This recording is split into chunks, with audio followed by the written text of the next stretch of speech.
The reflection on the water surface suddenly twisted. The 7-year-old boy snapped back to reality, realizing his fingers had unknowingly dug into his palm, blood seeping from beneath his nails. He released his hand and took a deep breath.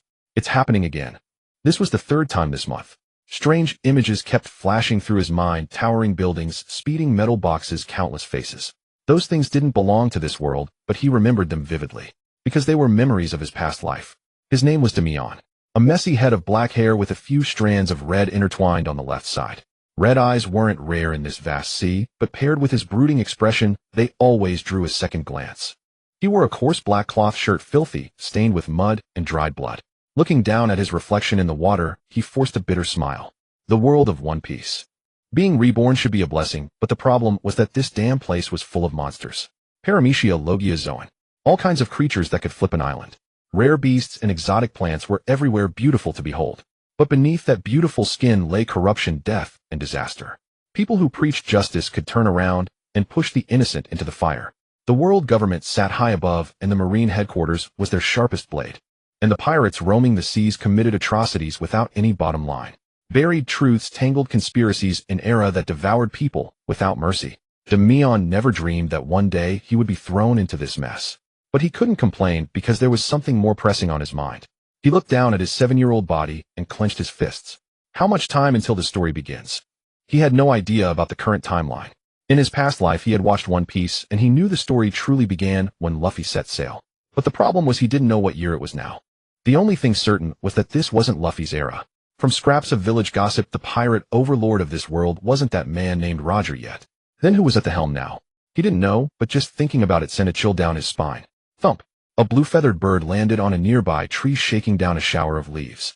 Damian shook his head. His mind was too full. His past life hadn't been good. Just an ordinary family of 4, his parents, him, and a younger sister. If one word described Damian, it would be either tenacity or misfortune. His parents died early, he struggled to survive, and finally his sister died of illness before his eyes. His extraordinary memory, once a gift, gradually turned into a curse. But he never fell, relying on memories of his family. He crawled out of grief. He gritted his teeth through middle school and university, vowing to make his parents and sister proud in the afterlife. But it all went to waste. At 18, a drunk driver sent him away. While the boy was lost and thought something strange happened again. The grass at his feet seemed to come alive, swaying and dancing around him, and the flowers by the tree seemed to hum a tune. Damian was used to it by now. He took it as some phenomenon of this fantastical world. It wasn't the first time. The boy walked down the grassy slope and slipped into a large wooden house on the cliff edge. Creak. The old door hinge let out a mournful groan, as if complaining about decades of wear. Mom, Damian frowned. You're not well, don't move around. Inside, a woman was rummaging through cabinets looking for cookware, seemingly oblivious to her own illness. She looked barely over 20 with long white hair flowing loose, a slender frame, and a radiant smile on her face. Don't worry, Damian-chan, go wash your hands, breakfast is almost ready. The young mother smiled sweetly, but Damian only saw the pain hidden in her eyes. It's getting worse, he thought silently. This woman was Nadia, the one who had cared for him for the past 7 years. Most children didn't remember much, but Damian remembered everything from the moment of birth. His freakish memory had carried over. Over 7 years, he noticed one thing: his mother was a devil fruit user. She rarely spoke of it, but the clues were obvious. She feared seawater, and touching it made her weak. She also had a strange illness that was slowly draining her body. But her spirit had never wavered. Nadia smiled as always, pulled Damian to the table, and clapped her hands. Time to eat. The table held little of value, mostly wild greens and coarse grains with only a tiny bit of meat, but it was enough. Damian was thinking about something else: what to do next. This world also had schools, but few people made it by relying on education. No university degree required, no need to go to school. Most children learned from their parents at home, and then took odd jobs in the village. Granted, this was the world of One Piece, but not every reincarnator wanted to become a marine admiral, a great pirate, or daydream about a harem. Reality and fantasy were two different things. You only understood reality when you were thrown into the fantasy. Damian just wanted a peaceful life with a loving relative by his side, something he never had in his past life. Unfortunately, this world was full of sea kings, crazy pirates, terrible weather, and the rotten Tothakor world government. A few hours later, Damian went out to fetch water. Though only 7, he was sturdy, Nadia said. He took after his father. Morning, Damian. You're diligent as always. I wish my kid were half as sensible as you. The villagers waved and smiled at him as he walked along, carrying 2 buckets in each hand. Both sides of the road were lined with sparse wooden huts with a small shop at every corner. Chirp, chirp. Birds flew overhead, warm sunlight bathed the village. The village was very poor, but for all its poverty, it was full of life. This was a warmth that had been taken from Damian in his previous life. The village was not large, about 1,600 people. It sat on a small island in West Blue called Renaissance Island, surrounded by forests and lakes encircling the residential area. On nearby Greta Island was a marine base, West Blue Branch 111. With them around, no one usually dared to cause trouble.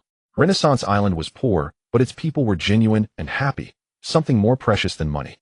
Thump.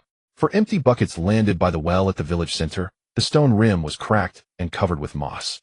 TCH almost dry, Damian muttered. The summer sun was brutal, and the well water was nearly gone. The boy tied the bucket to the rope and lowered it. Soon it was full. For trips back and forth cost a lot of effort. Tisk. The sunlight reflected off the water surface, stinging Damian's eyes. He turned to look at the tree beside him. A big apple tree, but something incongruous hung from it. The thing looked roughly like an apple, but its surface was covered with black patterns winding from the stem to the bottom with spiral-like markings. No doubt about it, a devil fruit. Damian had stared at it for 7 whole years, but never touched it, nor did he ever feel the urge to eat it. The devil fruit was like opening a blind box. Zoan Paramecia Logia. Who knew what would come out? If luck was on your side, you could obtain an overpowered ability. If not, there were plenty of useless duds. And the duds were not few. For example, the jacket fruit. If you ate it, you could turn into a jacket for someone else to wear. Just imagining it gave Damian goosebumps. With my luck, I'd better not risk it, Damian said rationally. What if it's the poop fruit? Ahem, that's our treasure, little Damian. A hoarse voice came from behind. Turning around, he saw Chung Hai, the 82-year-old village chief, with white hair and a pipe in his mouth. It has guarded us here for decades, always protecting us. Chung Hai nodded toward the apple tree. Damian rolled his eyes.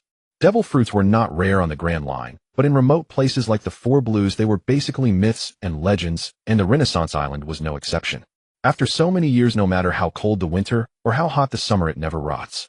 Truly a miracle. The old man spoke with animated delight. Chung Hai looked at Damian with a benevolent smile. You are also a miracle. When your mother gave birth to you, she almost didn't make it. We even brought a doctor from Greta Island. He said the baby would surely be stillborn. Such frightening words. He patted Damian's head. But you came out strong as an ox, nearly 6 kilograms. Tisk tsk. Damian squinted, letting the old man continue his chatter. The pregnant woman was healthy, yet the doctor said she would deliver a stillborn. But the child was born lively, and the mother fell ill instead. Why? Damian had never asked this question. He knew his mother would scold him. He said goodbye to the old man and headed home. Behind him the tree swayed gently, and the roadside grass rustled in the breeze. At night, wind slipped through the half-open window. After dinner, the dishes were cleared. Nadia and Damian sat on the porch swing chair, each creak of the worn-out wood echoing with every sway. That it hadn't fallen apart was also a miracle. The boy rested his head on his mother's shoulder, watching the sunset. The two were nearly the same height. 7-year-old Damian was exactly 1.52 meters tall, his mother was 1.60 meters. You've been quiet lately, Damian, Nadia said, gazing at the night sky. Is there something you want to ask me? Damian was taken aback. How did you know? Nadia smiled. Well, I can see the light in people's hearts. I used to think this ability was strange, but now I find it rather nice. She pinched Damian's nose. Go on, ask. After a moment of silence, Damian finally spoke. Mom, what really happened the day I was born? Nadia looked at her son's earnest eyes and sighed softly. You are special, Damian-chan. A few months into my pregnancy, the doctor told me you might not survive. Those days. They were torture. Nadia spoke while caressing Damian's unique hair. 7 years ago, Chung Hai's younger sister, Chung Hai, Hui, stared at the pregnant woman on the bed, sweat beading on her forehead. Crickets chirped outside, but the tense atmosphere in the room overwhelmed everything. Where's the medicine? Chung Hai Hui yelled at the women gathered around the table. In the center of the table was a bowl containing green herbal juice. A nurse threw in a handful of herbs, another hurriedly mashed and stirred. We're running out of magic berries. Ugh. Nadia moaned, eyelids heavy, her heartbeat weakening. Hold on. The baby's almost here. Bang. The door burst open, and a nurse rushed in, clutching a basket of small green fruits. Got them. She tipped in a few fruits, and everyone scrambled to pound them into a paste. No one noticed that one fruit was different, with black swirling patterns on its skin. The medicine was ready quickly. Drink it, Nadia. Chung Hai Hui held the bowl to Nadia's lips. Mustering her last bit of strength, Nadia gulped it down in large swallows. That's it, just like that. Nadia's face contorted. The medicine tasted absolutely vile. Chung Hai Hui took back the bowl and saw Nadia's pale face slowly regain a touch of color. The baby is coming. Push, Nadia. After an unknown time, the tension finally dissipated, and the room filled with joy. Nadia sat up, her exhausted gaze falling on the baby wrapped in cloth in her arms. Hai Hui smiled and wiped the sweat from her forehead. What will you name him? Nadia stared at the child's red pupils, and the face of another person surfaced in her mind. Damian, she said, I need to Damian. That medicine really is miraculous. Damian murmured after hearing the whole story. Nadia continued stroking his hair. Yes, though I never want to taste that flavor again, at least it let my little treasure be born healthy. You're so like your father, looks and temperament. You came out so sturdy just like him. Ah, you've grown up too fast. With that she hugged Damian tightly with astonishing strength, humming a cheerful tune. Damian could barely breathe in her embrace, but his mind was churning with her words. Dad went out to buy milk, and never came back, leaving Mom sick and alone. Not exactly a good role model. Night deepened the village, shrouded in silence. It was eerily quiet. Creak. On the old dock at the edge of the island, the sound of wood being stepped on echoed, followed by a clutter of footsteps. A man wearing an eye patch stood at the front, a cruel grin on his face. Hey, not a bad spot. Let's see what goodies we can find. If only this world were free of violence and greed, Nadia whispered under the moonlight. Damian listened in silence. He had never believed in such things, neither in his past life, nor in this one. Humans, or any intelligent species for that matter, were born to fight. Nadia wasn't naive enough to believe her own words. She was just too kind. My. Her gaze shifted from the starry sky to the tranquil village, and her expression suddenly changed.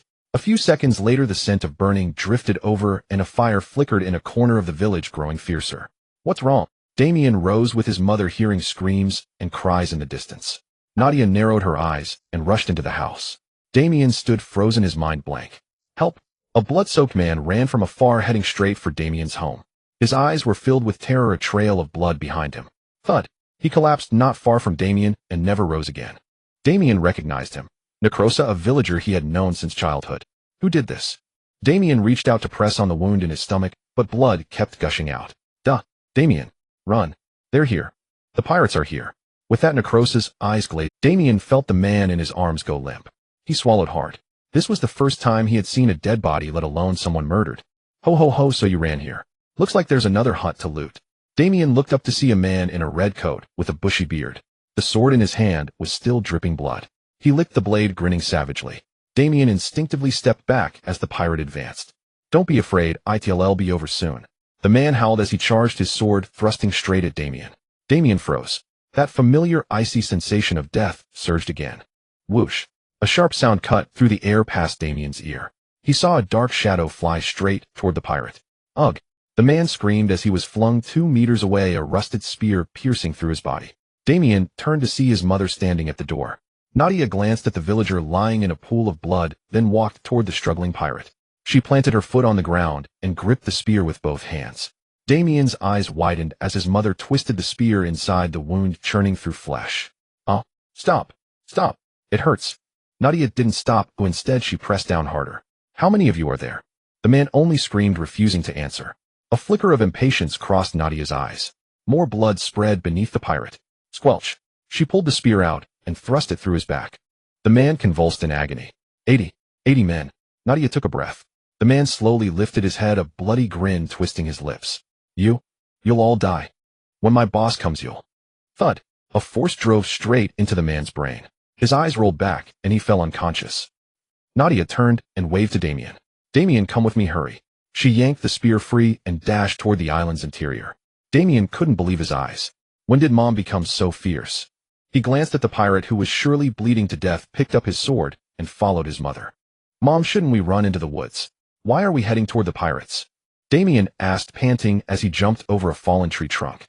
Nadia shook her head, not slowing her pace. That man's clothes bore the emblem of the blazing pirates.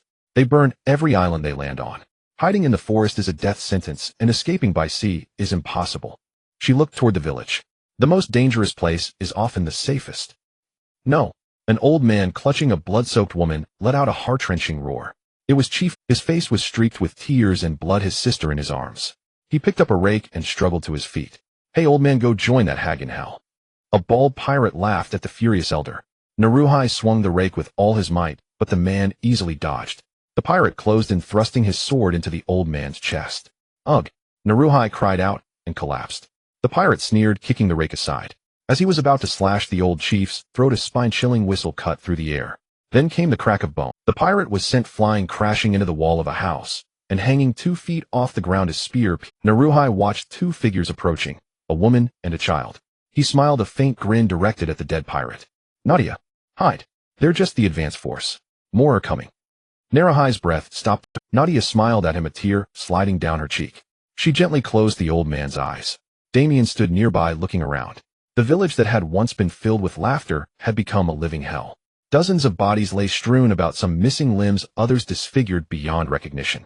The wooden cabins that once held countless memories were now soaked in blood, the air thick with the acrid stench of iron. Damian clenched his fists. Despair spread through his heart. Anger, sorrow, fear, hatred, all churning together. Slap. A warm hand touched his cheek. Nadia had somehow appeared before him. Let's go, Damian.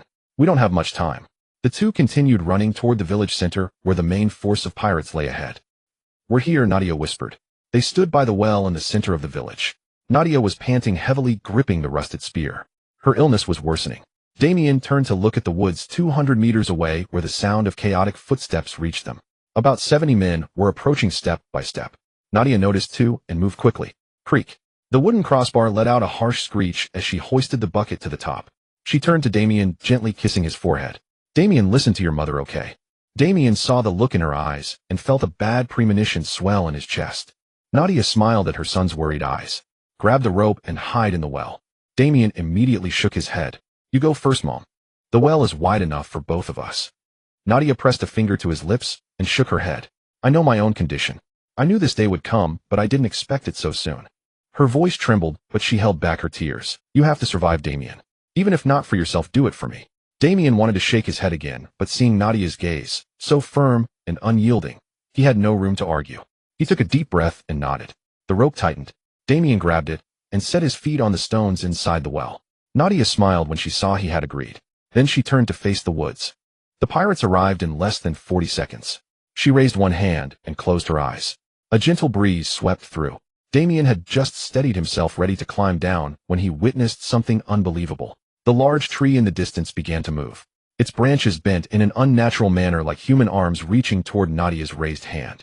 2 meters from her palm, the branch halted, swaying slightly. Another branch extended from the side, bearing something hanging from it. A fruit. Crack. The fruit detached from the branch and fell into Nadia's hand. She looked down at the reddened black fruit, a gentle smile spreading across her face. She turned to Damian, meeting his astonished gaze. Take it. Your father told me that this miraculous fruit can grant one power. It has guarded our village for so many years. I believe it will guard you too. She gently placed the fruit into the bucket. Mother gazed into her son's eyes as if she wanted to etch this moment into memory forever. The footsteps of the pirates grew closer. Nadia left a final kiss on Damian's forehead. Go down now. Damian began to descend the rope, barely supporting his weight. His eyes were hollow. He knew he would never see his mother alive again. As Damian descended, stones from the well's wall kept crumbling and falling with a rustle. After about 30 meters, the rope could no longer hold. The intertwined strands began to stretch and fray. Damian sensed it and quickened his descent. Snap! After another 5 meters, the rope broke. Damian reached out to grab the moss-covered well wall, but the moss offered no grip.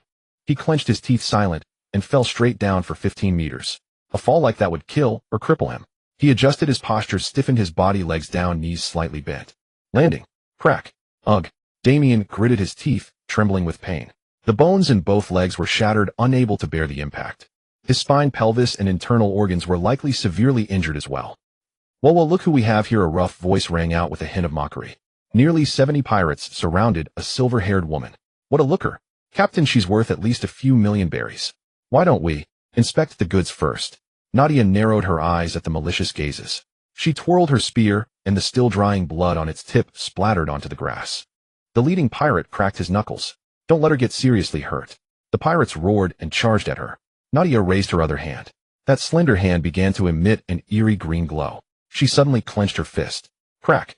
The nearby forest seemed to come alive as multiple branches shot out at tremendous speed. Blood sprayed, and a dozen pirates were instantly killed, their bodies pierced by wooden spikes. Nadia dashed forward, hurling her spear with all her might, pinning the captain to a tree 5 meters away. You monster! A pirate, seeing his comrade torn apart by branches, roared and charged. The next second, a 30-centimeter thick branch pierced through his throat. Nadia knelt on one knee, her hands still glowing green. Half of the pirates were gone. Damn it, this woman is not right. You few set the forest on fire. Let's see how long she can hold out. Several pirates nodded and lit the woods with oil and alcohol. The dry weather made the fire flare up instantly, and soon the area was engulfed in a sea of flames. The heat wave hit, and the trees began to wither. But, what about the loot? Asked a pirate. It should rain tomorrow. We'll come back for the rest. Retreat. They fled, leaving fewer than 30 men behind. Nadia gasped for breath. She groaned, blood streaming from her mouth and nose. I can't let them escape. Or Damian-chan will be in danger. Stop.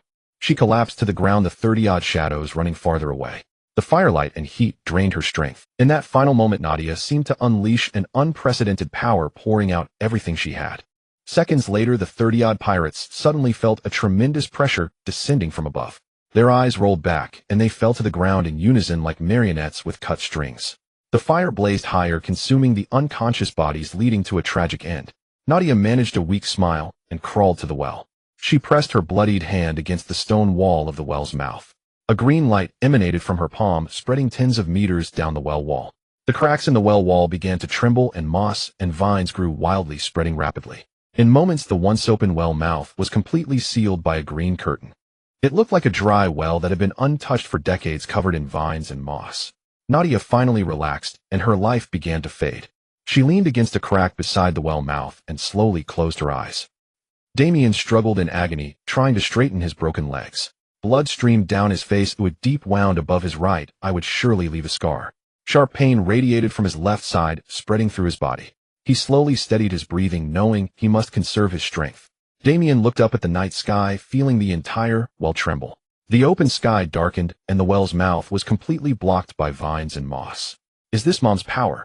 Damian's eyes widened, and then he heard something. His body was too pained to speak, his consciousness flickering, but he heard it clearly. Damian-chan. The boy turned his head to the left. There was a crack in the well wall, and the voice came down through the old stone. I don't know if you can hear me, Damian-chan, but I hope you can. Damian stared at the crack, tears streaming No matter what happens, no matter what trials you face, no matter who stands in your way, remember that Mom is always. After tonight, everything will be hard. But no matter what, the sky will always brighten. Mom has to say goodbye to you. But promise me one thing, okay? Mom only asks one thing of you, my dear child. Find those who are worth trusting with your life, and marry a treasure them, for they will become your greatest strength. Live for yourself, live for me, and live for your father. Live on, my child, live on. Damian's eyes slowly closed. The voice faded, and his consciousness could no longer hold on. A deep silence enveloped the entire village. This tragedy was buried in the darkness, unknown to all. Caw, caw. Crows circled in the sky as torrential rain poured down, washing over Renaissance Island. It was already evening. The earlier flames had charred the woods to cinders. What was once a dense forest now lay as nothing but blackened branches and ash. Blood mingled with the rain flowing away across the ground. Near the dock, heavy footsteps fell on the wet pier as a large ship dropped anchor and slowly approached the shore. A pirate flag hung from the sail, with a skull engulfed in flames. Blaze pirates. Damn it, what the hell happened here? The intel said this was a lush island with over 1,000 residents, didn't it? The captain stood at the bow, frowning. This man had a red mohawk hairstyle, a deep red cloak draped over his shoulders, and two muscular arms crossed over his chest. He was over 3 meters and 6 inches tall. His name was Brando Ignis, with a bounty of 13 million berries. I don't know, Captain. How about sending a few scouts down to check? The green-haired first mate Pabulum chimed in. He was the ship's strategist, earning his keep with his wits. Ignis glanced at the scorched island and shook his head. Everyone goes down. 3 hours later. Boss, should we check this well?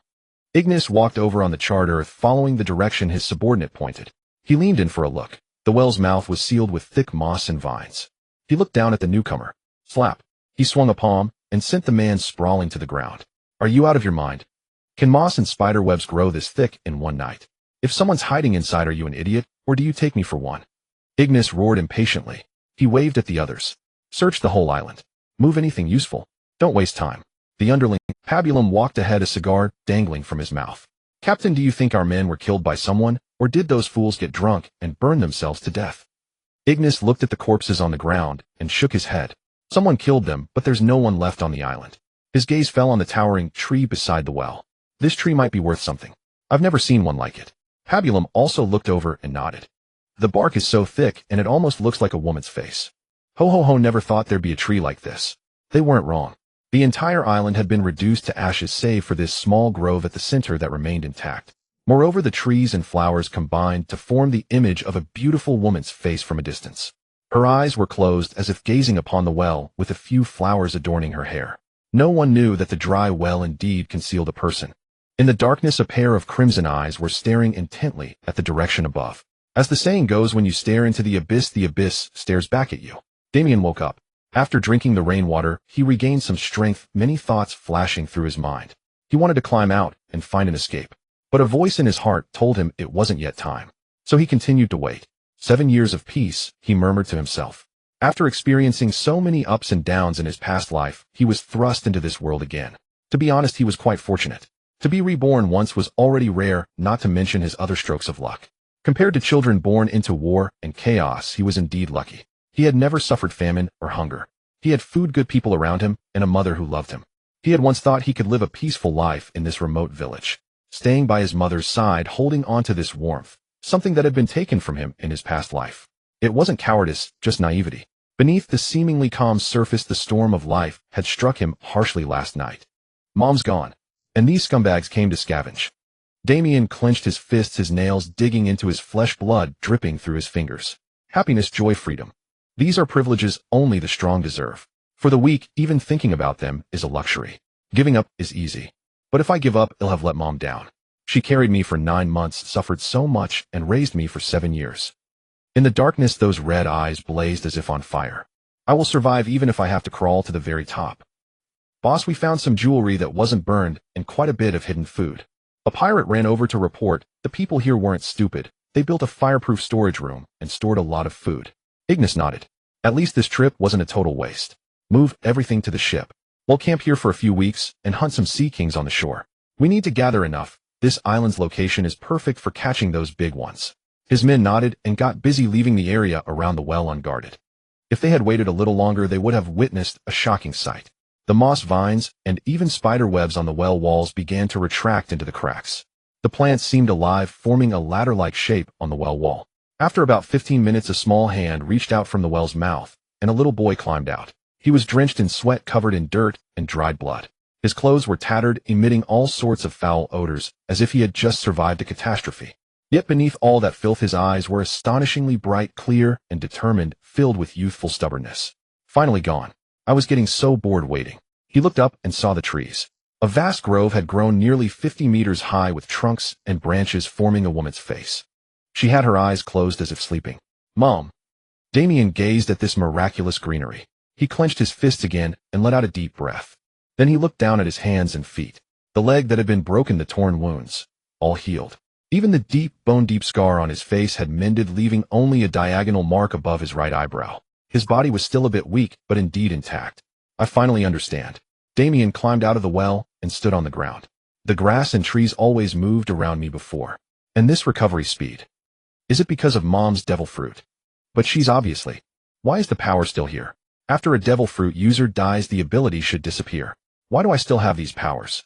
Damian had also gone into the sea before, never experiencing the weakness that plagues devil fruit users, but he had indeed possessed some unusual abilities since birth.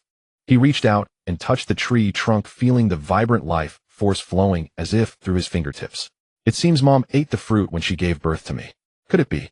The fruit's power was passed on to me. He shook his head. No, she could still control the branches last night. Why is that? Unable to find an answer, Damian stopped dwelling on it. Regardless, even though Mom is gone, she's still protecting me. He fell into deep thought. In the world of One Piece, all kinds of abilities exist. She gave me so much and I've done nothing for her. Maybe, just maybe, I can bring her back. A resurrection fruit. Since the Ope no Mi can grant immortality, there must be a fruit that can bring the dead back. Damian nodded slowly. Whether such a thing exists or not, I must first become strong. Strong enough that no one can hurt those close to me, no one can take them away from me. Definitely. Growl. Damian coughed dryly. His stomach chose that moment to growl, ruining the entire mood. Let's get some food first. I swear there was plenty of food. How did so much disappear? A pirate said, hiccuping drunkenly and dizzy. His companion stared at the barrels of grain, eyes also a bit glazed. Hey, every time I look at the food it seems twice as big. Forget it, I won't look anymore. These two were in charge of guarding the food storage. The others, including the captain, were asleep. What they didn't notice was a dark figure sitting in the corner chewing huge mouthfuls of sea king meat. So delicious. Damian nearly let out a burp, but forced it back. He had been sneaking food for a while, thoroughly enjoying it. In 10 minutes, he had eaten the equivalent of 10 adults' meals. In the world of One Piece, eating equals becoming stronger. Damian recalled the giant race's physiques. They grew large by eating. Although he didn't intend to grow over 6 meters tall, he at least wanted to reach the average height of a marine admiral, around 3 meters. So he must eat. The next day, Damian stood by the shore where his home used to be. He gazed at the calm sea, enjoying the salt-laden breeze. The pirates spent the day near the dock, mainly fishing. Renaissance Island is too remote, cut off from the world, he muttered to himself. Even newspapers can't reach here. He knew almost nothing about the seas of this era. He needed information. Those pirates should know something, but at my current level I definitely can't beat them. Plus they'll leave soon. Damian had several options. First, sneak onto their ship, slip away at the next island, and gather intel. Second, wait for them to leave, build his own boat, or wait for another ship to pass by, and take a chance. Third, kill them all, and search the corpses for information. Capturing one for interrogation was also an option, but these pirates had strict discipline. Losing one man would quickly raise suspicion. Capturing one for interrogation required more planning and strength. Sneaking aboard as a stowaway is feasible, but if I'm discovered, it'll be trouble.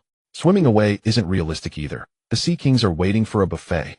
Damian shook his head and continued thinking, if I wait, food won't last long. And I can't count on another ship to kindly help me. He looked down at the fruit in his hand. Even though I can't beat them now, this thing might solve the problem. Damian took out the fruit from his side. The choice was clear.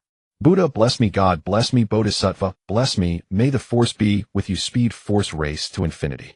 Damian muttered a jumble of things, then steeled himself. He took a bite. Crunch. The flavor exploded in his mouth instantly. Disgusting. Nauseating. Repulsive. Sickening. A stream of words burst into Damian's mind.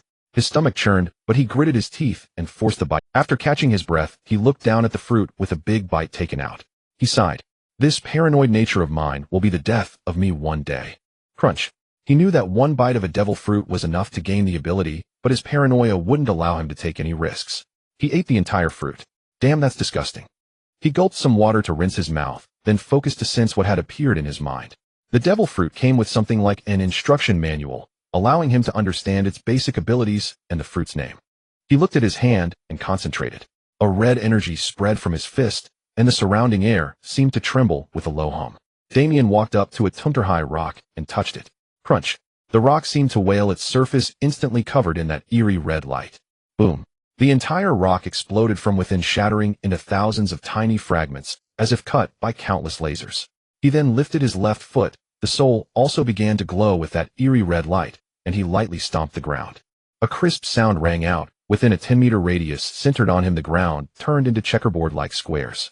In the next second, the entire surface collapsed, breaking into countless identical pieces. A 10-meter wide hemispherical depression was left in the ground. Damian hummed with satisfaction. The ability to crush everything into fragments through pressurization and pulverization. Paramecia, the crush fruit. Drink, drink, drink. The entire ship was filled with raucous revelry as the pirates indulged in a frenzy of celebration. Such a banquet was nothing unusual within a pirate crew.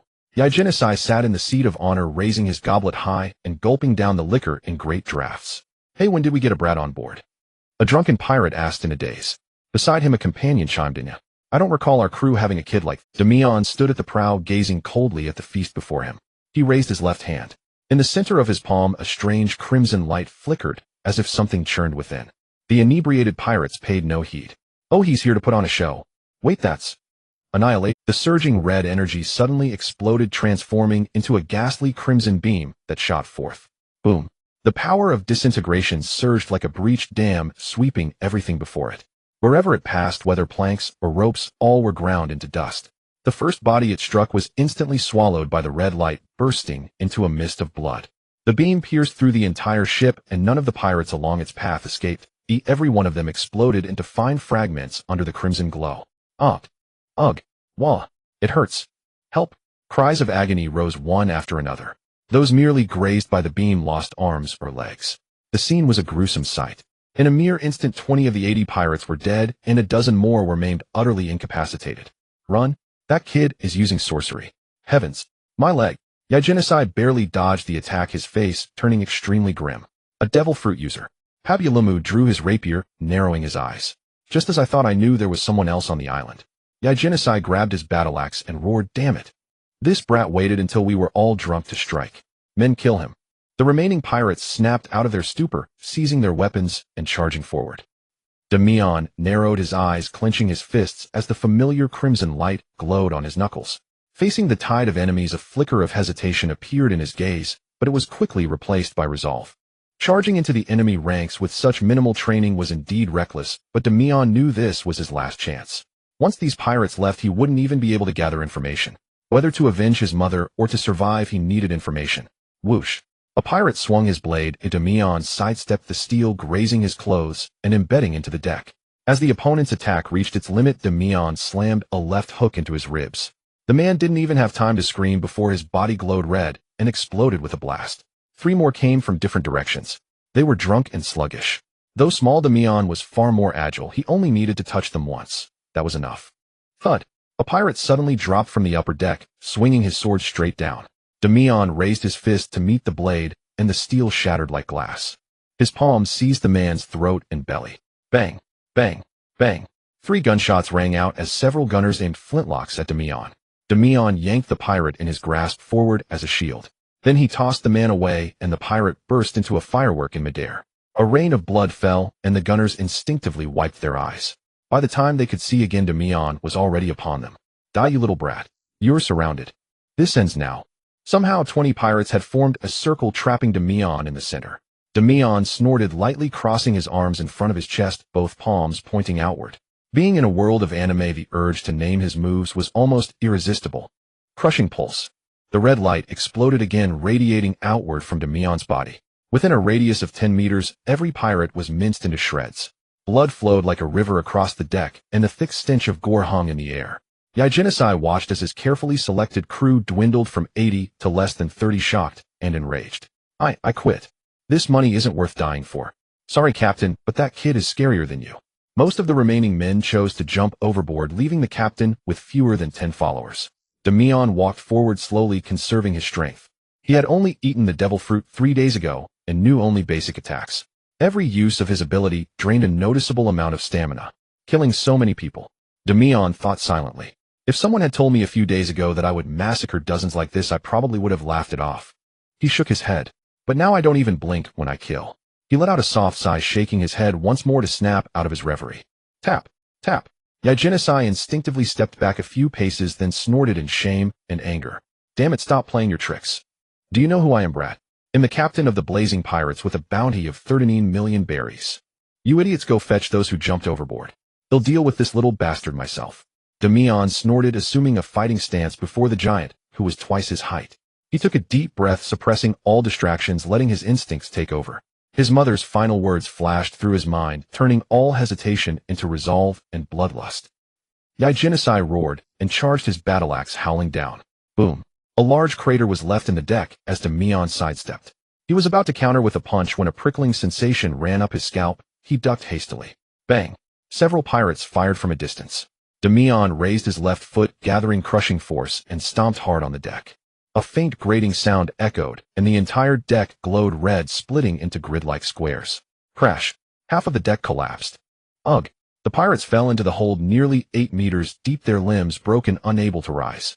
Damian gasped for air, his stamina rapidly draining away. The hairs on the back of his neck stood on end. A deathly chill approached. Boom. He barely dodged to the side, and the spot where he had stood was smashed to pieces. The 3 Matursix giants stood before him, gripping the deadly battle axe. Damian took a deep breath and charged forward. Yajinisai swung a horizontal, slashed the air, shrieking. Damian leaped with all his might, clearing the axe blade, and grabbed Yajinis's knees with both hands. The red light spread instantly, enveloping the pirate captain's legs. Yajinisai let out a pig-like scream and crashed to the ground. His legs had turned into tiny cubes. You damned brat. Yajinis's defiant gaze met Damian's eyes. Those crimson pupils gleamed with icy coldness. The boy reached out and grabbed the enemy's head. This is my repayment for my mother. Shatter. A fine crushing force flowed from Damian's palm into Yajinis's skull, spreading down through the brain and into the entire nervous system. Every nerve was enveloped by that power, and the unimaginable agony made the pirate captain's eyes nearly pop out. Ugh. It hurts. Stop. Kill me. Please. Soon the once arrogant captain was begging for death. Damian's face was filled with exhaustion, his stamina nearly depleted. Yajinis's eyeballs burst from their sockets and blood began to flow from his 7 orifices. Pop. Like a watermelon, his entire head exploded. Damian dropped to one knee, gasping heavily, struggling to steady his breath. The danger was not yet fully over. A sharp whistling sound cut through the air, followed by searing pain. Blood gushed forth as Damian's chest was pierced by a slender sword, its tip emerging from his back. Ugh. Blood dripped onto the deck with faint spatters, and the agonizing pain instantly engulfed his consciousness. You left your back exposed, kid. Damian turned his head with difficulty. Pablum with green hair stood behind him holding the slender sword. He had been hiding beneath two corpses, even willing to use his own captain as bait. Isn't it better for me to take all the bounty alone? Papa, thanks for clearing the field, kid. A flicker of cold light flashed in Damian's eyes. He abruptly reached out and grabbed the blade. The next moment a familiar sound rang out, and the slender sword shattered into dust. Whoosh! Pablum quickly retreated, staring in shock as his weapon exploded into fragments. Are you insane? Bleeding like that will kill you faster. That thrust pierced your lung. Pablum's smile froze because the kid had stood up. Damian's clothes were mostly torn, the bloody hole in his chest clearly visible. The flesh around the wound squirmed with a sizzling sound, and the bleeding stopped. At least from the outside the wound had healed. Damian exhaled deeply, wiping the blood from his chest. Damn, that hurt. Pablum's legs gave way, and he thudded to the ground, tripping over a nearby corpse. A shadow loomed over him. Damian with a terrifying red gleam in his eyes. Pablum instinctively realized there was only one way to survive: scare him off. Wait, kid, do you know who you're messing with? He forced himself to speak. We're just working for the 5 families of the West Sea. Pablum saw Damian stop and hurriedly added, let me go and he'll tell everyone they all died in a storm. A win-win, how about it? Fragments of memories from his past life surfaced in Damian's mind. The 5 families of the West Sea, 5 colossal underworld organizations ruling the West Sea's underbelly. Beach was the head of one of them, later becoming a supernova. Pablum saw Damian reach out and grab his. So it was your family that gave them the intelligence and bribed the Marines. Pablum mustered a bit of courage and nodded. Yes. It was the Gambino family. I was just following orders. Let me go and pretend none of this happened. Damian narrowed his eyes. Don't worry. They'll join you soon. Crimson light surged in his hand, and the power of disintegration instantly enveloped Pablum's body. Splat. The entire ship was stained red. Thud. Damian finally collapsed, lying spread-eagled on the deck. His internal injuries were still unhealed, requiring hours for full recovery, and his stamina was depleted. But this gamble, he had won. 30 minutes later, Damian slowly sat up, his bones cracking audibly. He had recovered some stamina, but needed food. Before that, one thing must be done. Creak. Damian pushed open the captain's cabin door and looked around. Indeed, there were many good finds inside. The first thing that caught his eye were 2 wanted posters pinned to the wall. Displaying your own bounty poster for self-appreciation. Pretty proud, huh? Damian glanced at them. Though I'd probably do the same. Wanted Pablum, Green Fox, bounty 120 berries, dead or alive. Wanted Ignis, Flame Axe, bounty 3900 berries, dead or alive. Damian also found a chest full of banknotes. A nearby list stated the amount 1440000 berries. On the table lay a few cheap compasses and maps along with scattered empty cups. The room reeked of sweat and alcohol. Damian pulled open a drawer and rummaged out a thick red book about as thick as a phone directory from his past life. He tossed it onto the table and saw bold letters on the cover. Devil Fruit Encyclopedia. Damian nodded and casually flipped through it. The book was divided into 3 major categories: Paramecia, Zoan, and Logia. However, Damian noticed that some fruits he knew of were not included, such as the Yami Yami Nomi. Interesting. Oh, look at this. He turned to the Paramecia section. There were subcategories below: internal type, external type, secretion type, release type, support type, special type, calamity type. Each fruit was accompanied by an illustration. Damian scanned a few interesting ones. Special Paramecia Machi Machi no Mi allows the user to create control and become Machi, becoming a Machi human. Ope Ope no Mi allows the user to create a spherical space within which they can freely cut, swap, and reassemble anything, making them a spatial master. Soro Soro no Mi allows the user to freely manipulate and interfere with other souls, commanding the power of souls. Bara Bara no Mi. Wait, he remembered balance fruit. Actually, it's Kachi Kachi. No, the text says balance fruit. Will translate as balance fruit. Balance fruit allows the user to freely exchange things of equal value, including physical, psychological, mental, and even cosmic exchanges, making them the arbiter of balance. Damian turned to another page. Calamity type Paramecia Cyclone fruit allows the user to summon tornadoes of varying intensity and control storms. Gravity fruit allows the user to create and manipulate gravity, commanding attraction. Gura Gura no Mi allows the user to cause tremors or earthquakes, inflicting massive destruction, becoming a natural disaster. Pulverized fruit allows the user to shatter anything into fragments, becoming a crusher. Weather fruit allows the user to fully control the weather, dominating the skies. Looks familiar. Damian muttered softly, gazing at the illustration of a Redan black fruit in the inside. Over the next 15 minutes, Damian carefully browsed a few special fruits, marveling at the myriad bizarre abilities in this world, at least those recorded. Of course, some more exceptional fruits were deliberately hidden, marked as unknown. His eyes fell on a bundle of newspapers tied with string on the table. He untied the string, catching the familiar scent of printer's ink. What the hell? He was indeed shocked, for the date on the newspaper was completely outside his expectations. Since transmigrating into this world, he had lived on this remote island. For 8 years, the village had received almost no news from outside, not even a single newspaper. He could only estimate the timeline based on past life memories, always assuming he was around the era when Luffy set sail. But now, a voice suddenly echoed in his mind. Damian, I have finished updating. From now on, I can provide you with assistance. This voice was not unfamiliar to him. It had taken root in his mind upon transmigration, calling itself Sybil, but after saying system updating, it fell silent and slept for 8 whole years. Damian had once thought it was just a decoration. That can't be. This is impossible. This was the first time Damian heard a note of panic in Sybil's voice. Damian, you've arrived too early. Much too early. He blinked and read the date again. The newspaper was recent, February 21st, 1474. Roger dominated the seas after the 1490s and became pirate king only in 1499. This is not Luffy's era nor Roger's era. This is the era of rocks. Rocks D. Jibike. This name was an entity of taboo, striking fear into the hearts of the world even before Luo Jie rose to fame. Yet in the end he was forgotten, or more precisely erased. The world government exerted every ounce of its power to obliterate that name along with the terrifying pirate crew that once roamed this sea with impunity, the Rocks Pirates. Idu Anugawite Xiaoyuo Lingling Kaidwa Shurji Captain Yuan Infu Wangji. 3 of them would become the future 4 emperors. There was also a man whose prime could rival both Whitebeard and Luo Jie. Another long after his death still had his treasure sought by countless souls. The last 2 were renowned for their strength, their names thundering across the seas. And all these fearsome pirates were once crew members of Rocks D. Jibike. In the end, it took the unforeseen alliance of Luo Jie and Kapu to bring him down. Damian took a deep breath, his mind replaying the history he had glimpsed in his past life, the very information spoken by Fleet Admiral Jean Gua. This was a truly turbulent era, 1,000 times more chaotic than the age into which the original protagonist Luffy was born. A faint odd smile crept onto Damian's face. If it were before, I'd probably be panicking like crazy, but now this is precisely my best chance to grow stronger. His eyes were filled with determination. But the time was not yet right. Damian was far too weak. Ridiculously weak. The Rocks Pirates. He had barely managed to take down a drunken bounty criminal of 13 million, and only after exhausting every ounce of his strength. Such strength was less than a fraction compared to the monsters aboard the Rocks ship. Damian clenched his fists, feeling the frailness of this body. No matter what, I will never let anyone else control my destiny again, even if it costs me my life. His thoughts drifted elsewhere. Zybier, what do you mean by too early? He asked. A moment of silence. I don't know much either, the truth is sealed. But my programming states you should have arrived at a later point, approximately 45 years from now. That's around the time Luffy set sail. I have a feeling this is no coincidence, Damian mused silently. He shook his head.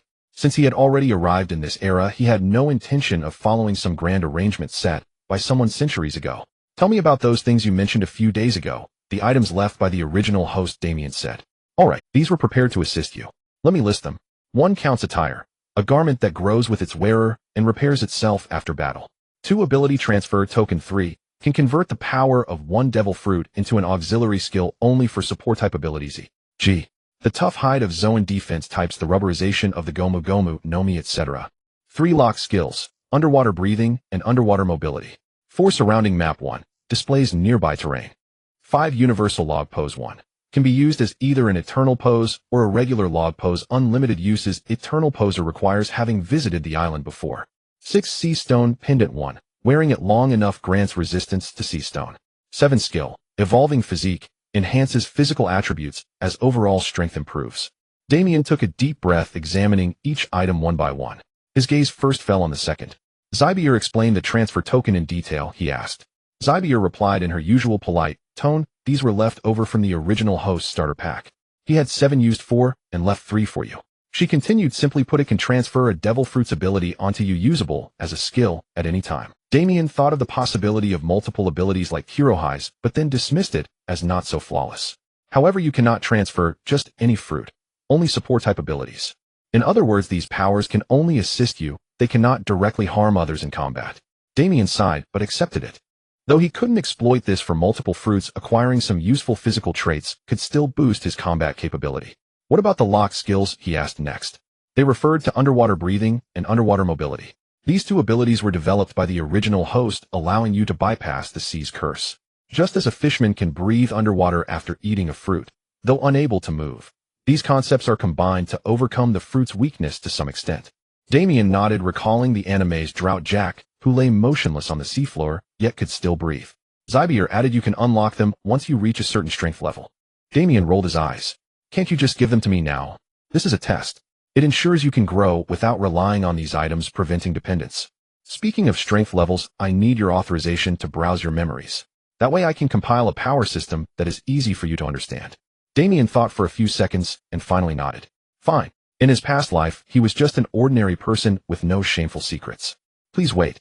While Zybier was busy, Damian picked up the universal log pose and fiddled with it. It looked no different from a regular log pose. This outfit is quite stylish, Damian muttered as he shook open the Count's attire. A dark-colored suit.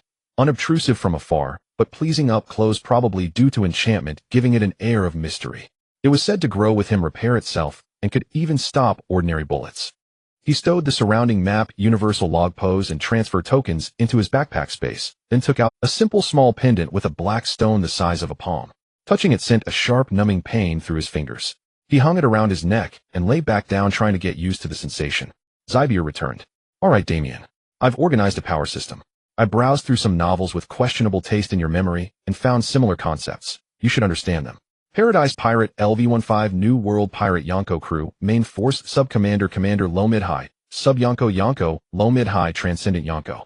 Zybier continued. Also, Damian, I noticed you spent quite a bit of time playing games in your memories.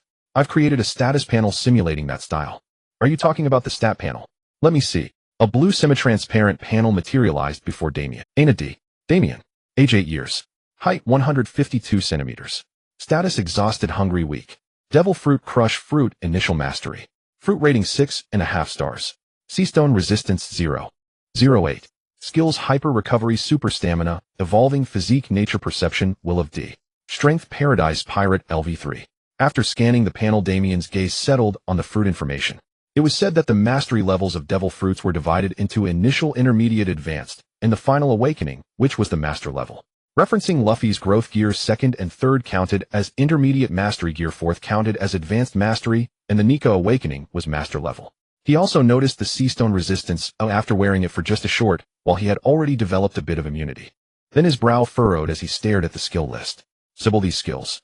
She immediately replied, yes, it seems your anomalies are even more numerous than I anticipated, Damian. From what I can analyze, you've somehow inherited hyper recovery, super stamina, and nature perception. Detailed descriptions popped up on the panel.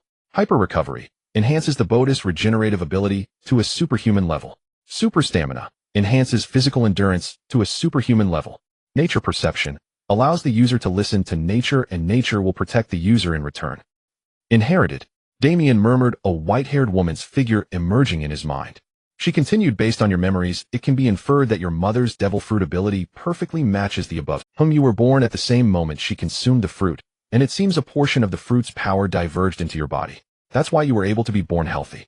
Damian's heartbeat suddenly quickened. But once a fruit is eaten, the ability is fully absorbed by the eater. A terrifying thought froze the boy. If I hadn't been born, Mom's body wouldn't have remained so weak. Nadia's gentle smile surfaced before him. Damian forcefully shook his head and let out a deep sigh. But I also know she would never want me to think that way. Damian calmed himself down. Rather, Mom has been protecting me even before I was born, and even after death, she's still protecting me. Now that I think about it, controlling nature and communicating with it sounds like a paramecia ability.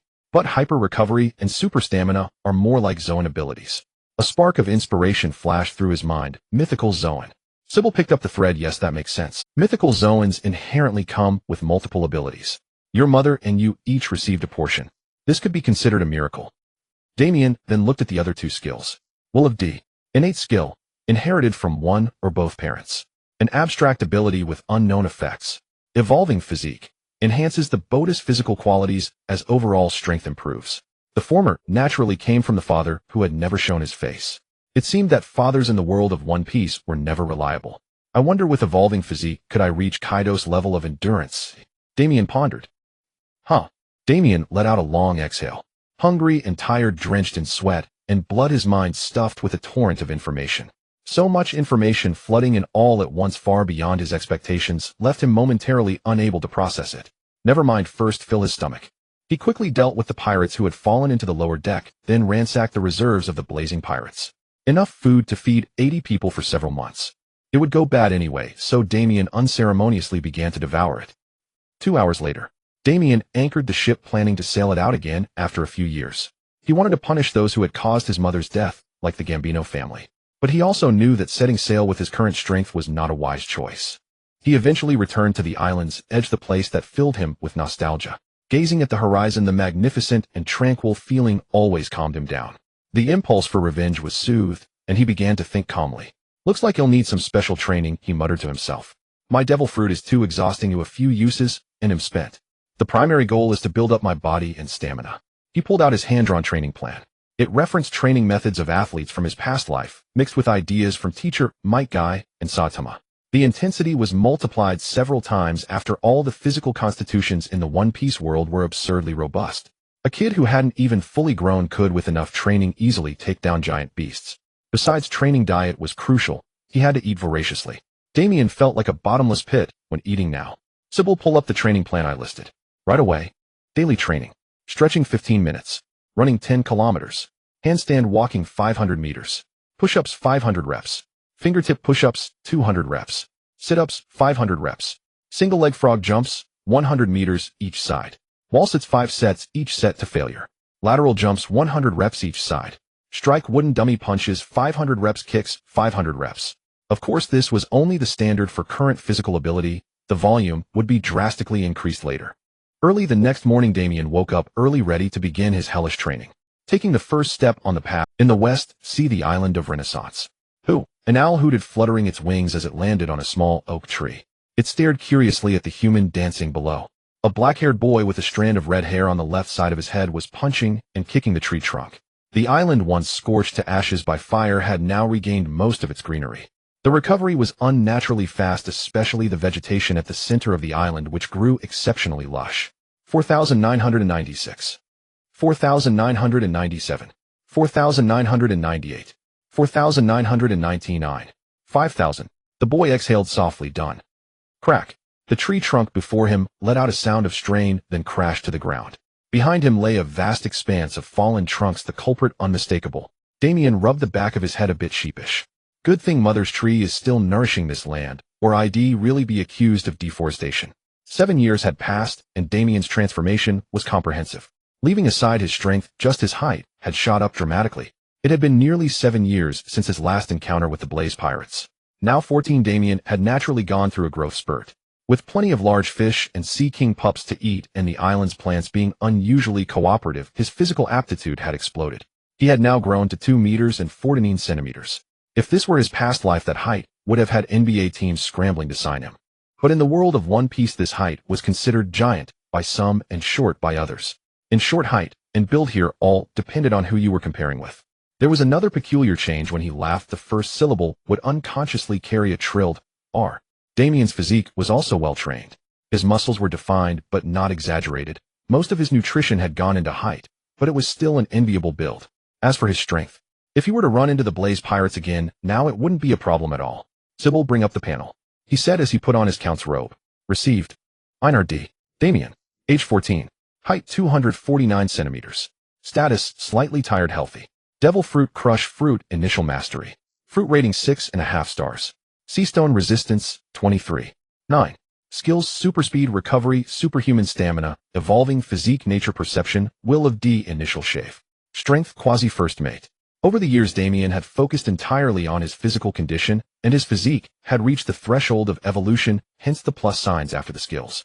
Because of this intense focus on the body, he had even stumbled upon a special movement technique, which he named initial shave. It was the same principle as the 6 powers shave used by the world government and Marines, just a simplified version. The core principle was to kick the ground repeatedly in an instant, achieving a teleportation-like effect. My fruit mastery is still at the initial level, but I can use it much more flexibly than before, he said. It was completely different from before, when using his ability would leave him exhausted. All thanks to his quasi-first mate level strength. Damian wasn't sure exactly what this level meant, but it was probably around the level of Luffy during the Marineford War. After training for so long, evolving physique has finally activated. Damian muttered as he saw the plus signs after the two skills. Not only was the panel showing they could be upgraded, but he could also feel it in his body. It was like a force pinned up inside him ready to explode at any moment. He didn't ask Sybil how to do it, he simply closed his eyes, took a deep breath, and focused his mind. A few seconds later his bones and skin began to heat up. Oomph. Damian grunted and his entire skeletal system began to tremble. Joints and muscles tore, and then regrew, replaced by tougher fibers. The temperature of his skin slowly dropped, and power coalesced in his limbs. Super speed, recovery, rapid recovery. Superhuman stamina, beastly stamina. Damian let out a long breath. The evolution was complete, and his body was brimming with power. Rapid recovery, recovery speed, is 3 times that of super speed recovery. Beastly stamina, endurance, is 3 times that of superhuman stamina. Satisfied with this physique upgrade, he turned and walked toward the center of the island to a place of immense importance to him. Damian stood before a cluster of trees that resembled a woman. The surrounding vegetation was already in full bloom, grass swaying in the wind, and some cute little animals scurrying about. After the island of Renaissance was burned to a wasteland, its lush recovery and lack of human activity attracted many new birds and insects. Even they sensed the aura of nature emanating from Damian and got along well with him. Damian stepped forward and gently touched the human-shaped tree. A warmth of blood connection came through. "One day I will bring you back," he murmured. The grass at his feet swayed and flowers gently bobbed in the breeze. Damian's thoughts were interrupted. A bluebird flew to a small nest on a branch above his head, feeding a worm to its chick. But Damian's gaze fell elsewhere. A cluster of plump green strawberries. Among them was an incongruous object. Damian instinctively held his breath. He had an intuition about fruits that were off. Whoosh. In a flash, the 14-year-old boy vanished from the ground and appeared on a sturdy branch, the peculiar strawberry right before him. Damian gently plucked the fruit, which was only palm-sized. Then a blue panel materialized in his mind. Human fruit, mythical Zoan tree spirit form. Zoan. Fruit rating 6.5 stars. Allows the user to transform into a tree spirit, human beast form, or beast form. Extended abilities, immunity to all diseases, greatly extended lifespan, enhanced physical functions, and overall stamina. Also enables control over nature and communication with nature. Sybil had previously established a fruit rating system with a maximum of 7 stars. A 7-star fruit could be considered a god-level devil fruit. Even Damian's crush fruit was only rated at 6.5 stars. Damian idly spun the strawberry in his hand, pondering. Indeed, this was his mother's fruit ability. From the information gathered so far, Nadia could transform into a tree spirit and control nature. What Damian inherited was the physical enhancement and nature communication. In other words, Damian was a once-in-a-century anomaly. He stared at the fruit in his hand and finally made up his mind. It's time to go out and explore. First, he'll gather information on the Gambino family. Damian stored the fruit in his dimensional space along with the universal log, pose a map of the surrounding area, and the ability transfer token. Near the dock. Though my sailing skills are virtually non-existent, it can't be that bad, right? Damian mused to himself. This was the West Sea, where weather changes were not as violent as in the Grand Line, and the climate remained generally stable. Relying on a sea chart he had found 7 years ago, sailing southeast would bring him to the nearest inhabited island, Gelida Island. Damian hummed a tune as he steered past the wreck of the blazing pirate ship. The holes in its deck were ones he had smashed 3 years ago. On the foredeck lay 2 human-shaped bundles wrapped in large green leaves. Though they're trash, at least they'll fetch some money. Damian kicked the 2 well-preserved corpses, Pabulu Mu and Egu and Ic. The 5-meter-long leaves were plucked from a giant elephant tree. Their preservative effect was excellent, and it was only thanks to his natural perception ability that he had found such material. The canvas unfurled with a loud rustle, and Damian hauled up the iron anchor. Whoosh! The sea breeze quickly filled the sail, and the vessel began to move. Damian had never formally learned sailing, but in his past life, he had at least watched a few pirate movies, so he understood the basics. Then set sail. West Sea, Gelida Island. Gelida Island covered an area of approximately 1040 square kilometers, located near the center of the West Sea. The island was home to 1.3 million residents and was a member state of the world government, hosting a marine base, Branch 111. The base commander was a marine captain. The island had 4 main ports positioned at the cardinal directions. The North Port was reserved for merchant ships with the marine base adjacent to it. The West Port and East Port served as commercial passenger ports. The South Port was a public port open to ordinary citizens. South Port. All right, back up a little more. Watch your step. Welcome back. Around 200 people moved about the dock, most of them residents returning from travels. A few Marine soldiers stood by the harbor monitoring the entire area. 3 watchtowers were equipped with cannons. Huh. I must be seeing things. Too long on guard duty. That ship looks like a pirate vessel, a man said half-jokingly. His gaze fixed on a distant ship. Another person nearby also noticed. Let's wait until the sails are fully unfurled to get a clearer look. A few timid residents began to grow tense as well. Pirate ship, no doubt. That flag. It's the blazing pirates. What's that lunatic doing here? Doesn't he know Gelida Island has a marine base? The residents panicked at the sight of the pirate flag. Click, click. Several Marine soldiers raised flintlock muskets aiming at the approaching ship. A Marine ensign Wate Abote Air confirming a pirate vessel at the west port. Requesting backup. A senior Marine reported via a transponder snail. Prepare to open fire, ensign. A tense atmosphere spread across the dock. Some civilians covered their mouths in silence, while others slowly retreated. The once calm air grew taut. Just as the coastal defense guns were about to fire, a white cloth was hoisted at the bow of the ship. A white cloth. The ensign was taken aback. A soldier beside him pulled out a 4-power telescope. Check what's happening on that ship. Ensign, you won't believe this. What? Ego and IC surrendered. The soldier shook his head, clearly stunned by the sight. No, there's only one young kid on board. And 2 corpses wrapped in leaves. The ensign, who had been ready to fight to the death, halted in his tracks at these words. Huh. Creak splash. The battered pirate ship finally docked, the sails were furled, and the iron anchor clanked onto the wooden planks of the pier. Gulp. The residents swallowed in unison. A tall young boy stepped off the ship with casual indifference, dragging a corpse in each hand. It was Damian, wearing his treasured count's attire. Damian nodded to the crowd and greeted them. Yo, is this where I collect the bounties? Thud. The 2 corpses were dropped before the ensign, who was still in shock. Young friend, are you a... Damian blinked and shrugged. Sort of. I'm here to turn in these 2 pieces of trash. The Marines exchanged glances, unsure how to handle this youth. Ahem then. Follow me. They'll take you to the base to process this. Damian nodded and dragged the corpses again. That kid is pulling them so easily.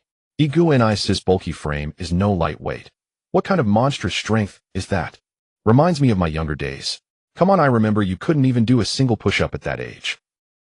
Branch 111 base, 15 minutes later. Let me confirm, you single-handedly took down the entire blazing pirates, and now you're here to turn in blazing axe, Igu Nic and Green Fox Pabulu Mu. A Marine asked Damian. They were inside the Marine base. The hall was quite spacious, with a row of counters where people were handling paperwork. The ceiling lights illuminated the room brightly. At that moment, everyone stared at the Twondehalf maternal youth, who effortlessly held the heads of the 2 corpses, one in each hand. Yes, could you hurry it up? Said Damian. The Marine quickly nodded. Of course. They'll go consult the commander. This amount is beyond my authority. Damian shrugged and tossed the pirate corpses onto the red carpet. Have some tea. A clerk in his 30s brought over a cup of tea. Damian sat on the comfortable sofa sipping tea while gazing through the glass window at the green forest outside. By the way, who's handling my paperwork? Damian asked the clerk. The other replied, it should be the Marine captain from headquarters. Damian's gaze suddenly sharpened, fixed on the man before him. After a few seconds, he asked in a slow but forceful voice, this Marine captain, was he also here 7 years ago? The clerk felt a chill down his spine under Damian's stare, but still answered, no. A few years ago, the previous captain was killed in action during an attack by the gone by Nuoff family, sir. Damian's eyebrow twitched. That Marine captain, who had been bribed by the blazing pirates and turned a blind eye to their actions, had died at the hands of... La. Damian laughed uncontrollably, covering his face with both hands. How ironic. The anger and regret of not being able to take personal revenge on his list of enemies surged within him. That mad laughter frightened the clerk so much that he quickly slipped away. Damian sighed and was about to shake his head when a shadow fell before him. I am the colonel in charge of this branch. You're the one who brought in the bounty for the flame pirates. Damian turned his head and saw a man about 2.5 meters tall standing beside him, appearing as if from nowhere. He wore a black short-sleeved shirt and gray trousers with a navy coat draped over his shoulders, cuffs trimmed in gold, a buzz cut, and several scars across his face. That's right. Damian nodded. Ladian squinted, then slowly nodded.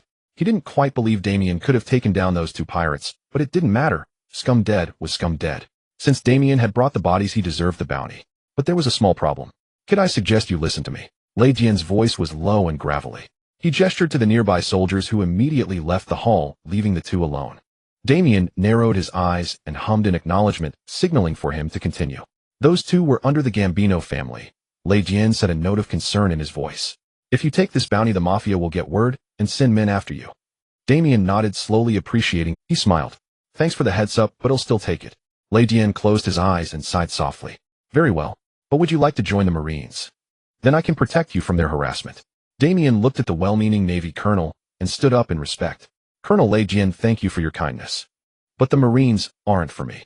Damian looked at the young man who was a bit taller than himself and sighed again. All right, think it over again. You're still young. Don't think you're invincible. Damian gave one last glance at the two corpses. They'll have the money prepared. Damian smiled faintly and nodded. A moment later, bang, two Marine soldiers carried a large crate and set it down before Damian. Green Fox Pabulamu, 12. 9 million berries. Flamax Yignasai, 39 million berries. Total bounty 51. 9 million berries minus 8 income tax, totaling 47. 748 million berries. Damian blinked. Hey, what tax are you collecting? Why don't you just hoist a pirate flag and rob me outright? The Marine scratched his head. Sorry, kid, but all legal income under the world government must be taxed and bounties are no exception. If you dare evade taxes, the tax bureau will chase you to the ends of the earth. The soldier shook his head helplessly. Those guys are worse than pirates. They're rabid dogs. Damian's mouth twitched. It seems no matter which world, the tax bureau is the most terrifying. He gave up and left with the money crate. The door creaked open and Damian stepped out carrying an empty crate. Of course, the money had already been transferred into his storage space. Only a fool would carry tens of millions in cash through the streets. Damian picked up a small pamphlet and walked along a tree-lined stone path toward the main district of Gelida Island. Under the warm sunlight, he strode steadily, whined, occasionally tousling his hair. But his mind wandered elsewhere. Colonel Damian was a good man. Though rough-looking, his intentions toward Damian were genuine kindness, and that served as a reminder. Influenced by his memories, he had prejudices against the world government and the Marines, but the truth was otherwise. Most Marines were at heart good people. It was the upper echelons that were corrupt, not to mention the celestial dragons at the top. Beyond corruption, there was a fundamental reason why the Marines appeared evil in some eyes: their mission. The Marines were the sword of the world government, their duty to maintain the rule of the 5 elders and the celestial dragons. Justice was written on their backs, but justice took many forms. Joining the Marines wasn't impossible. With Damian's strength, climbing to the top ranks, even to admiral, wouldn't be hard. After all, reaching the peak didn't require just heart. Pity though, while I could grow quickly in the Marines, the risks are too great. He shook his head. This damned era of Luokisi Marines die in droves. Countless rookies are thrown to the front lines as cannon fodder. If you stand out too much, you die faster. But if you stay too mediocre, it slows down your growth.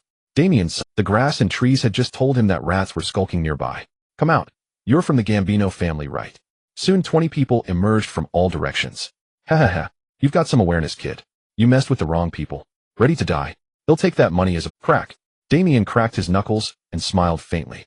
Didn't expect such a grand welcome on my first. I hope after this you can answer a few questions. The group laughed, thinking they sounded intimidating. The news travels faster than I thought. Good, Damian mused. They rushed him all at once with no coordination, probably thinking Yignas's death was pure luck. Damian had no intention of acting weak or playing the hidden tiger game. He simply took a deep breath and a surge of power exploded outward. Collapse pulse. An omnidirectional shockwave swept across the clearing, shredding even the surrounding book. Crack. The ground split, trees shattered into splinters. A torrent of scarlet energy tore through the crowd, instantly blasting 20 bodies into 3-centimeter cubes, blood mist following close behind. A shriek echoed in the air. Damian deliberately left one alive. Now can you talk? He asked, looking at the terrified man. Drip, drip, drip. Damian frowned. The man's trousers were wet. Monster. The man tried to run but slipped on his own urine and fell into the spreading yellow puddle. Damian walked slowly to the trembling man. Speak. Who sent you? The desperado nodded frantically, survival instinct making him unusually cooperative. The Gambino family got word that their men were cashed in, so they want you dead. He said in a trembling voice. Please let me go. Damian hummed and pressed further. Where's their hideout? If I tell you, they'll kill me. The reedied youth raised his hand. Boom. A dazzling ball of crimson energy coalesced in his palm, the air screaming in agony. The bright sunlight seemed to dim. All the man could see was the surging violent energy in Damian's hand. I in Elpawo Island. Seeing Damian hadn't dismissed his power, he continued. That place is crawling with their thugs and hired pirates. Anywhere would be safer than there. Damian nodded. Wait, no. The man burst into countless pieces. Damian continued toward the main district of Gelida to find a detailed map of Elpawo Island.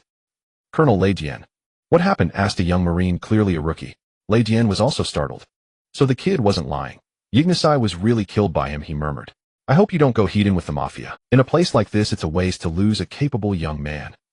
The reedied youth walked along the stone-paved streets of Gelida's main district, the air faintly carrying the salty scent of the sea, given its proximity to the coast. The streets were quite clean with colorful decorative banners hanging from the buildings. Children ran around, adults went about their business. Damian took a long while to enjoy the atmosphere of this civilized society. Having spent the past 7 years alone, seeing people, hearing voices, and interacting with others felt novel. Though he had resolved to climb to the peak, he didn't wish to become an emotionless machine. It's been 14 years since I last had ice cream. He smiled and ate a cup of vanilla ice cream. Then he unfolded a large sheet covered with images of various islands and landmarks of the West Blue, a sea chart. He licked his ice cream while searching for Elpawo Island. It lay farther south of Gelida, about 2 weeks' normal voyage. That was the route for ordinary people, skirting within marine jurisdiction to avoid troublesome pirates.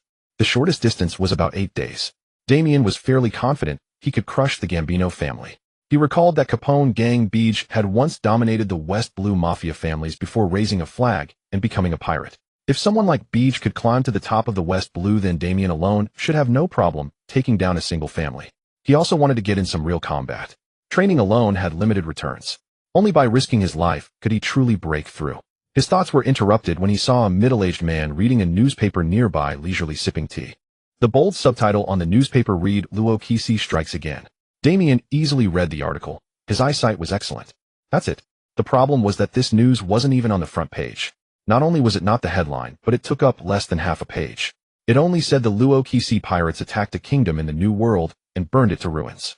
No names, no details. Just an empty report designed to paint Luo Kisi as a band of devils while glossing over any individual information. I thought Lachesis news was erased after his death. But it seems even ordinary people only see them as a bunch of madmen in the New World, Damian thought. His gaze shifted to the publisher, World News Agency. Damian sneered. See, the entire news is controlled by the world government. Unlike the era of Luffy where Morgans controlled the news. In this era, the World Economy newspaper probably didn't exist. All information channels were firmly in the hands of the 5 elders. Whoever controls the media controls the mind. Damian shook his head and stood up. Splash. The anchor rose, water splashing. It was a rather beautiful small sailboat which Damian had bought for 10 million berries. The sails unfurled, the bow turned south. The table groaned under the weight of heavy objects. In front of Damian was a pile of books from the Gelida Public Library. He had borrowed dozens of books to enrich his knowledge. The idea was simple. He wanted to absorb as much knowledge and information about this world as possible. One Piece's academic level lagged far behind Earth's, so he mainly focused on history and geography. Weather patterns, species of sea kings, toxins in animals, known flora and fauna, even diseases of this world, all needed understanding. History included world government member states, past wars, and battles, the powerful on the seas. And most importantly, the history of the world government itself. Though the information available was certainly heavily censored, a fool, without basic common sense, had no right to sail the seas. Damian was diligent, using the free time during long voyages to absorb information voraciously. Having a good memory is awesome. Otherwise, memorizing all this would make me bang my head against a wall, he thought as he set sail. 9 days later, a solitary small boat docked on the eastern side of Elpawo Island. A large group of mafia thugs, at least several hundred all in black suits, naturally surrounded the area. A faint haze hung over the island. 95% of the thugs had cigarettes dangling from their mouths. Hundreds of guns were loaded simultaneously, aimed at the empty boat. Careful, he can block all cannon fire, probably a devil fruit user, said an elderly mafia member, puffing. The armed men saw a figure standing at the bow of the boat, his silhouette indistinct in the morning light. A few thugs swallowed hard as shadows fell over them. Fire! Open fire! Bang! Bang! Bang! Hundreds of guns spat flames simultaneously, a dense storm of bullets pouring down like rain towards the elegant boat by the dock. The wooden planks at the bow were riddled with holes, splinters flying everywhere. With a soft whistle, the shadow on the boat vanished. The next moment, the tall figure appeared behind the veteran mafia member. Before the man could react, his head was blown apart by a single punch. Bang! Bang! Bang! The thugs quickly turned their guns toward the young assailant, but the result left them stunned. Every supersonic bullet abruptly halted just before hitting its target, as if striking an invisible wall. The hard warheads were crushed into flat discs, clattering to the ground with a crisp sound. Monster! Seeing no effect, several veteran members drew swords and charged. Damian smiled and met them, using the opportunity to practice. He temporarily forsook his devil fruit abilities, relying purely on physical combat. Fists and blades clashed, honing his reaction speed and battle instincts in real combat. A sharp blade swung toward him. Damian met it directly with his right elbow. Bang! The blade couldn't cut through fully. How is his skin so hard? The man stared at his bent blade, exclaiming in shock. Only a few drops of blood seeped from Damian's body. My skin can stop most bullets, even bend a blade, but not completely unscathed. Damian was quite satisfied with the performance of beast physique. Bullets continued to rain down, leaving shallow dents on his skin, but never penetrating, all eventually flattened and deformed. Crack! Damian's elbow came down from above onto a man's neck, driving his head into the ground. The cervical spine was surely broken. Die! A man wielding a Gatling gun screamed and pulled the trigger. Rat-a-tat-tat! The young man sidestepped and the bullets struck his own men, who fell like flies.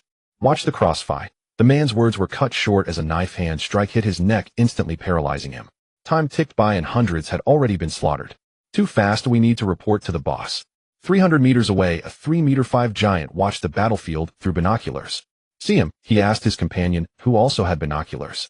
Looks young, very young, the companion commented. His movements are still a bit raw, plenty of openings, but his strength is astonishing. He's getting stronger with every kill. The other clenched his fists in anger. We've been terrorizing the West Blue, and now a Brad is using us. He's getting stronger with every kill. The other clenched his fists in anger. We've been terrorizing the West Blue, and now a Brad is using us for practice. The complainer suddenly froze, unconsciously swallowing. The binoculars fell to the ground. He spotted. Damian was about to finish off the last few enemies when he sensed a distant gaze. Several dark figures, sunlight glinted off the tools in their hands. Better strike first before they organize. And there should be plenty of valuables in the base, right? Damian snapped the last man's neck. My combat power is growing too fast, unnaturally fast, he thought as he dashed toward the main base of the Gambino family.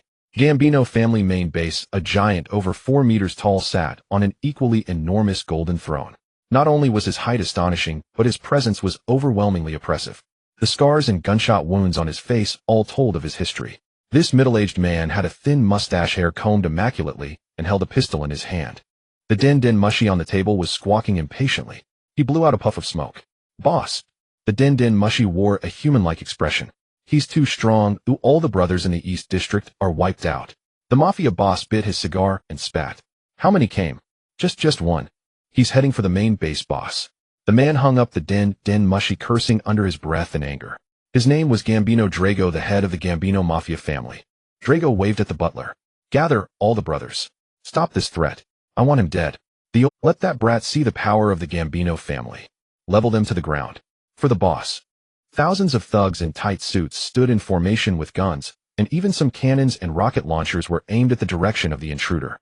The high wall surrounding the entire base was 5 feet thick with watchtowers and snipers perched atop. Target in range. The sniper looked through the scope, crosshairs locking onto the invader. Take him out. Bang. The bolt-action rifle recoiled, the bullet speeding out. A small crater burst in the ground, but the attacker was gone. Missed. A calm voice sounded in the sniper's ear. Total collapse. A massive deep red energy erupted from beneath the sniper's feet, instantly reducing the thick wall to dust and fragments. Its most primitive state. Cubic debris rained like stones over the entire base, and those standing near the wall were swallowed by the dust cloud. A dark shadow suddenly pierced through the smoke, charging into the crowd. Explosions erupted one after another. Panicked thugs fired wildly, their numbers dwindling rapidly. Damian continued fighting with pure physical techniques, breaking bones, twisting limbs, crushing necks. The crowd visibly shrank. Bullets kept coming, but Damian dodged instinctively. Fire the cannons. A roar came from the Den Mushi in the main watchtower. But boss, the executive said with a mournful face, we'll hit our own men. Fire the cannons. Boom. The heavy iron muzzles belched smoke and shells rained down like hail on the chaotic crowd. Boom, boom, boom. The explosions were continuous, and finally the bombardment subsided. Did we get him? Someone on the other side of the wall asked tremblingly. Aboved. A dark figure flashed into the midair, red eyes piercing through the dust cloud, staring straight at the man as if peering into his soul. Collapse pulse. A massive deep red energy erupted, unleashing an all-directional indiscriminate attack that swept across the entire plaza. The range expanded from a few meters to dozens, then to 100 meters. A huge crater appeared on the ground, its walls lined with sharp cracks and scars. Blood stained the earth a glaring red, the walls turned to dust. Nearly 80% of the Gambino family's defensive forces were destroyed in a single blow. Damian panted heavily, satisfied with the destruction, and continued toward the mafia headquarters. He passed through the brightly lit hall followed by a trail of lackeys. Boom. The heavy iron door was blown open and Damian burst into the boss room. The room was luxuriously lit, decorated with royal splendor, the walls adorned with heads of rare animals, a gold-gilded room. Damian looked ahead and saw the man sitting in the large chair, 2 cigarettes dangling from his mouth simultaneously. He was surrounded by dozens of bodyguards in black suits and sunglasses outfitted like the Secret Service. Guns as usual were drawn. "A little brat causing such a ruckus," Drago said impatiently. "If the other 4 families find out, where will I put my face?" Then he appraised Damian's luxurious count's attire. "How about joining me, kid?" He flashed a meaningful smile. "Money, women, whatever you want, I'll give it to you. What do you say?" Damian smiled and hummed silently, thinking, "Sybil, pull up his data." Gambino Drago, age 52 years, 5 months, height 488 centimeters, status healthy, furious strength unknown, devil fruit unknown. Damian had never seen Drago in action and knew nothing of his devil fruit, so the panel information was very limited. "I refuse." Drago crushed 2 cigars in his hand, letting out a sneer. Bullets rained down upon Damian, but he stood his ground and took them heeding. Clinking and clanking. Bullets littered the ground as the gunmen mercilessly emptied their magazines. Damian began to feel weary, so he stopped dodging altogether. Ordinary bullets could only inflict minor wounds, nothing more. The torn flesh healed rapidly, and his coat seemed to come alive automatically, mending the bullet holes. "What the hell?" the thugs gulped as they watched. The reedied youth raised his hand, and a stream of energy shot forth, leveling the entire room in an instant. After the screams faded, there was utter silence as the dust settled. Damian glanced at the slain bodyguard and raised an eyebrow. Drago seemed to have flashed out of the attack range, slowly tearing off his shirt to reveal a scarred, yet muscular chest. "Don't get too cocky, brat." "Shaved?" The man vanished from his spot and reappeared behind Damian. Finger pistol piercing. Drago's fingers bulged with veins as 4 streams of air shot out, aiming straight for the young intruder's vitals. Damian vanished, as well, rolling to safety. Boom. The explosion echoed through the ruined room, leaving 4 deep craters in the floor that pierced through the levels, their depths unknown. A thin layer of dust drifted up from the cracks, testament to the strike's power. 6 Navy styles. Damian muttered, watching Drago's movements. "Ho ho ho. You can use shave too, not bad." The mafia boss laughed. "I went through a lot of trouble to get my hands on the 6 styles manual." Damian glanced at the 4 craters. The damage far exceeded his expectations. "Brat, prepare to die." Drago aimed both hands at Damian. Penetration frenzy. Damian's pupils contracted. The barrage of bullet-like attacks came so fast, he couldn't react in time. He dodged most of them, but 3 struck his chest and right arm, piercing the skin and even exposing bone. Damian grunted and touched the wound. "Penetrated my skin." Devil fruit ability combined with the 6 styles, Damian concluded. His flesh began to slowly heal, but it would take at least an hour to fully recover. The mafia boss showed a surprised expression, grinning. "What kind of monster constitution do you have, brat? My penetration fruit ability should have pierced right through you. Seems you've hidden your fruit ability well. The media hasn't caught a whiff of it." Damian assumed a combat stance. The other didn't reply, again aiming his hand at Damian. "Let's see how long you can last, kid." As he was about to fire, Damian was faster. The youth's foot stomped heavily on the ground, and the entire floor instantly transformed into a reddened white checkerboard pattern. Drago's eyes widened as he felt his body lose balance. The entire floor exploded into countless fragments, and the 2 plummeted into the abyss below. Thud. Drago's 488-meter-tall frame crashed heavily onto the ground. He scrambled to his feet and looked around. This was the basement torture chamber, the catacombs. Several broken pillars stood in the dark, damp environment, with dust constantly falling. Cobwebs filled the corners, and the entire room exuded a decaying odor. Suddenly Drago felt a chill on his back. Ugh! His spine creaked under the strain as a flying kick from behind sent his entire body crashing into the pillar ahead. His body broke through the obstacle and slammed into the stone wall. Damian stood still, blood seeping from his chest, squinting. "I used my crush ability in that kick, and he actually endured it." Iron body. The man embedded in the wall stood up again, his aura even more intense, blood trickling from his mouth, and his back purple and blue. "Damn it," he roared, racked with pain. Then he counterattacked, picking up an assault rifle from the ground. Unholy penetrating barrage. The bullets fired from the rifle traveled at speeds far beyond normal, wrapped in a layer of white energy, bombarding Damian fiercely. The bullets continued to pour down, and Damian leaped behind a pile of broken pillars for cover. Each round left 5-inch-wide craters on the ground with astonishing depth. A massive cloud of dust rose, enough to terrify any ordinary person. "I still need to work on my attack range." Damian felt the pillar behind him being shattered by the barrage. His stamina was running out, and a chill of death crept over him. Yet a smile appeared on Damian's face. Several fruit-empowered bullets pierced through his defenses and lodged into his back. This feeling. Damian closed his eyes, ignoring the increasingly sharp pain in his back, focusing on a certain perception budding within him. Buzz buzz. Several startled flies fluttered frantically amid the ongoing explosions. Squeak squeak. Rats huddled in the corner of the room, cowering at the damp, cold edge far. Buzz buzz. Several startled flies fluttered frantically amid the ongoing explosions. Squeak squeak. Rats huddled in the corner of the room, cowering at the damp, cold edge far from Drago. Thump thump. Damian even heard the heartbeats of a few fortunate mafia members fleeing the main base. Whoosh. Then he sensed the heavy breathing of the injured Drago, who was still unleashing his firepower. Damian opened his eyes, his newly awakened perception spreading through the dark room. He stood up and turned toward Drago with indifference. Given up. Good then, die. Drago maniacally unleashed hundreds of penetrating bullets at Damian. Damian took a deep breath, letting his body move on its own. Drago's eyes widened. Damian's body danced gracefully through the rain of bullets, bending and twisting at perfect angles, effortlessly dodging every single shot. Such fluid movements continued uninterrupted. The young man walked forward slowly, his body easily evading every attack. Drago gulped and roared, "Impossible." Damian now stood 1 meter in front of Drago. His hand shot out like lightning, grabbing the gun in the other's grasp. A mosaic-like crackling sound echoed through the damp corridor as the gun exploded into countless metal fragments, even the bullets crushed into tiny cubes. Drago's eyes bulged as excruciating pain hit him. Damian's left foot slammed onto his knee, bending it at an unnatural angle, forcing him to his knees. Damian's hand clutched his throat, confidence gleaming in his eyes. "Thanks for helping me get stronger." Drago gasped, feeling the shadow of death envelop him. "WHWH, why are you doing this?"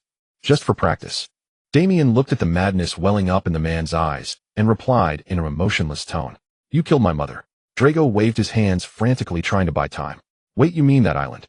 Renaissance Island?" Damian nodded coldly. Drago's words came out like a machine gun. "Two was just following orders. It wasn't my idea." Damian's eyes narrowed to slits, staring at that desperate face.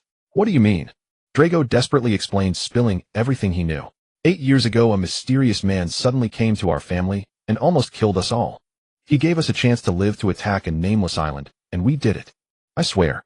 This whole rainbow fish thing was just a front, publicly claiming it was for catching rare fish, but actually it was to make the Navy turn a blind eye.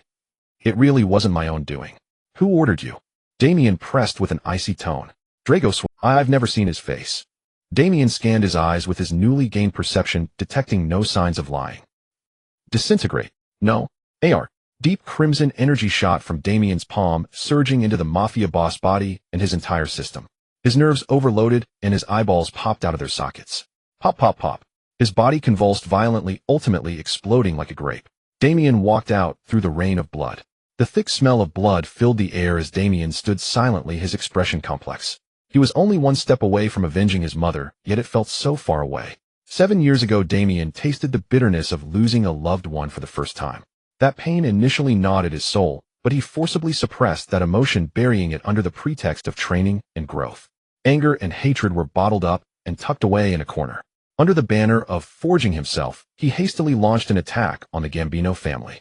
Without a meticulous plan or a fallback route, he barged in with sheer brute force, directly penetrating the enemy's core and confronting their leader face to face. It was a reckless revenge. Fortunately, he won. But the truth wasn't as black and white as he had imagined. Unknown variables. He might be lying. Sybil's voice resounded in his mind. Maybe. But it's also possible that someone really wants to destroy my hometown island. But who could it be? The world government. He shook his head and decided to deal with the matter at hand first. Damian's red pupils stared at the pool of blood on the ground, mixed with shredded flesh. The remains of the former leader of one of the 5 great families of the West Blue. He slowly steadied his breath, replaying the battle just now. Drago's attacks had left several deep holes in his back and chest, and his body throbbed with pain. This was his first time fighting a devil fruit user, and he was indeed caught off guard. The one-sided domination he had anticipated never materialized. He spat out a clot of blood, and his bones creaked as he stretched. "I need to be more careful next time," he told himself. But this gamble wasn't without gains. Damian expanded his consciousness as before and once again felt that marvelous sensation. It was a new perception transcending the physical body, capable of capturing every detail of the surrounding environment. Every subtle movement, even the crawl of an insect, could not escape this perception. "Is this observation hockey?" he murmured to himself. "Yes, Damian. Hockey often awakens in intense conflicts and battles." "Congratulations." Damian, why does it feel so familiar? Strangely, this so-called sixth sense had an indescribable familiarity. Hockey exists in all living beings. This is a truth in any world, including the world of your past life. Damian remained silent, waiting for Sybil to continue. Reality's laws, what you earthlings call physical laws, govern the order of nature. Although the constraints on Earth are much stricter, these laws still exist. Observation hockey is the easiest to awaken because it can randomly manifest at various stages of life. What do you mean? Sybil immediately replied, for example, you feel someone watching you from afar, turn around, and indeed find someone looking at you. Or you feel something is about to happen, and then it actually does. These are all examples of observation hockey manifesting randomly. Even the advanced application, seeing into the future. I believe scientists on your Earth call it déjà vu. It's merely an instinct that can be amplified infinitely. She added, finally, however, awakening observation hockey at the age of 14 is indeed very rare. It seems you inherited my parents' talent in observation hockey. Damian finished her sentence for her. Forget it, let's find the treasure vault first. Somewhere in the West Blue. What did you say? El Pavo Island was taken down. Someone off Drago. Send people over immediately, and before other families seize control, grab the entire chain of power in your hands. Similar orders echoed throughout the underworld of the West Blue, shaking the entire sea. These words naturally reached the ears of the Marines as well. 10 minutes later, in the Gambino family's treasure vault, Damian glanced at the mountains of gold and banknotes piled in the room. The golden glow was enough to stir greed in anyone's heart. But his gaze was firmly locked on several items on the pedestal in the center of the room. A jug of wine, a book, a sword, and 3 devil fruits. That jug of wine was an aged vintage of considerable value. He picked up the book and smiled when he saw the title. Rokushiki Manual, a complete training manual documenting the Marines' 6 body techniques. 1. Soru, instantly stomping the ground 10 or more times to utilize reaction force for high-speed movement. 2. Jeppo, high-speed, kicking in the air to achieve aerial movement. 3. Shurgon, concentrating all body strength into the fingertips with hardness comparable to bullets. 4. Tekai, tensing the bodus muscles to the limit with hardness comparable to steel. 5. Rankyaku, ultra-high-speed kicks, generating vacuum, slashing waves. 6. Kami, flowing like paper along the rhythm of the enemy's attacks to nullify their offense. Good stuff. Looks like Drago wasn't lying, he did find this manual, Damian said, but his attention was quickly drawn to something else. It was a dark samurai sword with purple lightning patterns stamped on the blade. Look closely, the blade seemed to pulse faintly, as if it were alive. Damian glanced at the label on the pedestal, standing out conspicuously amid the dusty gloom. One of the 21 great grade swords, Madness. The blade cut through the air with a crisp whistle, exuding majesty. Good sword, but I have no interest in blades, he murmured, sheathing the sword. Damian didn't oppose using weapons in conjunction with his abilities, but he needed something heavier and larger, like how Whitebeard used his Bicento to focus his Tremor Fruits attacks. This slender blade was more suited for sharp, fast slashes and didn't synergize well with his abilities. Besides, he wasn't a swordsman. He looked at the 3 eye-catching devil fruits in the center of the vault. Damian had previously uploaded the Devil Fruit Encyclopedia to Sybil for identification. Before long, detailed information about the 3 fruits surfaced in his mind. The first 2 were Paramecia, ton fruit. The user can freely alter their body weight from 1 kilogram to 10,000 tons, while their body size remains completely unchanged. Sticky fruit. The user can secrete adhesive fluid from the pores of their body.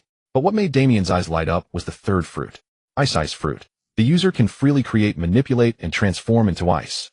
Gulp. Damian involuntarily swallowed and picked up the blue devil fruit. This was a powerful Logia fruit, arguably one of the strongest Logia types, the future Admiral Akiji's ability. How did it end up here? If I remember correctly, Kazan was born in the South Blue, Damian murmured. Perhaps it was a massive deal between the Mafia and other forces, eh? Or did the young Kazan sell it? With this fruit, one could effectively overcome the devil fruit user's greatest weakness, seawater. It wouldn't be an exaggeration to call it a cheat. Damian snapped out of his daze and pondered for a moment. Sybil, what would happen if I used the ability transfer token on this fruit? Sybil replied, the token can only convert auxiliary abilities, so it should only grant you a Logia Ice Body. Damian sighed in disappointment. A Logia Ice Body was indeed powerful, but against anyone with even a little armament hockey, it would be essentially useless. Perhaps only fruits that are inherently auxiliary in nature can be fully transferred. He needed to find 3 fruits that met the criteria. They're coming. The grass and trees along the island's edge transmitted information to him. It was said that a large fleet composed of pirates and mafia members, they're coming. The grass and trees along the island's edge transmitted information to him. It was said that a large fleet composed of pirates and mafia members was about to arrive. Damian didn't have the stamina for another fight, so he naturally chose to retreat. Guided by the trees, he reached the edge of the island, avoiding the landing enemies. It was an abandoned dock with an old boat used for emergency evacuation. Damian naturally borrowed it. He unfurled the sails and sailed away from the island. Behind him, thousands of mafia members were gradually flooding the island. The once peaceful El Pavo Island instantly became a hot potato in the hands of various powers. Underworld figures, pirates, undercover Marines, journalists, all sorts of people. The other 4 great families had also arrived. El Pavo Island was destined to become a quagmire of chaotic battle. A power vacuum is never something that can be filled peacefully. Marineford Grand Line. The Gambino family has been annihilated. A majestic voice echoed within the spacious office at the heart of Marine headquarters. This was an admiral's office. "Admiral, should we send someone to quell the chaos?" A rear admiral asked respectfully. "No need. Let those scum fight it out among themselves. It has nothing to do with us." The man in the brown suit waved his hand. Then he glanced at a faxed photo of a young man in his office. "Where did he come from?" the imposing man asked.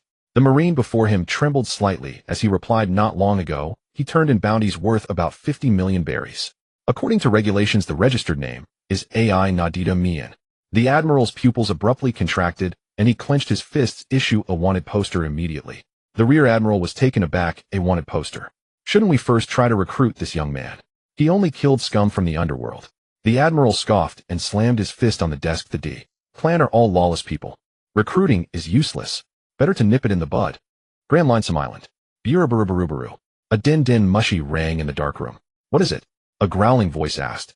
The caller slowly exhaled a puff of smoke, leisurely flipping through a page of information. "We have a weapons supplier that got taken out. The Gambino family in the West Blue," the other party replied calmly. "A woman. Such a trivial matter is worth calling me." The beast-like voice roared impatiently. The woman's face was hidden in the shadows, but a gentle smile was faintly visible. "A young man no older than 15. He alone," she said, "took out the entire Gambino family in a few hours." The woman continued, "That's not the point. The point is his name." She glanced at the detailed information on the paper before her. AI Damian. There was a moment of silence on the other end of the line. "AI Nad." The voice on the other side seemed intrigued. "Jai-ha. Keep an eye on his movements. Notify me when he surfaces again." "Are you sure he'll surface again?" the woman asked curiously. "Humph. The D-Clan cannot help but challenge the authority of the world government. It's etched into their blood. Jai-ha. They'll see to it, Captain." Click. The din mushy closed its eyes, ending the call. The woman let out a soft sigh and wiped a bead of sweat from her young face. She was young with a hint of allure in her features. "Another young monster. I have a feeling you'll be someone special. Let's see how far you can go." West Blue Greta Island. "You actually pulled it off," Captain Thunder muttered after hearing the report. "But can you persevere on the path you've chosen?" The 2 tall Marine sighed. He was full of admiration for this young man, but also worried for him. Damian was now deemed a pirate. Once the turmoil in El Pavo subsides, not only the Marines, but also other mafia groups will hunt Damian. An unpredictable variable is disliked by everyone. If they can't control him, they kill him. 5 days later, West Blue. A dilapidated pirate ship sailed on the clear waters of the West Blue, still bearing the emblem of the Gambino family. Damian put down the book in his hand. The title was Exploring All Things, written by Clover, captain of the Clover Pirates. This name was of course very familiar to him. However, his reading was interrupted by a seagull carrying a newspaper in its beak. This was not the news bird of the future, but an ordinary seagull that Damian had personally asked to deliver newspapers. He fully unfolded the newspaper and saw the headline. "Violent storm sweeps the West Blue." The headline report was exactly about the annihilation of the Gambino family, one of the 5 great families. The instigator of the event was also bolded. Next to it was a wanted poster. Wanted poster. AI Damian. Bounty 1000000 berries. Dead or alive. Wanted poster. Not even an epithet. Is this a bit of a disrespect? Damian said with a wry smile. Still with a hint of narcissism, he shrugged. "Oh well, at least the photo captured some of my handsomeness." Sabaody Archipelago Grand Line Paradise. A bounty of 100 million berries on his first wanted poster. And he's only 14. And from the West Blue. The 5 kingdoms under the world government have lost nearly 10,000 Marines and civilians due to the chaos caused by this brat. I say they should throw him into impelled down for life. Last year there was a similarly aged brat with a bounty of 70 million. That guy was a monster who stole food from Marine warships. Now another one has popped out. The crowd was astonished. Some were fearful, some excited. The new world was already in chaos, and now even the calm seas beyond the Grand Line were beginning to boil. No one knew what would happen next, but it was inevitable that more innocent people would be swept into this storm and die violent deaths. 6 days later, West Blue Renaissance Island. A dilapidated small boat docked at the shore of an uninhabited island. Plants and greenery seemed to dance as if welcoming their returning master, and a gentle breeze carried a familiar fragrance. Damian stepped onto familiar land. After nearly a month away, he had finally returned home. He walked through the welcoming forest path, pondering his next plans. I can't set sail yet. At the very least, I need to master armament hockey first, he concluded. Luffy had clashed with Smoker just a few weeks after leaving the Goa Kingdom. If Dragon hadn't stepped in to save him, the outcome would have been uncertain. Damian didn't have that status, nor did he have anyone to help him. In this era, far more brutal than the original story, without even the means to fight Logia, users venturing out to sea would be suicide. Moreover, my stamina is insufficient and my strength is insufficient. The 6 powers should make up for my lack of mobility. So Damian made a plan list. 1. Master the 6 powers. 2. Awaken armament hockey. 3. Improve stamina and strength as much as possible. The first 2 are necessary conditions for going to sea. The third is to train as much as possible. Damian felt that about 2 years of preparation would be enough. He once again immersed himself in day after day of arduous training. Boom. A thunderous roar echoed across Winnie Fushing Island as a colossal sea king attacked the bay. The creature's body nearly blotted out half the sky, its shadow casting a pall over the entire sea. Moonstep. A shadowy figure stepped on the air and soared straight up 50 meters. The silhouette appeared to be a young man, who then dove down from the sky, plunging straight toward the Sea King. His fist drew back, gathering power, just about to strike. Strangely, a dim black armor coated his fist. Bang! The young man's fist slammed into the Sea King's crown, and a shockwave erupted abruptly. The gigantic beast let out a painful roar, its skull shattered, blood splattered, and its eyes gradually dimmed. The young man landed with a thud, his black fist returning to normal. A few huge chunks of flesh were about to fall onto the reedied youth, but he raised his right index finger. Finger gun, continuous bullets. Whoosh, thwack, whoosh. A series of air bullets shot from his fingertip, precisely striking the falling chunks in midair and blasting them apart. Thus not even a single drop of grime touched him. The youth calmly strode away. He had medium-length hair with a few strands of red streaking the left side of his black hair and a faint scar above his right eye. In his deep red pupils shone determination and fearless ambition. Damian, having just dealt with a giant sea king, was already prepared to leave his home island. After 2 years of arduous training, he was finally ready to set sail, taking another step on the path to power. 2 years of intense training and an extremely healthy diet had given this 16-year-old youth an astonishing physique. Damian's body was rippling with muscles, exuding a sense of power. His features were also quite handsome. Perhaps the lineage of the tree spirit was truly enviable. She by air, bring up the panel. I haven't seen it in a long time. Retrieving. Anadita, Mian, age 16 years, 2 months, height 307 centimeters, status full devil fruit, crush fruit, near intermediate mastery, fruit rating 6, and a half-star seastone resistance 56. 6 skills: super fast recovery, extreme regeneration, super normal stamina, steel stamina, evolutionary physique, natural perception, voice of all things, will of D6 styles, hockey observation, hockey intermediate mastery, armament, hockey basic mastery, strength, quasi-onco commander level. Again, after 2 years of training, that feeling of abundant power surged through his entire body. The dual growth of body and spirit brought a torrent of power. Damian immediately sat cross-legged, entering a meditative state to sense the evolution of his physique. Bones and tendons grew harder, flesh further strengthened, blood vessels expanded, and muscles frenziedly absorbed energy for transformation. Super fast recovery has evolved into extreme regeneration. Supernormal stamina has evolved into steel stamina. A wave of heat surged through the young man's body, and his eyes sharpened with the newly acquired power. Extreme regeneration. Recovery speed is 3 times that of super fast recovery, steel stamina. Durability is 3 times that of supernormal stamina. His power had broken through once again. Damian gave a wry smile. Even with this recovery and stamina, I'm still far behind those true monsters. Kaido's reputedly undying defense, Big Mom's steel balloon, Whitebeard's outrageous vitality. He counted those beings far above himself. But the direction was right. This feeling, Damian murmured, feeling that his conscious perception was somehow restrained. Over the past few months, as his observation hockey continuously grew, he had been sensing this change. Not long ago, he had elevated his observation hockey to intermediate mastery. This meant his perception range was larger, able to capture subtler and shrewder movements. The key was that the perception method of observation hockey was very similar to his natural perception, but the latter granted him the ability to communicate with nature. At this moment, that feeling of evolution descended once more. A torrent of brand new perception crashed into his consciousness, and the world around him began to slow down. Sounds, noises, the breath of life. All were amplified infinitely. Ugh! Damian clutched his head in pain. A crisp notification sound rang in his mind. Natural perception has evolved into voice of all things to me, and instinctively took a deep breath.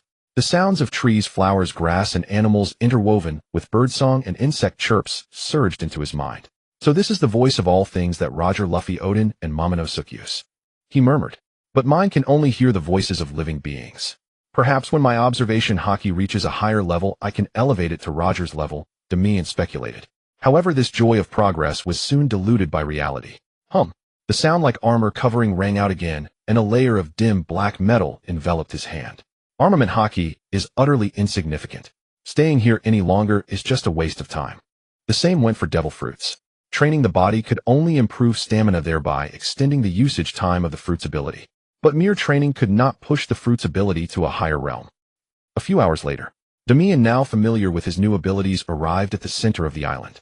That place he visited almost every week, a reminder of his past weakness. Damian sat on that reassuring soil, and the surrounding grass and trees emitted a joyful sound of welcome. The well where he once hid had collapsed, but after years of disuse it had instead filled with water. He gazed at the portrait naturally shaped by the trees, the silhouette of his mother. For 9 years it had never changed. This scene was both nostalgic and tinged with old pain. After a moment of silence, Damian stood up and touched the warm bark. "You told me to live well," he whispered. "I will give everything to stand where no one can push me down." Under the young man's solemn expression, those deep red pupils seemed to respond a pure flame of ambition. What Damian did not know was that in the depths of his consciousness a wild undercurrent was surging like a hurricane poised to strike, waiting for the moment to break free of its shackles. "Someday I will return. Farewell, Winnie Fushing Island," the reed-eyed youth whispered, hoisting the sail of his tattered sloop. Damian spread a crumpled sea chart in front of him, adjusted his course, and set sail eastward at full speed. The weather was quite good, promising a smooth journey. The West Blue was renowned for the 5 families, as well as 2 important locations familiar to Damian: O'Hara, where the tree of all knowledge took root, and the Land of Flowers, the home of Chinjo. However, Damian currently had no reason to visit those 2 places. His goal lay elsewhere. Severa Island, the last stop before Reverse Mountain, bustling and lively, just like Rogue Town in the East Blue. Damian muttered the island's name to himself. "I hear the underground trading market there can get you anything." 11 days later, on Saiwela Island in the West Sea, a 16-year-old youth walked through the bustling crowd, immersed in a joyful atmosphere. The sky was clear and bright. Islanders came and went, and the endless clamor filled his ears. Most people considered this place a relatively safe paradise, but those with sharp eyes could sense the danger lurking in the shadows. After all, it was the last stop before entering the Grand Line with a considerable number of pirates. Yet there was an unwritten rule here: as long as you didn't cause too much trouble, the Marines would leave you alone. Damian walked to the entrance of a small tavern by the roadside. A few rats scurried past, and droplets of water fell onto the stone pavement. Creak. The wooden door opened, and the young man stepped into the crowded tavern. A few drunken men sat at the bar. "A pot of sake," Damian said casually, taking a seat on an empty stool. The bartender blinked, sizing up the customer. "I'll orange you a bit." His words were interrupted by an involuntary swallow. Deep crimson pupils were fixed on him. Right away, the wine was quickly served. Damian took a sip of the island's specialty. Unlike most pirates, he wasn't an alcoholic. He had simply tasted sake at the Gambino family a few years ago and found it pleasant. Slurp. He took a sip of the burning liquid and fell into deep thought. Several paths lay before him. He could raise a pirate flag, gather his own crew, and sail the seas. But there was a big problem. The Luo Kusi pirate crew was the overlord of this era, who knew how many monsters lurked in the sea.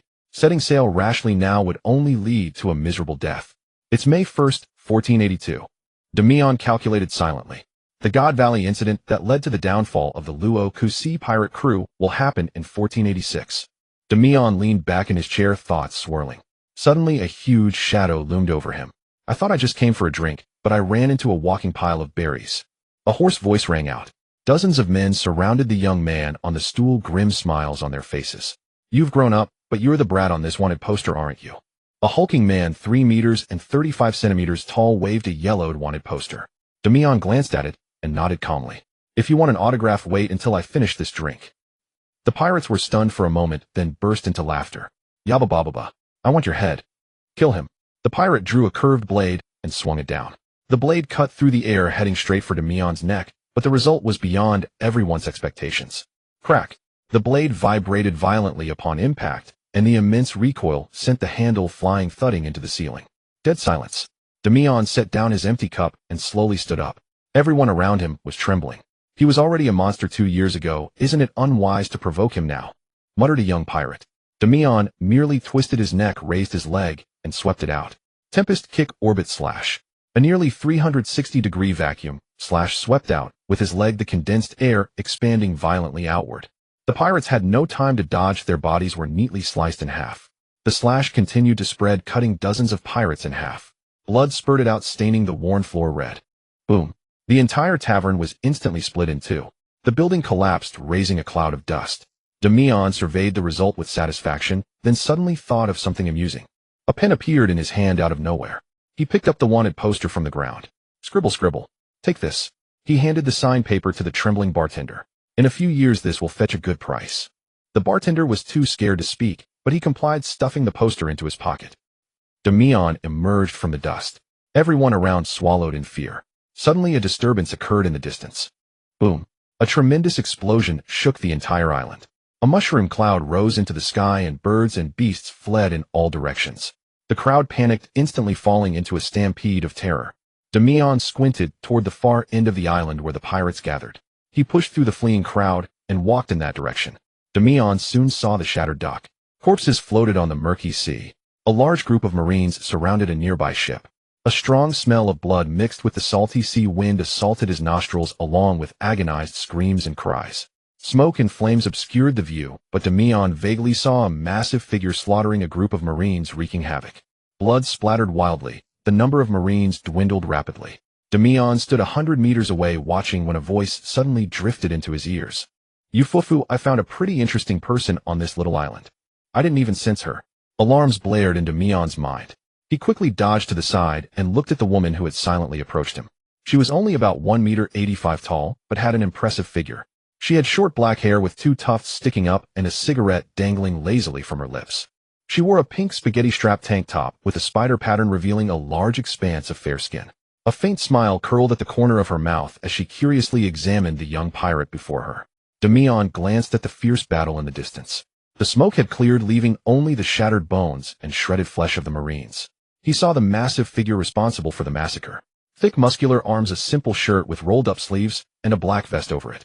Long black hair, two huge horns protruding from the sides of his head, and one hand holding a heavy spiked club covered in blood and flesh. It was a nightmarish scene. Yet beneath the ferocious appearance was a young face that didn't look much older than Damian. "The Marines of the West Sea are too weak," the monstrous young man roared with a grin. The woman replied casually, "Don't expect too much from the outer seas." The big guy snorted and turned to get something from the ship. "Ain't it Damian?" the woman said with a gentle smile. "I've been looking for you. My name is Xiaku Yaku, but my friends call me Xiachi. Care to have a chat?" Xiachi, the wife of the future pirate king's right-hand man Pluto Lei Li. Damian was inwardly startled. The woman observed him with keen interest, exhaling a wisp of smoke. Finally Damian spoke. "What do you want to talk about?" Xiachi smiled faintly. "You should know whose flag we fly, right?" Damian slowly nodded and gave the answer, "The Rocks Pirates." Xiachi inclined her head slightly, then unhurriedly walked toward an empty outdoor cafe by the roadside. Damian followed and sat down across from the languid woman. A brief silence fell, the distant explosions serving as the only background noise. Xiachi's companions were still causing a ruckus over there. Xiachi took a few puffs of her cigarette and asked, "Do you know the major powers in the Grand Line right now?" Damian shook his head. Information about the Grand Line was strictly sealed, let alone the New World. The world government didn't want the public to know how little control they had over those waters, preferring to maintain the information gap. Xiachi let out a soft hum, unsurprised. "In terms of pirates, there's been an overwhelming force for a long time. They are called the Sea Emperors." Damian narrowed his eyes, but didn't interrupt.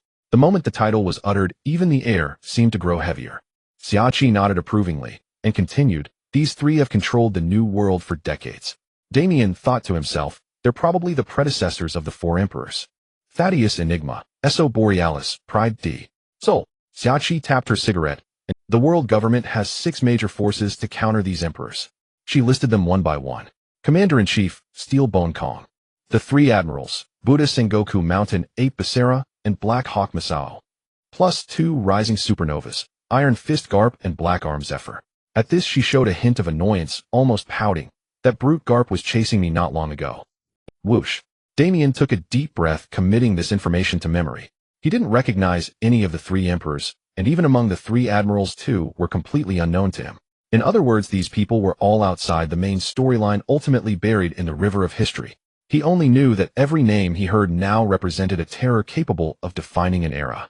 Damian then seized upon a key information gap. So the Rocks Pirates want to break the current order. Xiaoqi smiled in confirmation, revealing a charming expression.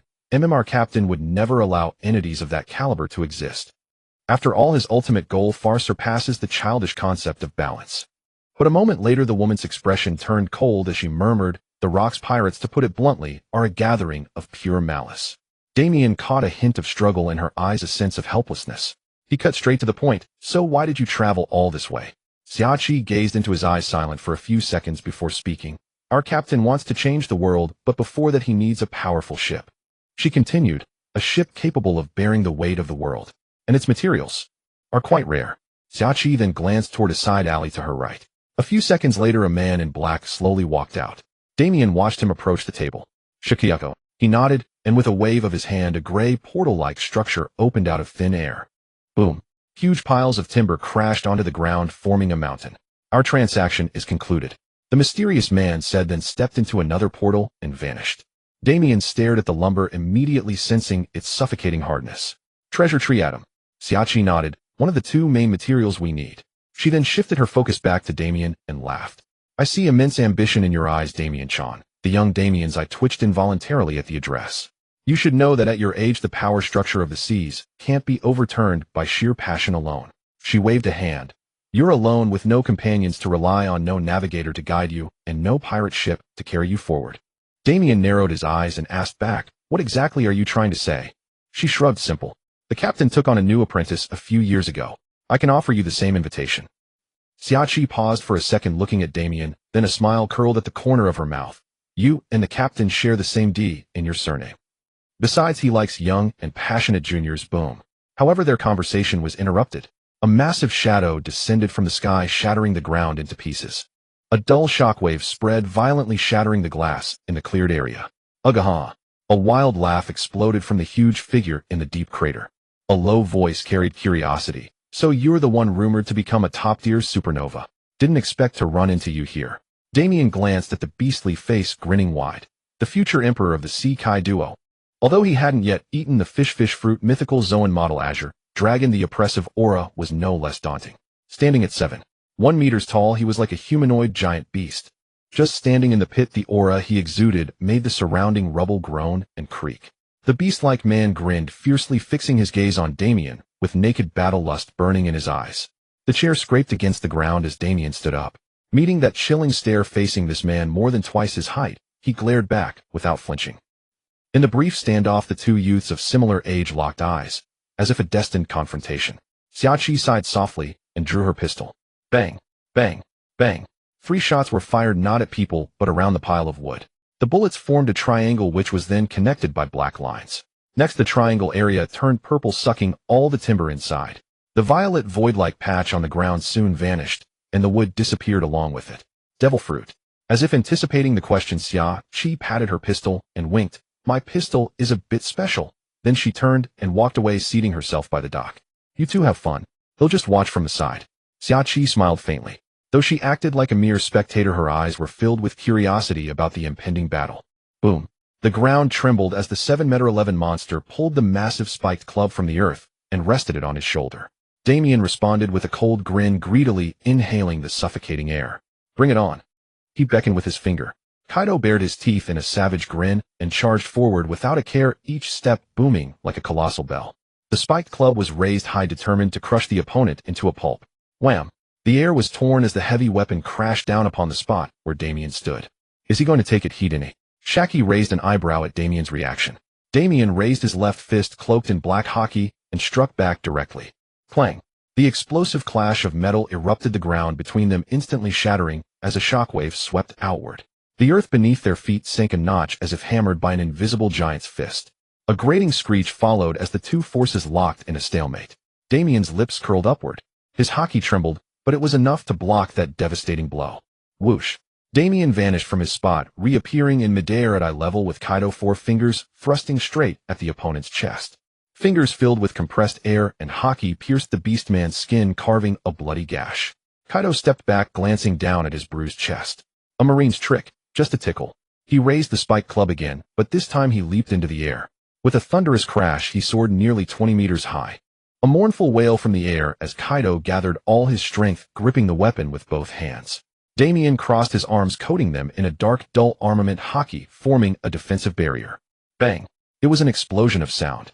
Damian clenched his teeth, straining to hold the descending spiked club. His fingers scraped against the metal with a grating screech. The immense weight pressed down on Damian. Kaido's attack, combined with his own body mass, both forces crashing simultaneously. The ground beneath Damian's feet shattered like a mirror, shockwaves radiating outward. Kaido released the pressure and landed a few meters away. He gave his opponent no chance to recover, swinging the club again with a roar that refused to concede defeat. Damian countered once more with a heavy left fist, colliding Hiden with that absurdly large club. What monstrous strength, he thought with some strain, digging his feet into the ground to maintain balance. But my armament haki is growing fast.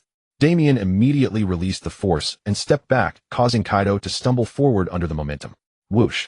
Using the shave, Damian appeared once more before the off-balance Kaido fist, already poised to strike. Bang! Damian's fist slammed into the very center of the sternum of the future Emperor of the Sea, showing no mercy, pouring all his power into the blow. Ugh! Kaido grunted, feeling his ribs tremble. His entire body was blasted away, smashing like a cannonball into a cluster of buildings hundreds of meters away. Kaido crashed through 3 walls in succession, rubble and debris raining down. Damian squinted at the ruins, seeing the expected result. Kaido was almost immediately on his feet, casually shaking off the piled concrete and dirt, sending a dull tremor through the ground. His chest was a mass of bruising, but it was nothing. Ugh! Again, Kaido cackled wildly. He picked up the fallen spiked club and charged once more, each step booming like thunder. Crackle! Purple lightning flickered around the weapon, as if some beast had awakened from slumber. A suffocating bestial aura burst from the young Kaido. His haki can produce lightning. Is it Conqueror's haki infusion? Damian narrowed his eyes at the shimmering weapon. Thunderbogwat! Kaido mercilessly swung down the lightning-wreathed giant club. The air was torn, a violent wind pressure swirling like a tornado across the surroundings. Damian instead laughed and charged straight toward the attack. His black fist was enveloped in a boiling red. A spiral energy coiled around his arm, concentrating at the core of his fist.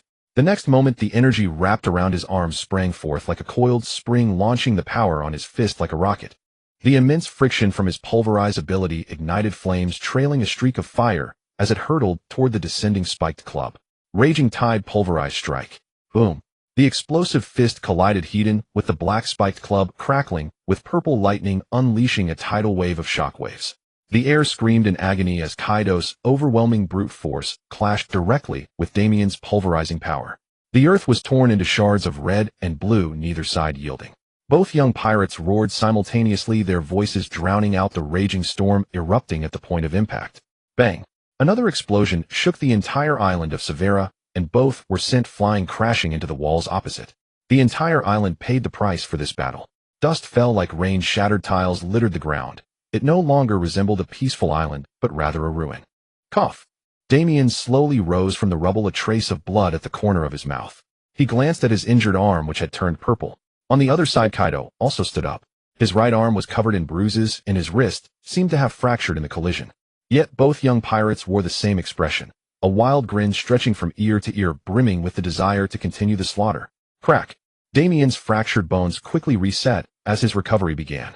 Kaido's physical condition was clearly better, but his beloved spiked club had cracked. They were about to charge at each other again. Ahem! A voice rang out. Let's call it a day. The nearby Marine branch will be here soon. I can't afford to gamble the treasure tree atom on your little games. Shaki said, stepping between them. Kaido snorted. What do I care about the Marines? Shaki remained unfazed. We'll play again later. Right now we still have a mission to complete. And from now on you'll have to hunt and cook for yourself, Kaido-can. The long-horned youth grunted, suppressing his battle lust and surrendering silently. Shaki turned to Damian, her eyes full of approval. Your strength has exceeded my expectations. She winked and extended an invitation. How about it? Want to join the Rocks Pirates as a cabin boy? How about it? Want to join the Rocks Pirates as a cabin boy? Damian narrowed his eyes, studying the woman smoking before him. Syakuya-ku and Kaiduo. Both were profoundly connected to that nexus of power in the New World. Though for now they were merely 2 weapons in the hands of Roxy. Jibek. Accepting this invitation was tantamount to signing a death certificate.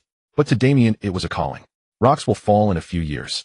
The young Damian calculated in his mind, the best way to survive this hellish era is to hide in the most perilous place.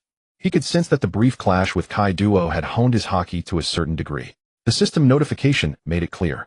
Armament haki proficiency has reached intermediate level. Such an improvement from just one exchange. If he stayed by the side of those monsters every day, what heights would he? Damian's lips curled into a smile as he answered succinctly, "Fine him in." "Hee, I look forward to your growth, Damian-chan," Xiachi replied with a smile. She turned and walked toward the dock, completely indifferent to the chaos behind. "Let's go before those annoying guys show up." Kai Duo burst into laughter. "Rororo. We'll finish our fight next time." Damian murmured, "Display Kai Duo's stats." After a duel, it was enough to quantify the current strength of this future emperor. Kai Duo, age 17. Height approximate 7.1 meters. Status healthy. Devil fruit none. Haki observation, Haki intermediate armament, Haki intermediate conquerors, Haki basic. Strength, mid-level Yonko commander. On par with Damian. Yet he had an intuition that in a prolonged battle the outcome might hinge on devil fruit abilities. That brief skirmish had already brought about many changes he craved. Marine Headquarters, Marine Fort. Fleet Admiral's office. "What did you say?" A heavy voice echoed through the office. A burly man, muscles bulging and covered in scars, sat upon the seat of power. Even seated, he exuded an overwhelming aura of strength. He wore a short-sleeved shirt with a gray marine coat draped over his shoulders. His hair and beard were spiked with some fuzz on his cheeks and a stitched scar beneath his left eye. Fleet Admiral Kong. "The information has been confirmed. Xiakuya Ku and Kai Duo of the Rocks Pirates have appeared with Ina D. Damian on Severa Island." The Rear Admiral reported hastily. Kong narrowed his weary eyes and rubbed his forehead. He closed his eyes and a blood-soaked figure grinning fiercely flashed through his mind. "These damn D. One trouble after another," Kong muttered. "It seems Rox has found another new apprentice hole. Give me headaches." The Fleet Admiral shook his head and issued the order, "Update their bounties, including that woman who's been surveilling. I want them eliminated before they enter the new world." Kong clenched his fists. "We still have time to crush these budding threats." West Blue, near Reverse Mountain. So this is that massive wall spanning the entire ocean, the Red Line. Damian gazed at the crimson giant wall stretching across the sea, unable to contain his awe. No matter which direction he looked, the Red Line extended, endlessly piercing through the clouds, as if reaching the heavens. "Damian, I need you and Kai Duo to steady the ship. This stretch will be rough," Xiachi said as she prepared to climb. The two grabbed the gunwale as the ship slowly began ascending the mountain, creaking incessantly. Massive waves splashed onto the deck, crashing down on them, trying to push them back. Soon the ship's speed stabilized and the ascent continued, leaving the West Blue far behind. Damian watched the azure sea until it vanished into the clouds. It took a few minutes for the ship to reach the peak of Reverse Mountain. Damian exhaled softly, gazing at the sea of clouds. "Find us." A whisper suddenly echoed in his ear, pulling his gaze into the white expanse. Those words came shortly after the ship reached the summit where the ascending currents of the four seas converged. What was that? Damian scanned his surroundings. The voice came from the other side of the Red Line. The ship's course was toward paradise, the first half of the Grand Line, while the end of the new world lay behind. Damian sank into thought. Then the ship began diving at astonishing speed with a fierce gale howling past. Whoosh! A cold, powerful blast of air hit his face, marking the end of this roller coaster ride. That battered ship finally landed in the Grand Line. Damian walked across the unsteady main deck, sensing the change in the surrounding atmosphere. The air carried a sense of chaos far wilder and more uncontrollable than the West Blue. "Damian, how does the air of the Grand Line feel?" A soft voice pulled him back to reality. Damian responded with a faint smile, breathing in the air of paradise. Kai Duo came over looking impatient. "Hey woman, when are we going back to Beehive Island?" Xiachi shook her head at the young beast. "This is your first official mission, Kai Duo-chan. We can't go back until we get a new ship, so be prepared to wait." Kai Duo only grunted, plopped down, and immediately fell into a deep sleep. Ignoring his thunderous snores, Xiachi turned to speak to Damian. "We'll stop at a nearby island for supplies. I also need to contact the captain and tell him about you." She pulled out an eternal pose from her pocket. The pointer read, Urugina, the name of their destination. Damian nodded.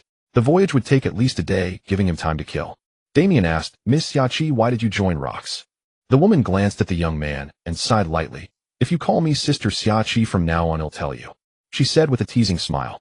Damian scratched his head, shrugged at the odd request, and agreed. Huff. She exhaled a puff of smoke. "I'm from the comm belt. You know where that is, right?" Damian nodded, pointing at the serpent emblem on her belt. "Empress of Amazon Lily, captain of the Kuja pirates." Xiachi nodded slightly and continued, "That's right. Our island is protected by the comm belt's properties, so pirates can't get in." She hummed a tune and took another drag of her cigar. But there are some devil fruits that can overcome the calm belts, Xiaoqi explained. As an empress, I can't afford to wait until I lose the ability to protect myself. Once when I resupplied at Sabaody Archipelago, I caught Garp's attention. Rox saved me. But that man never does favors for free. She sighed. I had a friend who was lovesick and wanted to take my place, but I refused. Since then I made a deal with him. Work for him, be his spy scattered everywhere. She looked up at the young man, before her a hint of helplessness in her eyes. The captain's name can intimidate both the Marines and other pirates, but selling your soul to the devil always comes with a price. Damian processed this information, his mind involuntarily sketching the image of the demon she spoke of. Shaki walked up and patted Damian on the shoulder. Once we reach the new world, trust no one.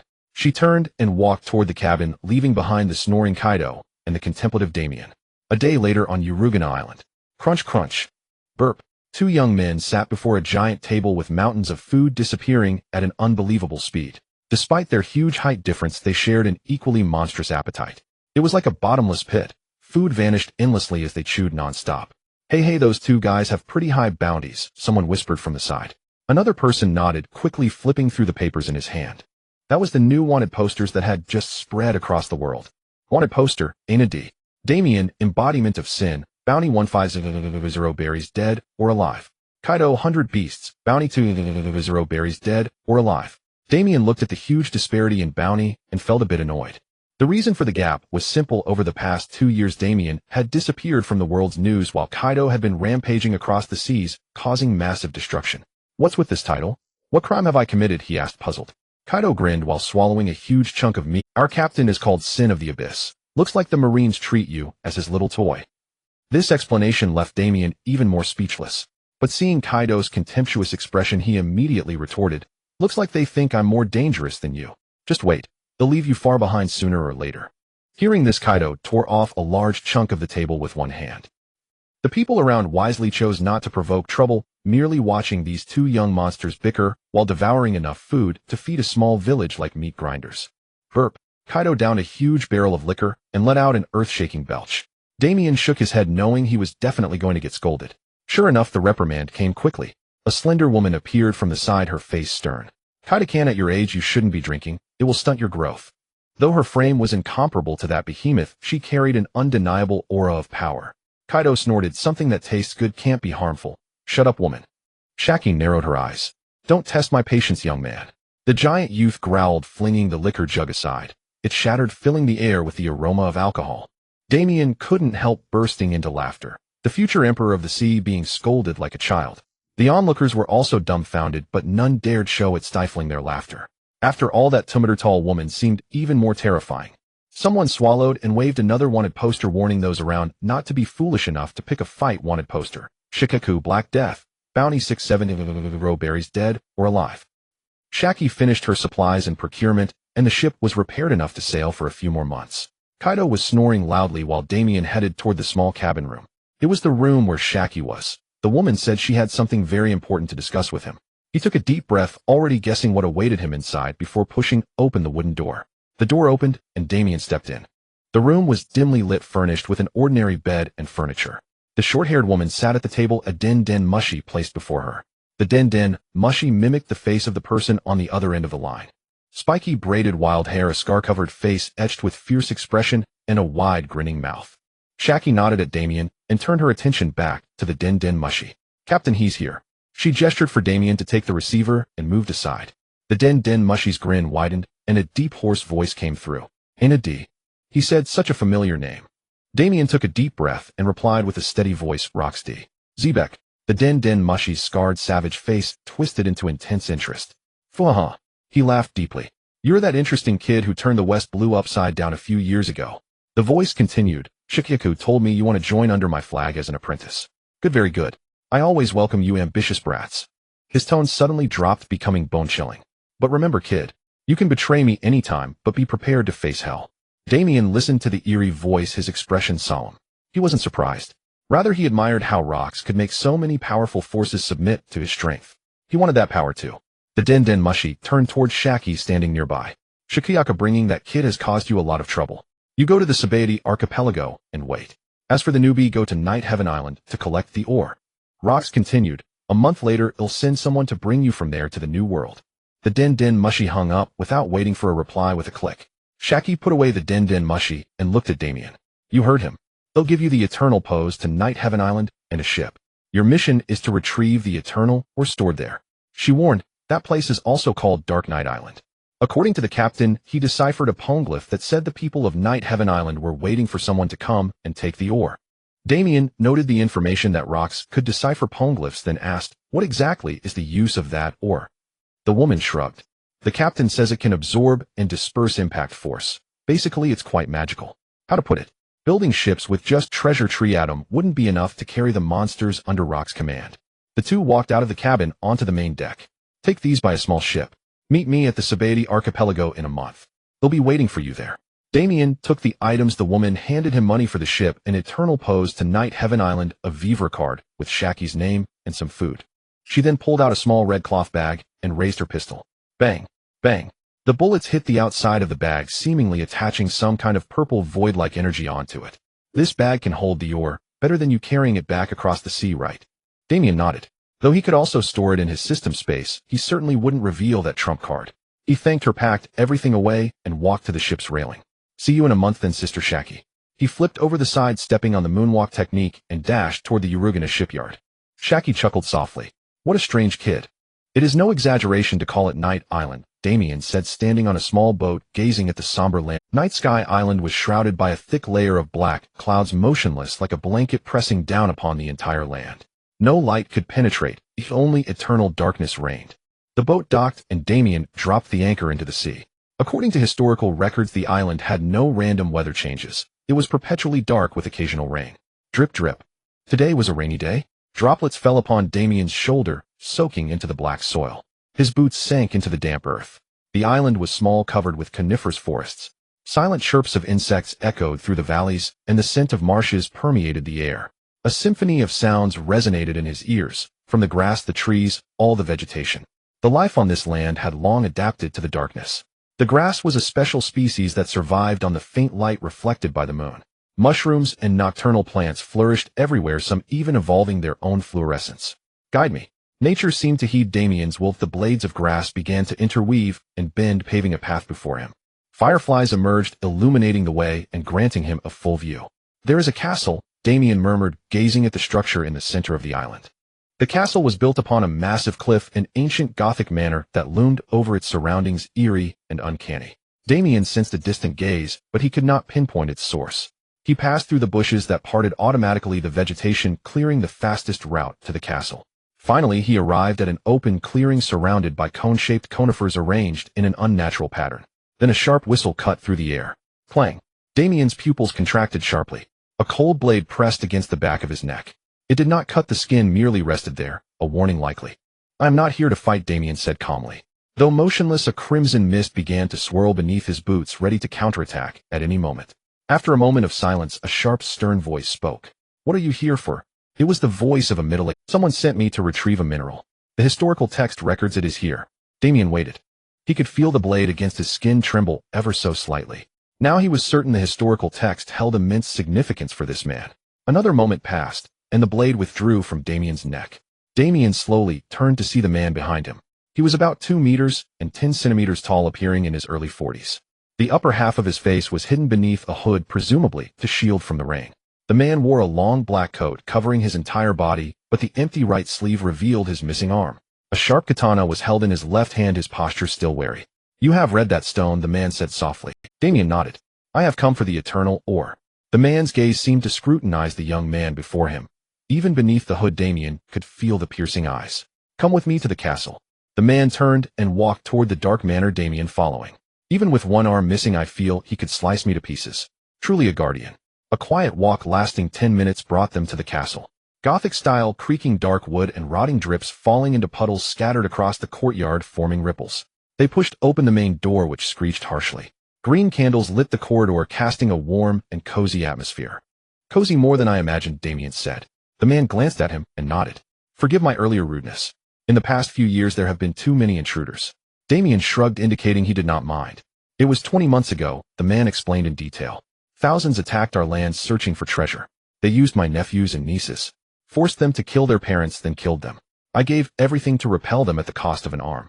Now only my wife and son remain under my protection. The two walked on the red carpet toward the main hall. Our ancestors have waited centuries for someone to claim that, or, the man said as he led Damian to a sofa at the end of the room.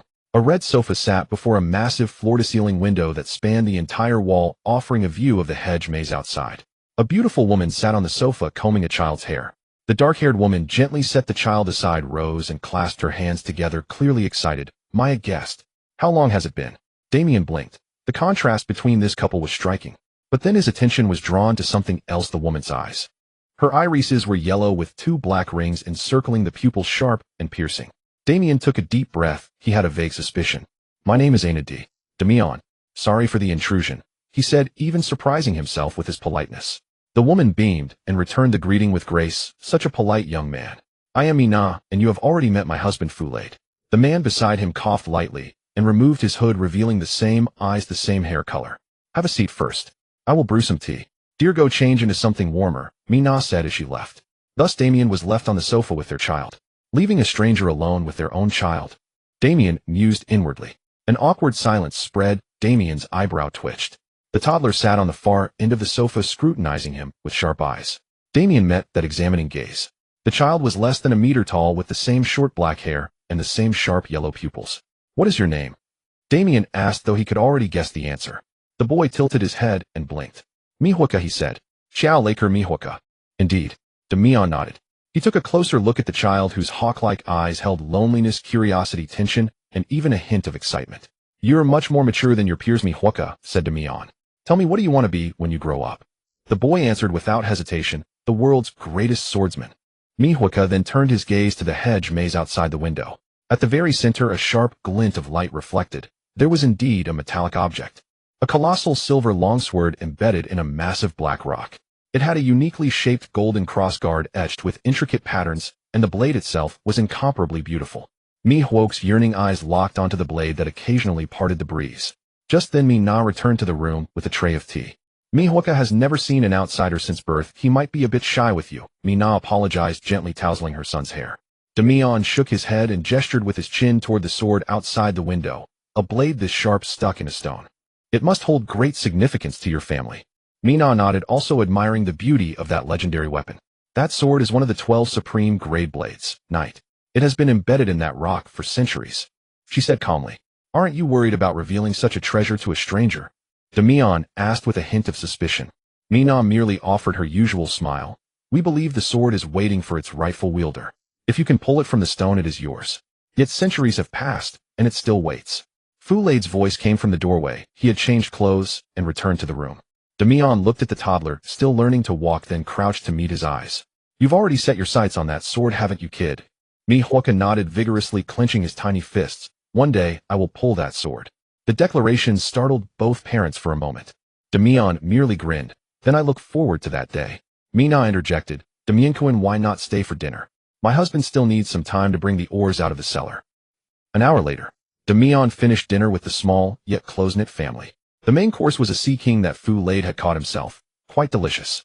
Damian also asked more about the family's origins. Centuries ago, their ancestors had been entrusted with guarding the ores. The island had been shrouded in darkness since recorded history. The ancestors gradually adapted to the somber land, their eyes evolving over generations to see farther and more precisely than ordinary people. Swordsmanship was their creed, unchanged to this day. Night awaited its wielder, and the eternal or awaited its destined owner. According to Fulade, Night and the eternal or were of equal value. The family even welcomed Damian to stay for a few more days. "Mr. Fulade," Damian addressed the man seated across from him. They were in the lounge with deep red sofas, a chandelier of 6 green candles hanging overhead. "This may be presumptuous, but I'd like to stay here for a few weeks, train, and then retrieve the eternal or. I hope you can help me." Damian stated his request bluntly. "Earlier you managed to evade my perception. I want to sharpen that instinct further before entering the new world." He had noticed it before, both with Xiaoqi and with Fulade. Both could conceal their presence and approach from Damian's blind spots. Fulade narrowed his eyes, scrutinizing the audacious young man, as if weighing his worth. He nodded, but with some hesitation. "It's been ages since we've had a friendly guest. I don't mind you staying to train. But you should know that honing perception is best done in life-and-death situations. 3 weeks aren't enough unless—" His tone turned razor-sharp. "Unless I throw you into hell and force you to forge that instinct." A smile spread across Damian's face. I couldn't ask for more. The two walked out of the mansion to the rear garden. Mina held Miwoke's hand and watched from a distance. Fulade and Damian stood 20 meters apart. Clang. Fulade drew his blade slicing through the air. This is one of the 21 great grade blades, Night Sky. He introduced the dark longsword. It has been with me for years. I'll let it test your skills. The blade was quickly enveloped in thick haki, taking on a jet black luster. The one-armed swordsman vanished from his spot and reappeared with the tip of his sword inches from Damian's throat. Clang. A thunderous roar shook the garden as Damian's metallic fist collided with the blade. The shockwave tore up the ground and Fulade twisted in midair. His figure flickered and reappeared several meters away, unleashing countless slashes at Damian. Damian's perception was pushed to its limit as he desperately blocked the rain of strikes, barely parrying each one. The explosions of sword energy resounded endlessly and Damian was completely overwhelmed. A trace of anxiety crept into his heart as his eyes frantically tracked the flickering figure. Young man, is that all the ambition you have? Fulade's calm voice echoed in Damian's ears. Damian gritted his teeth, forcing himself to move faster. Cuts and scrapes covered his body, blood seeping from wounds inflicted by the razor-sharp Night Sky. This one-armed swordsman was faster than any opponent Damian had ever faced. Don't expect me to give up like this. Damian's voice was as firm as iron. A burst of energy exploded from within him in all directions, cracking the ground. A sharp shriek made Fulade pause for an instant. Seizing that fleeting opening, Damian drove his blackened fist into the man's chest. Bang! The overwhelming raw power of Damian's body sent the pitch-black blade vibrating. Fulade's single arm trembled, and the tremendous force flung him away. He adjusted his posture midair and landed steadily dozens of meters away. Good strength, Fulade muttered, his gaze locking onto the approaching enemy. Damian charged forward, his haki-coated fist crashing against the sword. He finally went on the offensive. The clash continued for tens of minutes, and the battle gradually reached equilibrium. Fulade's sharp, calm sword techniques gave Damian no respite, while Damian fought back. With his attacks grew fiercer, his openings fewer, but it was still far from enough to win this fight. Your combat talent is remarkable, Fulade said in an appreciative tone, sheathing his sword. Damian panted lightly, looking down at it. The wounds were trivial for his physique, but the blood was enough to dye his clothes from black to red. I still haven't even touched a single hair on you. Damian sighed softly. Mina approached, seeing his blood-stained clothes, but he raised a hand to indicate him find just a few small cuts. Miwoke also walked over, staring at Damian. The dripping blood contrasted sharply with Damian's resolute eyes. You asked about my goal earlier, Miwoke began. What about yours? Damian looked at the curious little boy and gave a simple answer. There was a time when my fate was in someone else's. From that moment on, I resolved never to let that happen again. No one will ever harm what I cherish.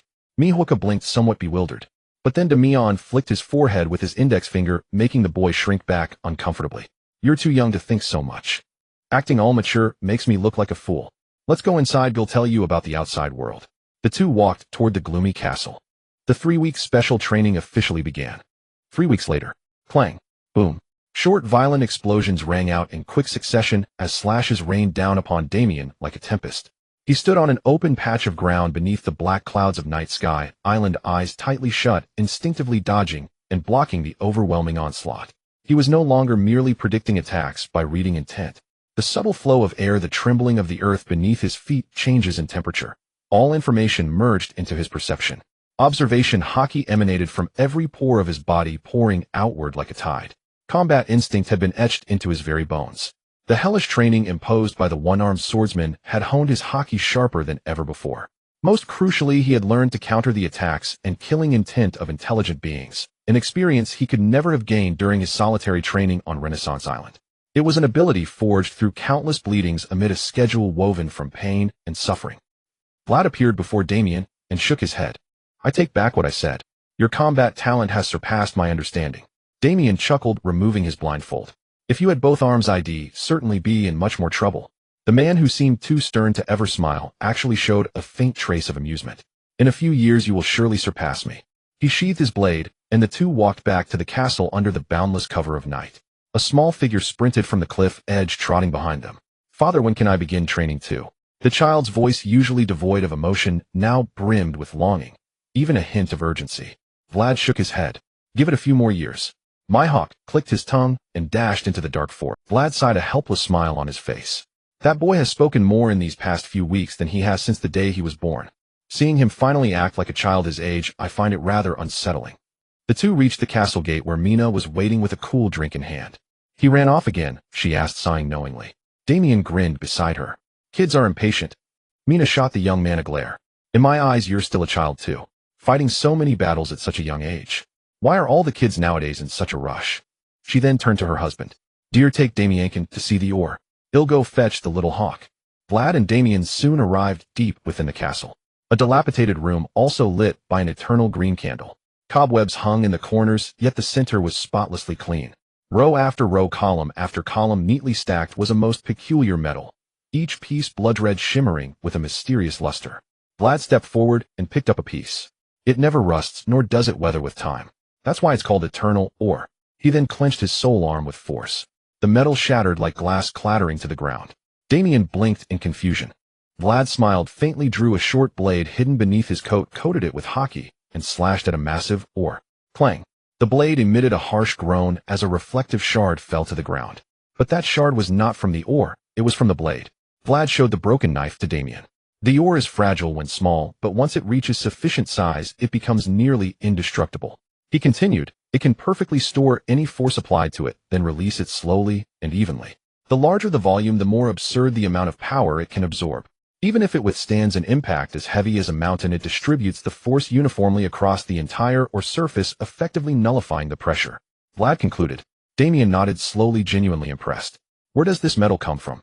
Vlad tossed the broken knife aside and turned to gaze at the crimson metal mound.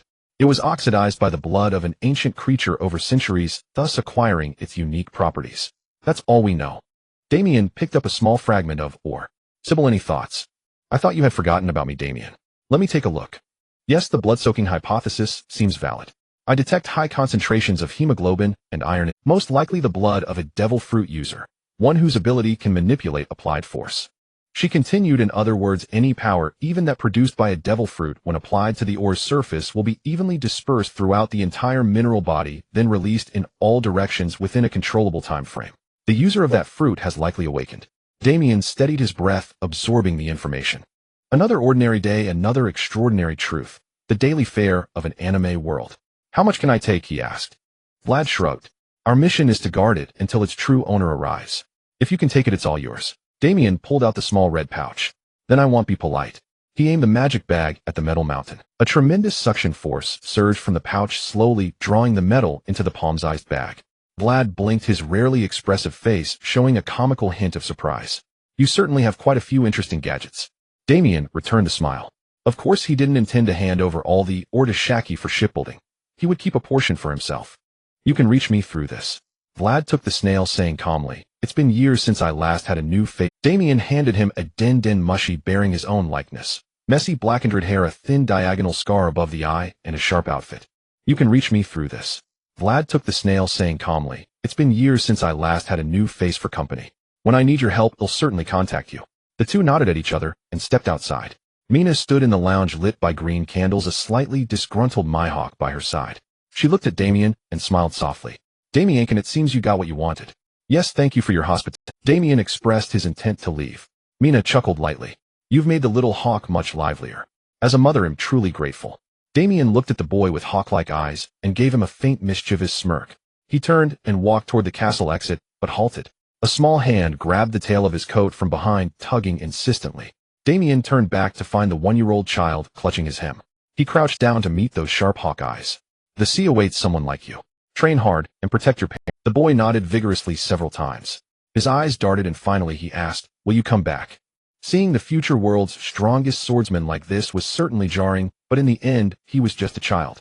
Damian ruffled his jet-black hair. One day our paths will cross again. He stood up, his tall figure casting a shadow over the child. That sword is calling to you. A weapon worthy of the future strongest swordsman in the world. Those words brought a smile to Mihawk's lips.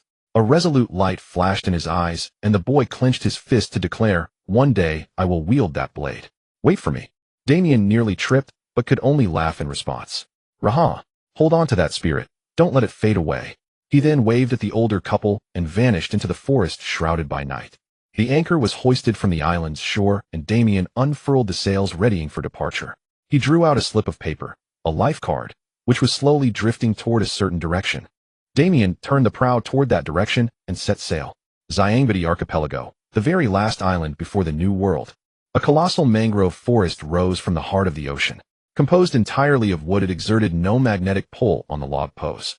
Transmigrating consists of 79 colossal trees, known as the Yerkaman Red Trees. Each tree constitutes a district where people dwell atop them. Transmigrating layout. The greatest difference from other islands was the occasional sight of people walking around in what looked like spacesuits. Celestial dragons. They were the descendants of the 20 kings who had established the current world government. They could issue any command, and the world must obey. Their words determined everything around them. They could simply point a finger and demand that you become a slave. Faced with such absurd and inhumane behavior, what would the world do? All one could do was watch helplessly as families were torn apart. And if someone tried to resist, they would be executed on the spot, and an admiral might even be dispatched to escort these nobles.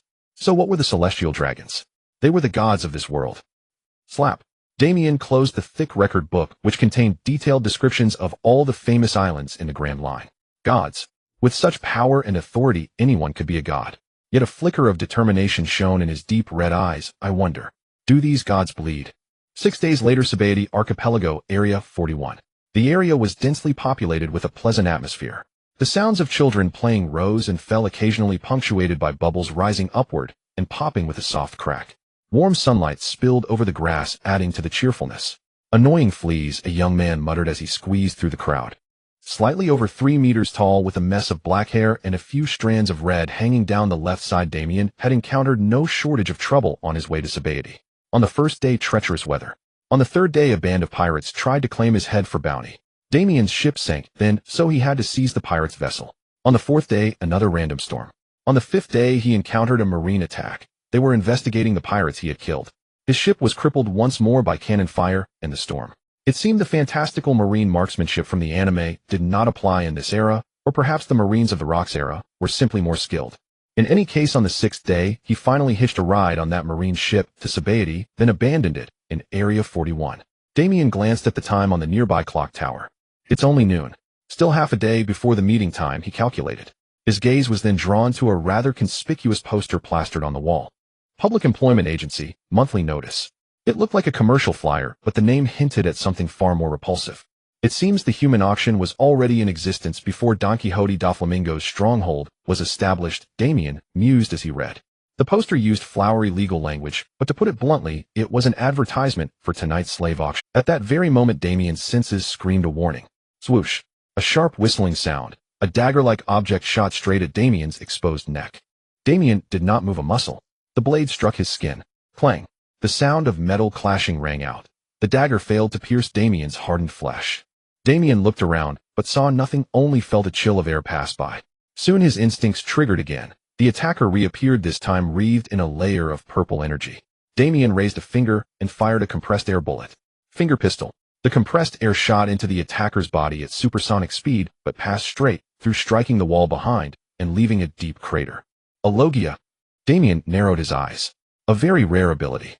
The figure, caught off guard by the prey's swift reaction, vanished into thin air, while Damian was still expressing his admiration for the ability. But nature could not escape Damian's perception. He saw the assassin merge into the shadow of a tree 10 meters away, disappearing into that darkness. After a few minutes of silence, Damian's observation hockey spread out, finally catching a faint trace of movement, but from a very strange location. His own shadow. Suddenly, a black-clad figure emerged from beneath Damian's chin, the same dagger aimed at his carotid artery. Yet even at such close range, the dagger missed, slicing only through air. The shadow figure froze. The voice behind made her body tremble slightly. Bounty hunter. She turned around, but was met with searing pain. Crack. Damian's left fist, coated in armament hockey, slammed into the center of the assassin's chest. The sound of shattering bones echoed through the empty alley. A muffled grunt, and the figure was sent flying, crashing into the wall. Yet an instant before impact, she dissolved into the wall's shadow. But that punch had landed squarely, leaving Damian with a strange sensation. Such a soft chest. Damian muttered to himself, recalling the feel of the impact.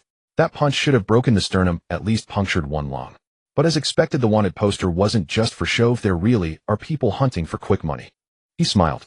It seems learning armament hockey before leaving Renaissance Island was a wise decision. Damian then looked at the poster still clutched in his right hand and grinned. What a coincidence. An auction on my only free day, he murmured. It would be a shame to miss it. Zone 1. Ladies and gentlemen, friends, welcome to this month's special slave auction. The man's voice echoed through the spacious hall. The walls were exquisitely decorated, the lights were bright, and the atmosphere was boisterous. I'm not joking, today we have top-tier goods. The audience was predominantly male, with a few upper-class women. Rows of seats were packed full with people from all professions and walks of life: government, employees, merchants, citizens, industrialists, and nobles. But the front row held the true VIPs, surrounded by a group of black-clad bodyguards. Above their heads were glass domes breathing their own air, clad entirely in white suits. Their eyes were full of arrogance, as if everything around them was worthless. A noble of a powerful nation, a country's official, in their eyes nothing more than another ant. For celestial dragons. The auction was about to begin. The preliminary proceedings were nearing their end. Unbeknownst to these participants, a wanted criminal was crossing through the storage area. The long corridor was dimly lit, with only a few large lamps above the central aisle providing illumination. The air was humid, and several droplets of water fell from the ceiling into puddles. Damian's eyes swept across dozens of cages which held hundreds of people about to become slaves. Their faces were filled with various emotions: anger, despair, rage, and pain. I thought I had already bid farewell to my past life and fully devoted myself to this one. Damian stood there somewhat dazed. Slavery. In modern times, it is an absolutely forbidden concept. Age, gender, race. Everything can be priced. If such a thing had happened in my past life, people would have risen up in resistance. Yet here it is, the norm. The world of One Piece, beneath its adventures and dazzling islands, is filled with tragedy and broken people. Damian had been training desperately with the resilience of his past life, but his heart had not yet been able to let go of that kindness. Heavy footsteps sounded as Damian walked toward a cage. He looked inside and met a pair of eyes. One emotion pierced through everything, shining brightest among all the gazes. Hope. That silent and helpless gaze plunged Damian into deep thought. Damian had long resolved to reach the pinnacle of power, but he still lacked a catalyst to completely let go of the past. He saw it clearly: the mindset of his past life was interfering with his choices and judgments, hindering his adaptation to this cruel world. He must let go. This was a necessary evolution. Clatter. A series of crisp collisions rang out in the quiet prison corridor as a set of keys fell in front of a hopeful prisoner, a child. Farewell to my old self, Damian murmured. I will liberate all of you as my final act of kindness, and then fully embrace my new existence. The prisoner's hand shot out, the keys clattering frantically, as if afraid to waste a second. The lock opened, and the child broke free from shackles and collar, rushing out. The keys were passed down one by one, and the Suntaba slaves surged out of the corridor. The ground trembled as a few became dozens, and dozens became hundreds. The prisoners ran desperately, seizing every second to escape this hell. Damian just stood by and watched. The faces of those about to become slaves were full of despair. So weak they deserved to become prey for predators. Bang! The door was blasted open, and 8 guards rushed in, rifles loaded. If they couldn't retrieve the goods, they would naturally have to dispose of them on the spot. They raised their weapons, aimed, and fired. But amidst the chaos, there was a pair of crimson eyes. Slowly that pair of eyes began to clear, becoming more resolute than ever before. The last shackle in Damian's heart loosened, and his surging ambition began to bloom. From today, I am AI Nadi Damian, a pirate, and nothing more. As his words fell, a sharp wave of energy exploded. The ground beneath Damian cracked, and ripples spread in all directions. The guards suddenly felt the weight of the entire world pressing down on their shoulders and consciousness, their eyes rolling white and knees going weak. One by one they all collapsed. My. Damian felt an innate power being unleashed, his hands unconsciously raised, immersed in the sensation. That emptiness and relief made him yearn to breathe, to immerse himself in the joy of this evolution. Is this Conqueror's Haki? Damian murmured to himself. He was about to leave when he noticed something. In the shadow of a cage, a child was still curled up, asleep. He heard a heartbeat and other sounds. Yawn. An incredibly leisurely yawn, like the kind you make when waking up in class. Is it morning already? A dull young voice rang out. The boy got up from the ground, curiously walked to the cage, and surveyed the greatly changed surroundings. Alala, in just a few hours things have changed a lot. He had a sleep mask hanging on his forehead, his dirty messy hair disheveled, his eyes drowsy. Damian felt a familiar aura from the child, but couldn't quite place it. The keys are right there. Oh, just... Damian said casually. The child looked at the keys on the ground. Hey, trying them one by one would be too troublesome. Can't you just break my shackles directly? Pirate sir, you look pretty strong. Damian was amused and walked to the cage. The metal bars were easily bent, tearing open a gap. Bang! The cage door was slammed against the wall, kicking up a cloud of dust. What's your name, kid? As he spoke, Damian's left hand had already grabbed the cold collar around the boy's neck. Hum. A faint hum. The device on the collar had activated. The humming grew more urgent, speeding up with each passing second. The boy was fully awake now, a hint of tension emerging in his lazy eyes. Forget it, I'll just try the keys myself. Before he could finish, a crimson energy gathered into Damian's palm. The energy turned into threads and instantly penetrated the inside of the device. Creak, creak, creak. The internal gears emitted a harsh groan as the core mechanism was crushed and destroyed. The collar disintegrated from solid state and fell off the boy's neck. Damian casually threw the metal fragments backward, and they exploded with a bang in the empty corridor. Shards and dust rained down. The child plopped down on the ground, his forehead covered in cold sweat. Seeing his reaction, Damian smiled. "You're welcome." The boy looked up angrily. "Thanks. I almost became the youngest case of sudden cardiac death in history." Damian looked innocent and shrugged. "Hey, you were the one who said I looked strong enough to break your shackles." After speaking, he turned and left. The child excitedly chased after him. "Wait, how did you tear the metal apart? That's so cool." Damian was almost out of the corridor with the child following him like a tail, asking incessantly, "Are you really a pirate? Do you have a pirate crew? Why did you save us? Are you a devil fruit user? Can I do it too?" Damian rubbed his temples and sighed. "I should have just left you locked inside." Damian stepped through the gate and returned to the auction hall only to witness a sight he had never expected. Even the child trailing behind him halted in his tracks. Gulp. The boy swallowed audibly, his eyes blinking rapidly. Hey, Piratessan, this is serious." Indeed it was. Some of the freed prisoners had run here. No, they had specifically come here. A portion of the audience had become targets of these captives. "Damn celestial dragons. You kidnapped my daughter, and when I came to demand justice, you locked me up. This is what you deserve. Give me back my wife. You ruined my son, turned him to pieces. Your life shall pay for it." There were at least 50 of them. The black-suited bodyguards were already dead, torn apart, like prey devoured by a pack of starving wolves. The fury of the enraged crowd was truly astounding. Broken families, parents, and children stolen away. What remained were shattered souls living only for vengeance. "Ah, you insolent vermin. Do you know who I am? My hand." The celestial dragons endured slow, agonizing torment as the freed prisoners tore at them with every ounce of their strength. The boy trembled slightly, breathing rapidly as he watched the scene unfold. This kind of rage. It turns people into monsters, into beasts. Damian nodded as he observed the spectacle. The child wanted to ask something else, but Damian answered before he could speak. They've already made peace with dying once the Marines arrive. Rather, they're cherishing every second they have to torment these nobles. The boy nodded, sorrow shimmering in his eyes. Damian studied the lad who had piqued his interest. "You haven't told me your name yet, kid." The darky, disheveled child gave him a strong sense of déjà vu. A name surfaced in Damian's mind. He waited for confirmation. "I'm Kuzan. Marine Headquarters, Marineford Fleet Admiral's office." Click. The den mushy went dead. A roar of fury exploded. How could this happen? Kong clenched his scarred fist. Bang! The Fleet Admiral's desk shattered into pieces under the heavy blow. A rear admiral burst in and saluted. Fleet Admiral. I've confirmed. Most of our forces have already been deployed. Should we recall some? Kong looked at the Marine and slowly shook his head. He heaved a deep sigh. Becerra is handling the Lion's uprising. Masao has been sent to suppress Borealis. That one has been restless lately. Kong sat back down and dialed a number. Buru buru buru buru. Kong-san, what's wrong? Kong growled lowly. You've just been appointed an admiral. I didn't want your first mission to be this troublesome. There was a brief silence on the other end, then a response. I can leave at any time. Kong nodded in satisfaction. Go to the Sabaody archipelago immediately. We've lost contact with the celestial dragons. Another moment of silence. Kong-san, we've received intelligence that the Rocks pirates are also active in that area. The Fleet Admiral shook his head. I know, but priorities have changed.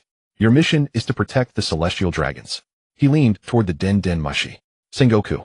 No matter what, we cannot lose face before the celestial dragons. Do what must be done.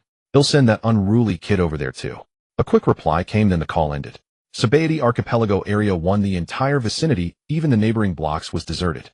Not a soul remained. Only traces of panicked flight. Got it, Sister Shaki, I'm on my way. Damian hung up the den mushi. He looked at the child before him.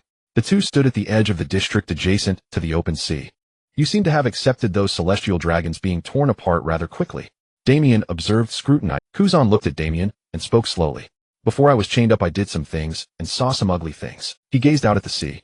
My father was going to sell me and my little sister, but he died before that could happen. In the end, I was still captured. Damian sat down beside him. Dead. I killed him. He had already contacted a buyer. I entrusted my sister to a decent family on the island, but I couldn't escape myself. She's only 2. In a few years she'll probably forget me. But at least she'll grow up in a good home, right? The boy wiped his face with his sleeve, rousing himself from the memories. Even while chained, I dreamed of becoming a Marine one day, to give a voice to those who are oppressed. And then you got saved by a pirate. Damian interjected. Now you're uncertain. Kuzan nodded mutely. After a long silence, he asked, "What's your reason? Why become a pirate?" Damian shrugged. "You're the second little brat to ask me that. I just want to be master of my own fate. Even if that means killing people." Damian's eyes gleamed with unwavering resolve. "If they stand in my way, then yes, without hesitation." Damian slowly stood up and brushed off non-existent dust. "How about I give you a chance to find your own?" The boy's downcast head shot up, meeting Damian's inquiring gaze. Damian simply smiled. "I'm no saint, but I follow my heart. One day I plan to gather like-minded people under my banner. As long as you don't stand against me, I don't mind you finding your own moral code." The boy blinked, lost in thought. He was still too young to see the full picture. Maybe recruiting a future admiral is a bit risky, but I don't want that power on the opposing side. And meeting him ahead of time. Is this also fate? Damian mused. Kuzan, don't overthink it. I'm going to give you a place to train, brutal, no-holds-barred training. When it's done, you choose your own path. Kuzan's eyes gradually cleared. Then what if I choose to leave? Damian just shrugged. Up to you. Everything you gain will be earned by your own effort. They'll show you the things this world hides from ordinary people. Then you can decide your own fate. But his tone turned suddenly sharp. But if you become my enemy, you'd better not stand in my way. Kuzan watched Damian smile and let out an audible gulp. He cleared his throat. I agree. But at least give me some rest, right? Like sleeping 14 hours a day. Bang. An iron fist of love landed on his head, making him writhe on the ground. 8 hours of sleep is enough. This training guide will help you understand what you need to do. Damian unconsciously flashed a cruel smile as he handed over a piece of paper that materialized out of thin air. Kuzan scanned it. Every line, every training entry doubled the fear and dread in the boy's eyes. Thigh should be a torture manual. Are you sure you're not insane? Damian shrugged. There's an old saying, changing fate always comes at a price. You'll get used to it. Kuzan shook his head and turned to run. Unfortunately, a hand like iron pincers grabbed his collar, and he flailed in the air like a fish on a hook. Don't worry. If you live up to my expectations, I won't hesitate to give you a suitable reward. With that, he kicked something into the sea. Splash. It was a blood-stained bound celestial dragon, one Damian had borrowed from the prisoners. A sea king resembling the Loch Ness monster emerged from the water, bellowing its arrival. The massive beast bit down on the white-robed noble's corpse while eyeing the two figures before it. Damian fixed his gaze on the sea king, an intangible pressure descending upon it. The sea king trembled, whimpered, swallowed the celestial dragon, and then remained motionless. Damian stared at the sea king and commanded, I want you to take this child to Death Island, several days' voyage away. This was the combined effect of Damian's newly awakened conqueror's haki and the voice of all things, enabling him to command weaker sea kings. Death Island was one of the many less than ideal locations Damian had discovered through years of research. Uninhabited, harsh climate, countless monsters, endless threats. For a 7-year-old child, it was a perfect place to grow. But some safeguards were needed to ensure his safe arrival. If you let this child suffer any harm, I will personally devour you in front of your own offspring. The colossal beast trembled and nodded comically. Damian gave a satisfied grunt and casually tossed Kuzan like a sack. Hey! Kuzan landed on the Sea King's back, clinging desperately to avoid falling off. One day he'll sue you for child abuse. Damian waved to the wailing boy. Train hard. If you don't give it your all, he'll have the Sea King educate you thoroughly. Kuzan swallowed again, beginning to doubt his life choices. The boy and the beast disappeared over the horizon, leaving Damian alone. Damian pulled out a slowly moving Viver card. Time to meet up. I wonder what other depths of hell await me ahead. The cabin door creaked open, and the bell at the top of the door rang. The door was quite striking. Damian had never seen such an inclusive door design in the world of One Piece before. He crossed the noisy hall and walked into a dimly lit bar. Damian glanced around and quickly found him, not because of Kaido, who was nearly 7 meters tall and guzzling sake, nor because of the small-framed Shaki sitting beside him in stark contrast, but because of another man sitting at the same table. He was seated, yet it was clear he was about as tall as the 17-year-old Kaido. Loose gray trousers, an open green shirt revealing a muscular upper body, and a headband tied over. The giant bore a signature wide Usopp beard, and an equally huge Naginata leaned against the table. He was drinking sake. Damian froze for a moment, and a name instantly popped into his mind: Edward Newgate, the future strongest man in the world, Whitebeard. He then walked toward the table. You're here, Damian, Shaki said with a slight smile. Whitebeard put down his sake barrel, squinting at him. So you're the brat who caused such a commotion just now. Rox really treats me like a babysitter, stuffing me with brats he's interested in. Damian looked at the giant before him. Though his words sounded impatient, there was a deeper meaning in the smile at the corner of his mouth. Damian shrugged. The Navy already knows we're meeting here. Trouble will find us sooner or later. Whitebeard slammed his sake cup onto the table. The surroundings suddenly fell silent. The pirates at nearby tables didn't even dare to breathe. Gururora. Whitebeard burst into laughter. You're right. That golden-ass Sengoku must have been waiting for us. I'd love to see the look on his face when he sees what you've done. Shaki sighed and shook her head. Did you get the eternal, or? Her gaze turned to Damian, who was sipping. Damian nodded, shaking the red cloth pouch in his hand. All here. Shaki smiled slightly and gestured to the others. We need to get to Fishman Island as soon as possible. Fighting right under Marineford's nose is too risky. Newgate stopped laughing and nodded slowly. With such a big mess in Area 1, a slipping away will actually be easier. Shaki nodded in agreement. Yes, the ship is already coded. Let's go. Kaido snorted loudly. I'd like to go take out that admiral right now. Wait until you can take a punch from me without falling down, Newgate replied as the others stood up to leave. Kaido grumbled a few words but accepted the reasoning. Damian and Shaki also headed toward the coded ship. Fleet Admiral Kong won't like this mess. A tall man muttered, wearing a navy coat over a black suit, black curly hair, and beard round black-rimmed glasses. A Navy Rear Admiral saluted the dignitary. Admiral Sengoku, the Sabaody forces await your orders. Shall we search the entire island for the criminals? According to reports, they've scattered and fled. He naturally referred to the freed prisoners who had torn apart the celestial dragons. Sengoku shook his head. There were 4 celestial dragons, but we only found 3. What about the last one? Don't know. St. William seems to be missing. Maybe he was kidnapped by pirates for ransom. Have you checked their Viver cards? Sengoku pressed. The Marine before him lowered his head in shame. What's wrong?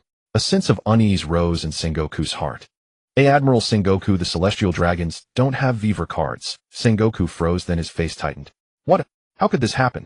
The Rear Admiral's boots trembled in fear, but he still answered immediately. It's been so long since anyone dared to kill a celestial dragon, they've grown accustomed to not needing such precautions.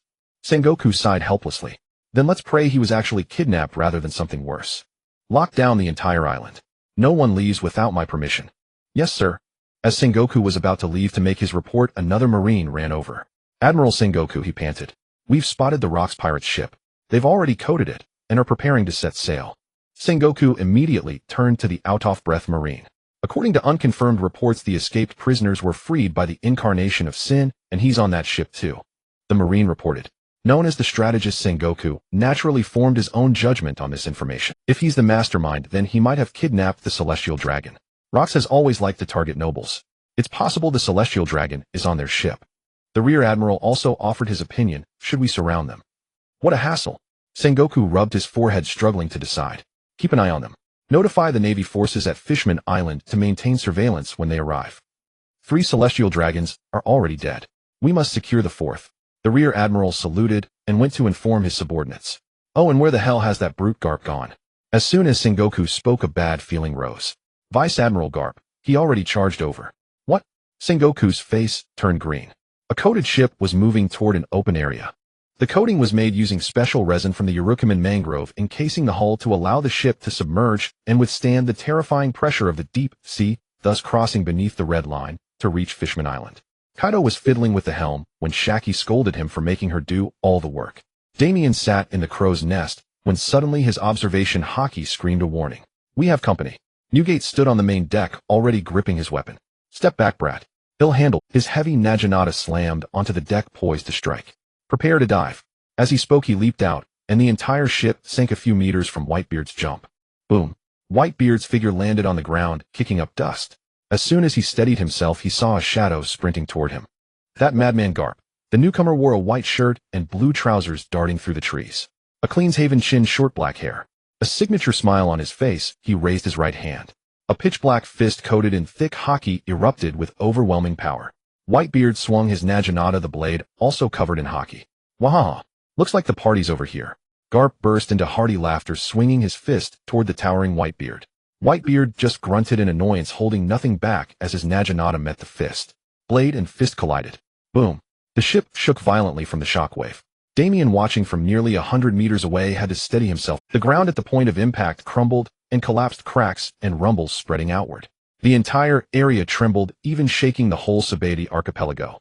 The air exploded in all directions like a tornado, obliterating nearby buildings and trees.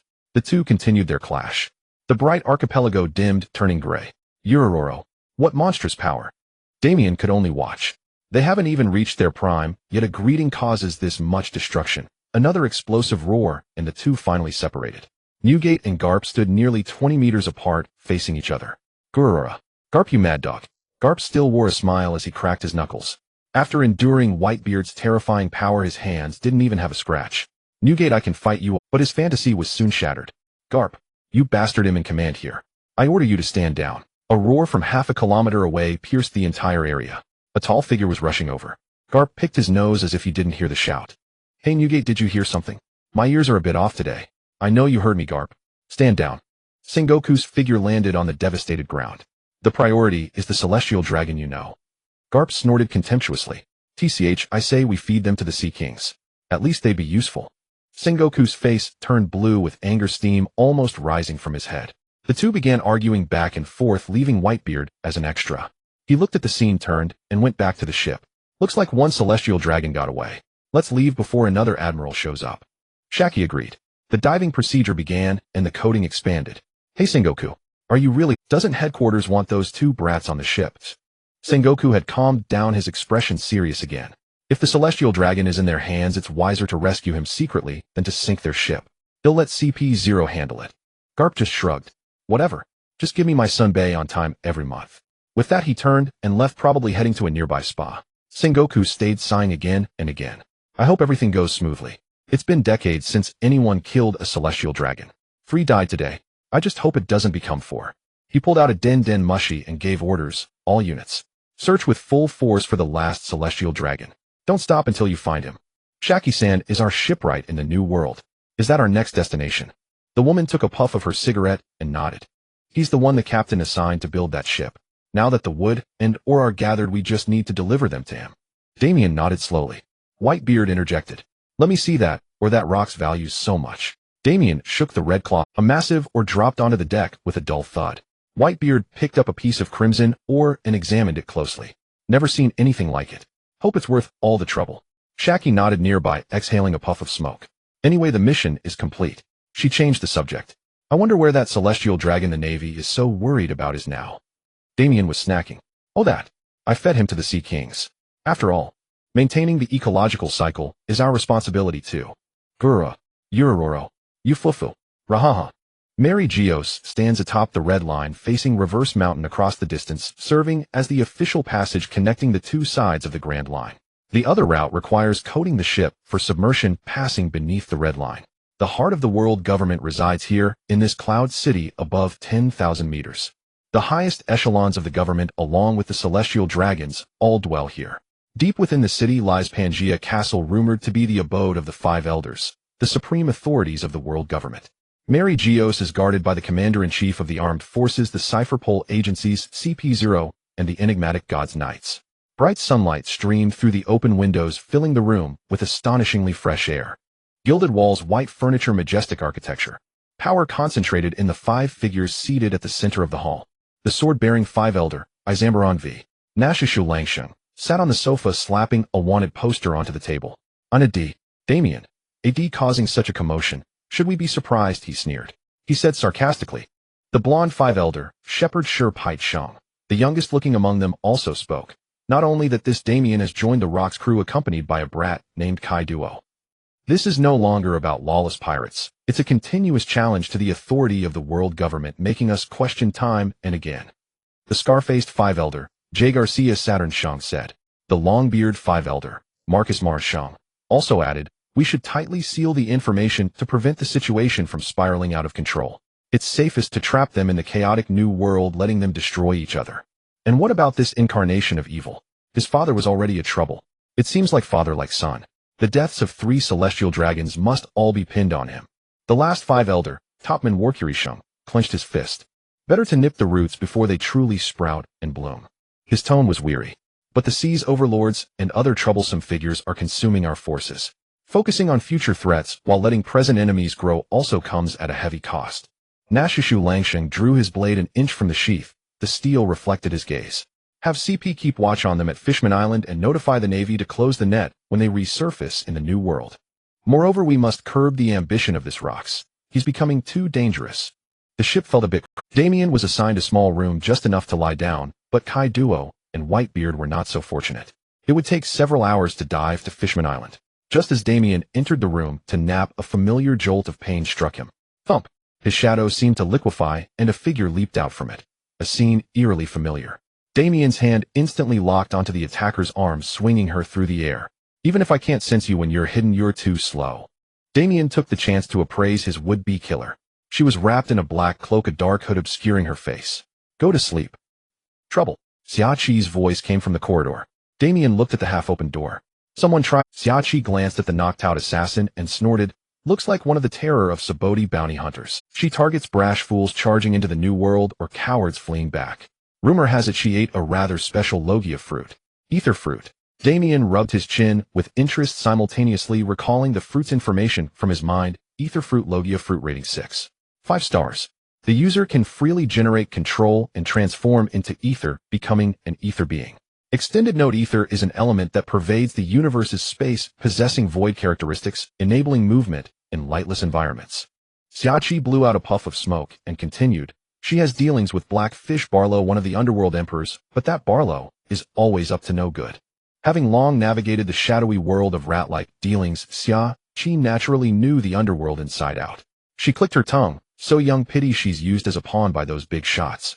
Damian shrugged. She doesn't even use hockey, just a reckless logia with some tricks. Xiaqi hummed in agreement, then asked, kill her. Damian looked at the unconscious assassin in the room. She's tried to kill me twice. It wouldn't be unjust to kill her. But wasting such a good fruit would be a shame. Damian looked at the unconscious assassin in the room. She's tried to kill me twice. It wouldn't be unjust to kill her. But wait, yes, Fleet Admiral. CP1 found witnesses confirming that missing William Saint was thrown into the sea by the incarnation of evil. The call ended. The highest commander of the Marines sat in his chair, lost in thought. Those damn DS. Every time they appear, they bring nothing but endless trouble. This wreck would have arrived long ago if it were in better shape, Xiaqi complained. The shockwaves from that wild man Garp and Nugawite kid nearly shook the ship apart. Nugawite, leaning on the railing with his drink, could only sigh. That madman Garp is indeed strong. Kaiduo popped up, smashing his spiked club onto the deck. Wororo. Once I'm strong enough, I'll go beat him. The others just rolled their eyes. Head said that at least 10 times. Soon, everyone's attention turned to what lay beyond the ship. Roar. A group of sea kings surrounded the ship from the deep, drooling. At this diving depth, it was almost pitch black, the monsters looming faintly. Xiaqi looked up and clapped her hands. Dinner's here.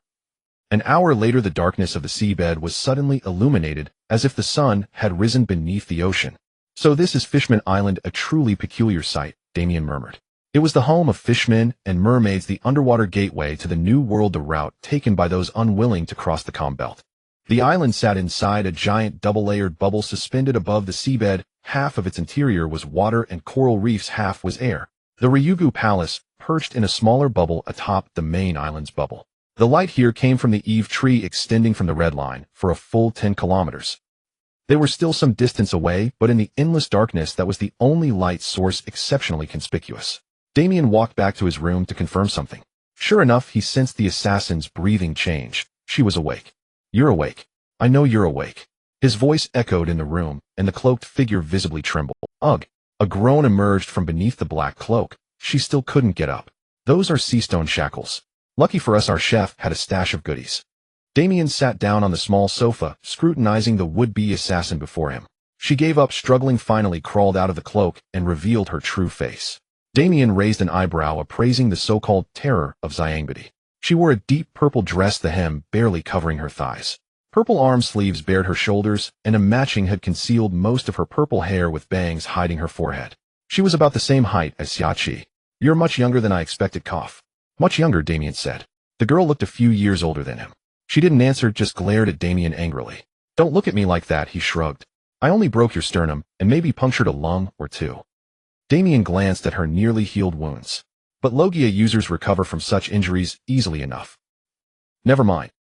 Damian's gaze turned sharp, and the pressure of Conqueror's hockey descended upon the girl. Her angry expression quickly twisted into fear and agony, as the overwhelming force pressed down on her like a tidal wave, causing her to curl into a ball. I have a few questions for you. The Conqueror's hockey gradually receded, and the girl gasped for breath, trying to regain her composure. She struggled to mask her rapid breathing, gritting her teeth. If you're going to kill me, just do it. Damian leaned forward, slightly smiling. Are you sure? You seem to have some mission to complete, probably needing the bounty on my head, right? Can you afford to die now? Those words made her shudder, panic evident on her face. You wanted to kill me. I spared your life, so you owe me one.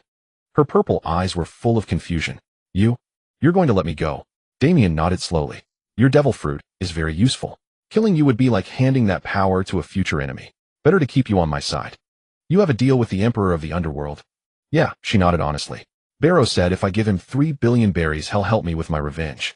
Plus your bounty, it would be just enough. Damian let out a derisive snort. You actually believe what those rats hiding in the gutter say? To get revenge, you need the corresponding strength. The girl lowered her head, feeling ashamed before his words. Silence filled the room. Damian weighed several possibilities in his mind. Finally, he put forward an idea. We might be here for a few weeks to repair the ship. During this time, I'll teach you the basics of using hockey. It's the ability I used to hit you earlier. Even if you're a Logia, you can be struck. Hockey, she repeated blankly. If you can grasp the threshold of hockey during this time, then this investment will be worth it. Damian saw a light ignite in her eyes. If he didn't have memories of his past life, perhaps he would have walked a similar path, recklessly pursuing revenge, without preparation, clinging to any faint glimmer of hope. What's your name? Damian asked, casually, rising to leave. The girl took a step forward and answered slowly. Aurora? My name is Aurora. The door opened, and Damian walked out of the room. Aurora followed behind him, a little uneasy. When she saw the scene outside the main deck, her eyes widened. The dilapidated hull was encased in a transparent coating. Although the deep sea was supposed to be eternal darkness, at this moment thousands of eyes were staring at the ship with hostility. Their skin tones ranged from blue-green, peach, purple, red. A motley assortment. They held weapons aimed at the intruding vessel, their numbers in the tens of thousands.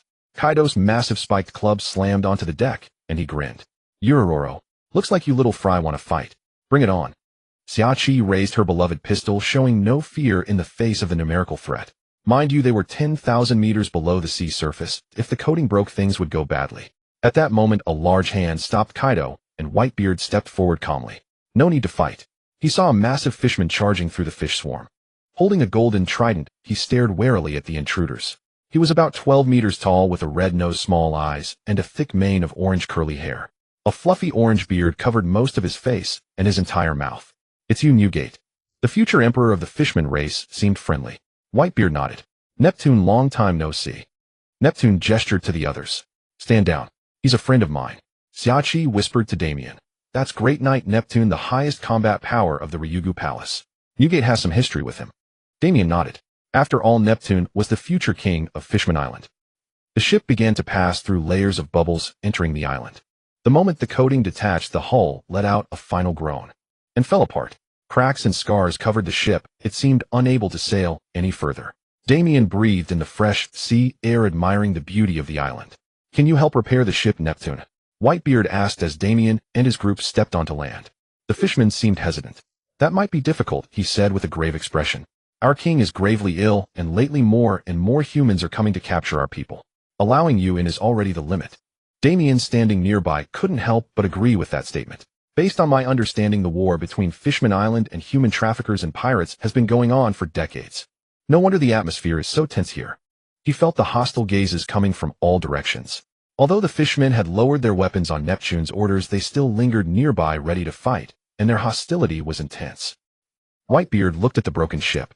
Xiaoqi was about to propose a solution when something unexpected happened. A gaunt fishman swam swiftly over, drawing everyone's attention. It's you, he exclaimed. The fishman pointed at Damian, his eyes full of shock. I never got the chance to thank you. You might not have noticed me back then, but I was one of the people you liberated at Xiangbedi. Neptune's eyes widened. You were the one who killed the celestial dragon. Neptune took a deep breath, then signaled to the surrounding fishmen. Perhaps helping you repair the ship is not out of the question. Why are you suddenly talking about me? Damian asked, looking bewildered. Xiaoqi elbowed him. Looks like you saved us a huge trouble, Damian-chan. Damian cleared his throat and said seriously, all of this was part of my plan. Xiaoqi couldn't help but chuckle as they waited for Neptune to finish speaking. Neptune came to his senses and offered, let's talk somewhere more suitable. Dragon Palace City. The king is unwell and cannot receive guests, but I can speak on behalf of my people. Neptune said, standing beside the throne. Damian and his group were ushered into the palace, a magnificent place where a giant golden dragon statue coiled behind the throne. The dozen soft-meter-shy door, combined with the surrounding corals and seabed flora, created a powerful visual impact. Rainbow light spilled across the palace, breathtakingly beautiful. Neptune sighed. You should know how much we despise humans. Although we are nominally under the world government's jurisdiction, we are not protected here at all. We have no choice but to fight back desperately. Newgate sat on the ground listening. But you still agreed to help. Xiaoqi exhaled a puff of smoke. Neptune nodded. Although my people, including myself, hate humans more than ever. The news of you killing the celestial dragons will change many people's minds. Hehehe. The irony leaves me speechless. He composed himself and asked, how long do you plan to stay? Newgate looked up, estimating ship repairs and recoding about 3 weeks. Neptune nodded. Feel free to stay, but please bear with the stares of others. Repairs start tomorrow. A young fishman named Dan will be in charge. Xiaoqi said, while taking luggage from the ship. Your little captive is in your room. You're quite the player, aren't you? Not planning to sneak up on me while I sleep, she teased. Damian rolled his eyes. I don't have the time for that. Xiaoqi glanced at him and hummed lightly. Don't just chase power and end up all alone. There was a hint of helplessness in her tone. With that, she jumped off the ship and left. Damian was taken aback for a moment, but eventually shook his head and returned to his room. He pushed open the door and saw Aurora sitting on the floor staring into space. Killing celestial dragons, she murmured without looking up. I never imagined there were people this crazy in the world. Damian laughed. Huh. Sabaody must be under total lockdown now. Those celestial dragons must be jumping with rage. The misfortune of celestial dragons was good news for pirates. Damian changed the subject. You were able to slip into my shadow and come out earlier. Tell me how that works. Aurora looked up, hesitated, then answered honestly. I can use my ability to enter a place called the Realm of Night. It's an independent world. That's how I complete bounty missions efficiently. Damian nodded. A perfect assassination ability.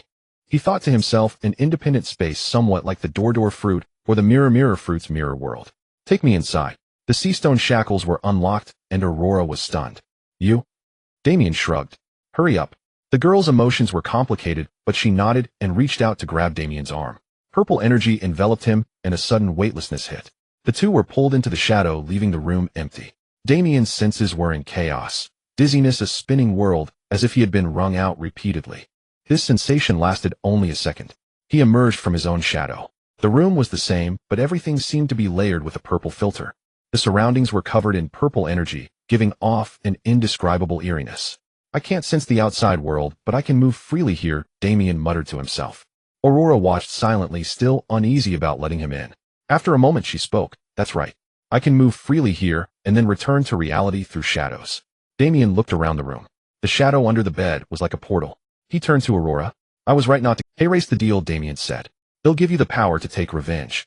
If you succeed, you'll work for me from then on. Damian had a plan in mind. He wanted to control the gray area between the underworld and the surface world. He needed the right people to manage it all. The choice to work for the very person she was supposed to kill in exchange for power left Aurora bewildered. But recalling the overwhelming power of hockey, the fog in her mind cleared. He has no reason to lie to me. Damian saw her hesitation and added fuel to the fire. Before you embark on the path of revenge, remember to dig 2 graves. Aurora was shaken by those words. She had no idea that the man before her was merely shamelessly stealing a famous quote. After a moment, Aurora made her decision. He'll follow you. The next evening, Damian assigned Aurora a core training task. Abandoned sight rely entirely on the devil fruit ability to sense the darkness around her and see if she could awaken observation hockey through this method. Meanwhile, he had his own matters to attend to. 3 weeks until we enter the new world. My devil fruit is still stuck at a bottleneck. Maybe that person can help me. He went to a remote area of Fishman Island, far from the crowd, hiding beneath a coral mound. Damian scanned the terrain and quickly found his target. You little brat, you actually found your way here. Damian gave a bitter smile. His perception had been fooled by Whitebeard again. Whitebeard was sitting on a hill, a barrel of sake beside him. Damian leaped up and stood beside him. Whitebeard took a drink, gazing at the eave tree. What do you think the Marines will do? Damian asked casually. Whitebeard paused his drinking and replied offhandedly, I don't expect them to tell the truth. They've been suppressing Rock's actions all along. They'll definitely cover it up. Damian nodded. They don't have the energy to bother with this side. The new world is too chaotic. Whitebeard took a few more gulps of sake. Halfway through he glanced at Damian. A year ago Rox asked me to bring Kaido back. Now there's you. But you're different from that war-crazy fool. Why did you join Rock's crew? To get stronger. Whitebeard looked away and continued drinking. All you'll find on Beehive Island is the worst scum in the world. A bunch of mindless idiots without any scruples, and they think they can conquer the seas. They can't even grasp the basics of power, and they're busy killing each other. The hill beneath them trembled slightly as Whitebeard's emotions flared. Damian steadied himself and asked, "Then why do you still follow rocks?" Whitebeard was silent, his expression unreadable. He sighed and took another gulp of sake. "Repaying a debt. And I'm looking for something." "What?" "Family." Whitebeard looked at Damian. Seeing him only nod, he raised an eyebrow. "You don't find that strange?" Damian grinned and shrugged. "Who am I to judge you?" Whitebeard involuntarily set down his cup. "You're an interesting kid. I came to ask for your help." "What is it?" Damian looked at the future emperor of the sea. "My devil fruit has hit a bottleneck." He reached out and touched a coral protruding from the ground. The coral emitted a red glow, then exploded into countless fragments, too many to count. Whitebeard saw this ability for the first time and showed an intrigued expression. "Oh, a dangerous ability, but suits a daring kid like you." Damian let the red mist in his hand slowly rise, observing it closely. "I ate the crush fruit. Its destructive level is the same as yours." Whitebeard caught on. "So you think I can help you?" He set the sake barrel aside and stood up, his massive shadow covering the rocky ground. Suddenly he pulled back his right fist almost behind his shoulder. Then he threw a punch. Crack! The terrifying force shook the ground beneath them and space shattered like a mirror. Then a concentrated blast of destructive power shot out as a shockwave straight toward a nearby hill. The hill exploded and rubble rained down like a storm. The tremor fruit, a power capable of destroying the world. Whitebeard picked up his sake and sat back down. "See that? How is my way of using power different from yours?" Damian thought for a moment and had a revelation. "I understand," he said slowly. "You release the power completely without any suppression instead of trying to control it forcefully." Whitebeard nodded. "For destructive, unstable power, the more you try to control it, the more you limit its potential. But concentrating that destructive force precisely isn't easy, especially when the power itself is too violent." Damian agreed. His gaze fell on the massive Naginata. "So you use that weapon to further focus your attacks?" Whitebeard grinned. "Exactly. You should find a suitable weapon too." "A weapon?" Damian pondered. But he quickly turned his attention back to his palm. The red energy in his palm was continuously surging out, countless tiny crystalline particles violently erupting outward. Instead of forcibly controlling it, embrace its destructiveness. Damian's mind raced, and Whitebeard watched with interest. Soon every pore on Damian's body began releasing red energy, converging toward his palm. He didn't lock the energy inside his hand, but let it surge outward freely. As soon as this energy appeared, the air screeched. The space that had just been shattered by Whitebeard hadn't yet recovered, and was now crushed and pulverized again. Damian swung his glowing hand, and a massive stream of red energy erupted, forming a domain around him. A scarlet hemisphere enveloped the ground, beginning to crush and destroy everything within it. Zzzt. The air let out a piercing shriek, and the surrounding land began to tremble and crack. The domain expanded outward for about 10 meters. Rays of red light shot out from Damian's body, plunging like magnetic field lines deep into everything within the domain. Fruit proficiency has broken through the intermediate stage. Whitebeard watched Damian immersed in the joy of breaking through his power and laughed. He spread his palm, feeling the tingling sensation of the red energy drilling into his skin. "Another monstrous kid." Damian left Whitebeard's resting place, feeling invigorated. His new ability allowed him to spread his power over a surrounding area, crushing everything within range. This reminded him of the form of a paramecia awakening, though he couldn't achieve that yet. "Sybil, tell me about devil fruit awakening." "That is the final stage of a devil fruit's power, far stronger than any previous application. Awakening a devil fruit is not easy. You can use the fruit star rating to gauge the difficulty." Damian stopped in his tracks. He recalled the awakened paramecia users from his past life, Doflamingo Kakuri Kid Law. Based on fruit proficiency combined with knowledge he had gained 2 years ago, and Sybil's insights, he gave a rating. String fruit, 5 stars. Machi fruit, 6 stars. Magnet fruit, 6 5 stars. Op fruit, 7 stars. Doflamingo's fruit was indeed powerful in his hands, but it seemed to have reached its limit. What truly made him a powerhouse was his mind and status. By this rating, as long as one's compatibility with the fruit is high enough, awakening isn't that hard. Katakuri's fruit was 6 stars, 1 level harder than the string fruit to awaken. The magnet fruit was the same level as Damian's fruit. Once awakened, it could cause massive destruction. Kid had awakened in his early 20s, which was already impressive. The op fruit is 7 stars. "No wonder it's so ridiculously powerful," Damian exclaimed. Sybil called this type of fruit an ultimate fruit. The awakening difficulty of such ultimate fruits varies as they can manipulate the laws of nature and reality. Awakening at this level should be even harder, but Law managed it at 26. Is it because of the will of DEA? Damian asked himself. At my current pace, my fruit will awaken in about 6 years. But God Valley will happen long before that. Damian clenched his fist, his ambition reigniting his fighting spirit. Too slow. I need to speed things up. 3 weeks later. The air was filled with cracks as scarlet energy surged toward the opposite side, like a tide only to be shattered by a terrifying shockwave. The ground twisted and tore, then exploded into countless fragments. Damn, that hurts. A voice emerged from the rubble of the collapsed hill. Damian brushed the dust off his shoulders and grinned. Mr. Newgate, you really don't hold back, do you? Whitebeard laughed heartily. What's wrong, brat? Aren't you recovering pretty fast? He spoke lightly, but inwardly he was quite astonished. For the past 3 weeks, Damian had been seeking him out every day to get beaten up, enduring the impact of the tremor fruit with his bare body. What Whitebeard didn't know was that Damian was deliberately using this devastating force to stimulate his own body, thereby enhancing his physical strength and fruit proficiency. The air howled as Damian appeared instantly before Whitebeard. Hey, let's see if you can still stand after this one, brat. A white orb of light coalesced on Whitebeard's left fist. Damian did not retreat. His fist, enveloped in armament haki, surged with violent red energy. The two forces collided with a thunderous roar. Ugh! Damian gritted his teeth, his entire left arm going numb as if pierced by countless steel needles. The red energy in his palm gushed out, like a tidal wave pressing down on Whitebeard with overwhelming force. Newgate smirked slightly, slowly pushing his fist forward step by step, forcing back Damian's onslaught. Boom! Another explosion rang out and Damian was sent flying, crashing into another distant hill. Newgate looked down at his own fist. You're using your fruit ability to mimic Ryuo. He grinned. It actually stings, brat. The pile of rubble shook and Damian slowly crawled out. His arm was bleeding, his forearm fractured with white bone visible.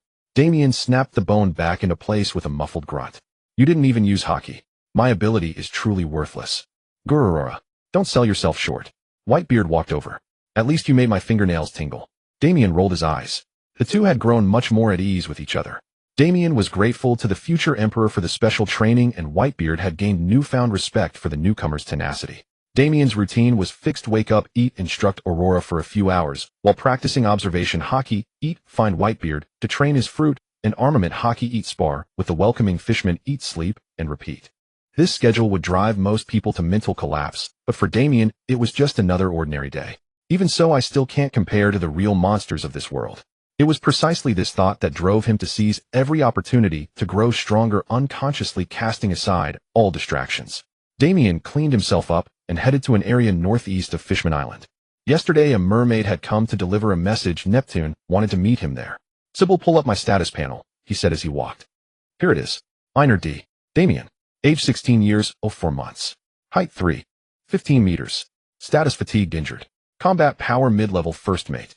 Devil fruit, crush fruit, intermediate proficiency. Fruit rating 6. 5 stars. Seastone resistance 69. 7. Skills, rapid recovery, robust physique, evolvable constitution, voice of all things, will of D. 6 powers. Haki observation haki, intermediate proficiency, armament haki, intermediate proficiency, conqueror's haki, beginner proficiency. After all that beating, my constitution still hasn't evolved. Damian felt a bit frustrated. It seemed the gap in strength would only widen, meaning he had to double his efforts and take more hits. He looked at another line of data. Conqueror's haki. This was something that couldn't be trained yet, could only grow naturally with one's mental state and overall strength. Sybil, based on my memories, who are my equals in strength now? Damian asked. The answer came quickly: opponents at your level, Smoothie Jozu. But Damian was most concerned about something else. Show me Whitebeard's status panel. Edward Newgate. Age 32 years. Height 6. 66 meters. Status peak. Devil fruit, tremor fruit. Fruit rating 7 stars, ultimate techless fruit. Haki observation haki, armament haki, advanced proficiency, conquerors haki. Combat power emperor level. Large portions of Whitebeard's data were blank, a result of Damian's observation haki and strength being insufficient to read it accurately. Last time when Garp clashed with Whitebeard, I could barely glimpse his armament haki. I still have a long way to go. Damian sighed as he arrived at the destination. Not far away, a massive fishman was gazing into the distance. The sea forest. You called me here, didn't you, Neptune? Damian landed beside him. Neptune grunted in acknowledgement. The mermaids have taken you all over the island, but this is the one place you haven't been. He turned toward the clearings surrounded by giant trees. In the distance lay a colossal ship. Noah, this is the sea forest, the last place you haven't visited. Perhaps Neptune was extending goodwill, or perhaps there was another reason. But Damian didn't mind. Fishman Island was a special place anyway. Follow me. The two passed through the sunlit area littered with shipwreck debris, a common sight 10,000 meters beneath the sea. My, Damian narrowed his eyes, sensing an unusual sound emanating from afar. Someone was calling out to him. He followed the feeling to a depression surrounded by rocks. In the center stood a massive blue square stone tablet carved with ancient letters and symbols. A poneglyph. Neptune walked over. This stone has been here for hundreds of years. Damian nodded, but his gaze soon fell upon another equally massive stone tablet beside it. The difference was that it was deep crimson. That's... Damian swallowed unconsciously. A road pone. The final destination indicated by the 4 road poneglyphs was Laugh Tale, the throne of the Pirate King. Damian remembered that this stone had gone missing shortly after Roger deciphered its contents. He sighed. He couldn't read it yet. He shifted his gaze back to the blue stone tablet. It was this stone that had called to him. It had drawn him here. An apology. Joy boy, Damian murmured, a faint whisper echoing in his ear. You can read it. Neptune exclaimed in astonishment. Damian slowly shook his head. The one who inscribed this stele was not merely recording knowledge or history, he carved it with profound emotion. Forgive me. That distant weary voice left Damian silent for a moment. I can hear the voices of antiquity, faint whispers, yet they exist. Neptune's breath quickened. As Neptune sank into contemplation, Damian reached out and touched the stele. He sensed something else there. A white orb of light shot out from the core of the stele. Damian seized it, examining it closely. It was a luminous sphere, neither cold nor hot, weightless, as if it didn't exist. A description surfaced in his mind. Memory fragment 13. Collect all 3 fragments to unlock the information left by the original system user. My. Sybil's voice exploded in his mind. Damian, this appears to be the key to unlocking my seal. The white energy merged into his palm and vanished. Seems I'll have to gather them sooner or later. I wonder if the previous host had any connection to Joy Boy. On the other side, Neptune snapped out of his daze, offering no comment on the memory fragment, as if he hadn't seen it. Mr. Damian, this concludes the tour. He muttered, clearly still shaken by the stele's words.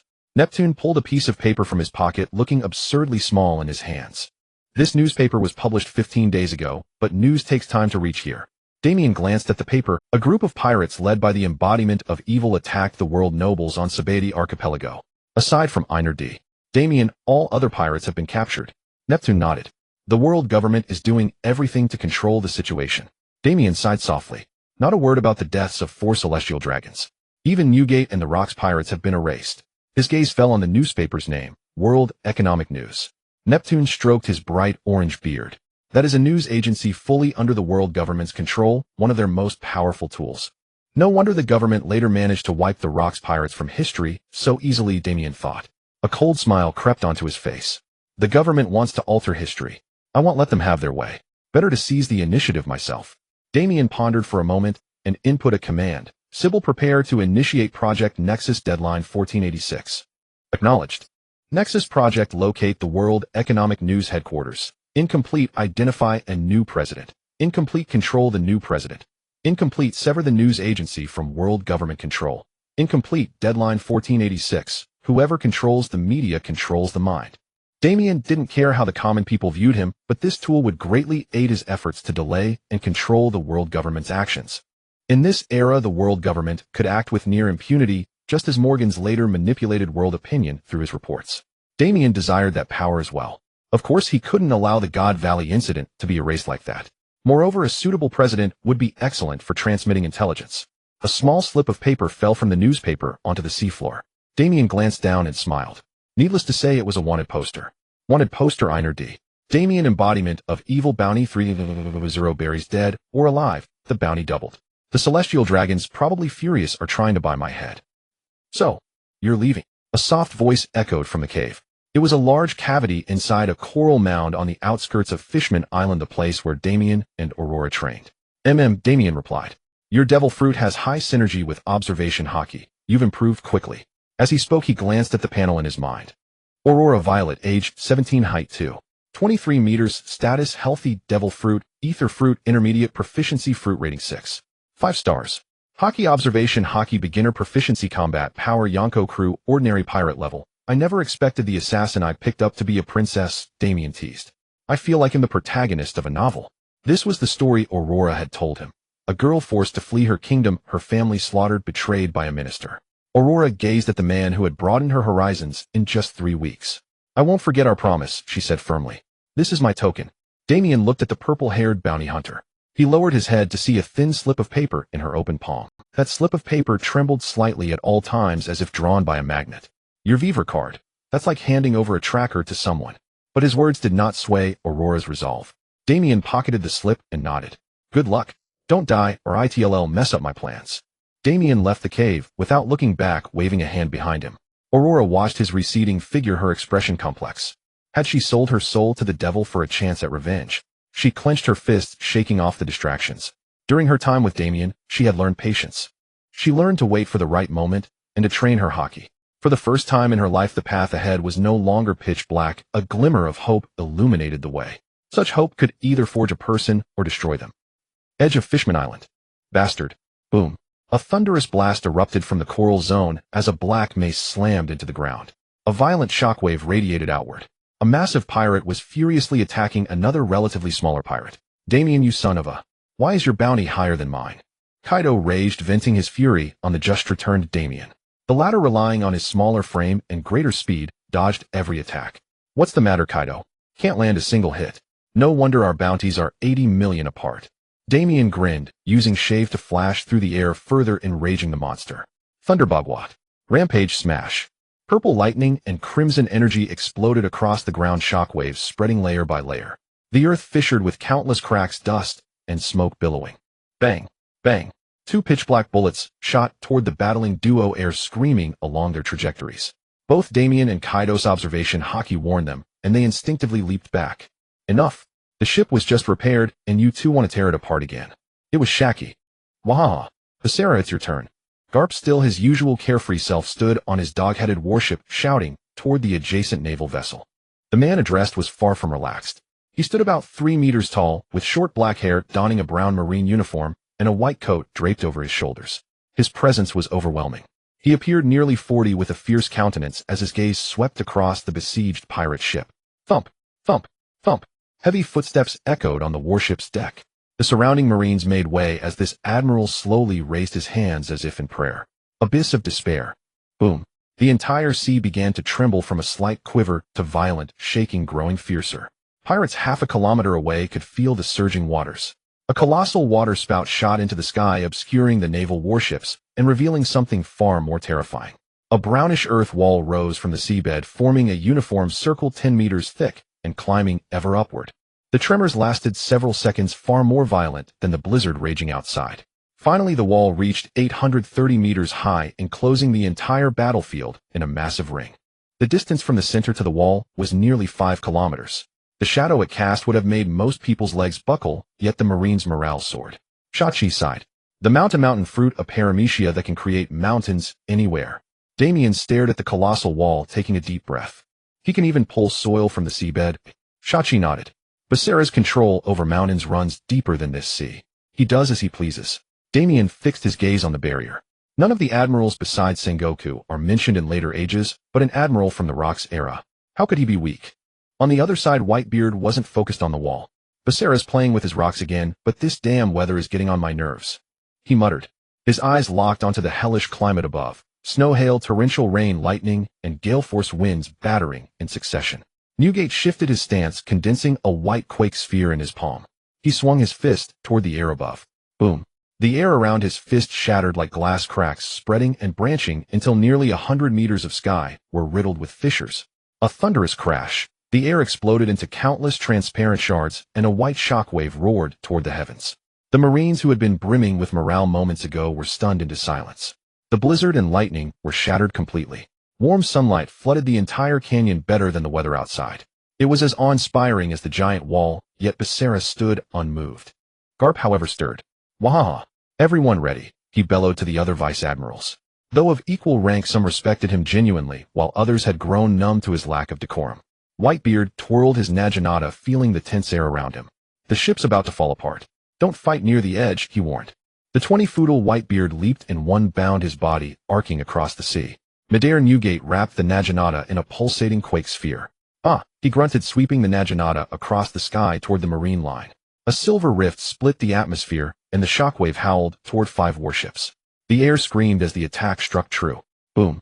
The entire marine formation swayed violently, the front 3 warships bearing the brunt. Gigantic fissures ran through the hulls, as large as giants, plunging the ships into chaos. The sea went berserk, and massive waves swallowed the warships. Hold on. Viserys stood resolute in the gale, frowning at the shouting Marines. "Don't be so shameful," he said to the soldiers rushing toward the sinking ships. Then he raised his right hand. The seabed trembled again, and thick earth spikes rose from the ocean, lifting the sinking warships above the surface. The 3 battered ships were retrieved with no major casualties. But the true threat was still in motion. Garp pulled him back. No sooner had the command been given than a silver streak shot out like a meteor. Boom. A burst of light exploded in the sky. An armament hockey fist and a giant naginata clashed Hedon. "Let's go to Kaido." 2 sonic booms erupted as Damian and Kaido lunged from either side. Whitebeard held the center, single-handedly occupying 3 warships and 2 special vessels, while the remaining pirate ships began to move. Using Jeppo to step through the air, Damian landed on a warship. Thud. His black boots hit the deck. Nearly 1,000 Marines turned to look at him, and he grinned. "Capture the pirate. For justice. Open fire." Damian swept his gaze over the crowd, a red glint flashing in his eyes. A dark crimson energy pulsed from his body.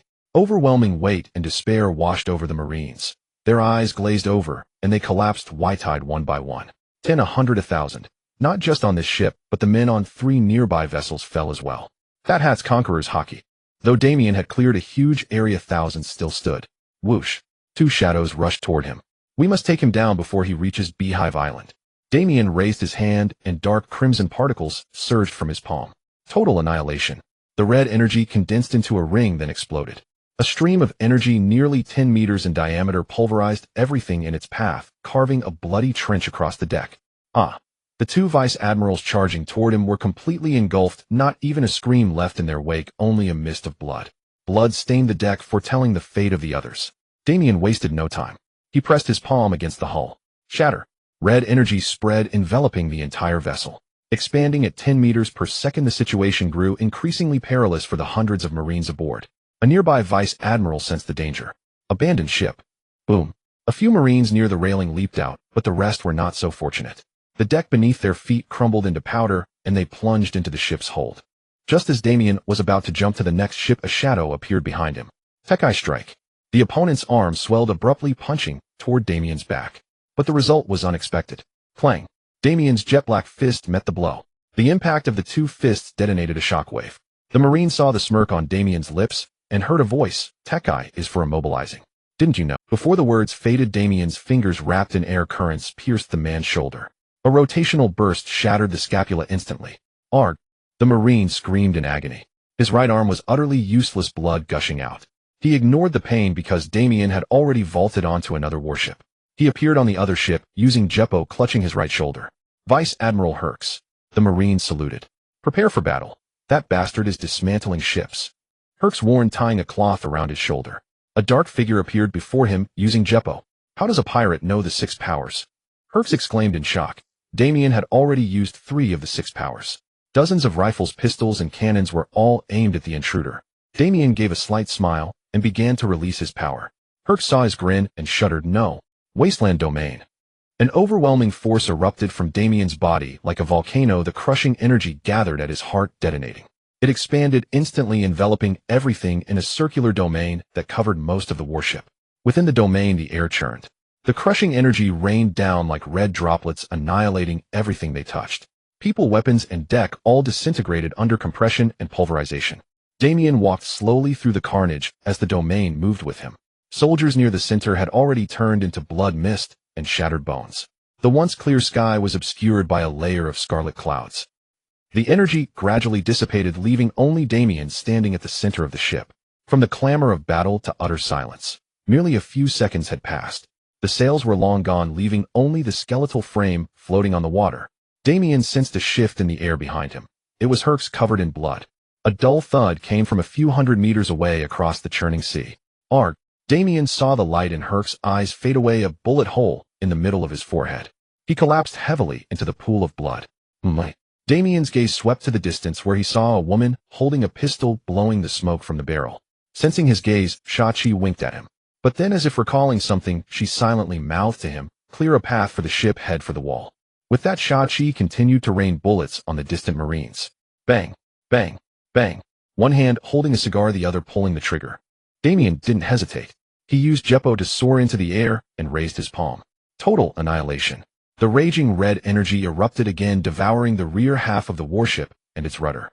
The stern turned to dust, the navigation system completely destroyed. That ship was beyond saving. Damn pirates.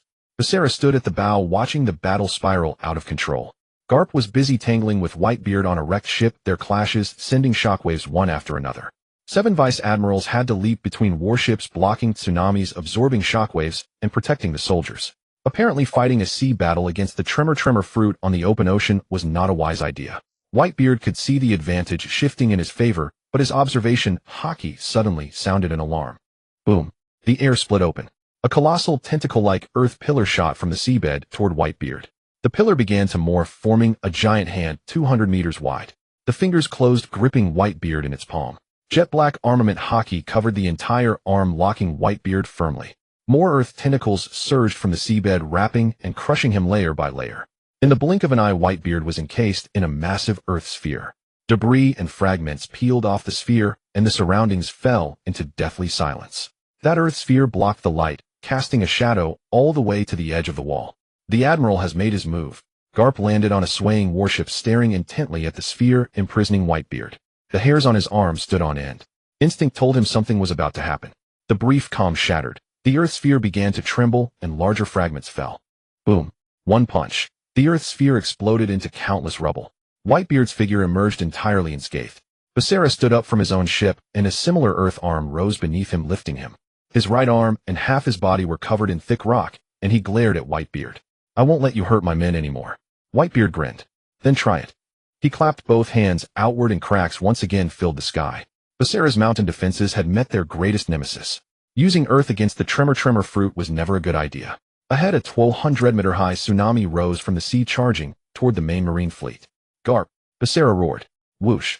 Garp shot toward the giant wave, his iron fist poised to strike. Elsewhere, Kaido was rampaging too.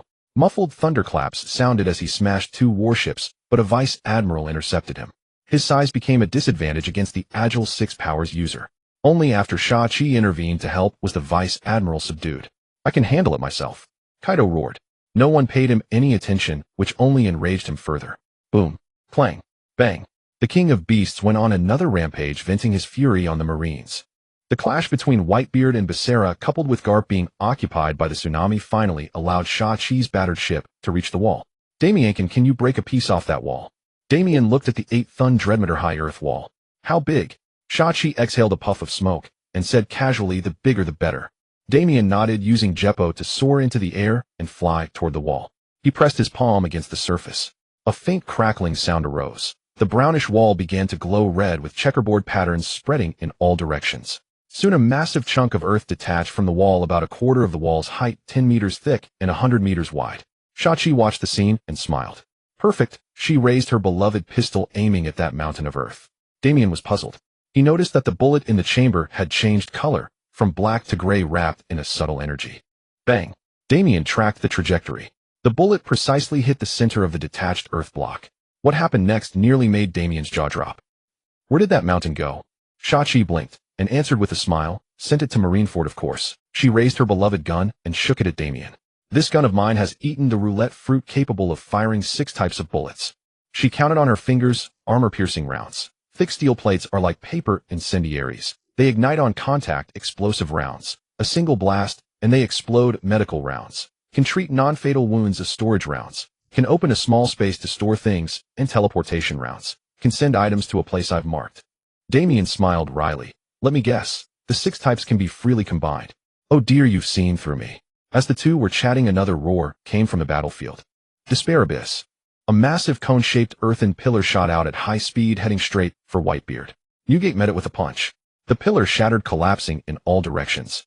Don't you ever learn, Basara? Whitebeard said impatiently. Basara gritted his teeth, his gaze falling on the large hole in the defense line through which Rock's ship was sailing. A marine battleship was about to fire, but a figure falling from the sky crashed right into it. Urororo. You marines are so fragile. Kaido used the battleship as a springboard and leaped out again. Looks like you still couldn't protect it. Newgate pointed his naginata at Basara and issued an ultimatum. Either you call Garp to stop us, but then the other marines will die with us. Or let us go and fight another day. Basara's face turned ashen. Being threatened like this by pirates was a great humiliation for an admiral. But precisely because he was an admiral, he could only forcibly suppress his anger. He pulled out a den mushi and ordered expressionlessly, all forces retreat. Whitebeard grinned, leaped back onto his ship, leaving Becerra standing there. On the other side, Garp was putting out fires left and right when he also received the retreat order. He watched Rock's ship sail out of the canyon and could only sigh.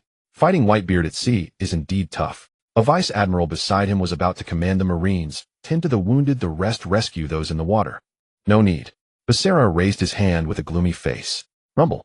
The earth trembled incessantly as the Marines watched in shock. A massive platform rose from the seabed, its area roughly the size of the entire canyon, several kilometers in circumference. The Marines who had fallen into the water, the sunken warships, and even the Sea Kings below were all lifted up, landing steadily on solid ground. With a raise of his hand, he created a continent. Garp strode forward and began to command, "Tend to the wounded, collect the fallen brothers. They deserve a funeral." "Yes, sir." The vice admiral turned and ordered a new recruit, "Go get my Senbei." "Yes, sir." This small-scale conflict came to an end here. Damian leaned against the ship's railing, resting. The ship had sailed beyond the earthen wall, leaving the Marines behind. The admiral is indeed troublesome. Whitebeard was drinking sake and laughed upon hearing this. "Gurura. That Becerra is like a mad dog, but he has brains. He won't gamble with the Marines' lives. Especially with the current situation in the New World," Shaki added. Damian became interested. "Tell me more." Shaki blew out a puff of smoke and began to explain. "There are many big shots sailing around the New World now. The government rates them with a World Threat Index from 1 to 5. There are several level 5s, but the most prominent are 3. "The Four Seas Overlords," Damian said. Shaki nodded. Some say Captain Rocks counts as a 4th, but the Rocks pirates aren't as concentrated as the Overlords. The boss stays on Hakanosu and his crew are a bunch of lunatics. They don't bother much with territory. They prefer to burn, kill, and loot along the way. Whitebeard grunted upon hearing this, didn't refute, but clearly didn't like that fact. The government is already overwhelmed just dealing with these big shots, and it's getting more chaotic. I suspect they'll eventually take down 1 or 2 overlords to calm the seas. "Are we going to Hakanosu to build a ship?" Damian asked. Shaki shook her head. "To Navrajam Island." She exhaled a cloud of smoke and continued, "A few months ago someone contacted Captain Rocks saying that if we could gather the materials he would build a giant ship for us." Damian raised an eyebrow. "Reliable?" Shaki nodded. "Navrajam Island was once called the Holy Land of Shipwrights." "Used to be." A trace of regret flashed across Shaki's face. Decades ago one night, it was attacked by someone unknown and the entire island was razed to the ground. The shipwrights were either killed or fled. I heard many went to Water 7. She sighed. "Only one person remained there, and it was he who contacted the captain. His name is Quentin Hammer." For days later, Marineford Fleet Admiral's office, 7 people were seated around a large round table, all in Marine uniforms, 6 men and 1 woman. Whoosh. The sea wind blew in, but the room was eerily quiet. "Garp, Becerra," a low voice sounded. "Which of you will explain to me why there's a mountain in my office?" The speaker was naturally Fleet Admiral Kong. Becerra remained silent, but another person wasn't in that mood. "Waha!" A hearty laugh broke the solemn atmosphere. "Chairman Kong, don't be angry. Such things happen occasionally." Garp was chewing his favorite senbei, crunching loudly in front of these high-ranking officials without any respect. Kong's temple veins bulged, about to burst. "Garp, show some respect to the Fleet Admiral." The speaker was Garp's old partner Sengoku. "The Rocks pirates are getting out of hand." Another voice sounded calmer than Sengoku's. The speaker was a muscular man in a crisp Marine uniform with short purple hair and an upright posture. "Vice Admiral Zephyr. Sir, what do you think?" Kong looked at the woman beside him. She had her turquoise hair tied in a ponytail with dignified features. Her rank was Vice Admiral, but she was famous not for combat power but for her mind. "We've been suppressing the news to keep them from being exposed, but it's getting harder. Several representatives attending the World Conference have already expressed dissatisfaction with our handling." Saru sighed softly. "The overlords have already stretched our forces thin. Now Rocks has 2 more devil brats boosting their strength further." Saru slapped 2 wanted posters on the table. "With the lineup of monsters under Rock's command, only their own terrible internal relationships can slow them down. At this rate, they'll eventually amass a force that can challenge the whole world." Kong tapped the table and let out a breath. Sengoku took over. "According to CP-1's intelligence, Black Death is collecting shipbuilding materials. We can infer their next move. At this rate, they'll eventually amass a force that can challenge the whole world." Kong tapped the table. Becerra, who had been silent, spoke up. "Send me. He'll destroy that island completely." Kong looked at the admiral in brown clothes and shook his head. "You and Sengoku need to stand by. There's movement in Borealis." He turned to Zephyr, pulled out a golden din mushi from his pocket, and handed it to him. "You know what to do." Vice Admiral Zephyr didn't say a word, pocketed the din mushi, and sank back into his chair. Saru glanced at him, didn't ask further, and returned to the topic. It seems we need to reassess the bounties of the Rock's crew, especially those two devil brats. New World ruins of Nafulajamu Island. After several repairs, the ship of the Luokisi pirates finally pulled in at Nafulajamu Island. The four disembarked and looked around. Leveled to the ground, not a word of exaggeration, Damian muttered. The small island was indeed in a miserable state. The ground was cracked everywhere, broken foundations scattered about, charred wood, and collapsed beams strewn all around. The trees had long withered, the grass had died away, leaving nothing but desolation. Yet from the broken walls and ruins one could tell this place had once been bustling. Moss and vines were the only colors left. Damian sensed with the voice of all things, the land was indeed lifeless. No birdsong, no insect chirps, and even the wind through the ruins sounded hollow. Looks like there's still someone at the tavern, Whitebeard said, already striding in that direction. Kaiduo followed him, quickly slipping into the tavern. Xiaoqi poked Damian in the waist. Don't even think of running. Come with me to find that homo. She dragged Damian toward the ruined town. It should be around here, Xiaoqi said. They stood before a dilapidated house. Several sections of the wall were missing, a small well stood beside it, and the fence had collapsed. At least the grass here is still alive, Damian remarked. They approached the door, which creaked as they pushed it open.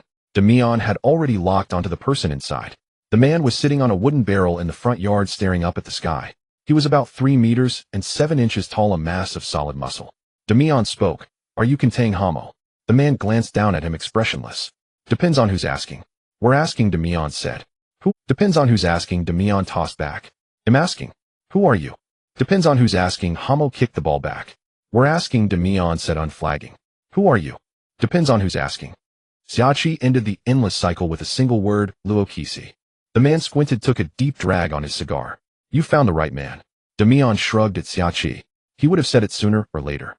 Xiaoqi rolled her eyes and sized up the man.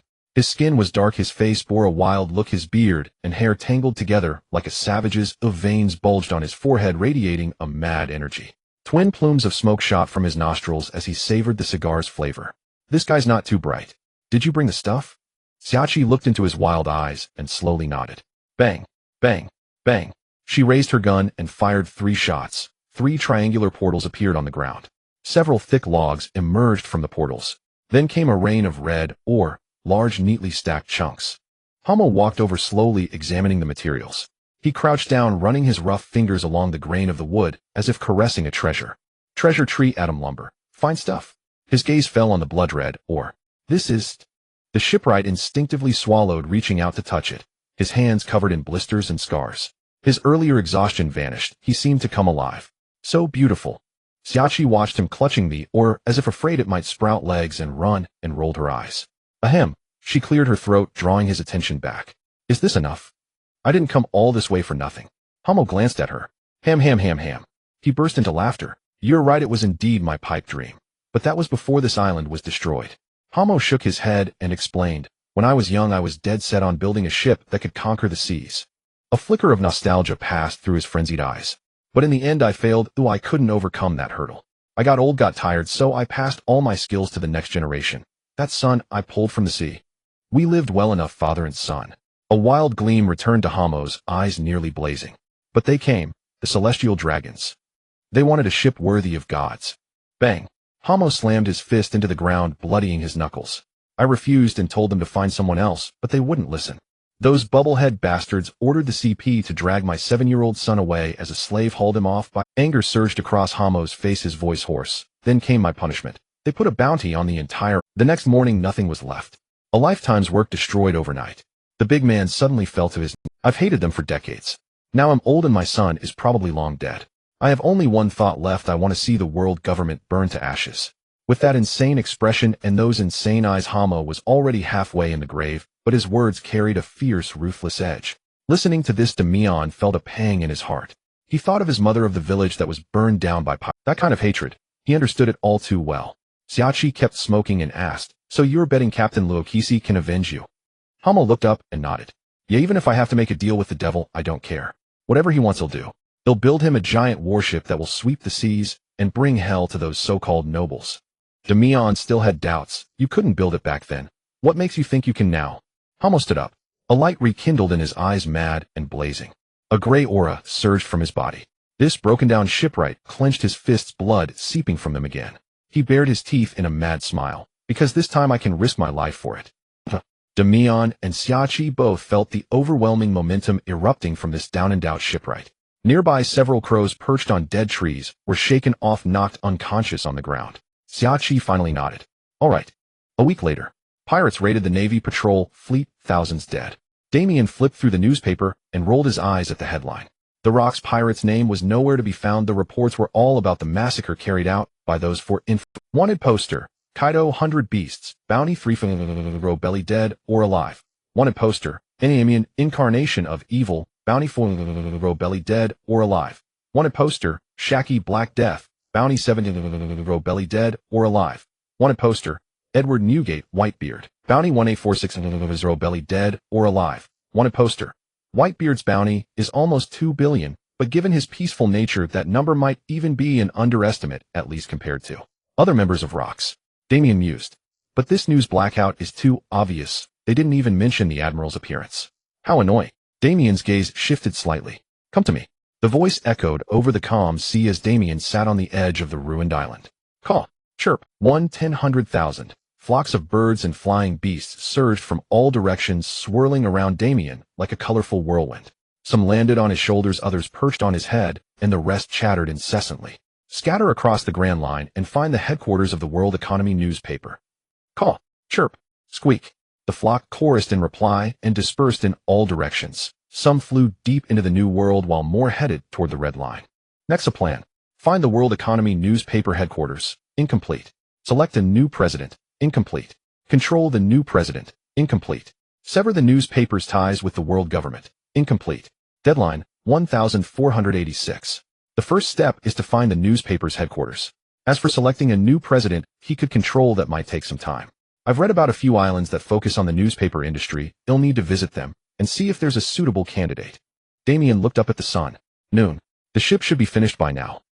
Damian arrived near Hammer's shack and saw a few familiar faces. Hammer had set up a ship frame using the port next to his home, placing the hull in shallow water for construction. Now a massive vessel stood there, blotting out the sky.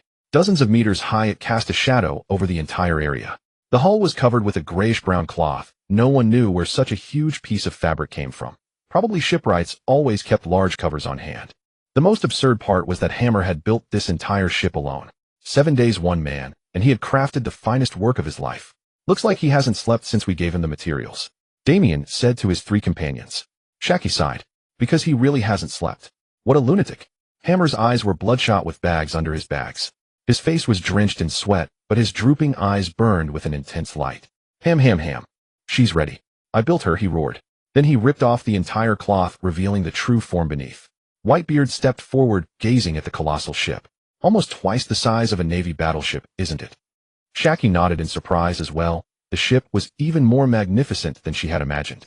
A Navy battleship was roughly the size of the ancient giant Little Oars Jr., about 60 meters. This ship was nearly twice that, almost 100 meters tall.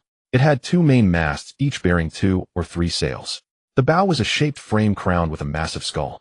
A large structure stood amidships and aft, capable of housing thousands. The entire ship was framed in gold, and the most striking decoration was the lowermost sail at the front, black unlike the others. On it was written only one word, ROCKS.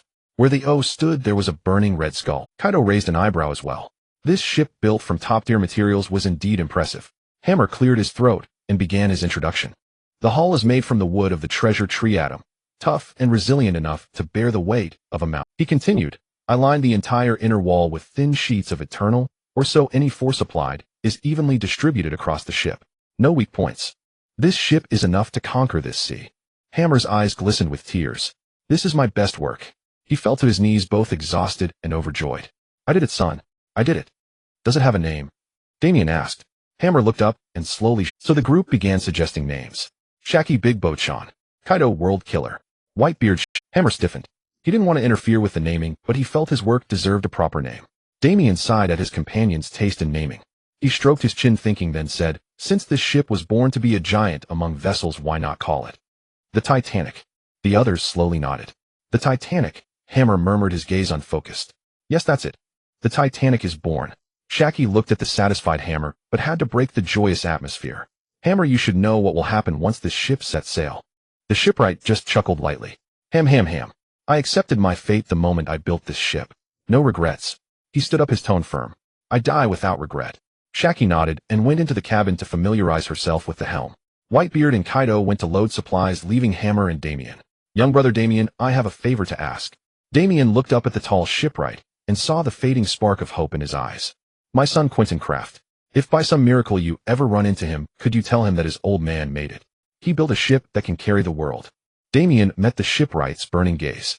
The ember of hope crushed by decades of pain had reignited. I promise you. Hammer breathed a sigh of relief, his body consumed by exhaustion, and he collapsed to his knees once more. He had fought to live just to leave no regrets before death, and he had finally succeeded. Don't worry, it'll make the world know your craftsmanship. Damian stepped onto the gangplank and entered the cabin, leaving the shipwright alone. Hammer sat where he was watching the Titanic set sail for the first time. Many hours had passed. The Titanic had long since vanished, the sun had set, and night had fallen.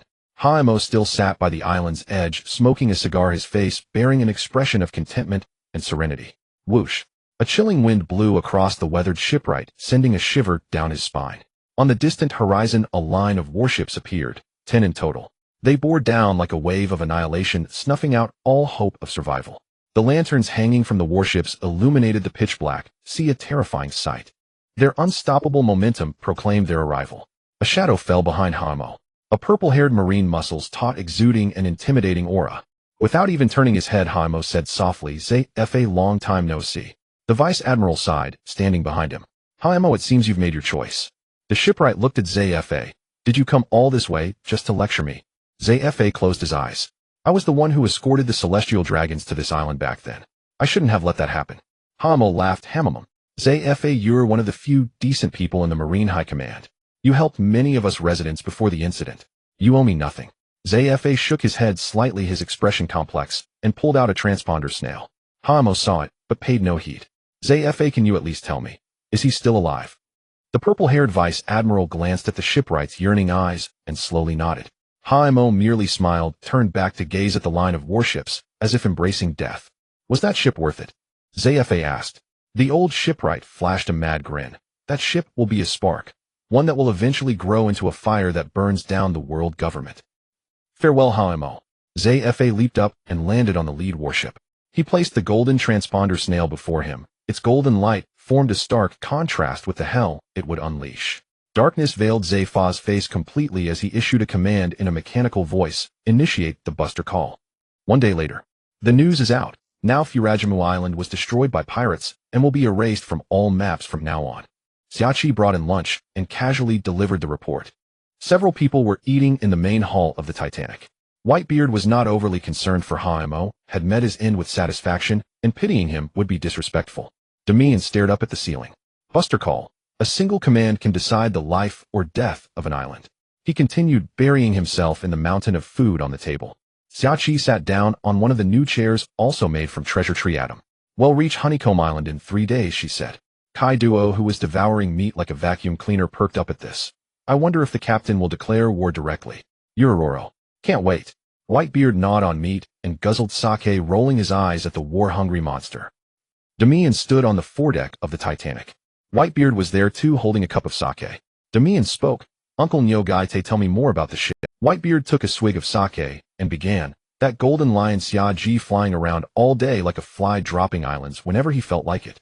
That crazy woman Ling Ling always talking about eating, giving birth while munching on food. And that two-faced Yuhan always hoarding treasure. Never a village or island he passed through that he didn't plunder. Their crews were all scum too." He took another big gulp of sake. "As for Captain Luo Kusi, let's just say he was a monster among monsters." Nyogaite recalled Luo Kusi and sighed. Luo Kusi ruled through fear and absolute power. Several of those notorious bastards on the ship could use conqueror's haki. But the fear Luo Kusi spread was too heavy. Everyone only dared to call him by his surname. No one dared to say Jibei Ko. Galala, a madman. Whitebeard finished his drink and sighed again. "The only good thing is getting off that damned island. This trip has been the most relaxing time I've had in a while." The two looked toward the horizon and saw an island. At its core loomed a giant skull-shaped mountain. This was Honeycomb Island, the so-called pirate paradise. The name meant honeycomb and indicated the island's nature. Once an enemy ship approached, the pirates on the island would swarm out like a hive of bees, devouring the intruders until nothing remained. "We're here. Get ready. Luo Kusi will probably want to see you." Whitebeard turned and walked back into the cabin. New World Honeycomb Island. The island's stench was indescribable. Blood, alcohol, cosmetics, garbage, smoke. All mingled together, nauseating enough to make one retch. Several corpses lay on the street, some fresh, others already putrid. Small-scale fights were everywhere. Pirates slaughtered one another, some losing limbs, others losing their lives. This was a place where man devoured man. As long as no major chaos erupted, the higher-ups wouldn't intervene. What did you say about my mom? A burly man was smashing a shovel into another pirate's face, turning it into bloody pulp. The victim was long dead, but the man kept pounding. Boom. A fire suddenly erupted across the street. A group of pirates laughed as they tossed Molotov cocktails inside, savoring the screams that came from within. Move along, brats, just a little flame. The speaker was a tall, thin pirate dragging a chain. The chain was linked to the necks of 6 children, pulling them along like livestock. Needless to say, this was the world's worst gathering of scum. Even if you were on the same ship, your life meant nothing. Today's friend could be tomorrow's killer. New pirate arrivals had to sleep with one eye open. This was the nest of scum, Honeycomb Island. Hey, a ship's coming, a drunk near the port shouted hoarsely. Dozens of pirate ships were already anchored around the island. If an enemy approached, they'd unleash a barrage. Don't fire, it's our own ship. Even better, open fire. The madman had barely spoken when someone beside him drew a blade and cut him down. His head rolled to the ground, blood spurting 3 feet high. Let them in. The surrounding pirates wore varied expressions, some fearful, some crazed, some angry, some What a beautiful ship. Is that the one Lady Xia went to get? Whitebeard went too. And the latest news, they've brought back another super rookie. Last year it was that monster Kai duo. This time, there's an even fiercer one. Great. I wonder what his blood tastes like. The newly built Titanic slowly docked, dropping anchor. The gangplank was set, and 4 pirates stepped ashore. Damian took a deep breath of the island's fishy fowl air, a slight smile curling at the corner of his mouth. Time to meet the man who made the world government so afraid they wanted to erase him from history.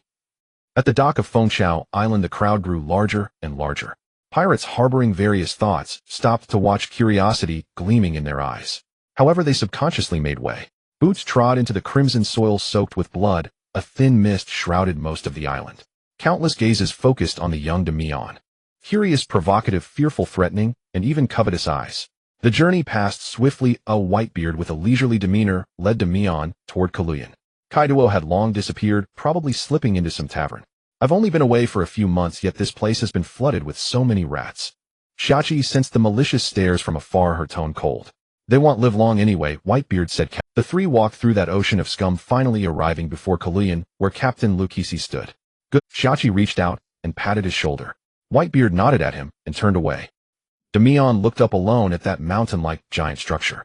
The sky was bright, the sea breeze calm, yet Damian felt a suffocating pressure. The pain and despair of countless people congealed within this structure, so thick, it almost turned into substance.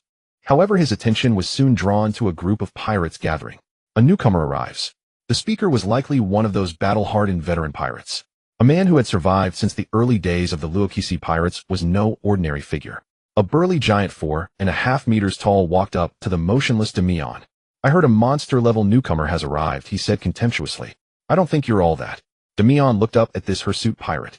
It seems I have to prove myself first before I can set foot in that den of scum, Damian thought. He also sensed dozens of pirates slowly encircling him. Their movements were subtle, but like predators stalking prey, they would pounce like wild dogs at the slightest opening. The leading pirate swung his equally massive fist at Damian. My bounty is 119 million. Let me see what you've got, rookie. Under the gaze of hundreds, the fist came down with a furious wind. Damian stood motionless. The fist struck straight on top of his head. Crack.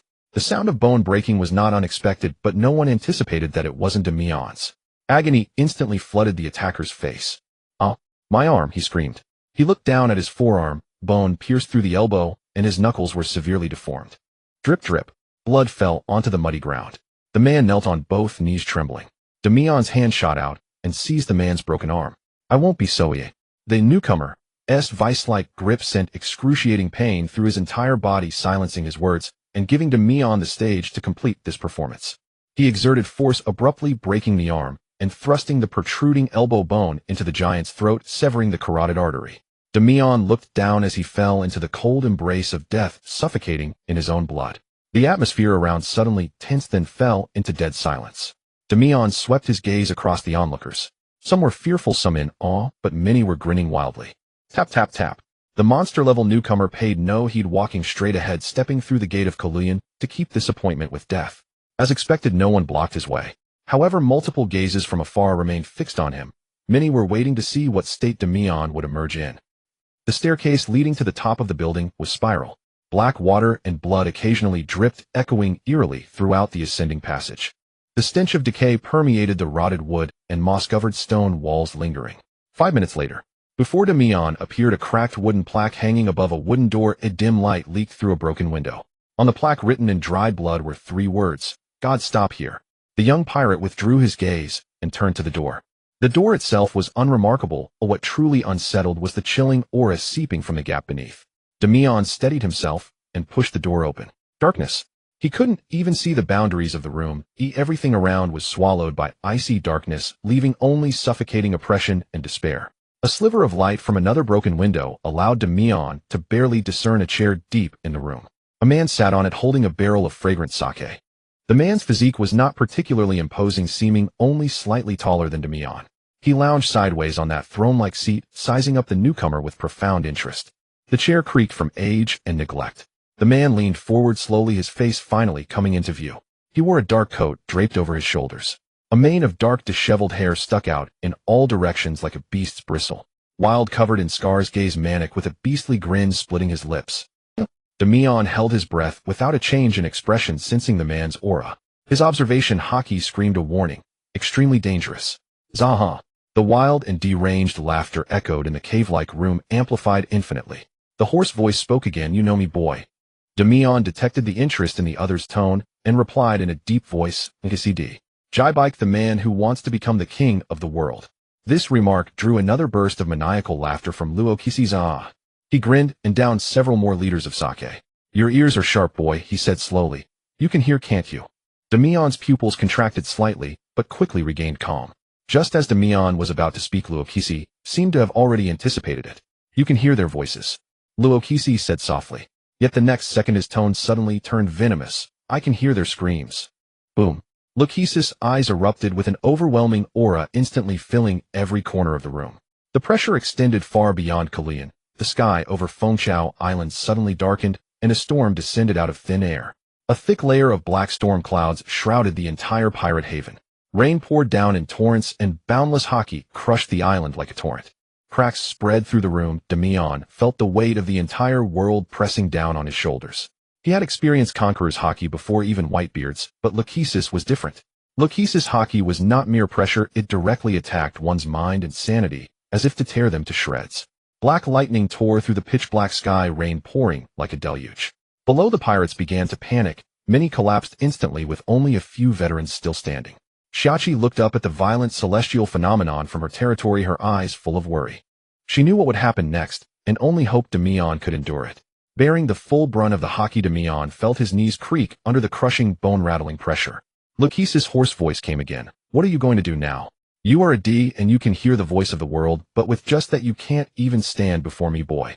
The words echoed in Damian's mind. His thoughts began to shatter. An unyielding will coalesced in his heart. His vision started to blur, his body nearly crushed by the mountain-like pressure. "I can't fall here, I've only just begun."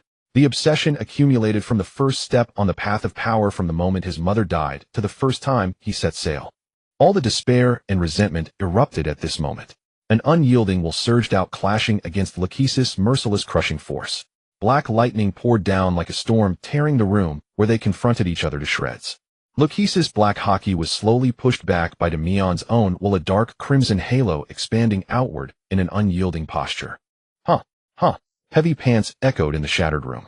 Damian steadied himself, his scarlet eyes fixed on Luokisi without a trace of fear. "Zaha." The wild interest in Luokisi's eyes grew even stronger. "Yes, that's the look."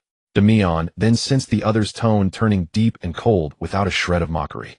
"Remember, boy," he said, "in the darkness that is about to descend upon this era, only ambition can guide you." The clash of haki ended. Sunlight once again fell upon Fengchao Island, this pirate paradise. Ambition. The words echoed in the young pirate's mind. Luokisi grinned. "You're different from Kaiwa, different from everyone else. I like you, boy, don't die too soon." Damian let out a long breath and walked out of that hellish gate.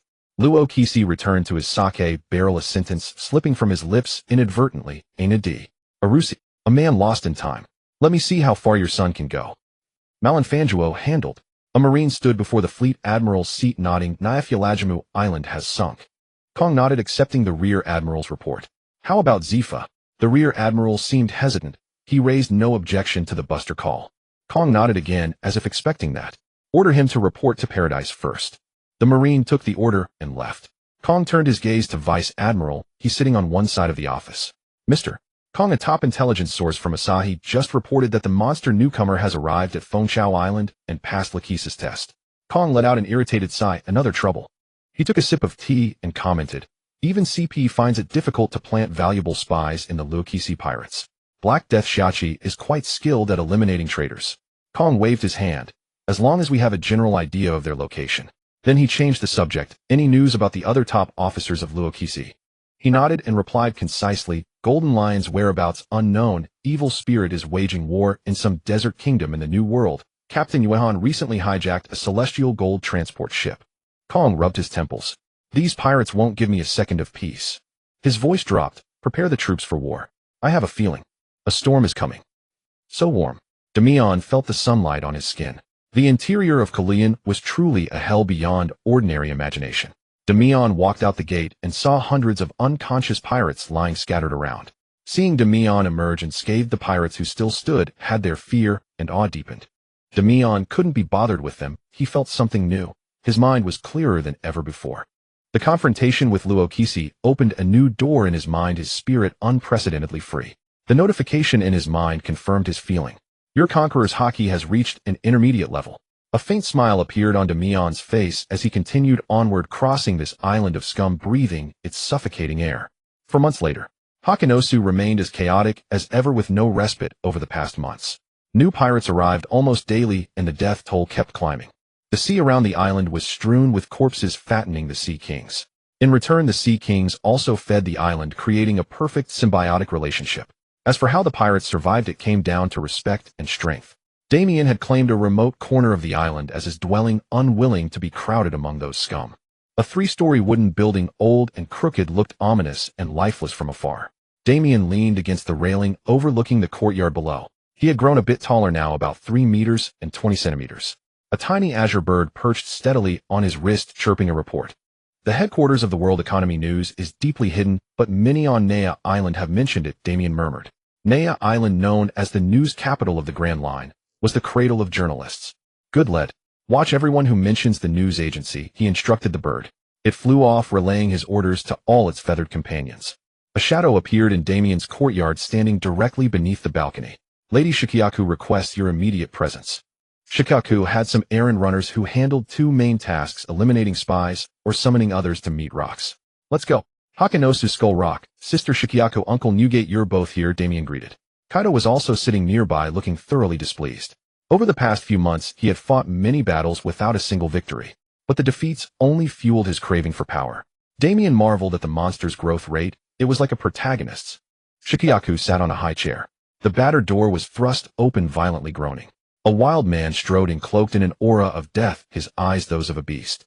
Rox swept his gaze across the room, a faint smile appearing on his scar-covered face. Zaha, he laughed. Shikiaku read out that news you mentioned. That remark made the petite woman lift her head. She placed a newspaper before her. Clearing her throat, she began. A sea overlord has announced an auction 2 weeks from now, inviting all major forces of the New World to his territory. She continued, among the treasures up for auction is a supreme grade blade, Molten Edge Apocalypse.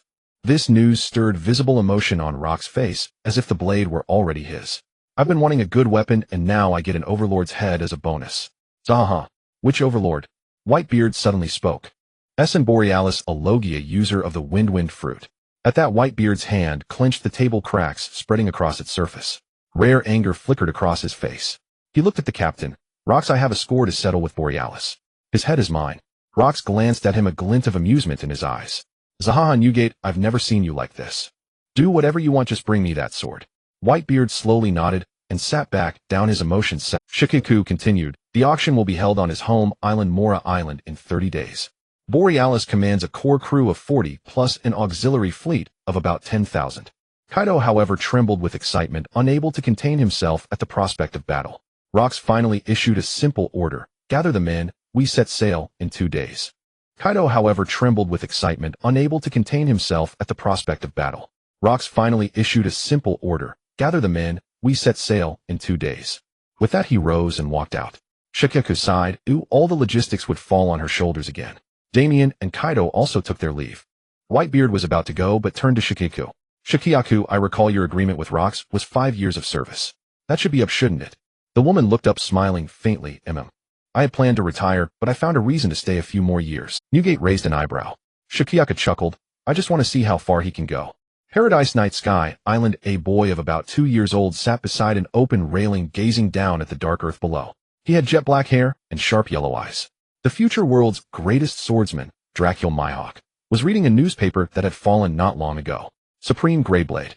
Apocalypse, he murmured. Then he looked toward the hedge maze below, fixing his gaze on the silver sword still embedded in its black pedestal.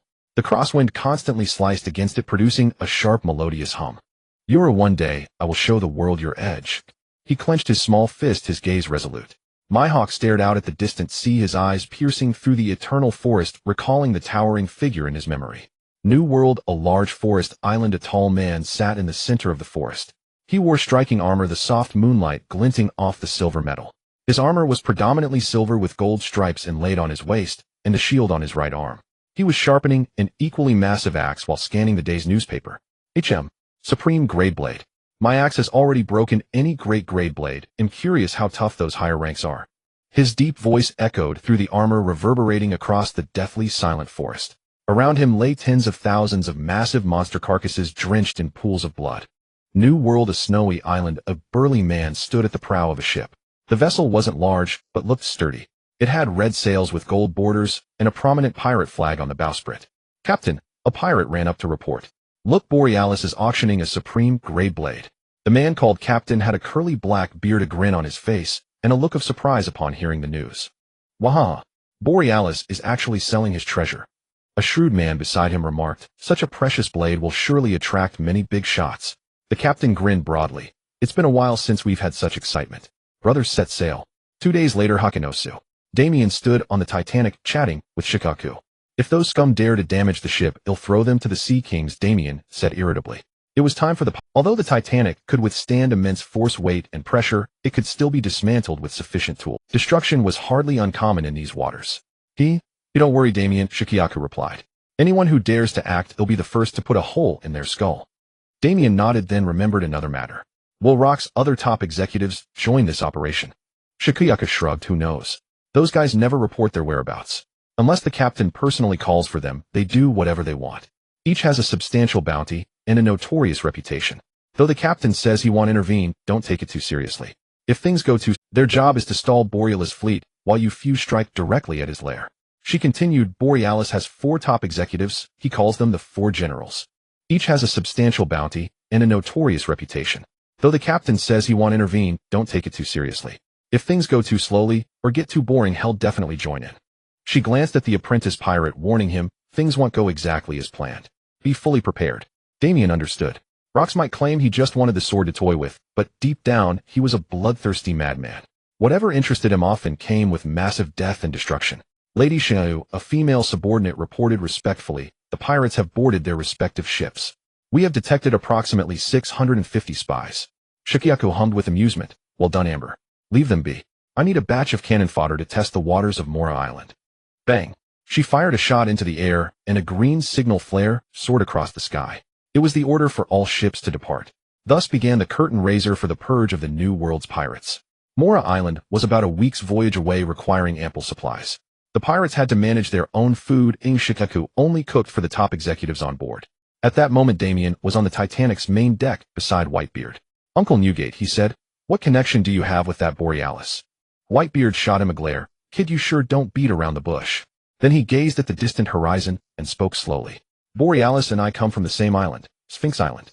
Just recalling that connection kindled visible fury in the man. He breathed the same air as us. He drank the same filthy water. He ate the same rotten food. But he abandoned everything without a backward glance. Whitebeard's grip on his weapon tightened, producing a creaking sound. The government abandoned us, leaving us to the pirates. The enraged Whitebeard continued, we banded together, struggling to feed everyone. Borealis survived off their lives, but the moment he got that fruit, he never looked back. Whitebeard turned to Damian beside him. Shouldn't someone with no scruples like that be dealt with by me? Damian felt the rage emanating from Whitebeard. Though he found it somewhat ironic, You know most pirates wouldn't agree with that, Uncle Newgate. That casual remark diffused the man's anger, and he burst into laughter. Garera. In the end, it's what each person values differently. Borealis is my target. Even if Rock stands in my way, I will kill him. 2 weeks later, New World Moor Island. The commercial-themed island had a pleasant atmosphere that made people never want to leave. Dense pine forests surrounded the residential area with a continuous mountain range stretching across the distant horizon. Forests covered about 80 of the island, with only the southern end inhabited. A large stone-built city stood there, its ground level and well-maintained, with thousands of merchants bustling through the streets. 5 docks allowed entry and exit. Countless people, innumerable pirates, underworld members, and lurking marines all gathered here. The annual auction of Mora Island, sponsored by the Borealis Pirates, was about to begin. The highlight of this auction was one of the supreme grade blades appearing as the finale. The news of the auction of Melt Blade Apocalypse had been circulating for days, and the auction was about to officially start. Main dock, a gray giant ship slowly docked. The hull was thick and sturdy, with blue masts flying blue sails. On the foremast was printed the word Borealis. The ship steadied, dropped anchor, and pirates filed down.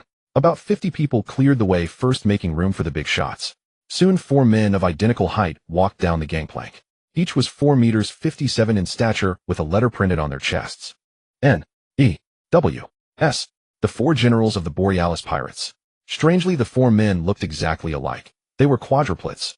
The only differences were the letters on their chests and the styles of their beards. But even these 4 tall and fierce men had to make way, their faces full of reverence. Thump, thump, thump. Heavy footsteps sounded, and an old man walked down. Bronze skin, extremely developed muscles with bulging veins, an aura of power emanating. Gray-white hair and a gray-white beard. Though he looked aged, no one dared meet his gaze. One of the 3 sea overlords.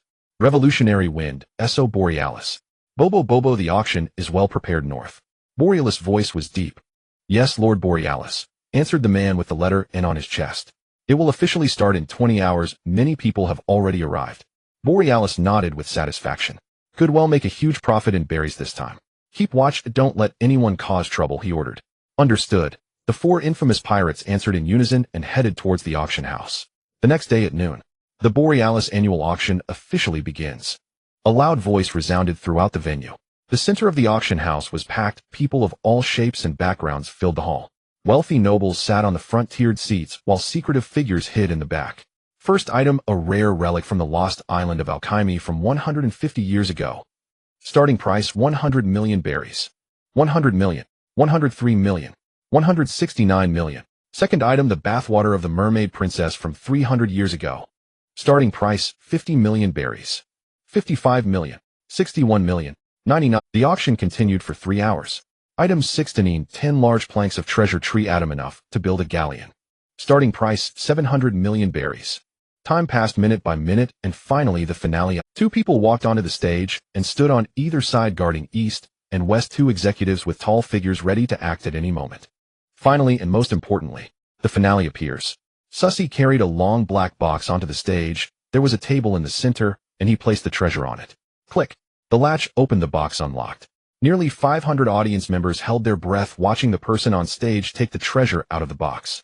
It was a sword in the style of Itachi. The tsubo was simple, a red oval positioned before the blade. The hilt was quite eye-catching, featuring red diamond patterns on a black background. The blade was sheathed in a black scabbard, but occasionally pulsed with a wave of heat, as if containing a living creature inside. Sussy looked at the audience and warned, "Be careful, this is a cursed flame sword." He took a deep breath, gripped the hilt with his right hand, and pressed the scabbard with his left. Clang! The scabbard slid off smoothly, and the blade was drawn. Whoosh! A low roar erupted from the sword, carrying bloodlust and heat surging toward everyone present. The blade boiled with fury, and the surrounding air began to steam and bubble. Gasps erupted from the audience. The pressure of the supreme grade blade was terrifying. The blade was wild and untamed, yet it only accentuated its beauty. The blade itself was dark, covered in countless cracks, with lava-like red light pulsing within the metal. A red aura enveloped the entire sword. Sussy struggled to control it, but was powerless. Ugh! The 4 generals let out a grunt, unable to hold the sword. Whoosh! The scabbard was back on, and the sword calmed down, eagerly awaiting the next unsheathing. This scene instead sparked more intense reactions. What a fierce sword! Even from this far I feel like he'll be split in half. I nearly peed my pants. However, these cannon fodders were not the real targets of the organizers. The real buyers were those hidden in corners with secret identities. They were determined to get this sword. Suddenly a loud explosion shook the auction house. The doors were blasted open and a surge of killing intent poured in. 1 hour earlier, Mora Island had large uninhabited areas, but that didn't mean there was no surveillance. Tall watchtowers and guard posts were scattered along the coast, constantly monitoring any movement. What is that? 2 sentries looked toward one side of the island and saw a horrifying sight. That pirate flag. The arrival of a giant ship like the Titanic could not go unnoticed, of course. But until it sailed into the heart of Borealis territory, no warning had been issued. WWHY no report. That's Rock's flag. One of them grabbed a din mushy to report. BZZT. BZZT. The din mushy made a static noise and then fainted as if something was interfering with the signal. What the hell? They are jamming the din mushy. On the Titanic, the atmosphere was completely opposite. The pirates were drooling like mad dogs staring at the wealthy Mora Island. The Overlord's lair contained everything everyone wanted. Gold, food, wine, women, even men. The desire to conquer these riches was deeply ingrained in these pirates' bones. Hoo-goo-goo. So much treasure. It's all mine. Splurt. Before he could finish, he was stabbed through the heart by his own good brother. One less competitor. The killer wiped his sword expressionlessly, cleaning the blood on his good brother's corpse. This scene was common on the ship about to set out. Turning your back on a comrade meant death. There was no camaraderie whatsoever. It was perfectly normal in this pirate crew. Xiaoqi watched the chaos unfold with an utterly placid expression. She turned her gaze to a petite woman beside her. Your confusion fruit remains as effective as ever am. The Rock's pirates had carved a bloody path forward, slaughtering every island in their wake. Yet Borealis still remained oblivious that half his empire had already been reduced to ashes. Blood only fueled the pirates' frenzy. But suddenly the clamor of greed fell into a deathly hush. An oppressive silence descended as the captain's door swung open. Rox emerged, a brutal grin twisting his lips.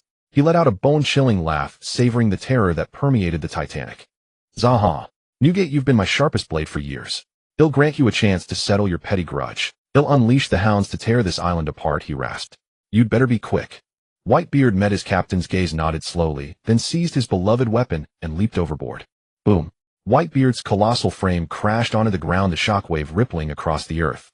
Rox issued another order. You two brats go too. Let the crew see what you apprentices are capable of. The two obeyed without dissent, leaping after the unstoppable Whitebeard. Their departure ignited a thunderous roar of cheers. The pirates could already smell the blood.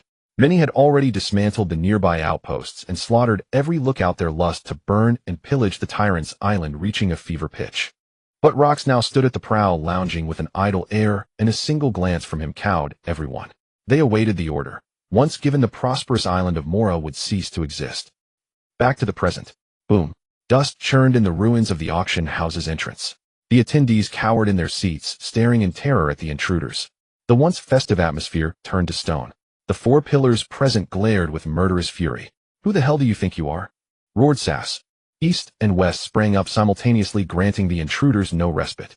One drew a scimitar, the other raised a greatsword. The dust at the entrance began to settle, revealing three silhouettes of varying heights. The tallest spoke first. You're in the way. Move. Thud.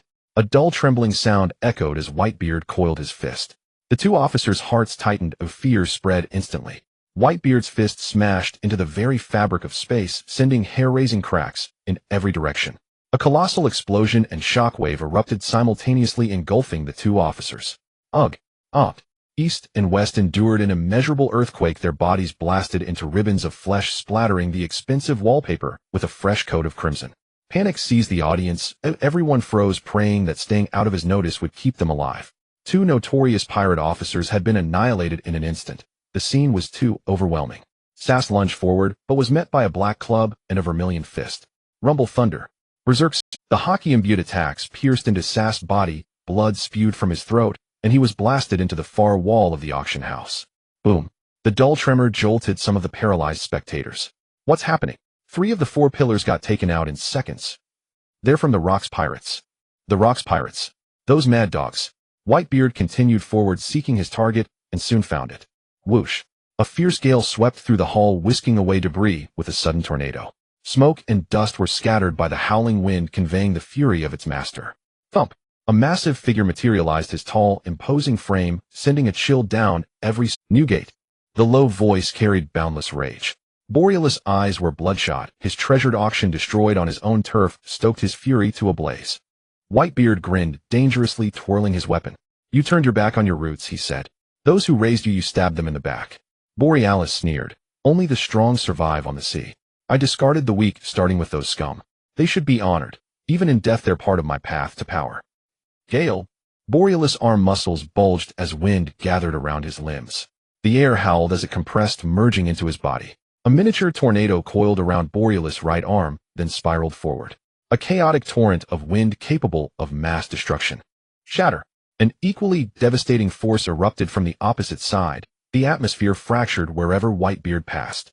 The shattered air released a powerful shockwave meeting the oncoming tornado. It was a clash of natural disasters. The auction house clearly could not withstand it. The nearby fodder were either torn apart by wind and tremor or buried under debris. But in the back row, one man reacted differently from the rest. Instead of fear or panic, he laughed with wide-open mouth, studying the pirates with keen interest. Beside him stood a bespectacled blond man. Wahaha! The new world is indeed full of tough bastards. His companion nodded, ready for battle. But his captain had already moved, leaving the blond man alone. There he goes again. Damian and Kai Duo stood in the center of the hall, surrounded by the corpses of the cannon fodder who had charged in. Blood dripped from their fists. Both their attention snapped to one side. Observation Hockey screamed in warning. An extremely dangerous presence was approaching. The dust had not yet cleared, revealing only a silhouette. Yo brats, a cheerful voice rang out. I've heard about the monster rookies on that crazy captain's ship. Urororo. Kai Duo roared with excitement. Damian, you sense his strength, don't you? Another figure flashed into view, his blonde hair catching stray glints of light. Hey young brat, you should know you're still far from it. He pointed at his sword. But a hand landed on his shoulder. Hold on, Laylee. Let me try them. Luo Jie didn't wait for a reply and dashed forward, drawing his blade. Kai Duo grinned, and Damian wore the same expression. They charged together, meeting the enemy with equal ferocity. Rumble thunder. Berserk smash. Divine evasion. Crack. Kaido's spiked club, wreathed in purple lightning, charged forward recklessly, without any thought of defense. Damian activated his devil fruit and spewed a crushing energy that surged violently, igniting even the air around them. Thunderbogwat. Raging crush. Divine departure. Roger drew back his arm and swung his sword, executing a clean diagonal slash. A black sword slash followed closely, hurtling toward the two youths. This strike was nothing but simple, yet it was wrapped in thick hockey, an unstoppable force ruthlessly tearing apart their attacks. This earth-shattering slash shattered all obstacles. Kaido's spiked club was deflected, its surface riddled with cracks. Damian's left fist was split open, exposing the bone. Their attacks instantly disintegrated, and their bodies were sent flying. The already crumbling wall was smashed to pieces by the two apprentices as that sword slash embedded itself deep into their bodies. Boom, boom, boom. They crashed through wall after wall, weaving in and out of dozens of buildings, finally coming to a halt at the southernmost tip of the island. Over at the auction house, the man with a thick beard grinned, his sword already sheathed. Roger, the person beside him, said helplessly, "Can you learn to hold back a little?" Roger waved his hand. "Wah, those two little monsters aren't that easy to hurt. I just wanted to test how capable the newcomers are." He turned his gaze to the far left, his observation hockey locking onto a certain area, sensing immense destruction and casualties. Earthquakes and tornadoes intertwined recklessly, with thousands dead nearby. Edward Newgate, Rayleigh whispered, "The man who ate the tremor fruit. Who do you think will win?" Roger laughed. "The reign of Borealis is over." Then he shifted his gaze elsewhere. "Oh, looks like someone lost that precious blade." Outside the auction house, Mora Island was in total chaos. The continuous tremors and gales had torn off the roofs of houses. The common folk scurried to find underground shelters, praying for mercy from the gods. From a sunny day to a living hell, in an instant they were pushed to the brink of collapse. "What is that?" asked a weary civilian. He followed a large crowd fleeing the battlefield, running toward the outskirts of the main city. He pointed at a huge cloud of dust rising from the distant forest, and those around him saw it too. "Maybe it's dust kicked up by fleeing animals." "No. Look, it's getting closer." A terrible thought surfaced. The premonition was soon confirmed. They saw people, hundreds, even thousands. They were sprinting through the forest, trampling over their comrades, firing guns and swinging blades as they ran. Every face bore a mad expression. Their eyes lacked one thing: humanity. Run. The sight of predators closing in triggered the instinct to flee. They ran for their lives, but were soon forced to stop. On one side was a wave of bloodthirsty pirates, on the other a cataclysmic battle. Fear and despair overwhelmed these surviving civilians, leaving them at the mercy of the Rock's pirates. Such has always been the fate of the weak. Near the south dock, Hawk. He spat a mouthful of bloody phlegm onto the ground. Damian was examining his wounds. He glanced at his left arm. A cut from between the middle and ring fingers to the wrist split his palm in two. Blood gushed out, but the flow quickly slowed. After a moment, the bleeding stopped, and the split hand looked somewhat deformed. Most people would be terrified by this sight, but the next scene was even more horrifying. Damian's split palm began to regenerate, muscles and tendons slowly stitching together. The broken bones regrew and reshaped, the dried blood fell off like mud clods replaced by fresh, vigorous blood. Nerves reconnected. After this incredible scene, a perfectly intact hand appeared. Damian stretched, flexing his aching body. The power of the future Pirate King's strike exceeded his expectations. Thick haki left a tingling pain throughout his body. Ugh! Kaido also got up from the side, clutching his head. Damian was a bit surprised. Hey Kaido, did your skin get thicker? Kaido stood up, blood dripping from the corner of his mouth, his right arm purple and broken, and his precious spiked club shattered. Yurororo. I'm not the only one who grew stronger on Fishman Island. I trained outside their bubble for a while, and my hide did get a lot thicker, he said smugly. This guy used the water pressure 10,000 meters below the sea to train his defense. Damian shook his head. A creature like Kaido couldn't be understood by common sense. Kaido soon laughed. That guy Roger is really strong. He is. He grunted and snapped his broken arm back into place. My third loss in life. The two had mostly recovered from their injuries and were about to rejoin the fight. However, their observation haki warned them simultaneously, drawing their attention to the distant sea. The expected tsunami from the clash of natural disasters did not appear. Instead, something more terrifying emerged. Damian saw dozens of warships sailing toward the island, filling the entire horizon. Looks like we have guests. At the auction house ruins. It's a fine blade, but too flashy for my taste. Roger picked up the molten blade and muttered. The blade pulsed with heat, as if protesting his words. Wow, quite a temper. Rayleigh sighed at this guy's antics. Such a precious sword was being treated like a toy. The two stood amid ruins and thick dust. The blood pools from collateral damage were shocking, a testament to the cruelty of pirates. The once grand auction house had been reduced to ashes. Clang. Rayleigh's sword instantly left its sheath, its blade wrapped in thick armament haki. Both swordsmen's eyes flashed red, as their observation haki allowed them to see the immediate future. Their vigilance was not unfounded. A chilling aura spread. A beastly presence descended upon the nearby ruins as a black figure fell from the sky and landed heavily. The atmosphere became oppressive and despairing. Even the plants outside began to wither and die. Roger took a deep breath and slowly exhaled. Roxy, Zebek, Waha, I didn't expect you to come in person. Rayleigh, however, was not in the same mood. His eyes sharp, he was ready to strike at any moment. Rox returned the same smile to the future Pirate King. Zaha, I sensed a powerful figure nearby. Looks like today will be more interesting than I thought. Roger tossed the apocalypse aside and drew his sword. Rox looked at the two swordsmen and let out a deep laugh. Roger narrowed his eyes and gave a quick order. Rayleigh, go somewhere else. Get out of here. Rayleigh paused, sighed, and turned to leave. Zaha. Rox let out a maniacal laugh and eagerly charged forward, his fist wrapped in black miasma. Roger countered with a powerful slash, spreading his arms as he faced the abyss of death. Damian counted 5, 12, 23, 29, 35. 40 naval warships. It seems the Navy doesn't want to let this opportunity slip. Not only 40 ordinary warships, but also 10 large ones, each carrying 1,000 soldiers. Kaido cracked his knuckles and announced, Buddha Sengoku, Iron Fist Garp. Facing the one leading the Navy's assault, he instead laughed. Fortunately, they were not fighting alone. Before long, the ground began to tremble. 3 figures landed beside them, exuding immense presence, diverting attention from the approaching fleet. One was a golden-haired man wearing glasses and a goatee. Another was a dark-haired man in sunglasses holding an axe in each hand. There was also a man clad in silver armor with a shield on his right arm and a silver axe in his left hand. You came too. Damian looked at the newcomers. Don't worry, young man, Rayleigh chuckled. Roger's already gone berserk. I can't let the Navy disturb my captain, can I? Another person said, Rayleigh, that old man Garp punched me last time to pay him back right. Damian recognized him, Saikiba Jiaoba. Another great commander under Roger. Damian curiously looked at the third person. My axe is waiting to cut down strong foes. I came to witness the might of this blade, and it didn't disappoint. The man's tone was flat, devoid of any emotion. I want to fight the one who wields this blade. Call me Silver Axe. Yurororo. Let's fight. Kaido roared, slamming his club into the ground. On the Navy warship, Sengoku watched the chaos before him, his expression grave. Waves of shockwaves came one after another, indicating a very high level of power. The situation is far more severe than anticipated. I sense at least 4 top-tier pirates in combat, he said seriously. Waha! Garp slapped his thigh and laughed. Don't worry, Sengoku, I'll protect you. A vein bulged on Sengoku's forehead, and he gritted his teeth, Get serious, Garp. Don't you see how serious this is? Our forces are enough to deal with one emperor, but this far exceeds expectations. Garp looked toward the island and shrugged. All right, you have a point. He picked his nose with a finger, observing the distant enemies while waiting for the battle to begin. Really? Jabba.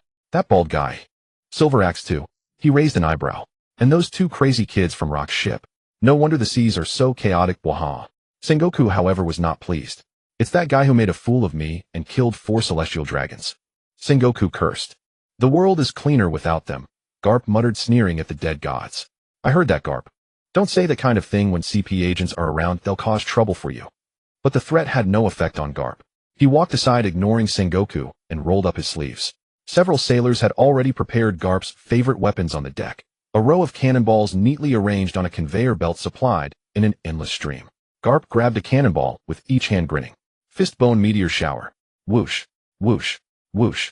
His arms moved at an astonishing speed, grabbing one cannonball after another and hurling them without hesitation.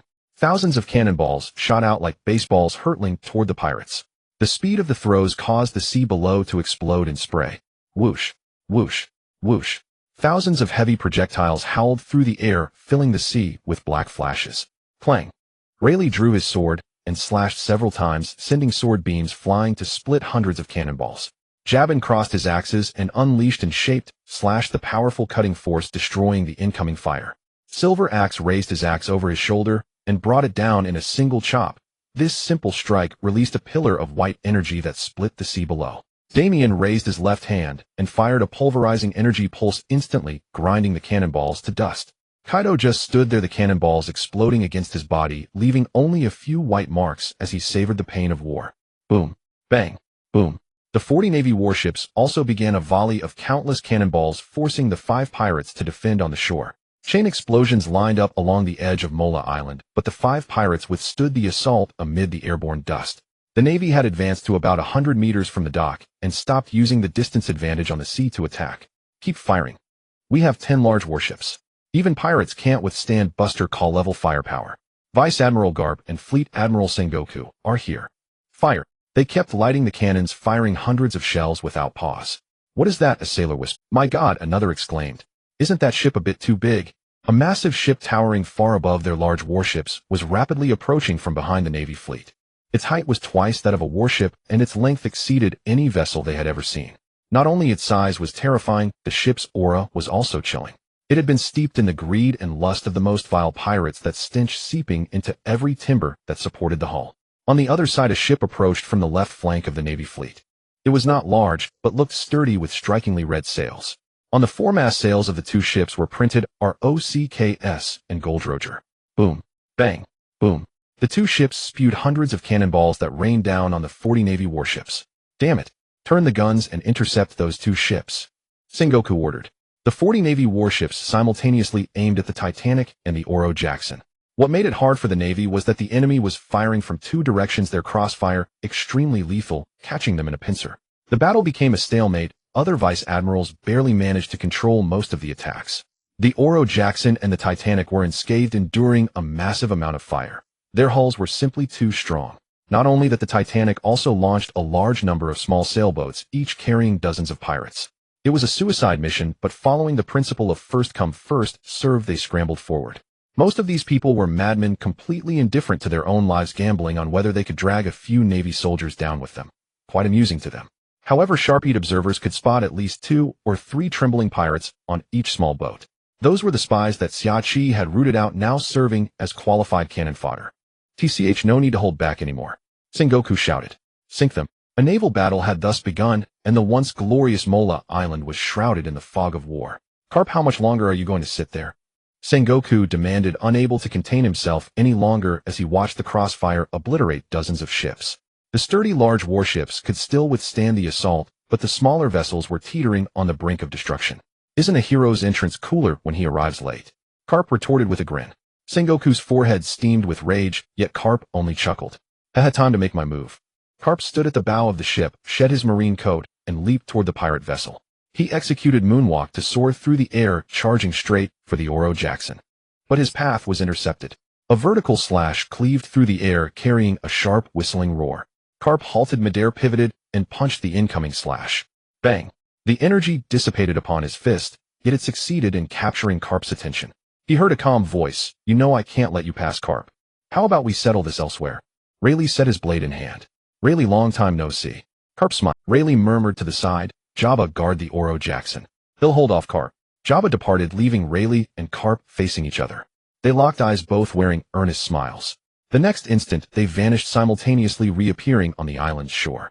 A black iron fist collided with a black blade, the ground cracking beneath them as the clash of fist and sword erupted. Sengoku shook his head in resignation. Unlike Carp, he didn't fight so recklessly. He watched the Marines being overwhelmed, even the vice admirals struggling against the crossfire from both sides. Both ships are made from atom wood, and Rock's vessel is even sturdier. What a troublesome bunch. As an admiral, a ragtag group of pirates didn't intimidate him. He could counterattack at any moment if he wished.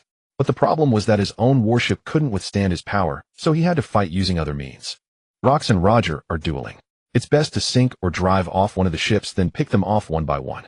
He leaped off the warship, heading straight for the Oro Jackson, intending to handle it alone.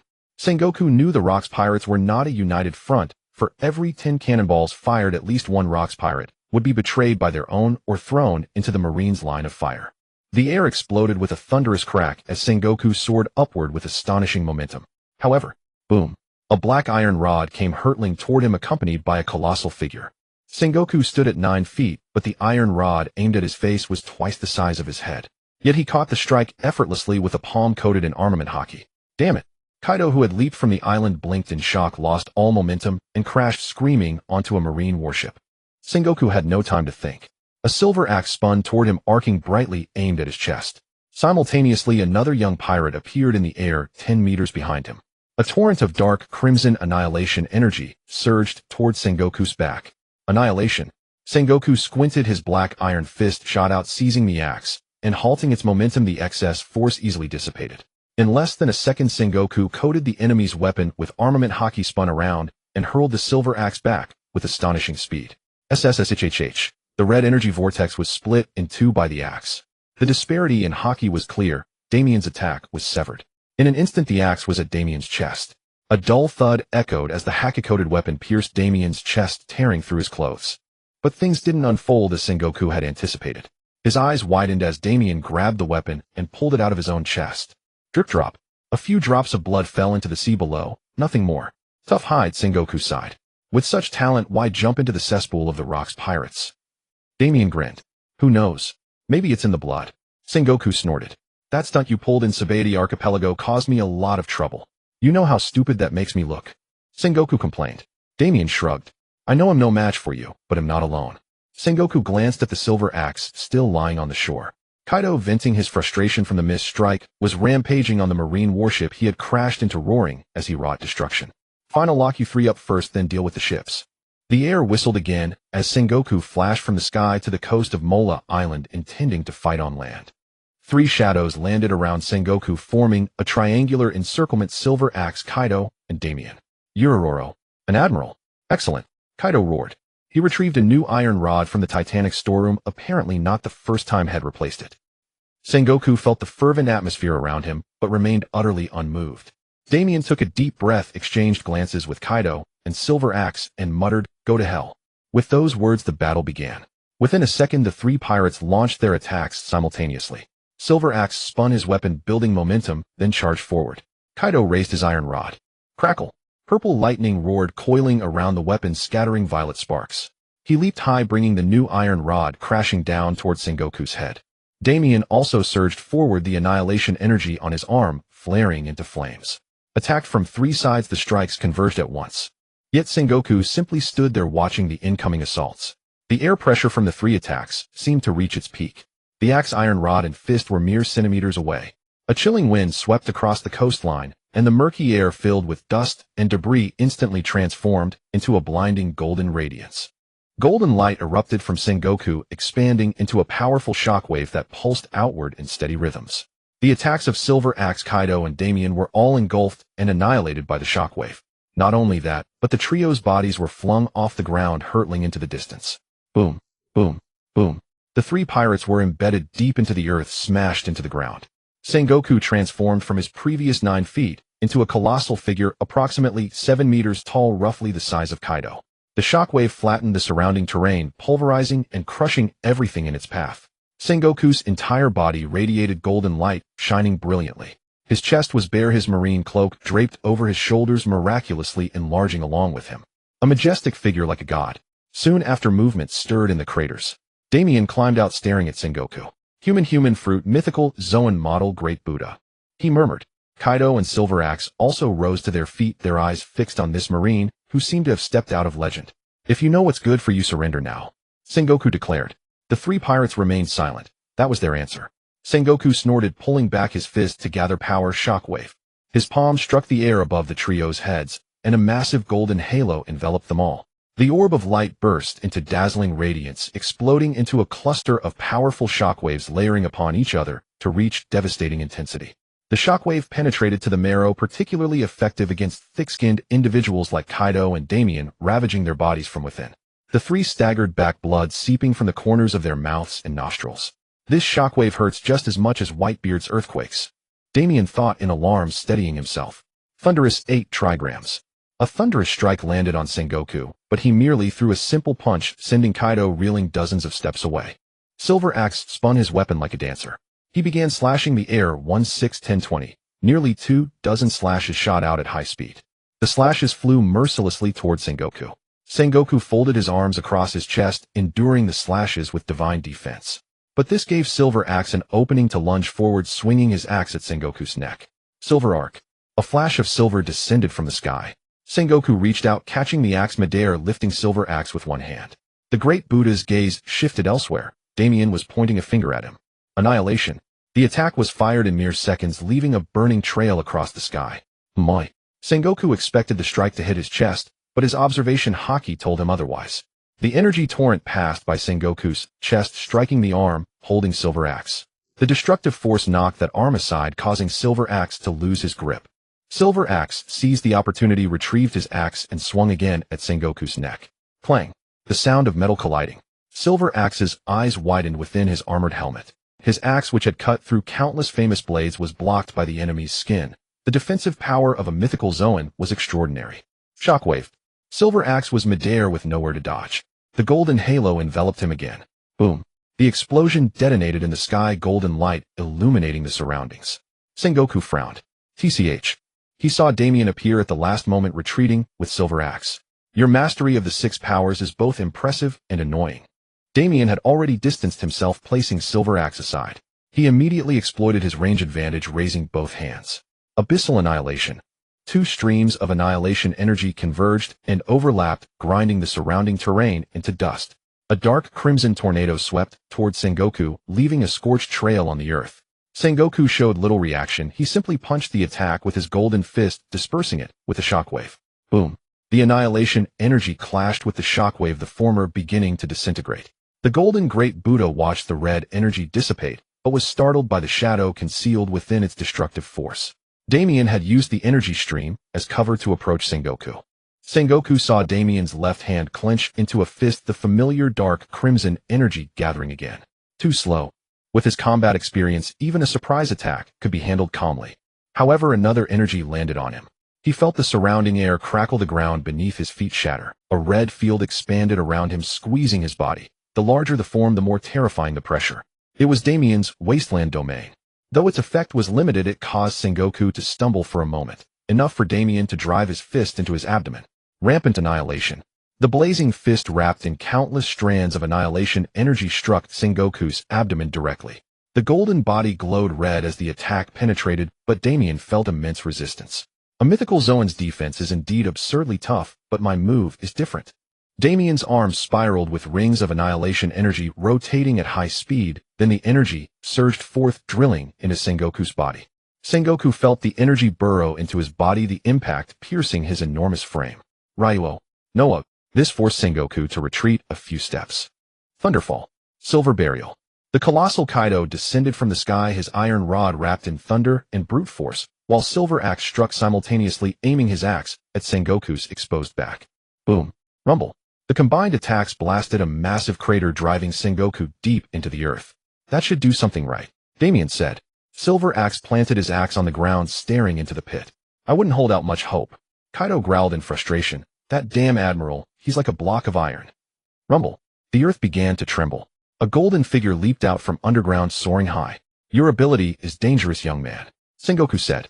The dust settled, revealing Sengoku nearly unscathed. The only real damage to the great Buddha was his disheveled afro and a trace of blood on his chest. Damian clicked his tongue. Silver Axe, you're right. The gap in strength is too large. Sengoku overheard this, a flicker of irritation in his gaze. You should be content. Unfortunately, your haki is too weak. The mythical Zoan Great Buddha strode forward, each step thudding heavily on the ground. His eyes locked onto the trio. Still want to fight? After all that effort, you only managed to draw a little blood. Damian and the other two returned to their battle positions, encircling Sengoku again. We can fight all day. Mora Island, Borealis Peak capital. The city was razed to the ground. Once renowned for its prosperity and brilliance, it now lay in dust and ruins. Pirates surged in, wreaking havoc everywhere. Women and daughters were torn from the arms of their dead husbands and fathers. Gold and silver treasures were swept away as if a storm had passed through. Smoke and the stench of blood permeated the streets, transforming the former vitality into a tale of horror. Yet the atmosphere in one corner of the island grew even more somber. Zahaha. Roger, why not join my crew? With a blade as sharp as yours in hand, I will surely seize the throne of the world's king. Rox laughed wildly, his hands outstretched like claws, as if inviting an enemy. Roger rested his sword on his shoulder and replied with a grin, I have no desire to rule anything, Rox. Let alone help you. These words drew contempt from Rox's eyes. He saw Roger's immense potential, but lacked the ambition to match it. Rox lunged, his bare hands reaching for Roger's throat. Roger's eyes flashed red as he foresaw what was coming and swiftly dodged. Rox's hand crashed onto the ground with a thunderous impact. Moments later, the earth began to wither and crack. Hard rocks fissured and blackened, nearby trees wilted and died, losing all vitality in an instant. Roger's heart jolted. Such a dangerous ability. The death fruit. Rox ignored his words and reached out again, touch of death. Roger countered with a powerful slash. Northern suburbs of the city, a simple fist wrapped in a white shockwave struck a massive horizontal tornado. Boom. This was a battle between calamities. Unimaginable the hell these two had brought upon this island. Borealis, the souls of Sphinx Island cannot rest while you live. Whitebeard's voice echoed across the devastated island, and the duel between the two temporarily ceased. Bobobo. Newgate, you fool. At this point you still care about those weaklings. If they can't walk, they deserve to be crushed and discarded. Borealis roared. Whitebeard gritted his teeth in fury, his power surging to the limit. The vibrations around his right fist grew denser, emitting a green glow as the surrounding air was torn apart. Borealis extended his right palm toward the nearby sea, as if summoning its power. Gurgle. The seawater bubbled, its level rising continuously. A strong wind swept the water into a spin. A vast amount of seawater whirled in the gale conjured by the Overlord, forming a massive typhoon around his body. Whitebeard grunted and charged forward, the vibration tearing the air. Borealis concentrated the calamity into his fist and met the opponent's attack. Hurricane destruction. Both roared simultaneously as the two calamities collided. Heaton. The epic clash leveled everything around and shook the very foundation of the entire island. Near the dock, the chaos on Mora Island did not slow the pirates' pace in the slightest. Instead, it gave them even more reason to press on. Kill them all. Exultant pirates shouted as they leaped from their small sailboats onto the marine warship. The entire vessel was surrounded by dozens of such boats, with pirates climbing aboard from all directions. Bang! Bang! The Marines tried to fight them off, but for every pirate they struck down, two more took their place. They surged like a plague, always finding a breach no matter how they blocked. The Marines endured the savage onslaught of the Rocks pirates, facing the deathly frenzy of the maddened pirates. Fear of death spread. Beyond the Marine lines, the Titanic continued to bombard, with the Oro Jackson following closely. Many vice admirals were engaged with the leaders of the Roger pirates, led by Gabon. But the pirates were not having as smooth a time as it seemed. Lady Shikeku, said a petite woman, the Marines are adapting to our tactics. With our dwindling numbers, they'll soon push us back. Standing on the deck of the Titanic, Shikeku seemed unfazed. Puff! A plume of smoke issued from her mouth. A bullet fired from her pistol, an armor-piercing incendiary round struck down a rear admiral 100 meters away. Don't worry. I've received word that reinforcements are coming. We just need to hold on until then. Shikeku turned her gaze to the distant shore, a flicker of concern in her eyes. Just hold on a little longer, Damian. I could fight all day. Sengoku had anticipated this response. The pirate's unruliness had always been a source of irritation for him. He simply raised his hand toward the three pirates. Shockwave. A golden shockwave erupted toward the trio, seemingly unstoppable. Silver charge. Thunderous bagua. Abyssal annihilation. A combined attack of silver, purple, and dark crimson met the incoming shockwave, attempting to disperse it. Boom. As if a bomb had exploded, the ground at the point of impact vanished instantly, and ripples of force radiated outward. Air currents scattered, kicking up dust and debris. Yet the shockwave broke through the combined attack. Ugh! The three pirates were engulfed by the attack that penetrated to the bone, blood spurting from the corners of their mouths. The shockwave of the Buddha fruit was a bane to armor and thick hide, destroying from within. Sengoku looked at the beaten pirates without a shred of pity. Let's see if you can still stand after that. He raised. Damian recovered from the pain. This one's probably going to hurt more. He deduced from his anime knowledge. He rolled his neck, hoping his head would still be attached when this was over. He looked at Kaido. The monster was covered in blood, his body purple, with several obvious wounds and fractures, but beneath the agony his expression was a wild grin. Urororo, this is exactly what I wanted. The words were accompanied by a burst of conqueror's haki. Kaido grew stronger with every hit. Clank. A few pieces of armor fragments fell from the silent silver axe, but the light in his eyes remained undimmed. Silver weapons coated in black haki power surging. Next he'll create an opening to attack. It won't be long, maybe a few seconds, but you'll know when you see it, Damian proposed. Kaido didn't respond, but Silver Axe replied, can we survive this round? Damian shrugged, only a fool plans his own death. Great Buddha shock. The attack materialized with a thunderous roar. Golden energy surged forward twice as large as before. The sky was dyed gold, covering a range of dozens of meters. Its volume even surpassed Kaido, bearing down on the trio. Kaido struck first, veins bulging, coating his iron club with powerful haki and lightning. Surging thunder. Silver Axe began a rapid succession of dozens of slashes. Silver Rain. Damian exhaled a deep breath tinged with blood. His heart began pumping vast amounts of blood, and his body released a tremendous destructive field once more. Black and red lines arched from Damian, falling to the ground like magnetic field lines, raising the pressure and temperature in the area. Damian applied a higher level of his fruit ability, weaving energy as he wished. Desolate Domain, Infernal Annihilation. A torrent of ultimate destruction erupted, seething with crushing energy. Boom. The collision of attacks created a spectacular spectacle. A blinding light illuminated the vicinity, visible even on the nearby marine battlefield. The energy and wind released by the collision were enough to lift hills and shatter them into fragments. A tornado spawned by the impact scattered these fragments, even flying to the island's center. A massive crater expanded in all directions, hundreds of meters in diameter, covering the entire coast in dust. Moments passed. Sengoku stared into the dust cloud, his bespectacled face uncertain of the outcome. Though his observation haki was strong, it did not reach the level of seeing the future. Sengoku's eyes widened in surprise as he found his entire body shadowed by a massive black shape. He saw the dust cloud shatter, and a colossal object had already moved to within a few meters of him. It was a tree. Sengoku's enormous body was engulfed by an ocean of trees, which began to grind against his golden form. What in the? He roared. Sengoku's giant frame was swept away by the sudden natural force, caught off guard. A shockwave then erupted from him, blasting the trees to pieces. He had only a moment to catch his breath before feeling another wave of attack. Electricity crackled in the air, and a shadow of equal height appeared from behind. It was Kaido. His eyes rolled back, as if his body moved on its own. A low growl erupted from within Kaido as he raised his crack-ridden iron club to strike the Buddha. Divine thunder. Clang. The sound of a metal gong exploded amid the thunder. Kaido's grinding iron club slammed into Sengoku.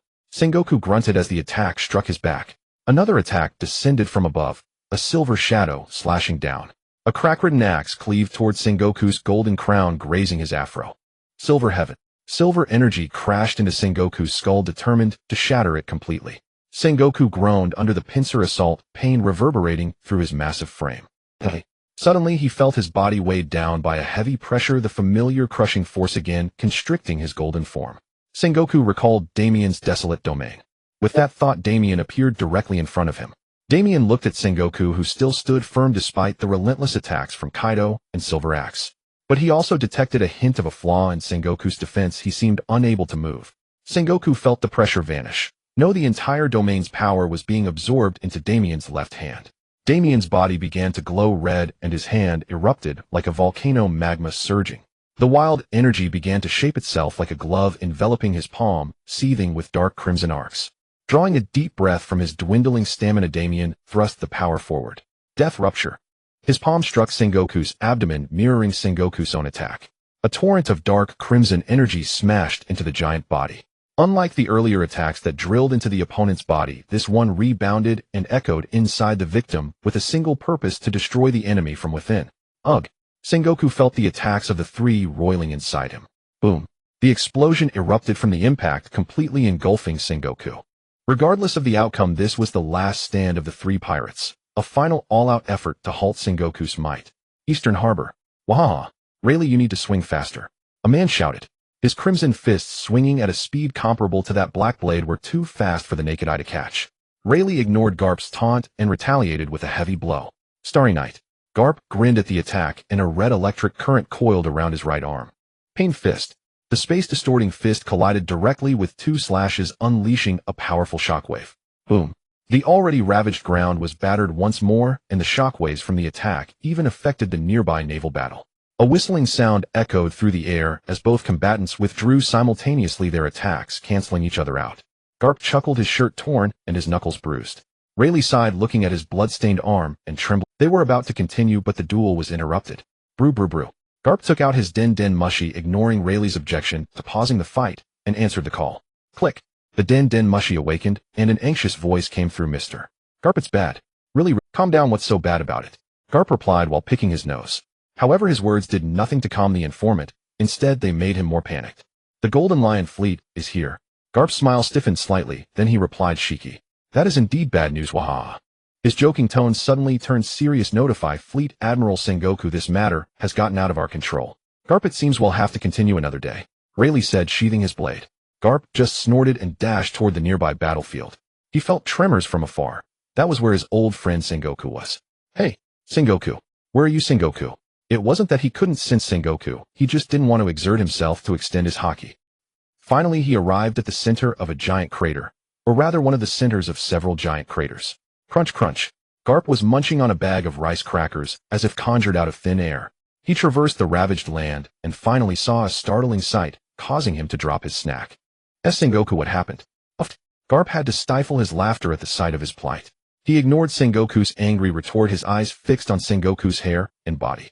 His once majestic afro had become a minefield of tears and damage, and his body was covered in wounds. His proud marine uniform was torn to shreds, leaving his chest exposed. Then Garp looked at Sengoku's hair again. Sengoku, I don't think the messy hairstyle suits you, Garp said seriously, as if he were kindly offering advice. Sengoku shot Garp a dark look. They're tougher than we thought. He pointed at the destroyed ground, where three Damian, Kaido, and Silver Axe were all unconscious, scattered within a small area. Garp was not surprised by this outcome, but he was more curious about something else. Those trees. Sengoku sighed and spat out a mouthful of blood. He subconsciously touched his upper chest, feeling the pain from broken ribs. The power of the sin incarnate Damian is far more dangerous than we imagined. Garp nodded slowly.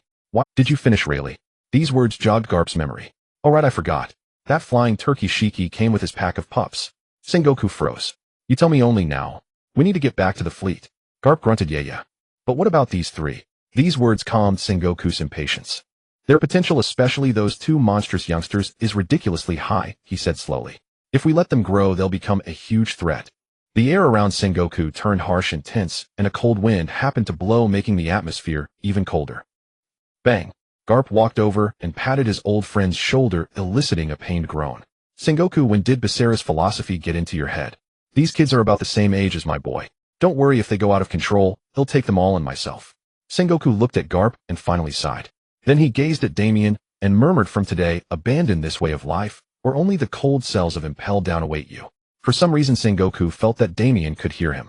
Let's go, Garp. When Damian fell, Rox and Roger stood face to face, the area around them leveled. Rox, you are also of the D clan. I will rule this world and destroy those celestial dragons. Join me, Roger. Rox shouted with a manic. Roger just gave a casual smile and shook his head. Sorry, I'm not interested in that kind of dream. Rox narrowed his eyes, a threatening smile on his face. So you choose death? These words made Roger serious. He could hold his own against Rox, but defeating him was clearly beyond his ability. Roger never cared what others thought of him. He was once just a child with an impossible dream. Many tried to persuade him to give up, but he only laughed it off. His dream was his own, and that was what mattered most. Thud. The ground nearby shook as a blond man left. It was Rayleigh, Roger's first mate. We need to leave. The Golden Lion fleet and their captain are here. If we stay any longer, other rulers might also make a move, he warned. Both Rox and Roger raised their eyebrows. Shiki is here too. Wahaha, you're right, Rox. I believe we'll meet again soon, Roger said. Rox didn't respond. Instead, he walked away as if searching for something.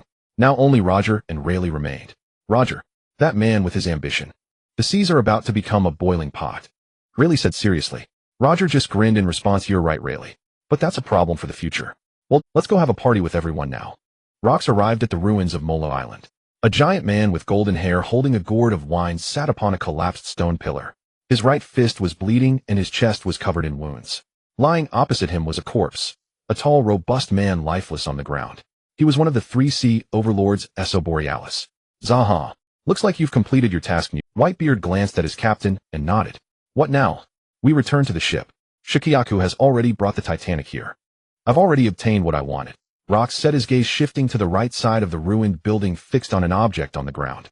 Rox walked over and picked it up. It was a weapon. One of the 12 supreme grade blades. Eclipse, formerly Melt Blade Apocalypse. What a formidable blade. He chuckled. Rox ran his hand over the tsuba, then gripped the hilt and drew. Clang. The wind howled in agony, and the residual force of the blade made the surrounding air tremble. Zaha. Excellent. Rox's left arm holding the blade bulged with veins. The blade resisted, trying to dominate its wielder. Don't get clever. You're just a piece of metal. Rox snorted, gripping tighter. Submit to me willingly. A powerful wave of Black Conqueror's haki erupted from him, focused entirely on the blade in his hand, splitting the ground beneath. 20 seconds later, the chaotic aura subsided, and a smile spread across the man's face. Good. Now let's go, Newgate. With that, the man sheathed the blade, clicking it securely at his waist. Titanic. Welcome back, Captain, Shikuyaku said. Rox grunted in response, striding up the Titanic. He gazed at the distant horizon and spotted the marine fleet. Dozens of ships were in pursuit, the Golden Lion fleet. Rox also saw 3 corpse-like specimens lying on the deck. Those 2 brats survived Sengoku's attack. Not bad. As for Silver Axe, he cast a glance, and Shikiaku set sail back to Hakanosu. Keep recruiting cannon fodder. I need more pawns for what's coming. Shikiaku took a drag of her cigar and nodded. 7 hours later, a new day dawned and sunlight streamed into Damian's eyes. Looks like I'm still alive. He assessed his condition. Not too bad. Most of the broken bones had healed, but he still felt sore. Sengoku's shockwave had shattered his body from the... Damian then tried to recall the last moments of the previous night, when Sengoku unleashed the Great Buddha Shock. The 3 of them had fought back with all their might, enduring excruciating pain in a final stand. Just then, a second before Sengoku launched his attack, Damian heard something. It was the whisper of trees. Mola Island was 80 forest. The nearby nature sensed his plight and rallied to ambush the enemy. Damian still couldn't believe that alone had defeated Sengoku. Looks like your plan worked. A calm voice pulled Damian from his thoughts. Damian looked aside and saw that Silver Axe had already changed into new gear. You forced Sengoku into using Iron Body, immobilizing him so our attacks could land easily. Damian offered a wry smile. Still, we fell to the final blow. But breaking the ribs of a Marine Admiral is an achievement few can claim. Silver Axe sighed and revealed a piece of information. Sengoku used a high-level Conqueror's haki. Truly a Marine Admiral. Damian murmured. It's Conqueror's haki infusion, isn't it? Silver Axe, why did you join the Rox Pirate? I wanted to see how far a man capable of conquering such a blade could go. Silver Axe left quickly, leaving Damian alone in contemplation. He needed a bath, but something else lingered on his mind. Damian felt a call, his body telling him it was ready. He hadn't felt this in a long time, and it brought a smile to his face. That beating from Sengoku was worth it. As Damian tried to rise, a sharp pain shot through his left hand. He looked and saw a mess, like it had been gnawed by a dog, bones shattered into fragments. His body was doing its best to reassemble them, but it would take time. Damn you, Sengoku. Just you wait. Damian moved his limbs with his free hand, the pain intense. Sybil, pull up Sengoku's data. Host, you finally remembered me. Sengoku. Age 37. Height 2.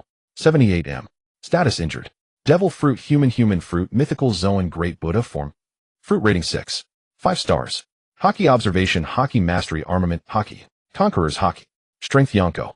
So my judgment was right. His observation haki hasn't reached future sight. It's just ordinary observation haki. Damian concluded. After this great battle, Damian's strength had increased considerably. Now show my data. Ina D. Damian. Age 16. Height 3. 2 m. Status injured, hungry. Devil fruit, smash fruit, intermediate mastery. Fruit rating 6. 5 stars. Sea stone resistance 82. 4. Skills rapid regeneration, steel stamina, evolutionary constitution, voice of all things, will of D. 6 powers. Haki observation, haki near advanced mastery, armament, haki intermediate mastery, conquerors, haki intermediate mastery. Strength top commander level. Note reached strength level required to unlock skill underwater breathing. His observation haki was almost on par with Sengoku's, but Damian's situation was different. He could go even further. His strength was enough to reach the level of a top commander on par with someone like Katakuri. Moreover, this experience had brought another gain. Sybil that last note. Yes, you have reached the strength required to obtain one of the 2 skills left by your predecessor. Damian broke into a smile. How do I obtain it? You may claim it now, but I recommend waiting until you are back at full strength. Damian nodded. It seemed he would have to wait a few days. My. His thoughts drifted elsewhere. The upper deck was empty now. All the lowly pirate underlings were either in the lower cabins or on nearby ships. It seemed a distinguished guest had arrived as Damian could sense a powerful presence. Damian then kicked Kaido, who was asleep on the other side of the deck. Kaido grumbled, awake, slowly rising. Oh, it's morning already. They all seem to be in the main hall, Damian said, stepping inside. Let's go say hello to Golden Lion. On a certain island in the Grand Line, standing atop a cliff of an uninhabited Isle, Kazan, with his disheveled black hair and grimy clothes, continued his training with a look of displeasure. Only 6:38 more until my nap. Only 6:37 more. Only 6:36 more. He was doing push-ups with a massive boulder on his back. While others counted upward, he counted downward from the... Kazan kept repeating the monotonous training. Only 6:19 more. Only 6:18 more. Only 6:17 more. Until he heard the chirping of birds. Caw. A seagull landed on a tree, clutching a newspaper in its claws. Huh. A newspaper, Kazan yawned. Let's see what's new. The boulder crashed to the ground as Kazan jumped up. All right. He sat on a nearby log and started reading. La. Big Brother Damian and the others have made another huge stir. Kazan smiled and continued reading. The Rocks Pirates, Roger Pirates, Boreal Pirates. Mora Island Annual Auction, Supreme Grey Blades. Navy confronts 3 major pirate crews. Kazan's gaze swept over the newspaper photo of devastated land. Whitebeard killed the Emperor, Wind of Revolution, Iso Boreal. Kazan's eyes widened at this. The paper also published a photo of Boreal's corpse, twisted beyond recognition by a series of devastating quakes. War rages at sea. Iron Fist Garp and Buddha Sengoku clash fiercely with infamous pirates. Kazan read with relish, enjoying these dramatic news that added some spice to his dull training. Soon a mischievous grin spread across Kazan's youthful face. In the photo, Fleet Admiral Sengoku was using his Devil Fruit ability, facing 3 opponents. One was a man in silver armor, the other 2 were young. One was massive, wielding an equally huge spiked club. The other had black hair with red strands and emanated blazing red energy from his palms. He, Big Brother Damian, actually fought the Admiral. Kazan shouted excitedly, clenching his fists. The news mentioned several major events, conflict among Emperor-level figures. Damian, Kaido, and Silver Axe against Sengoku. Rayleigh against Garp. The arrival of Golden Lion Shiki and the Roger Pirates, and the Navy's valiant retreat to draw away the pirates and protect the innocent civilians of Mora Island. New bounties. The highlight of the news was naturally the Navy's heroic deeds, venturing into danger despite their own safety to save the residents of Mora Island from the evil Rocks Pirates. I should go back to my push-ups. Where was I? All my memory is terrible. Kazan feigned discomfort, rubbing his temples. Right, only 46 left. Kazan grinned mischievously. Roar. A sea king emerged from the water below the cliff, locking eyes with Kazan. All right. It's 173. Another roar sounded, pulling Kazan back from his fantasy. New World Apple Island. At the island's center stood a giant apple tree, its top covered in fresh snow. The entire island was blanketed in fresh snow as a biting wind swept through the city, bringing bone-chilling cold. News had spread across the seas, and many eyes were drawn to the chaos, for a 3 seas emperor had fallen. Lean, wearing a hat and a pink bikini, sat before a table laden with food. Her gaze scanned the table as she read the latest newspaper. Rocks and Shiki are going to meet. Mama. Lin had a voluptuous figure with alluring curves, but the sight of her mouth stuffed with food was far from elegant. I think I should go back. Chewing, it's been 2 years, but before returning to Beehive Island, there's a place I want. Lin murmured. Everyone prepare to set sail. Yes, Mama. Many voices of various ages replied as they sprang up from their tasks.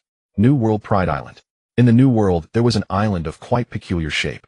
It was a medium-sized island with large ports on all sides, dozens of ships bobbing gently at each dock. The island had 3 ring-shaped walls, each towering into the clouds. The outer ring was for import and export. The inner ring was the main residential area, housing about 300 residents. At the island's center was the core ring, containing a massive golden castle. This was Pride Island, the abode of a 3 seas emperor. Throne room. A pirate ran into the hall, panting, Lord Soul. He looked up at the throne set atop a grand... A deep voice asked, sounding uninterested. Lord Soul, the Emperor Boreal. He is, the pirate said hurriedly, his face full of disbelief. Oh, interesting, Sol said with a hint of it. Sol sat on a golden throne clad in splendid crimson robes embroidered with rare jewels and costly gems. He was about 2 meters 70 in height, with long white hair falling to his chest. Unlike Boreal, he appeared quite young, no older than 35. But his face was covered in scars, and his complexion dim, his gloomy countenance clashing with the radiant throne. Who did it? Sol asked.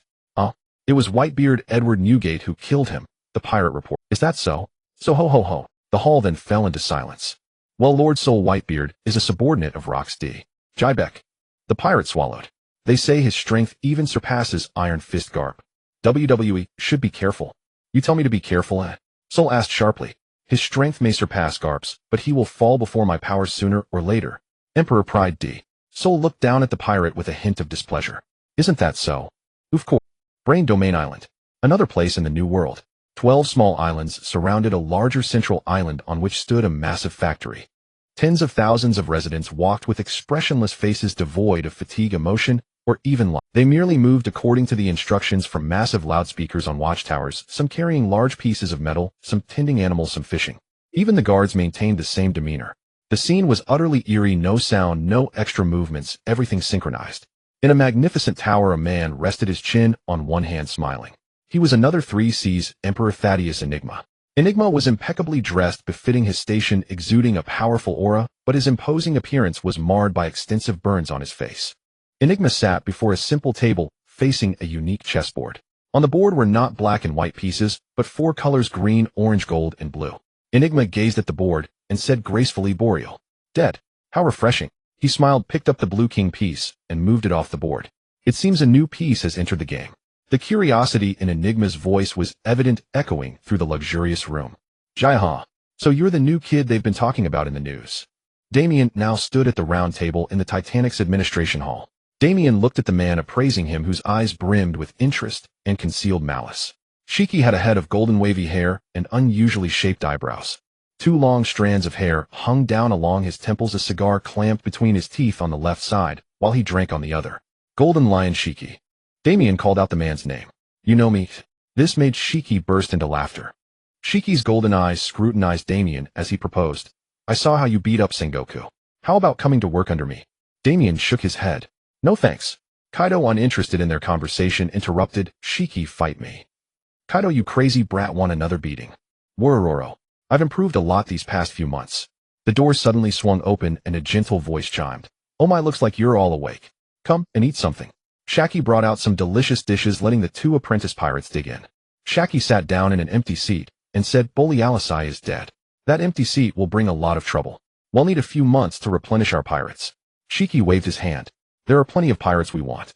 With Captain Rox rallying, especially with new bounties out, they'll swarm to us.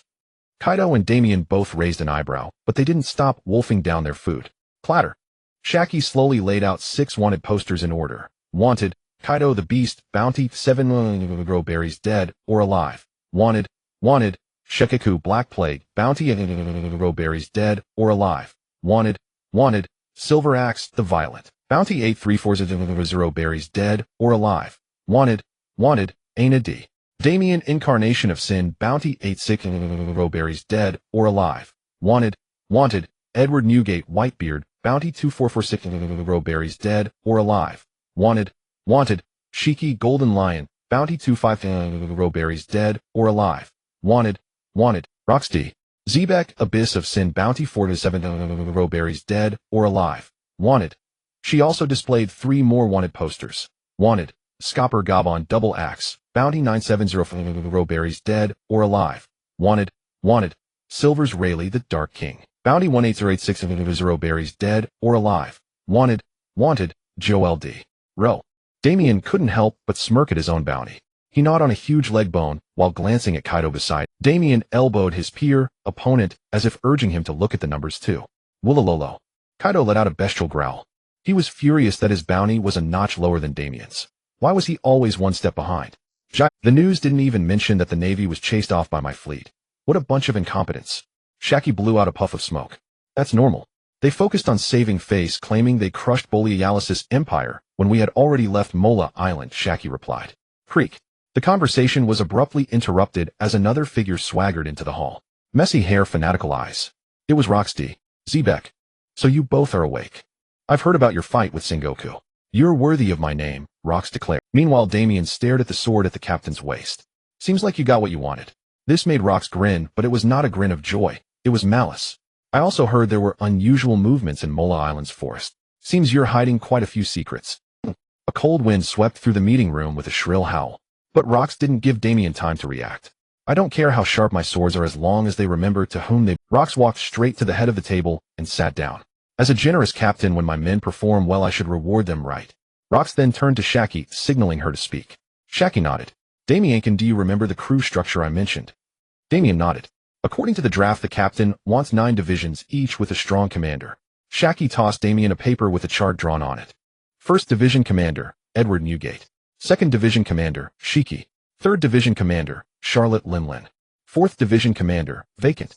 5th Division Commander, vacant. 6th Division Commander, vacant. 7th Division Commander, vacant. 8th Division Commander, Captain John. 9th Division Commander, Shikaku. Damian's heart jolted as he read the names of the commanders. A pirate crew led by figures like Big Mom Whitebeard and Shiki, capable of conquering the New World. All 3 under the same captain. This power could absolutely choke the world government. Although my division mainly handles internal affairs, the others are combat-oriented, Shaki explained. Captain Rox assigned the 6th, 7th, and 8th divisions to most of the small fry.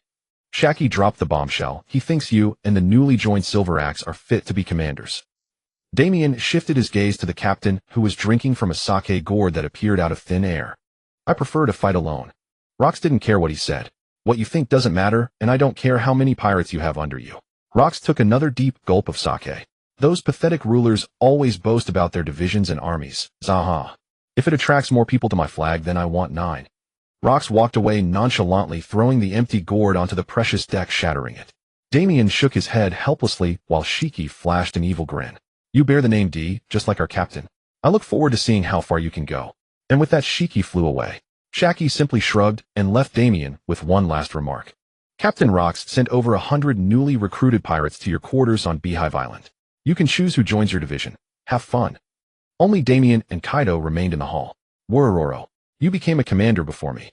I won't lose to you, Damian. Damian responded with a mocking smile. Oh, how many billions of berries will our bounties be apart by then? Huh? What? Then I'll beat you up right now. Bring it on, you beast. 5 days later, the Titanic returned to Beehive Island. Damian arrived at his dwelling on the island, and the sight before him made him frown. A sea of pirates swarmed around, numbering over 500 in total. Some hung from the buildings like monkeys, others sprawled on the ground like vagrants, and a few had already gone cold. She said about 100. Damian muttered. He shook his head, surveying the crowd. Most were newcomers who had flocked in after the Mora Island incident. Rox's infamy was like a beacon in the darkness to these people. Unfortunately, they were all trash. Damian made no effort to hide his disappointment and boredom, which pricked the pride of many. Hey, you injured an admiral and won the captain's favor. That's impressive, but we didn't come here to grovel. Another voice chimed in. Ship rules, whoever kills a captain takes his place. At those words, the eyes of about 20 men shifted instantly. Damian could sense the greed in the air without even using his observation hockey. Damian just smiled and beckoned to the loudmouth. You want my position? The pirate thinking head struck gold strode up to Damian. That's right. Damian, nearly 3 meters and 20 centimeters tall, looked down at the Thunder 40 figure before him. Your face looks a lot like your loudmouth brothers. Another step forward. He's my brother. We're that close. So why not hand over the captaincy to us? Well, make you our vice captain. Damian felt the gazes around him. Everyone's attention was fixed on him, which was exactly what he wanted. He extended his hand. He patted the bold pirate's shoulder in a friendly manner. The man grinned, thinking Damian was passing the torch, but his face soon twisted as he clutched his head, his entire body trembling. Well, what's happening? Damian stepped back as if making way. The pirate's eyes turned bloodshot, and his body swelled like a balloon about to burst. Big brother, what's wrong? Pop. Like a grape, the pirate exploded into a pulp, a red mist spreading in the air. Big brother. Damian snorted and patted the dead man's brother on the shoulder. Your brother made a mess of my yard. You clean it up. I don't like seeing this bloody scene from the balcony. Damian walked forward with a grin, leaving the trembling crowd behind. Let me tell you, I don't care about numbers. Unlike Shiki, I want quality, Damian announced loudly. He glanced around as if to confirm his words. You 500 here. My crew only needs 1. A nearby pirate was baffled. You want us to pick 1? Damian smirked. You can choose however you like, but there's only 1 spot. The young captain walked to the balcony ready to enjoy the ensuing bloodbath. An eerie silence fell over the crowd. Hundreds of eyes scanned each other, the tension reaching its peak. A bloody impulse surged through the pirates, sending chills down many spines. Many turned away to try their luck with other crews, leaving about 300. Some wanted to gamble on Damian's talent, others sought to challenge and replace him. Soon a great melee erupted. Damian brought out refreshments, poured a glass of iced lemonade, and basked in the evening sun. The air was already thick with the scent of blood. Clashing swords and explosions echoed below, reverberating through Beehive Island streets. Under the midday sun, blood pooled into a small river. Die. That spot's mine. Yo-ho-ho. He'll take you all down. Damian sat for about 10 minutes. This battle royale had weeded out all the weaklings who charged ahead, leaving about 100 hardened fighters. But Damian felt nothing, until a sharp glint caught his eye. He glanced over and saw a dark figure darting through the crowd from the side. The figure wielded a sharp blade, slashing left and right, blood spraying everywhere. Each stroke sent limbs flying or spilled blood across the ground. Ah, my arm, my manhood. Damian watched the swift attacks. Each cut was efficient and clean, with no wasted motion, and imbued with considerable hockey. Before long, the pirate count dropped to single digits. Wait, I quit. You can let me go. Yes, we want The man didn't even blink. Two heads flew into the air, and headless bodies collapsed into the blood pool. The blade slid through the air, and he wiped the blood on one of the corpse's clothes. Click! He sheathed his sword. The sole survivor stood before Damian, awaiting inspection. Damian gently set down his glass. Clap, clap, clap. He looked the pirate over and offered sincere applause. The man appeared in his early 20s, standing under 2 meters 75, with dark skin and a robust build hidden beneath a black vest. His body, especially his arms, was covered in tribal tattoos. A scar ran from his neck along the left side up to his face. Combined with his black hair, long sideburns, and sharp eyes, he looked every bit a feral wolf. You're not like the garbage that washed up on this island, Damian said, chin resting on his hand. What's your name? The pirate met Damian's eyes and replied, Zenola Indra. Hearing the firm tone, Damian nodded. Whoosh! A gust of wind swept by, and Indra gasped. Damian had appeared before him faster than his perception could track. The infamous Damian, nearly half a meter taller, looked down at the swordsman. Welcome to the 4th Division of the Rocks Pirates, Zenola Indra. Damian declared, You look like you have a story. I look forward to hearing it someday. Indra nodded heavily, conveying his agreement with a concise gesture. Damian sensed a powerful presence approaching and turned his gaze to the massive figure. Mr. Newgate, what brings you to this little corner of mine? Gurura. I thought I smelled quite a bit of blood. Looks like you have some cleaning to do. Whitebeard strolled leisurely, his weapon never leaving his side on the island. Damian shrugged. No problem. I can commission a few pirates to clean up. Whitebeard laughed at that, eyeing Indra, whom I heard Rocks gave you a division. Seems you found a gem. Damian nodded in agreement. You're a guest. My mother taught me to treat guests well. Tea or liquor? Damian asked. He already knew the answer and tossed Whitebeard a bottle of fine liquor. Whitebeard sat on a broken concrete block. After a moment, he took a satisfying gulp. This is good stuff. Damian also sat nearby, sipping his drink. Indra stood guard silently. Mr. Newgate, how are things on Sphinx Island? Whitebeard nodded. I send a large sum back every month. The hardest part is finding someone reliable to deliver it. Damian wasn't surprised. With Borealis dead, the captain's going after the other warlords next, right? Exactly. He plans to wait a while and replenish some cannon fodder, Whitebeard told his young comrade. Sooner or later you'll be sent on a major mission. Be prepared. Later, Damian forced a few pirates to clean the yard, offering a fair wage, 10 berries per year. Indra was sent to the Beehive Island arena to hone his skills, mainly to polish his hockey. All right, time to absorb my gains. Damian sat alone in the yard, muttering to himself. First thing, Damian began to regulate his breathing, lowering his heart rate to about 10 beats per minute. The blood flowing through his vessels started to boil and surge, becoming thicker and more potent. Muscle fibers tightened and strengthened, a crackling sound echoed from within his body, and his bones transformed into a stronger material. Damian let out a long breath, his body reaching a new level, a liberating sensation of relief flooding through him. Rapid regeneration has evolved into Titan regeneration. Steel stamina has evolved into Titan stamina. A wave of heat passed through Damian's body, and his gaze grew sharper with the newfound power. Titan regeneration. Recovery speed 3 times that of rapid regeneration. Titan stamina. Endurance 3 times that of steel stamina. Damian couldn't help but smile. It felt like being reborn. He instinctively felt that even if he cut off his own arm, he could reattach it as long as the severed ends met. Yet a strange sensation soon crept over him. What's going on? Damian muttered as he checked his body, instinctively pressing his hand to his chest. He felt a gap in his entire bodily structure, as if he could stuff energy into his bones. Damian, your body has unlocked a new configuration that enables the black bone effect, Zybier explained. Black bone allows armament hockey to permeate the bones, hardening them to the point of turning black. Damian scratched his head. This sounded very much like the black blades used by future Hawkeye or ancient Ryuma. Infusing hockey into the skeletal system will take a lot of time, and it probably won't be completed in one go. He speculated. The structural details confirmed his thoughts. The bones had 4 main layers: periosteum, the soft outer layer covering the bone surface; cortical bone, the hard, thick layer; cancellous bone, the inner, spongy layer; bone marrow, the core of the bone where all blood cells are produced. This divided Damian's new configuration into 4 stages: black bone 1 to 4. The best way to infuse hockey is probably to get beaten up a lot or jump off a few sky islands. Damian pondered various possibilities, resting his chin on his hand. Regardless, it's not a short-term process, but each level will significantly boost the overall structural strength. Evolution, done one more thing, he muttered. Damian took a deep breath to calm his excitement. Zybier fused the underwater breathing ability. Alright, the new ability will now be integrated into your DNA. Damian closed his eyes, wondering what it would feel. 30 seconds passed. Should be done by now. It's already completed. Damian was stunned. How come I didn't feel anything? Zybier immediately explained, it's already part of you, completely natural. Try to imagine breathing freely underwater. Damian did as instructed, feeling his consciousness dive into the perilous ocean. Then thin gill slits opened around his throat, the skin splitting into tiny fissures, revealing rows of gaps. Damian opened his eyes and walked to the mirror. This look is quite unique. He had officially acquired the ability to breathe underwater, halfway to being immune to the sea's curse. When his consciousness returned to land, the gill slits automatically closed and disappeared, becoming instinct. Damian stood up, stretched, feeling the power surging through his veins. Then a familiar sound came. Growl? I'm hungry. Burp. Damian finished a hearty meal in the main mess hall. Hundreds of pirates gathered there, and one person approached him. What is it, Amber? The petite figure lowered her head. Captain and Sayaka-sama are waiting for you, she said in a crisp voice. All right. Damian immediately set off for Skull Rock, muttering to himself. No rest for the wicked. Skull Rock, Xiachi-ji, you're here too. Damian greeted her. Xiachi nodded. Compared to the gloomy, oppressive captain's quarters deep within the vast mountain of Skull Rock, the greeting seemed exceptionally light. Both of them were long accustomed to the stench of death and despair.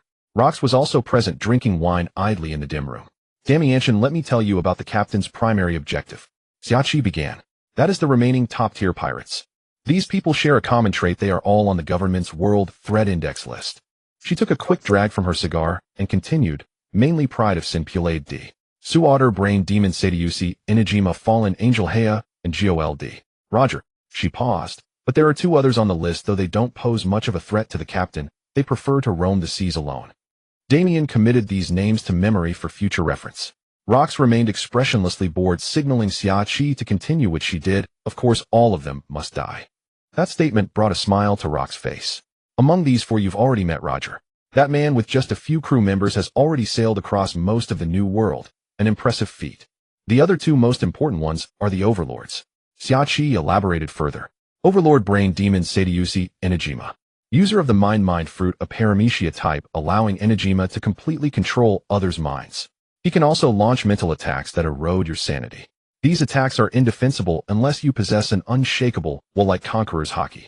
She continued, he is also known as the Pirate Professor. With his sharp intellect, he has mastered and understood the science of this world. His research is invaluable in the underworld, and even the world government wants to get their hands on it. This man's greatest threat lies in his ability to control all his subordinates. That means no betrayal, no infiltration, no spies. For that reason, he has truly become an enigma. Xiachi then turned to another behemoth of the New World. Overlord Pulade D. Zor. Xiachi seemed to recall a vague figure. He ate a terrifying fruit. A paramecia perfectly matching his arrogant pride of sin personality. She shrugged helplessly. He rarely fights personally, which keeps his strength a mystery. All I know is that his ability can dramatically stack his own power to an inconceivable level.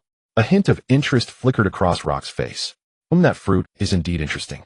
We can leave him for last. Rox's words piqued Damian's curiosity. Seeing his expression, Xiachi smiled. Many missions will be assigned to the crew's officers, each taking on a pirate crew to eliminate.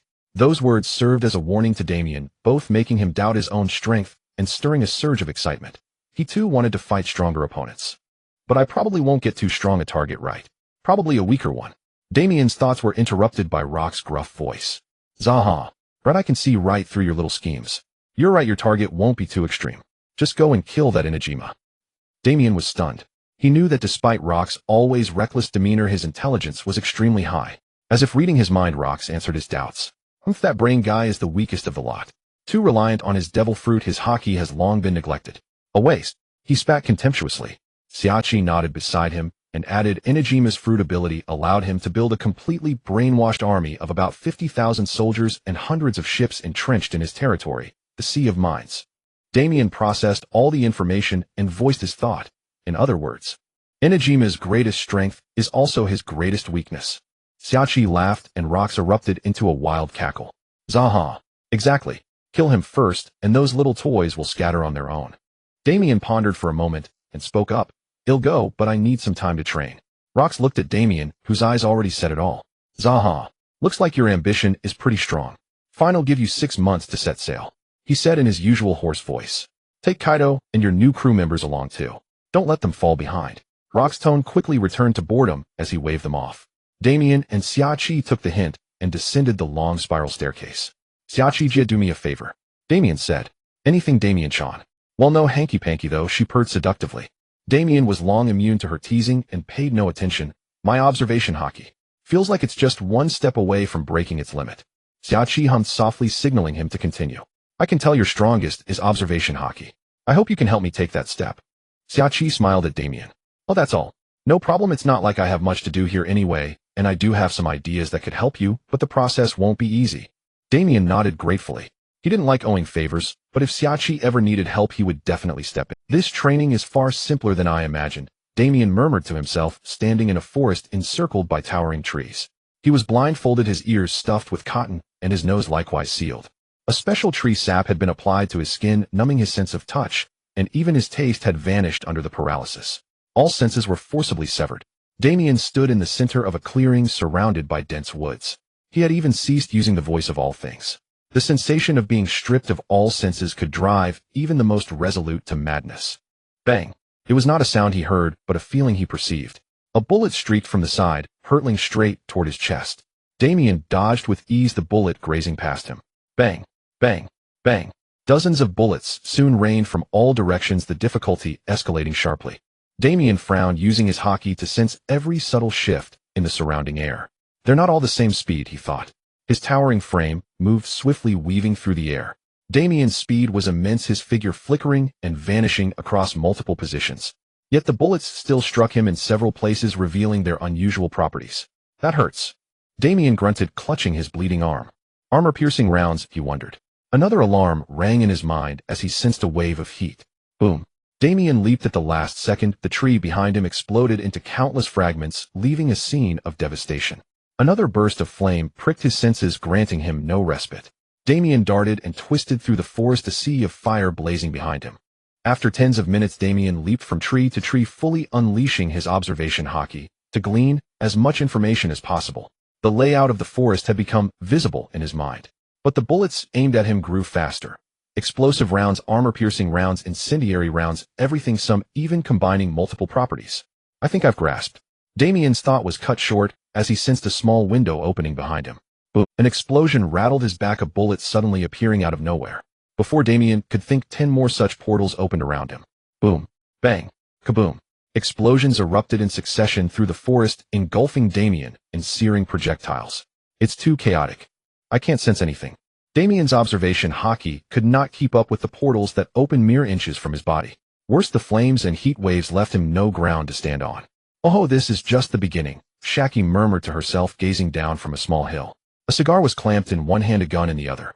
The gun's muzzle spat bullets of various colors, each wrapped in a layer of purple bubbles. As soon as the bullets left the barrel, they were enveloped by purple portals, teleporting directly from the hill to Damian's vital points. This training was indeed ruthless. The next day, Damian woke after 8 hours of sleep. Crack! His joints popped as he stretched comfortably. Damian donned his usual attire and looked out from the balcony. The air still carried a faint scent of blood lingering from the upheaval when he became a squad captain. Captain of the 4th squad, he muttered. Not much of a squad. Damian chuckled at the number of subordinates under. He recalled the current organization of the Rocks Pirates. Whitebeard's 1st squad, 600 members. Shiki's 2nd squad, 5,400. Charlotte Linland's 3rd Squad, 4,700. Damian's 4th Squad, 2 members. Silver Axe's 5th Squad, 2,000. 6th Squad, 4,300. 7th Squad, 5,000. Captain John's 8th Squad, 5,000. Shacky's 9th Squad, 50. Silver Axe had fully taken control of his squad, which pleased Rox. Even the leaderless 6th and 7th squads had attracted a flood of new recruits.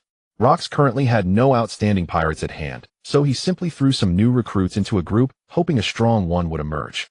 If none did, he didn't care if they all died. Kaido was a candidate, but still needed more training. As for ranks, the entire pirate crew had a hierarchical system. It wasn't deliberately established by anyone, it had spread among the pirates of Fengshao Island on its own. Rox Pirates Grand Fleet 1. Supreme Leader of the Rox Pirates, Rox D. Zebek. 2. 3 Great Admirals, Whitebeard, Shiki, Charlotte Linland. 3. 4 Disasters, Captain John Xia, Ku Yaka, Damian, Silver Axe. 4. Cataclysm Level, Kaido, Shiki's Squad Captains. 5. Demon Level, Elite Pirates. 6. Reckless Level, Mid-Tier Pirates. 7. Cannon Fodder Level, Low-Tier Pirates. Others 1. Ravens, Shacky's Intelligence Network. 2. Wanderers, Shacky's Surveillance Unit monitoring pirates within the crew to uncover traitors or other troubles. This hierarchy was meant to clarify the structure, but primarily to allocate housing on Fengshao Island. Cannon Fodder Level lived by the shore, Demon Level could only reside in the outermost parts of the pirate main city. This way, if the Navy or rival pirate crews attacked, these would be the first wave of cannon fodder. The funniest part was Kaido's position. Every morning, when Damian thought of that sullen beast, he couldn't help but laugh. Kaido was furiously smashing things, desperate to elevate himself to the 4 disasters. Yo Yinchualuo, Damian greeted casually. Looks like you're up early. The man stood below, his black eyes fixed on his new captain. He did not answer, only nodded. Damian found it rather pleasant to have a pirate on Fengshao Island who didn't spend all day howling and fighting. Still, there was something he wanted to do. Let me see your weapon. Yinchualuo drew his blade without hesitation and handed it to Damian, who had appeared a few meters before him. Damian glanced at the edge. Well sharpened, but too brittle. He applied only a little pressure, and the blade began to creak. Shine. Damian thrust the sword into the red soil beneath his feet. Yinchualuo looked puzzled. Then Damian drew another sheathed blade from his ornate coat. It was a sword brimming with malevolence, pitch black at first glance with storm-like patterns. The blade in Damian's hand drew Yinchualuo's gaze. This weapon I won years ago from a worthless fool in the West Sea, Damian said. Clang. The blade slid from its sheath, cutting through the air. One of the 21 great grade swords, madness. The morning light reflected off the blade, and its purple body seemed to emit a soft hum. Yinchualuo was entranced by the weapon in Damian's hand, unable to resist the urge to reach for it. Damian, without any pretense, tossed it over. Take it, he said. I don't want my only subordinate walking around with such a fragile weapon. Yinchualuo gripped the sword and sheathed tightly, feeling the new armament. He lowered his head. I will not let you down. Damian's gaze swept over the pirate again. He saw it. The flicker of ambition in Yinchualuo's eyes as he grasped the new treasured blade. It was a craving for power and strength. That was exactly what Damian needed, a sharp blade that could serve him. Time flowed on without pause. Day after day, Damian trained under the relentless barrage of teleporting bullets. Gradually, he began to see where the next bullet would appear. At first, only a faint trace, then it grew larger. And so months passed. Half a year later, on a certain prosperous island, skyscrapers, glass windows, and concrete structures stood upon a land of abundance. Fluttering banners declared this to be a kingdom under the world government. Not only that, but a marine branch was stationed on the island, a testament to its strategic importance in these waters. In the shadow of a building, Aurora, clad in a purple cloak with her hood up, concealed herself. She was surveying the entire island's condition under the cover of darkness. Her devil fruit ability was truly the most suitable for this kind of work. Finally back, she whispered. She let out a soft sigh, raised her head to gaze at the endless night sky, captivated by its serene beauty. Aurora reached out a hand as if trying to grasp something. The sky is so free. I hope one day I can soar up there too. Her gaze drifted further, landing on that distant, brilliant celestial body. Come to think of it, he said, there are pirates on the moon as well, she murmured to herself, her thoughts wandering. Shaking off her reverie, she looked at the island she once called home. Everything has changed. Her tone carried reluctance and nostalgia. The people were surviving, but not living happily. They lacked the vitality that should be ubiquitous in a prosperous kingdom. This city, which should have been a riot of color, appeared gray and dreary. The laughter and joy of my childhood have now become so hollow and silent. Her people had been robbed of their happiness, and she was powerless to restore it. Long ago, she had cast aside the facade of a princess, leaving only the despair of vengeance. Her original plan was to hunt pirates using bounties to recruit aid from more vicious individuals to accomplish her revenge. But along the way she met someone who offered her another choice. Rather than blindly trusting a ruler of the underworld and giving up hope, she chose a pirate who seemed more reliable. Beyond tangible assistance, she also felt the comfort of having comrades. Although she knew the pirate helping her had his own agenda, this long-lost feeling still stirred her heart. Recalling the arduous training on the undersea island, a faint smile crossed her face. Damian had become the anchor in her heart, one that could keep her afloat or drag her into the abyss. Meanwhile, on the island of Beehive in the New World, a sharp sound clashed. A piercing hum filled the air as a jet-black blade sliced through it, striking against an immovable object. Strangely, what blocked it was an arm. No matter how sharp the sword, it can't compensate for such a weak attack, Indra. Damian's casual remarks stood in stark contrast to Indra, drenched in sweat and gasping for breath. Sweat dripped onto the soil beneath his feet as swordlight descended like a torrential rain. Damian continued, using his forearm as a shield, bare-handedly intercepting every slash. Indra stepped back a few paces. "Captain, your skin is harder than any metal I've ever seen," he said with some dejection. But that dejection quickly gave way to surprise. Damian had absorbed all his attacks with his body without even using armament hockey. His body is harder than diamond. Indra marveled inwardly. Damian was satisfied. This was the effect of his newly acquired Blackbone Stage 2. Over the past 6 months, he had infused hockey into every bone in his body, reaping considerable gains. Unfortunately, further upgrades required increasingly longer time. The tougher the skin, the stronger the attacks, and training needed to drive hockey deeper. Indra adjusted his breathing and rallied himself. A sharp whistle cut through the air as he soared dozens of meters high, stepping on air and flickering. Air currents began to swirl around him, layering upon each other, coalescing into a giant peacock in the sky, spreading its magnificent wings. One sword style resplendent death. The formidable assault enveloped the surrounding area, lunging fiercely toward Damian. A faint smile curled at the corner of Damian's mouth. Even before the attack arrived, he felt the tearing cuts, wind blades scraping and pulling violently against his body. In mere seconds, the attack reached Damian, who simply raised an arm. Deep crimson energy surged into his palm, gathering into a vortex nearly gaseous. The air sizzled as red particles spread outward like a net, the annihilating energy instantly forming a massive barrier. Void Devourer. The energy solidified and began to devour all space ahead like a ravenous beast. The air outside the barrier turned into pure nothingness, a realm of utter silence. Indra's attack collided with the shield. Despite its flamboyant appearance, it made no sound. No, all sound waves were swallowed, leaving only silence. Damian's defense easily suppressed the offensive, allowing it to dissipate into nothing. Seemingly anticipating this outcome, Indra abandoned his attack and flickered behind Damian's towering figure. Ugh! But before he could exploit this position, a sweeping kick sent him flying, crashing into a distant tree. With a boom, he smashed through 3 stout trees before finally stopping. Cough! Cough! Indra spat out a few bloody phlegms. He countered before I even finished thinking. As always, his observation hockey is ridiculously strong. Damian walked over to the fallen Indra and extended a hand. "Let's call it a day here." He pulled Indra to his feet. They stood face to face. Damian had grown considerably over these 6 months, consuming high-nutrient sea king meat daily. He was now close to 3 meters and 30 centimeters tall. Damian glanced at his sole subordinate, Restwell. "It's about time we go conquer that overlord." Damian sat in the island's main dining hall, a small, empty circle around him. This had become a tradition among the pirates, to leave space for Damian. After all, a few months ago, he had turned several newcomers into mincemeat. Damian enjoyed the quiet, allowing him to eat in peace. "You're Aurora. I'm ready, Damian. Let's set sail." No need to guess who that loud voice belonged to. Damian shook his head helplessly. His peaceful meal was ruined. "Kaido, what's on your mind?" Kaido was brimming with excitement, eager to embark on an adventure. Of course, his adventure was filled with blood and a thirst for powerful foes. "Do you think you can just sail a small ship straight into an overlord's territory?" Kaido pondered. At least it appeared. The brainwashed slaves under Enigma do outnumber what my club can smash. I say we fly straight in and cut off his head before his army can react.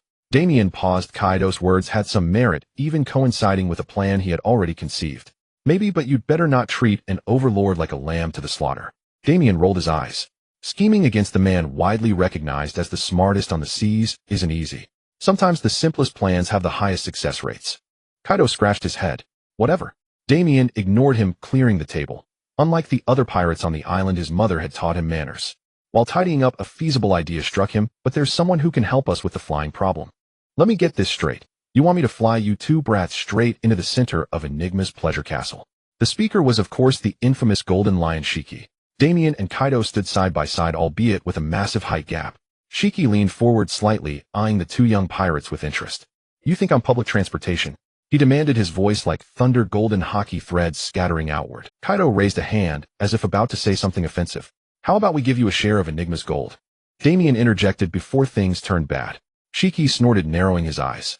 "Not a bad idea. Running a crew this big does burn through money." A dangerous golden glint flashed in his eyes. "All right, brats, deal." Damian grinned, unsurprised, and promised, "Don't worry, I'll keep my word." Shiki merely snorted, uttering "set off at dawn." Then he flew away, leaving a golden trail. Kaido seemed dissatisfied. "Hey, Damian, don't keep compromising to achieve your goals. That's not the pirate way. When I'm strong enough to contend with him, I'll use my fists." Damian glared at Kaido beside him.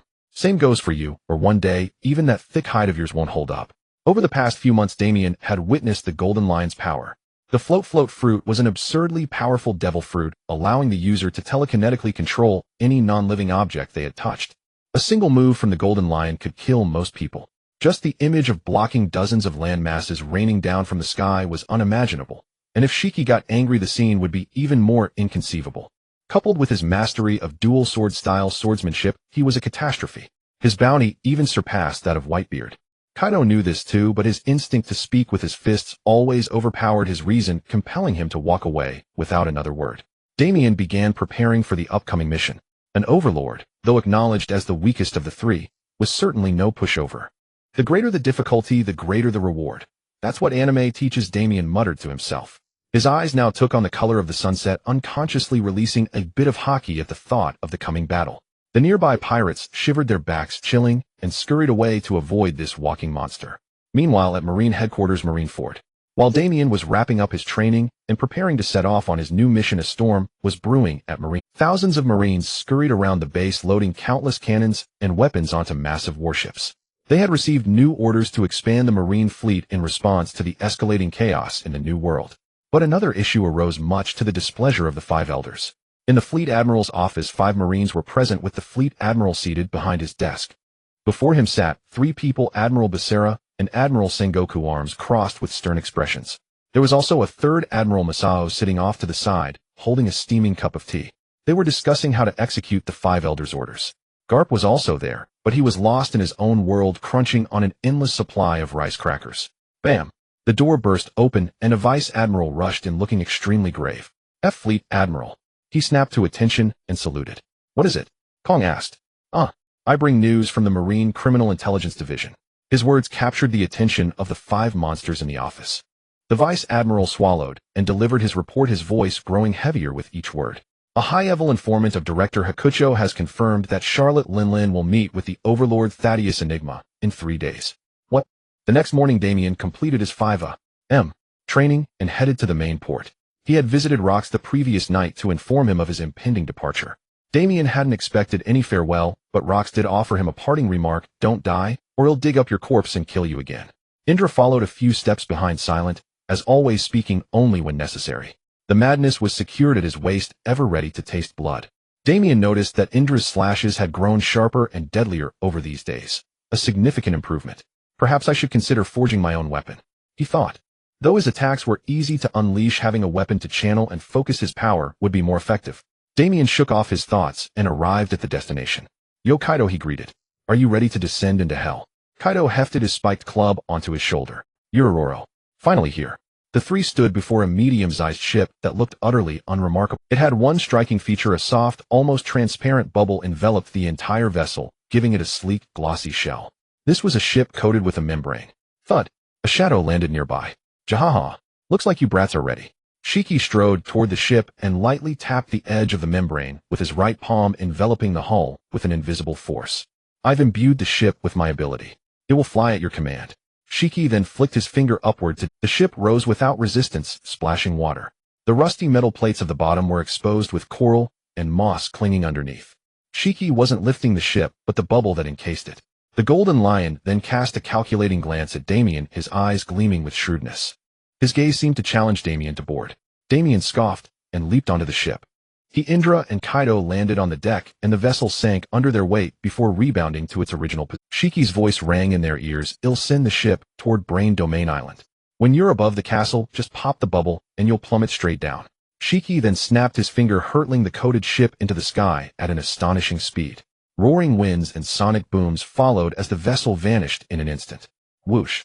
That damned golden lion, not an ounce of dignity, as a great pirate, Damian muttered, steadying himself. Of course he had flipped Shiki the bird before being launched. Kaido, on the other hand, relished the flight. Yororo. Who cares? This way we'll get there faster. Indra peered through the ship's membrane, gazing at the sea of white clouds they were traversing. The temperature had dropped to near freezing, but it meant nothing to Damian and Kaido. Indra, however, felt the chill, and couldn't help remarking, even at this speed, it'll take at least 2 days to reach. Damian nodded. Rest if you need to. He'll be training. He then shot a glare at Kaido. Kaido, don't move around. Your weight will throw off our course. Kaido snorted at this, plopped down on the deck, and produced a flask of sake from somewhere. Meanwhile, Indra retreated into a small cabin aboard to attend to his own matters, while Damian claimed the aft deck as his personal space. There was something he had long wanted to do. Lately, I've felt my natural perception is on the verge of a breakthrough, he muttered to himself. It seems my observation hockey's enhancement is driving another ability's evolution. His thoughts were confirmed by the system. Your voice of all things can now be upgraded. Damian smiled faintly and extended his hearing toward the skies. He heard the calls of high-flying birds and seagulls, the roars of sea kings deep beneath the ocean, and even the life exchanges on a small island they had just flown over. Damian closed his eyes, and his natural perception began to expand, reaching farther and clearer than ever before. The sounds gradually faded, and the world fell into a brief silence. Then a thunderous roar exploded in his ears, and countless voices surged in like a tidal wave. Ugh! Damian groaned, overwhelmed by the cacophony. It was too loud, unbearably loud. His perception was completely overloaded, and then another notification sounded in his mind. Your voice of all things has been upgraded to voice of all life. Here it comes. Damian exhaled a turbid breath, and the sounds gradually subsided. Now he could hear, whether it was the wood beneath his feet, the dewdrops in the clouds, the stones at the seabed, or the voice of the ocean itself. From then on, Damian could hear all sounds, both living and non-living.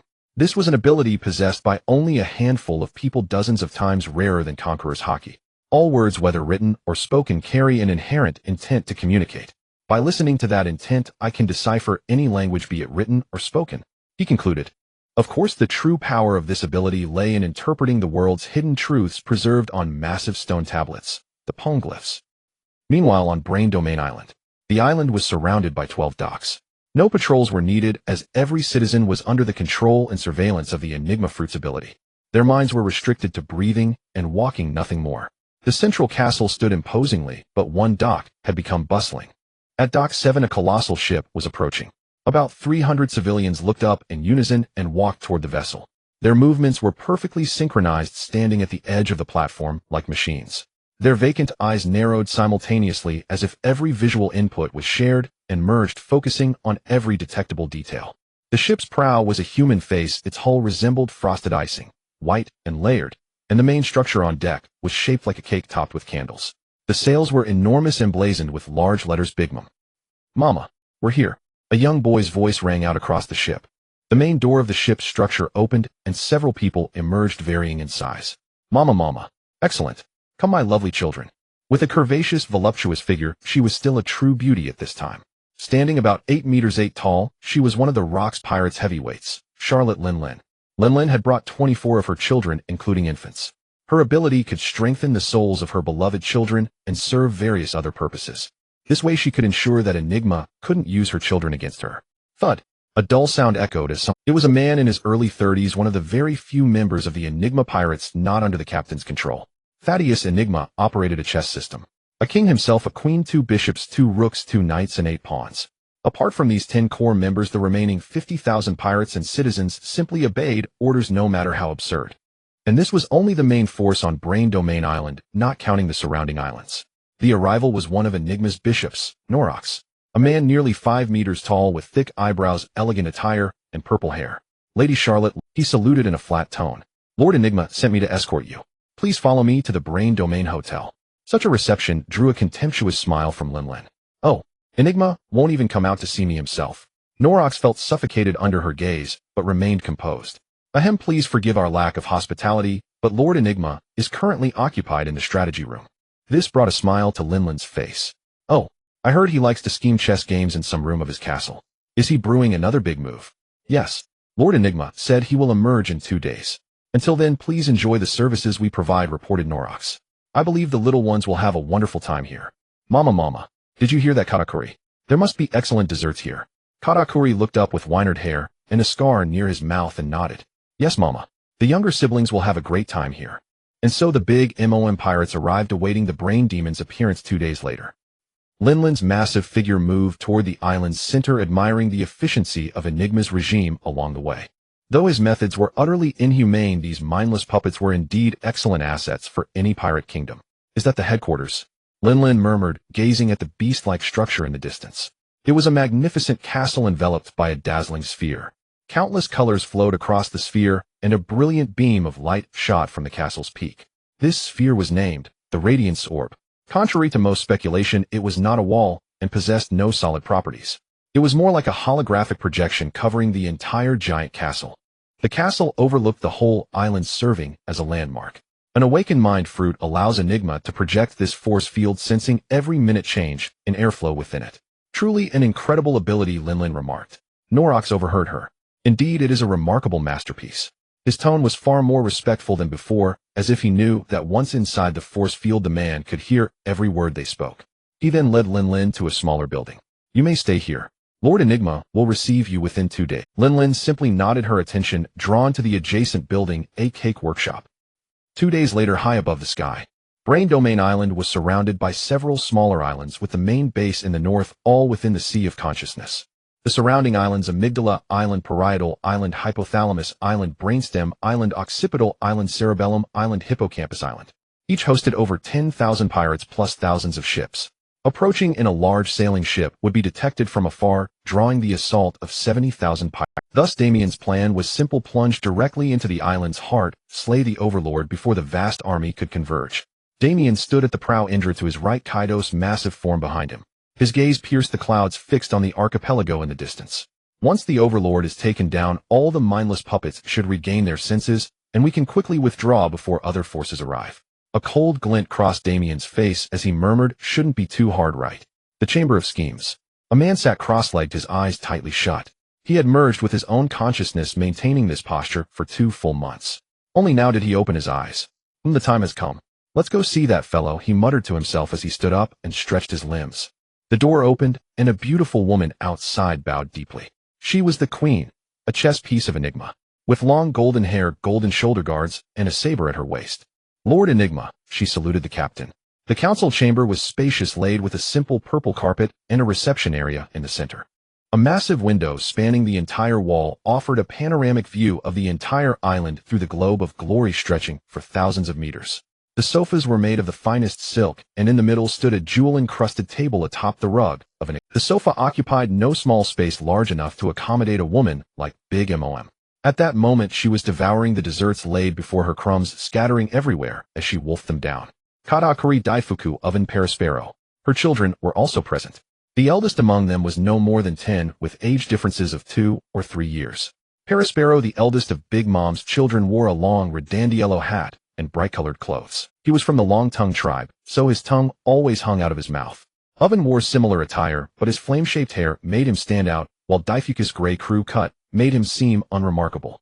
Katakuri, the brother with winered hair, was devouring donuts, his mouth stuffed, so full that his cheeks bulged. Mama, these desserts are delicious. Linlin celebrated joyfully. The door opened, and Overlord Thaddeus Enigma walked in. Enigma wore a black suit, black tie, and gray shirt with a black overcoat draped over him, adding to his elegance. In his gloved hands he held 2 cups. This man appeared refined and noble, with medium-length golden hair neatly combed. Were it not for the burns and scars on his face, he would be quite handsome. Charlotte Linlin, what brings you here? He asked in a teasing tone, sitting down opposite Linlin. You overlords sure know how to put on a show, Enigma, she said, swallowing a 12-layer cake in one bite. All that thinking must be tiring. Come have some cake. Hee. Linlin, you're right. It does take some mental effort, the man joked. If only I could recruit the user of the data fruit to my side. Linlin raised an eyebrow. Oh, that fruit can present the essence of all things in the form of numbers and patterns, like opening a window to the world's soul. I imagine that would make it easier for you to control those toys. As Linlin mentioned this ability, greed flickered in her eyes. Imagine the feasts I could find, the secrets I could uncover. A world of endless delight, all within my grasp, she thought to herself. Enigma nodded. Unfortunately, every trace of that fruit vanished over 700 years ago. Such a pity. The 2 powerhouses fell silent, each gauging the other's thoughts. Linlin, you've come all this way to see a humble man like me. I'm curious, what do you want? Enigma asked directly. Mama. Simple Enigma. Linlin laughed heartily. I want you to make something for me. Oh, what is it? Linlin couldn't help but chuckle at his curious tone. I have a dream, to gather all races under my banner. That's why I've had so many children, and I'll have more. Enigma, I've realized something: no matter how many children I bear, I'll never be able to enjoy a meal with any of them on equal footing. Her tone grew dark, filled with frustration. The giants of Elbaf are too conservative, and my children are too small. I want to sit at a table with my family, enjoy each other's company, and look them in the eye. That's what I want. But to do that, I need to make them as big as me. She continued, I need someone who can create a method to turn humans into giants. Enigma narrowed his eyes in thought, remaining silent for a moment. After a pause, he concluded, You mean a giantification serum? What a vivid imagination you have, Linlin. Enigma rested his chin in his gloved hand, studying Linlin with interest.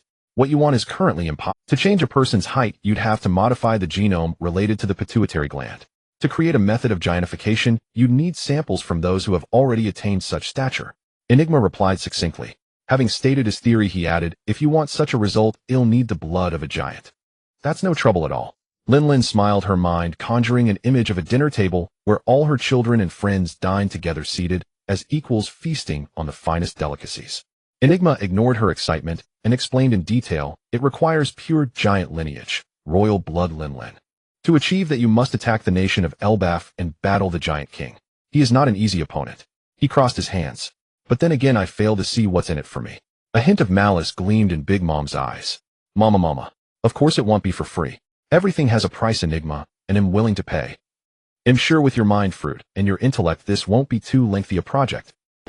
Enigma was about to respond when he suddenly sensed something. His eyes widening, he shot to his feet.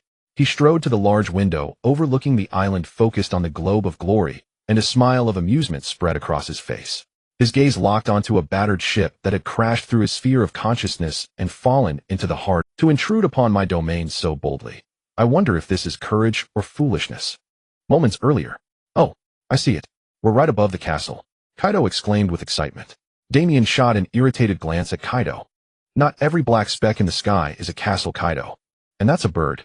Kaido paced around, not listening at all, as the battle lust had already taken hold. Meanwhile, Damian continuously released haki, searching for his target. Almost. As he spoke, his fingers lightly tapped the deck. Now, deep crimson energy surged from Damian's palm, engulfing the entire ship and the bubble. The fierce wind, once blocked by the bubble, instantly rushed in, and the vessel began to freefall. The chaotic airflow sweeping over the trio made them dizzy. Damian felt his cheeks distorted by the wind, his eyes as if they were about to be blown out. The distance from the clouds to the sea surface shrank rapidly. About 45 seconds remained, and the island grew increasingly clear. Damian's eyes had adapted to the turbulent currents, allowing him to discern every minute detail. The dazzling barrier formed by Enigma's ability still shone brightly. The three prepared for impact. Damian adjusted his posture, straightened his body, and attempted to land feet first. Kaido, indifferent, let his massive frame fall haphazardly. Indra was not as audacious as the other two.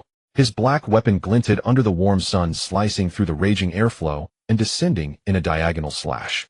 The elegant slash generated its own current, trying to counteract all acceleration. But soon they crashed into the ground. Boom. The accumulated momentum slammed into Encephala Island with a deafening roar. The ground cracked and trembled under the trio's impact. Indra landed gracefully on both feet, organizing his thoughts for the assault. Damian's legs touched down first, then he crouched, absorbing all the shock. His knees emitted a few sharp cracks, but held firm. He looked to the side and saw a massive crater. That idiot landed on his stomach again. He shook his head, helplessly flexed his stiff legs, and surveyed the surroundings. Encephala Island was dreary, lacking any free-willed inhabitants, rendering this vibrant land devoid of color and vitality. Animal life was silent, and even the grass and trees did not respond to Damian's voice. All fake. This entire island is man-made. Damian thought to himself. Of my head hurts. A low growl sounded as Kaido's massive hand slapped out of the crater while the other rubbed his large head. Damian wasted no thought on his companions, focusing instead on his objective. About 3 kilometers to the main base. Let's move. Then Indra voiced his concern. Even if we've avoided many of the island's pirates, at least several thousand mindless puppets are converging on us. Urororo. A good warm-up. Kaido hoisted his spiked club onto his shoulder. Without further words, the three charged. The rugged terrain under the warm sun was merely a prelude to the impending hell. The three rushed forward without hesitation. The approaching force was already close. Damian locked onto the oncoming horde and accelerated. 3,000 mindless puppets surged out like a chaotic tide. They climbed and trampled each other, crushing the unlucky ones who lost balance, their eyes vacant, bodies moving mechanically. The grass was torn apart by the countless zombie-like figures. It was a 3 versus 3,000 scenario. One sword-style river of judgment. Rushing thunder. Total annihilation. The combined attack of the three unleashed an immense surge of energy and destructive impact, consuming all enemies in their path. They were swept into the torrent like rag dolls, their bodies torn to shreds. Boom. The attack continued forward, colliding with a small hill covered in shocking red spots. Damian and his companions continued their charge toward the main base, their expressions slightly grave. It seems 50,000 are scattered across the island, but at least 20,000 are in the base itself. His words were confirmed by the mindless puppets.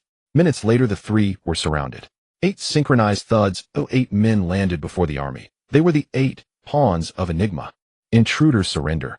But their voices were soon drowned out by another more oppressive voice. It came from the gigantic psychic sphere enveloping the base. Young pirates, you don't think you can win in my strongest fortress, do you? Damian had never heard this voice before, but it clearly belonged to Enigma. I have an army beyond your imagination. Damian looked up at the tower and smiled faintly. We have Urororo, Thunderbagua. The thunderous spiked club crashed into the 8 pawns, obliterating them all at once. Then he began rampaging through the army, their attacks failing to even scratch his skin. A perpetual grin lingered on Kaido's face, reveling in every mindless puppet turned into red mist. Indra also joined the slaughter, slashing wildly with wide-area attacks. But Damian stood still, continuously releasing haki beyond the island. He sensed a massive fleet of pirates approaching. 70,000 troops aboard hundreds of ships from the outlying islands. Combined with the nearly 40,000 on this island, the numbers were staggering. Need to set the stage first, he murmured. If only Conqueror's haki worked on them, but they have no consciousness, so it's impossible. Damian shook his head inwardly. However, there were always alternatives. His thoughts were interrupted by a burst of deep crimson energy. Wasteland domain. Crimson energy surged from Damian, sweeping toward the thousands nearby. The entire area, covering thousands of mindless puppets, was engulfed in red energy. The energy assaulted each body, crushing and shattering their skin and bones. Red spots exploded like fireworks, thousands of bodies bursting like grapes. If this were a game, Damian would have achieved a 1,000-hit combo. Kaido turned, saw rows of bodies detonating under pressure, and made a face. So weak. Damn, Enigma, can't you make sturdier puppets? Damian ignored his words and once again led the charge toward the main base. About 2 minutes later, they reached the foot of the base, standing at Enigma's doorstep. As before, there were many grunts along the way. You've done well to get this far, but now die. This time, blocking their path were 2 knights and 2 rooks of Enigma, each wielding a sword. They led 10,000 mindless puppets. The 2 teams combined forces for a joint attack. Force shift. The 4 weapons converged, erupting with energy. A stream of immense heat and power surged toward the trio. Damian stepped forward and extended his hand. Devouring space. A wide rectangular crimson barrier appeared before him, crushing the space beyond the barrier into a void. The attack struck the shield without a single decibel of sound. The crushing energy within the barrier dutifully consumed the incoming assault. Damian then raised his hand and made a pushing motion rush. The defensive barrier suddenly shot forward at immense speed, turning offensive. It left a trail of torn air in its wake, cracking the ground below. The 4 top-tier pieces were caught off guard. Their entire bodies struck by the barrier. They paused for a second before only a crimson smear remained. Meanwhile, Indra wasted no time, charging into the army with his blade. One sword-style dance of death. The blade swept and danced through the air. Extreme speed created a spectacle, the blade darting from one neck to another. Each slash carved a crimson arc, sweeping through the crowd. Kaido raised his spiked club, purple lightning coiling around it. Divine thunder. He swung the club in a circle, sending a circular thunderous wave in all directions, engulfing and obliterating every mindless puppet caught in it. Damian joined in, but controlled his attack intensity to conserve strength for the upcoming battle with Enigma. In moments, the once overrun plaza was reduced to blood-stained grass and shattered remains. Charged to the final room. In the council chamber, Charlotte Linlin gazed down at the commotion below her colossal frame, dwarfing Kaido. That brat is as insane as ever. She then shifted her focus to Damian, who led the charge. So that's the monster rookie everyone's been talking about. Enigma stood motionless, his expression blank, watching with idle curiosity. On the other side, the queen slowly approached her king. Lord Enigma, shall we deal with them? The overlord shook his head, his stern expression shifting into one of amusement. He chuckled. Let them come up on their own. I want to see with my own eyes what these insolent youngsters look like. Below, Damian's group had already breached the castle. They now stood before a set of massive iron doors, each as thick as a warship's hull. Kaido didn't stop charging forward. He lowered his shoulder and smashed through the first iron door, his massive frame bursting straight through. He didn't pause, crashing into the second door. Then the third. Bang. Boom. Half a minute later, each door bore a human-shaped hole through which Damian and Indra passed with ease. Why do all top-tier pirates love building staircases? Damian muttered. The spiral staircase leading to the top floor was absurdly long, just like the one at Skull Rock. Damian tensed his calf muscles and leaped into the air. The air cracked with a loud report as Damian began to ascend step by step. Kaido, seeing Damian use moonwalk, jumped up as well. Though he didn't know the 6 powers, he simply bounced from one stair edge to another, destroying everything in his path. Indra occasionally slashed his blade using the flying sword energy to propel himself upward, essentially flying. And so they arrived at the final door before the true enemy. Thud! The door was torn from its hinges by Kaido's massive hands, and Damian finally saw the enemy within. The first thing he saw was Overlord Enigma, his face identical to the one on his wanted poster. Surrounding him were the Queen and 2 bishops, but there was another striking figure in the room. Charlotte Linlin, he thought grimly. Big Mom. Some FPS players would probably call her Mama. Kaido was also stunned, his eyes wide. Linlin. Damian glanced at Kaido beside him, recalling the tangled love-hate relationship between Kaido and Big Mom. Linlin merely smiled, casually yielding the floor to the true master of the room. Truly impressive. Even the Navy couldn't make it this far. Thank you for giving me such entertainment. Enigma raised his glass and smiled. This remark drew a smirk from Damian.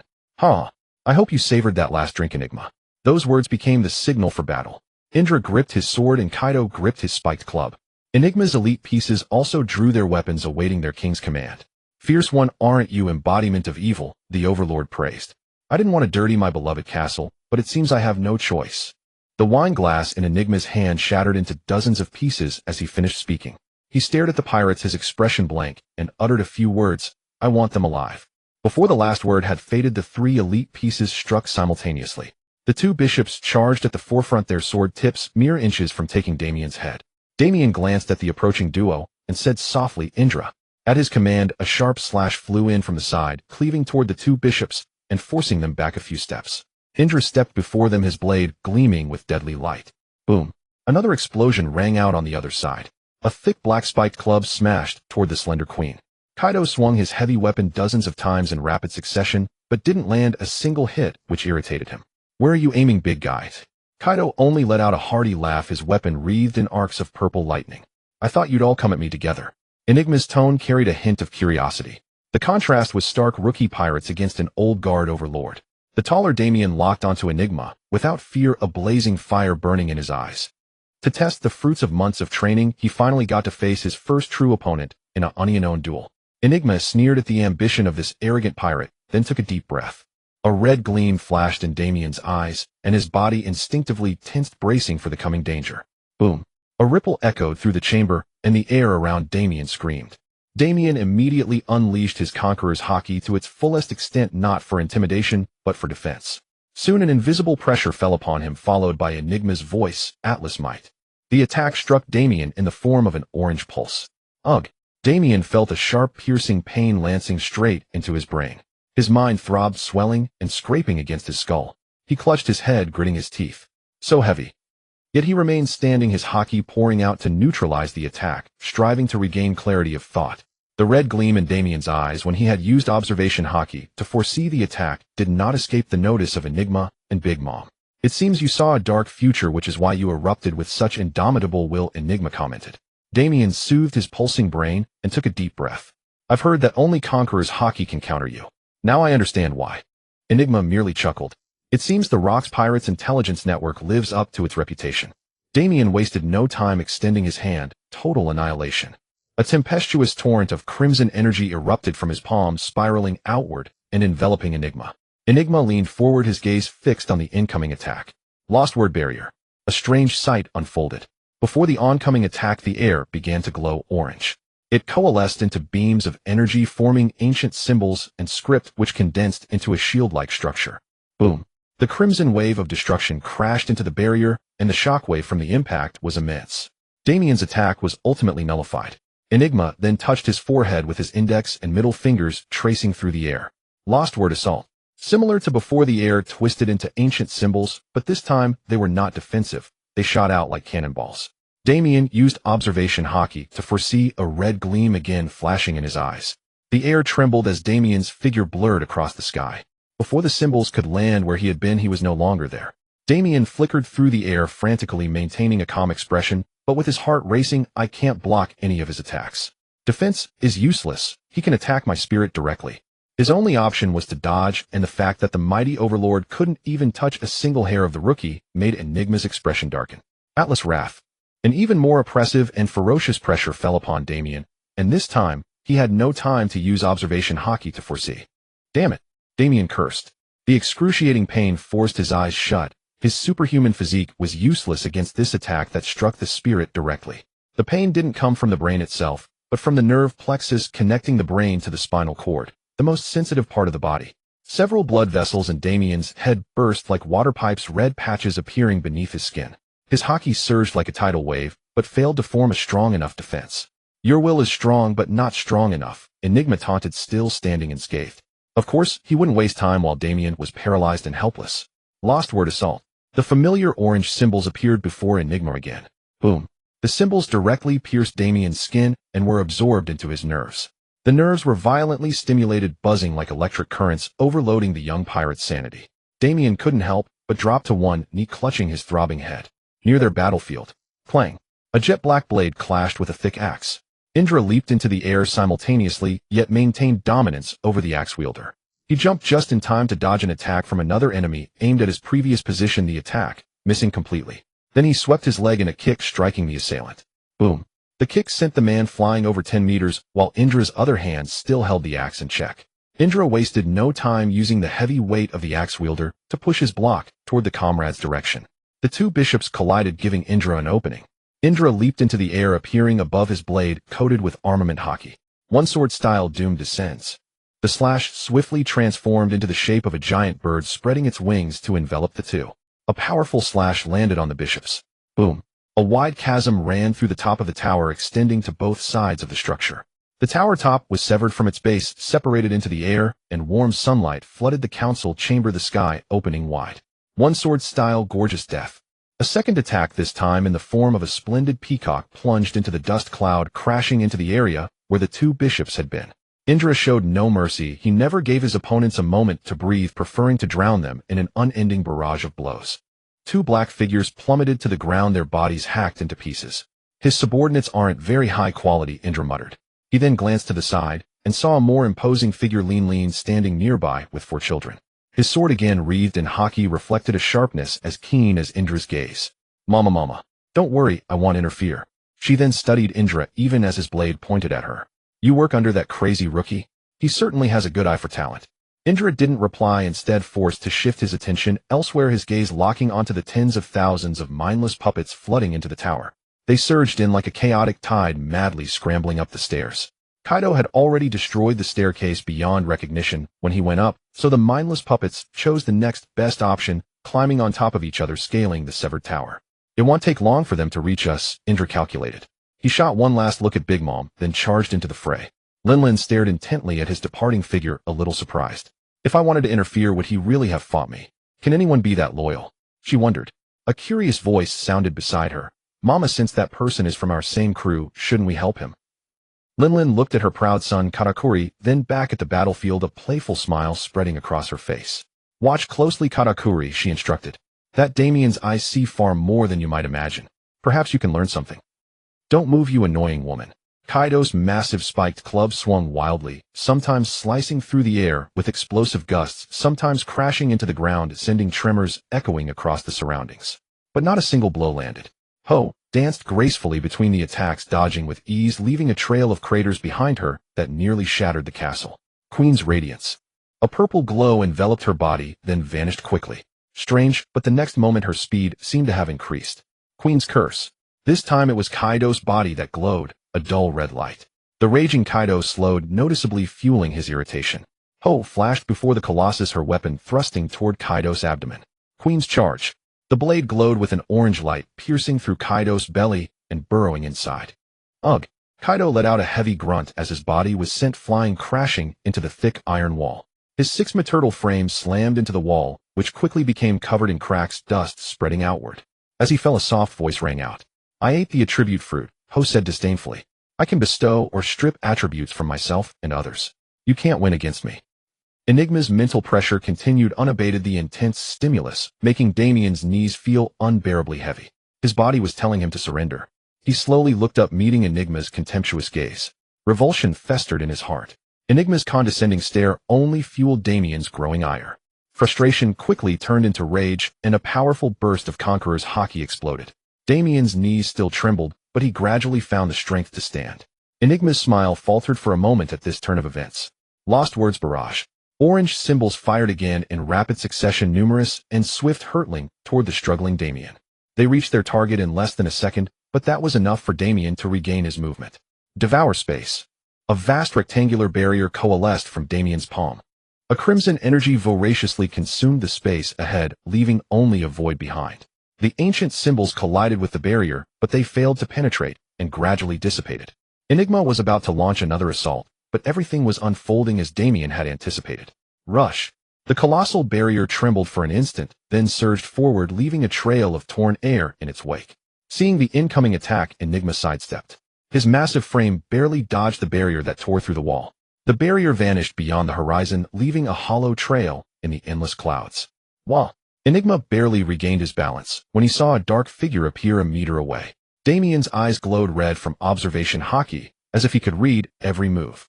Damian, appearing suddenly, extended his hand, and a small red conical structure formed in his palm. Lethal crush. The red cone flipped over, tip outward, spinning at high speed. With a precise thrust, Damian drove it into Enigma's abdomen, burrowing into his body. The attack spun so fast it emitted a loud, piercing sound, and the entire room trembled. Enigma opened his mouth, blood gushing out as he bore the full brunt of the attack. "Ugh!" he roared, feeling the deep crimson energy grinding against his lower ribs, threatening to reach his heart. His 3-turtle frame was sent flying, crashing into a nearby wall. The impact was so strong that the entire room shook. This building had long exceeded its limits. The tower, subjected to repeated attacks, could no longer bear the pressure and began to collapse inward. Beams and pillars broke and crumbled, raining debris and destruction. The castle collapsed like a house of cards, and a massive cloud of dust spread outward, obscuring the bright sky. Boom! Damian landed steadily from a 100-meter fall. He quickly scanned his surroundings, sensing an enraged presence. "Damn brat!" Enigma's roar echoed through the ruins, his eyes glowing with fury. Damian studied him carefully. His chest was caved in with a clear hole right there, yet Enigma still moved with ease, seemingly unharmed. "The physique of the One Piece world is truly unreasonable," Damian muttered to himself as he watched Enigma approach. "You've completely exceeded my expectations." Enigma murmured, his eyes clearly shocked. "Let's see how long you can hold out."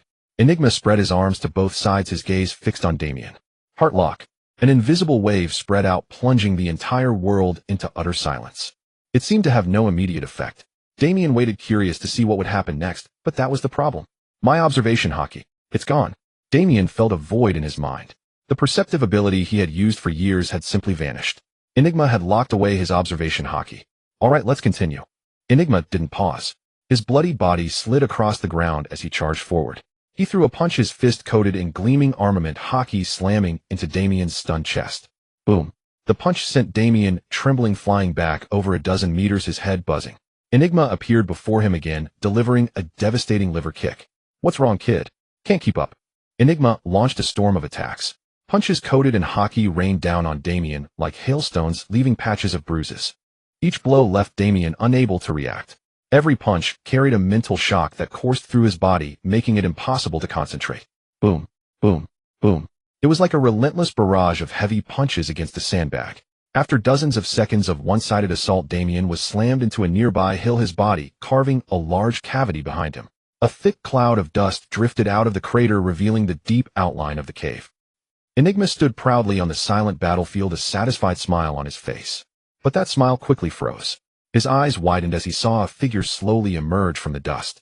As the dust settled, the figure grew clearer, revealing a tall silhouette. Enigma heard a distinct cracking sound from the joints, as if releasing accumulated pressure. Damian spat out a large mouthful of blood stuck in his lungs, his eyes sweeping over the stunned ruler, a grin spreading across his face instead.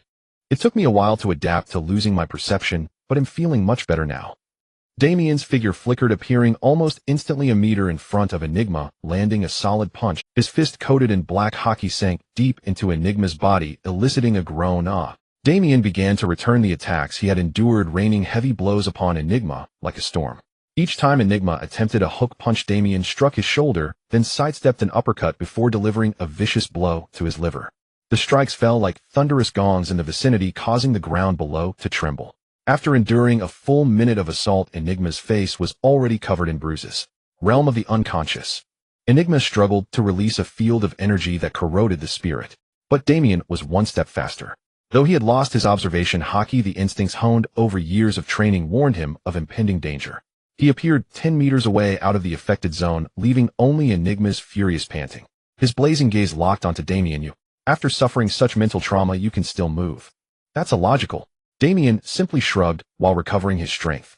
"You know, Enigma, someone like you who understands science and reason will never grasp a particular concept." This piqued Enigma's curiosity. "And what is that?" Damian grinned. "Anime logic." Enigma was left speechless, unable to counter his opponents. Those few seconds of exchange were enough for Damian to steady himself from the earlier discomfort. Just as he was about to charge again, the entire world suddenly shifted. "I don't know what nonsense you're spouting, but now I'll show you what a real duel is." Enigma swept his right arm, releasing a beam of orange energy. "Deploy the pieces." Damian felt a blinding flash, and then his consciousness was transported to an entirely different realm. When he awoke, his surroundings had become ethereal, an endless expanse of orange sky and ground. There was no scent, no sound, only a silence that sent chills down the spine. He tried to move his body, but couldn't. "My body isn't here, only my consciousness," Damian thought. This is a mental illusion." Enigma's voice boomed across the boundless orange space. "I have linked your mind to this world. Any damage you receive here will be reflected in reality. If your mind dies here, only an empty shell will remain in the real world. Rest assured, I'll put it to good use." Enigma soon materialized in full form before Damian, coalescing into shape. His once elegant clothes were now torn and tattered, blood seeping through the rips, and his stylish hair was a bird's nest. Yet beneath this disheveled appearance lay a calm smile. "So this is your awakened ability?" Damian asked. Enigma spread his arms as if savoring his masterpiece. "Exactly. Ultimate power. No one who has faced this has survived, which is why the Rocks pirates have no intel on it." Damian remained silent, letting Enigma continue his villainous monologue. Mainly because further words were futile, perhaps the man would inadvertently reveal a countermeasure while talking. Enigma mistook Damian's silence for submission. "Don't worry, I won't just burn your brain out. That would be too boring." He waved his hands like an artist crafting a masterpiece, and Damian watched as the area between them gradually took shape. First, a blank chessboard appeared, quickly divided into black and white squares. Pieces fell from the sky, 10 lined up on each side of the board. "Chess." Damian then noticed small letters floating across the board: E1, E7, H3, E, etc. Labels marking each square for easy placement. "I love savoring the despair of those brought here. Watching them gradually break down, it thrills me." Enigma said, maniacally, malice flickering in his eyes. "The game will go on, but in reality, only a few minutes will pass. So don't think about stalling, young man. Let's begin. I'll let you go first."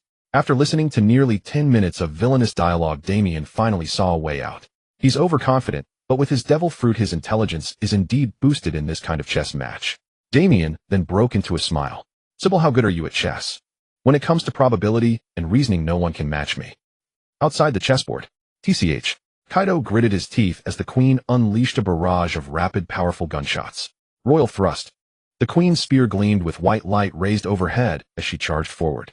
The dazzling tip struck Kaido's abdomen, piercing through him. Kaido was knocked back 20 meters, crushing the ground beneath him. "Urororo. I haven't bled in a long time," he mused, looking at a drop of blood at his mouth. "That was fun." Kaido grinned, lightning crackling from his spiked club. The entire earth below trembled in agony as the beast gripped his weapon with both hands and charged in fury. Divine thunder. The air around the club curved under the immense momentum of the attack. Energy streaks released, thunder roared, and the strike closed in on its target. Queen's Majesty. The queen twirled her spear and met the attack heat-in. Boom. A mind-numbing explosion erupted as the massive club collided with the white spear, shattering the earth. The shockwave blasted outward, plunging the world into chaos. How is it possible? You still have this much power even after being weakened by my devil fruit ability." Kaido bared bloodstained teeth. "You're still too weak." Boom. The beast's laughter echoed across the battlefield, ravaging and destroying the entire surrounding area. The queen was sent flying to an unknown location, her fate sealed. 5 minutes later. "How can this be?" I lost. Impossible. It defies logic. Enigma roared as he stared at the board before him. Only his king and queen remained, and the king was in checkmate. Alas, no matter how clever a human, they cannot defeat a system AI built on probability and logical deduction. I heard someone call you the chess master. Damian's voice echoed through the mental illusion. To be honest, I'm not much of a chess player myself. But I do understand one thing about chess: the most dangerous piece is the one that doesn't know its place. A pawn that thinks it's a queen. Damian's words resounded in Enigma's mind. In just 1 minute, the orange world began to shake, and the mental illusion shattered like glass. A moment later, Damian regained consciousness, his body back under his control. He looked around and found himself once again amid the ruins left by the collapsed castle. Boom. A massive shadow landed beside Damian with a thud. Urororo. Looks like I finished my fight before you, Kaido said, grinning at the fallen warlord. My opponent was clearly stronger, Kaido. The bounty difference is vast, just like between you and me. These words revealed a truth that greatly displeased Kaido. Mama. You lost to a bunch of brats, Enigma. Big Mom laughed from the side. Lost. I lost. Bastard. This isn't over. Embodiment of evil. He spat. You say I'm a pawn that thinks it's a queen. He. Then let me show you why I am the king of the new world. Enigma's eyes burned crimson with rage as he locked onto the weary Damian.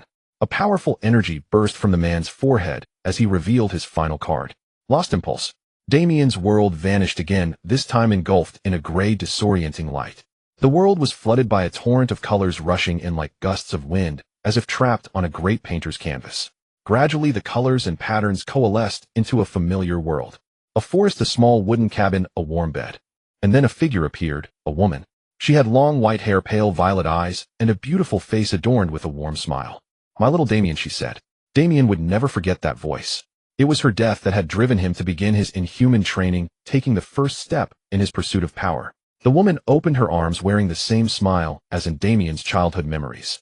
Come give your mother a hug. The surroundings and atmosphere were exceptionally warm. The scent of wood under the gentle sun, the howling wind, and even the distant sound of children playing. The feeling of homecoming, every nostalgic memory intertwining, assailed Damian's senses.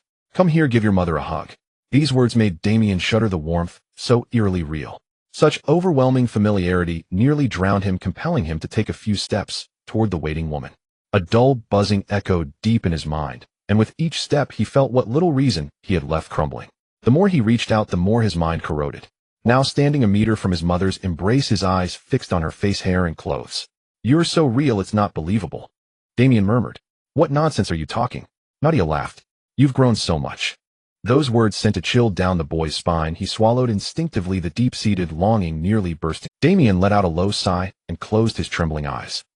Nadia tilted her head, slightly puzzled by what her precious son was doing. Suddenly Damian's eyes snapped open, locking onto the woman, the trembling gone. His hand slowly reached out, touched Nadia's cheek, and felt that warmth. Suddenly Damian's eyes snapped open, locking onto the woman, the trembling gone. His hand slowly reached out, touched Nadia's cheek, and felt that warmth. Suddenly Damian's eyes snapped open, locking onto the woman, the trembling gone. His hand slowly reached out, touched Nadia's cheek, and felt that warmth. And the woman was consumed by suffocation. Oxygen deprivation forced broken gasps from her mouth. The fatal grip made her struggle desperately, her eyes bloodshot. Please. Oxygen deprivation forced broken gasps from her mouth. The fatal grip made her struggle desperately, her eyes bloodshot. Please. Die for me. She struggled helplessly, life ebbing away, tears streaming down her cheeks, her face etched with the pain of betrayal. A few seconds of silence, yet they felt like an eternity. Damian clenched his teeth until blood trickled from the corner of his mouth, ignoring the buzzing in his mind, and increased the pressure of his hand. Rage made his mind tremble as he watched the last spark of life fade from Nadia's eyes. Breath ceased, heartbeat stopped, all under Damian's shattered gaze. 2 minutes passed, and Nadia's corpse still hung in Damian's grasp, her hollow eyes staring at her son. Damian's eyes were vacant, yet a steel-like will erupted from the depths of his heart, turning into a boiling fury that began to melt the wooden cabin around him. Outside the psychic illusion, Mama. Looks like Rock's bet might fail. Linlin, her massive frame in both height and girth dwarfed everyone around. Kaido, though similar in size, had a different opinion. Uroro. Right now what I most want to do is beat Damian to a pulp. He grinned, but he's not the kind of guy who would be defeated by an enigma. Just as he finished, a deafening explosion rang out. Boom. Damian's entire body erupted with a thunderous roar. A mighty wave of Conqueror's haki surged forth like a tide, forming a vast domain of absolute dominance. The air shrieked, and the ground began to tremble. The warm, sunny atmosphere dimmed, leaving only a shattered sky under the dark red Haki domain. Oven Perispero Daifuku and Katakuri also fell victim to this surging Haki. Ugh! They pressed their temples with both hands, desperately trying to stay conscious. Their cries and groans were drowned by the raging aura Damian exuded. Urororo, my skin's tingling. Seems Enigma really pissed him off. Charlotte Lean, seeing her beloved children crushed, frowned, and quickly spread her own Haki to shield them, though she couldn't hide the surprise on her face. Such fury, she murmured.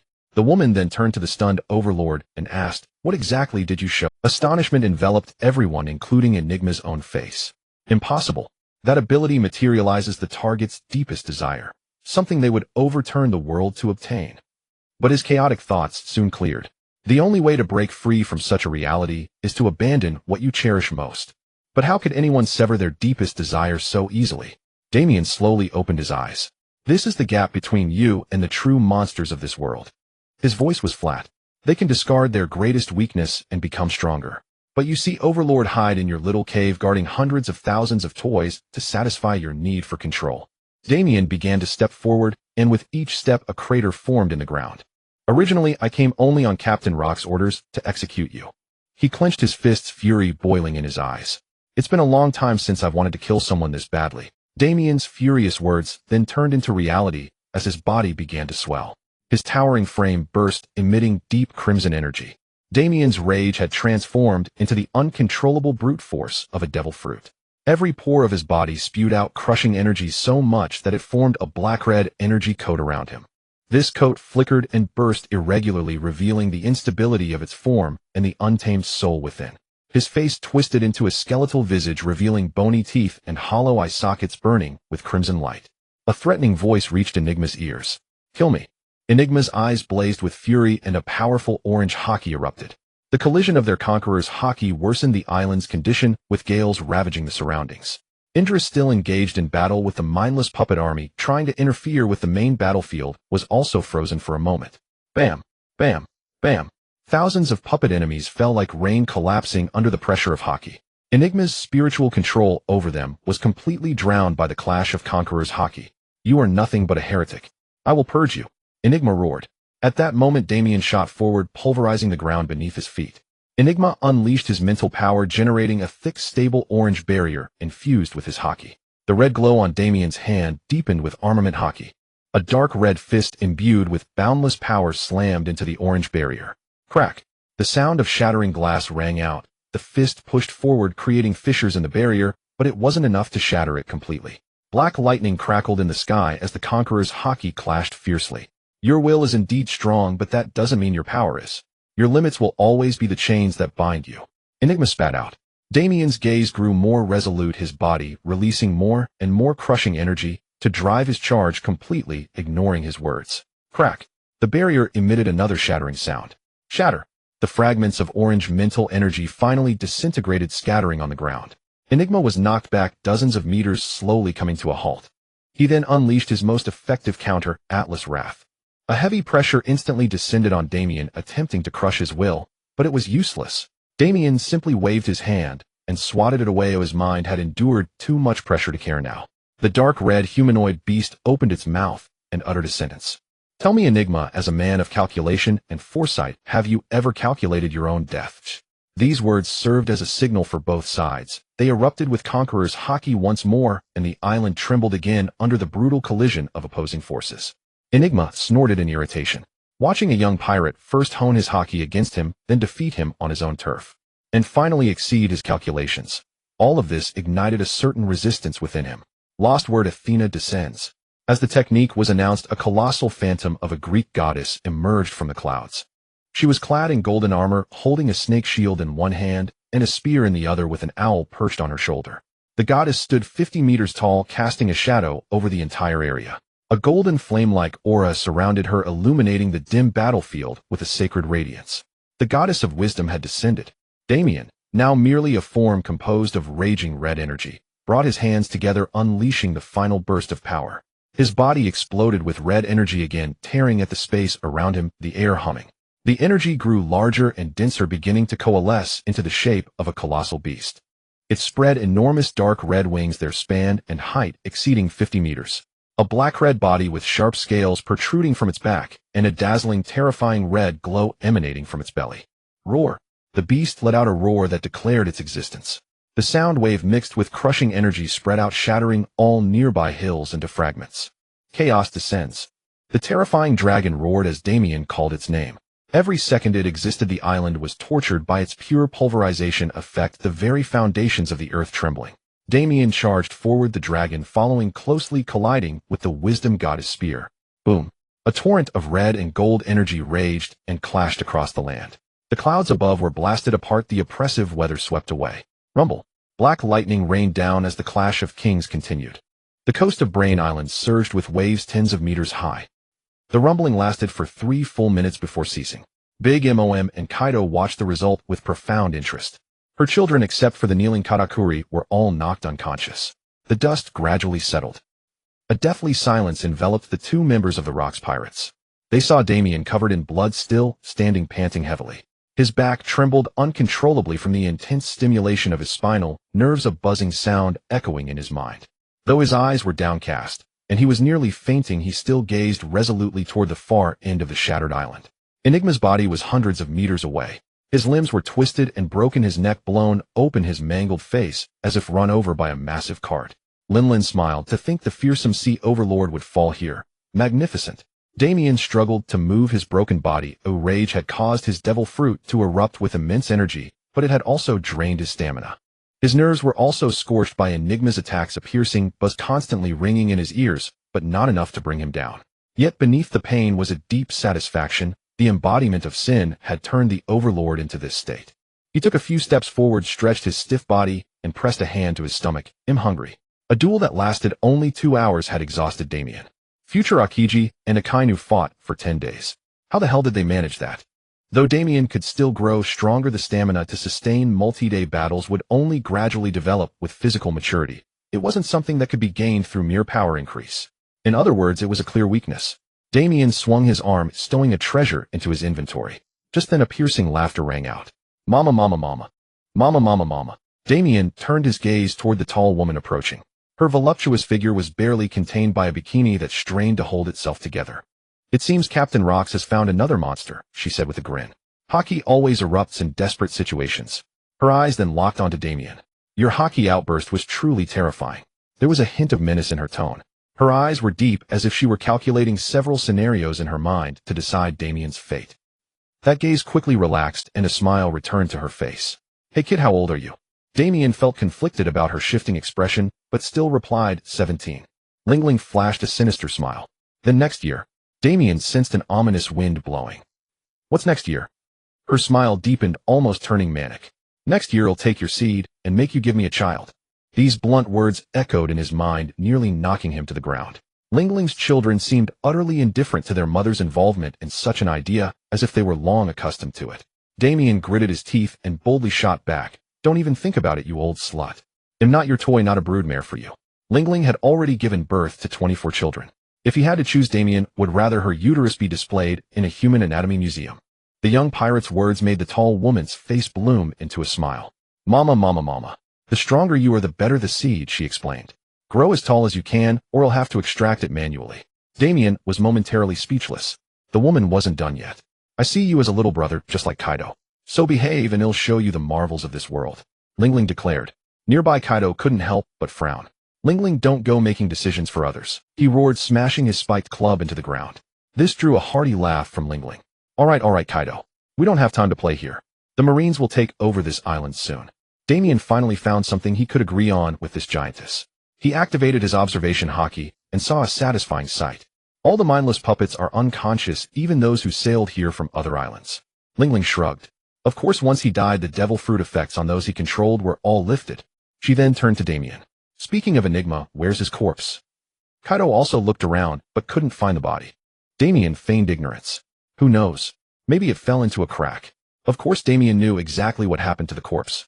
Before the two arrived, he had a chance to check the fallen Enigma's status. Thaddeus Enigma. Age 48. Status deceased. Devil fruit mind, fruit awakened. Fruit rating 7 stars, top tier. Fruit rebirth countdown 2 minutes 12 seconds. Haki mastery of observation, Haki mastery of armament, Haki mastery of conqueror's Haki. Strength lower tier, Yonko level. Mastery indicates the final stage before advanced mastery. Fruit rebirth countdown. Damian had never thought of reclaiming fruits before, but seeing this timer, he wanted to try. Storing the corpse in his system space. It was a test to see if the space could store non-living matter. The space allowed Damian to preserve the body, and though he wasn't sure if he could extract the fruit, it was worth a try. He had done all this minutes before Big Mom arrived. The other two had already lost interest in the corpse, and a loud stomach growl diverted their attention. Damian rubbed his belly, feeling quite empty. Mama, mama, mama. A hockey burst will leave you starving. And you don't have a ship. She then flashed a smug smile. How about this? I'll take you both to Beehive Island, feed you, and in exchange you give my precious son some pointers on hockey. Damian's gaze fell on the boy she pointed at. 7 years old with short wienered hair, fangs jutting out like spikes, and wearing a biker-style leather jacket. His height was an astonishing 3 meters 7, even surpassing Damian. The future master of observation hockey, Charlotte Kakuri. Damian studied the boy. He held respect for this anime character, but at this moment, he was just a brat. Show me your resolve. As soon as Damian spoke, a powerful hockey reverberated across the shattered island. The sky was veiled by the spreading hockey which stretched out and enveloped everything in its path. The conquerors will press down on the tall boy, the weight nearly making his eyeballs pop. Ugh! Katakuri groaned, his knees trembling and bones creaking. His gaze wavered, but still locked onto Damian like a prey making its final struggle.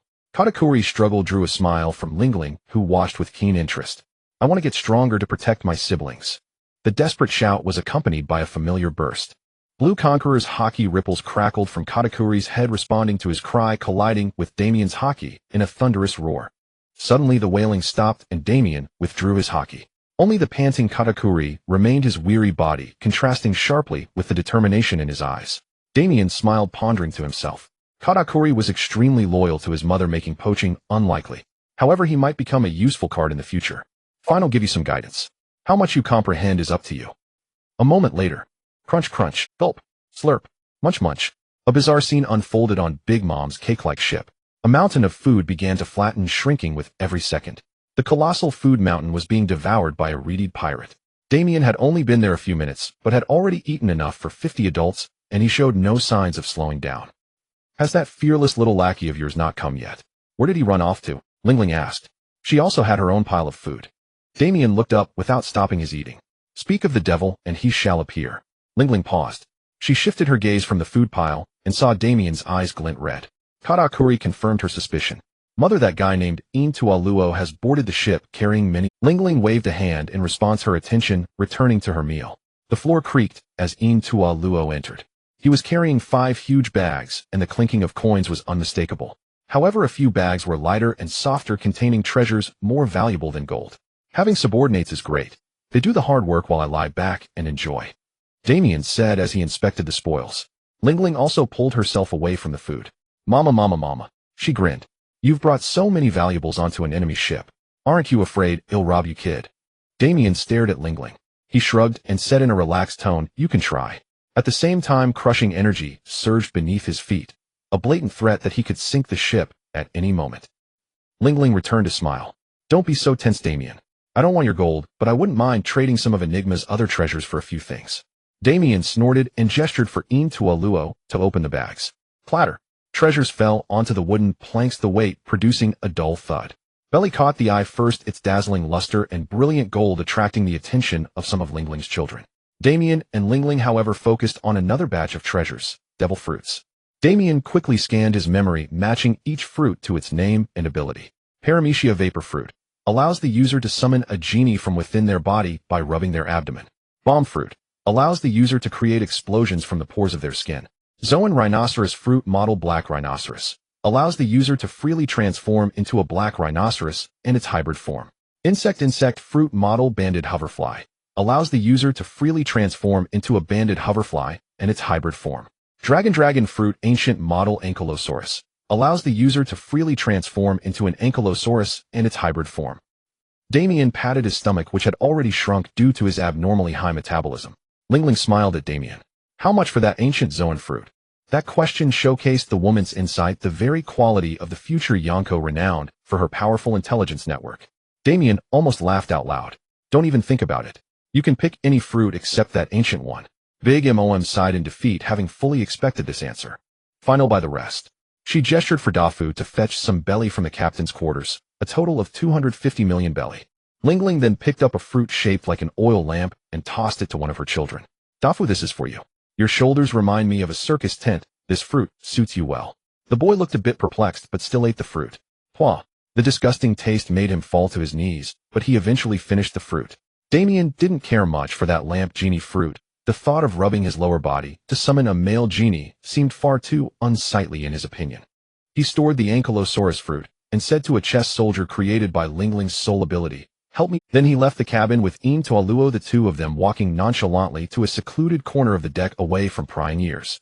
So where are the real treasures you didn't show? Tualuo nodded, reached into his pocket, and pulled out a small bundle of papers, handing them to Damian. Something even the world government would covet, he explained. Enigma's research notes. Damian nodded and took the bundle of papers. Thaddeus Enigma was renowned for his intellect and sharp brilliance. His devil fruit granted him immense intelligence, placing him centuries ahead of other researchers. The man was also very organized, dividing his main research subjects into 4 parts: 1 in-depth study, 2 study of sea kings, 3 geography, the Grand Line, complete log pose routes from Reverse Mountain to the Road Poneglyph Islands. And the final set of notes made Damian smile, for it concerned the very essence of devil fruits. It seems Enigma's mind fruit truly lived up to its top-tier reputation. This thing is practically revolutionary. Damian's gaze locked onto the last notebook, a truly priceless treasure capable of inciting endless bloodshed. The title read, Theory of Devil Fruit Extraction. The Devil Fruit Extraction Theory. Such research was deemed taboo, but the Overlord naturally paid no heed. Thus Damian could only willingly accept all of Enijima's efforts, making them his own, to explore slowly. Enijima, I wonder if you ever imagined your research would fall into my hands. Just as Damian was about to turn a page, he sensed someone approaching. Seconds later he glanced to the side and saw a stout short man. A hooked nose, thick lips, and black sideburns. The co-founder of the Big MOM Pirates, Cytalezen. The man in the musketeer outfit glanced at Damian, cleared his throat, and spoke. Goo goo goo goo, young pirate, the desserts are ready. Lingling is waiting for you. They'll be right there, Damian replied. Several days later, the World Economy newspaper published a shocking news that shook the seas. The Overlord's downfall, an event so startling that it was orchestrated by a group of monstrous rookies. Order was shattered. Less than a year after Borealis fell, the New World now had only one ruler left. Unfortunately, the government had no choice but to raise the bounty on the attackers, issuing it alongside the news. Bounty poster. Zanuela Yinchualuo. Jinx. Bounty 3666000 belly. Dead or alive. Bounty poster. Reportedly Damian's sole subordinate, a loyal and steadfast swordsman. The news warned the public to stay away from this pirate, as his presence could be considered a jinx, heralding the arrival of the embodiment of evil. The note beneath the bounty poster also provided a blunt, yet peculiar detail. Similarly, Yinchuo's body patterns bear striking resemblance to those of the war child. The information was sparse, but enough to pique the curiosity of astute readers. Bounty poster. Kaiduo. 100 beasts. Bounty 861111000 belly. Dead or alive. Bounty poster. There was little more to add about the monstrous Kaiduo.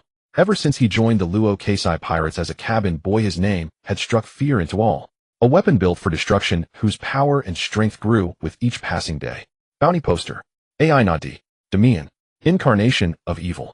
Bounty 148760000 belly. Dead or alive. Bounty poster. The newspaper's text described the epic assault commanded by the Luo Keisai pirates member AI Nadi. Damian. A rather detailed annotation emphasized Damian's evil. He unleashed devastating attacks without mercy upon the pitiful, mindless puppets that could only be manipulated by Enijima. True to his epithet, the incarnation of evil heartlessly crushed those poor civilians, killing tens of thousands in the blink of an eye. Fortunately, after they left, nearby Marines quickly arrived to rescue the survivors and safely transported them to G1 branch. Such a heroic act was truly noble. Marineford Fleet Admiral's office. A loud sigh echoed through the spacious office. Kong sat in his chair facing a brand new desk. Clearly, he had a habit of destroying desks when angered, forcing his subordinates to stockpile plenty of replacements. These brats, he muttered, rubbing his temples. They won't give me a moment's peace. Kong's eyes were weary with heavy bags beneath them. Puru, puru, puru. The den mushy beside him suddenly rang. Kong narrowed his eyes. The call after the disruption of order was clearly not good news. Click. The den mushy transformed into a man, golden hair, a lion-like mane of a beard covered in scars as fierce as a lion. Kong, it's me. Just those words made the fleet admiral frown. Shweshi, see, what do you want? The five elders believe the ongoing chaos of the Luo Keisai pirates poses a grave threat to the world government's authority. The Den Den Mushi replied, "You haven't brought any good news so far." Kong's gaze darkened like a beast's, anger spilling from his lips with every word. CP's intelligence has been completely useless. If you had done your job properly, the Luo Keisai pirates wouldn't have grown to this scale. The fleet admiral's fury seemed to have no effect on the man on the other end. "Don't snap at me, Kong. Don't forget that we share the same rank and authority." Kong let out a low growl, forcing himself to calm down. After a moment of silence, the Den Den Mushi spoke again. "Do you want more information about that rookie who's been causing trouble lately? We found traces near bounty hunters he once contacted right in the core of paradise." The voice continued, "Though not conclusive evidence, this might give you a chance to eliminate the incarnation of evil." Click. Without waiting for a reply, the Den Den Mushi hung up, entering a sleep state. Kong let out a soft sigh, digesting the last bit of information. "We found traces near bounty hunters he once contacted right in the core of paradise." The voice continued, "Though not conclusive evidence, this might give you—" The call was quickly connected. "This is Admiral Sengoku. Sengoku, report your status." The Den Den Mushi immediately replied, "We have arrived at Brain Island as planned. I brought Tsuru as you requested." Kong nodded in satisfaction. "Is her ability useful for them?" A firm answer came from the Den Den Mushi. "Yes, Tsuru's wash fruit can cleanse the evil from people's souls. She has been cleansing the tens of thousands of unconscious, mindless puppets. From the looks of it, we should be able to recruit several thousand." Kong rarely showed a smile. "Good. With the rise of the Luo Keisai pirates, we need all the help we can get. Besides that, the last overlord Soyer seems to be planning something big. He'll have Becerra contain the situation." However, the atmosphere grew slightly tense with a hint of hesitation in Sengoku's voice. "There's one more thing, Mr. Kong. We have confirmed the death of Enijima and the fall of his crew, but we cannot find his body nor any of his treasures, especially his research notes." Kong pondered for a moment, a look of annoyance on his face. "Those notes are invaluable. Turn the entire island upside down if you must. On Big Mom's ship. Don't rely too much on your physical senses." It was Damian who whooshed through the air and slapped the top of a younger, but taller boy's head. Thud! A red bump swelled on the ginger hair, and the boy winced in pain. Observation haki is a form of perception independent of your eyes and ears. A blind person, if trained to a high enough level, can see everything. Damian instructed him. "You want to see more? First you must know what it feels like to be blind, what it feels like to perceive nothing." He blindfolded Katakuri with a cloth and continued the training. Damian was a bit bored. Speaking of which, Katakuri had become a decent vessel for him to pour out years of... It was rather amusing to watch others go through the hell he had once endured. But Katakuri's drive was truly impressive. Every time he wants to give up, he always finds some reason to pull his thoughts back to the task and grit his teeth to continue, Damian mused. As he thought, Damian lashed at the boy with a twig, striking his shoulders and back from unpredictable angles. Damian repeated the familiar motion, but this time there was no clear slap sound. He looked down and saw Katakuri twisting sideways, completely dodging the twig. "Oh, you're starting to see something. Keep that state." With that, he increased his intensity, each strike faster and stronger. Slap. After a while, "Furl the sails." The chess soldiers busied themselves on the main deck, each performing their duties. Some raised the sails, some prepared to drop anchor, others secured the cargo. Damian gazed calmly at the horizon and the slowly emerging island. The familiar skull-shaped mountain home. The pirates around him each had their own thoughts. Lord Damian seems delighted to return to this blood-soaked island. Truly a captain, many echoed, their eyes glinting with pirate life as they looked at Damian. But Damian's next words stunned them. "I wish I could sink this filthy island to the bottom of the sea." Damian sighed, walked to the front, and left the group of dazed pirates. "The stench is worse. It seems Enijima's death accelerated the pirate recruitment," Damian remarked as he walked down the gangplank and set foot on the blood-soaked soil of Hakanosu. He had vanished from the ship before Lingling could further encourage him to donate sperm. Damian narrowed his eyes, sensing the gazes of tens of thousands of bugs. A month ago, the looks directed at him were full of greed and aggression, but now they had turned to awe. Of course, there was no shortage of hidden murderous intent wanting to kill Damian and claim his massive bounty. The pirates parted a path through the noisy streets as Damian headed toward Skull Rock. Along the way, he felt a different gaze upon him, drawing his attention. He looked toward the distant part of the island and saw a giant preparing to board a large ship and set sail. It was Whitebeard. Whitebeard gave Damian a smile, congratulating him on his return, then turned and continued out to sea. "You tell me what happened while I was away." Damian grabbed a random newly recruited pirate. The man seized by Damian stammered in fear, his eyes trembling. "Lord Damian, I'll report to you right away," the man said. "While you were away, Captain Luo Keisai sent Captain John and Silver Axe to attack nearby islands for supplies." What about Whitebeard? The man nodded frantically and replied, he was sent to rob the heavenly tribute from a new world kingdom. Damian tossed the pirate aside like trash and pondered. It seems with the two overlords dead, Luo Keisai is beginning to unleash his ambitions. The entire new world will soon fall into his cold hands. Besides that, Damian felt a strange fear from the pirates toward him. When had he become such a terrifying monster? Unbeknownst to Damian, he had officially been added to the avoid list. This list cataloged extremely dangerous individuals, advising newly recruited pirates not to provoke them. The list was as follows. 1. Kai Duo, when he is drunk. 2. Damian, when he walks with a blank expression. 3. Big Mom, when she is hungry. 4. Shiki, when he shares his thoughts on conquering the new world. 5. Whitebeard, when he talks about family. 6.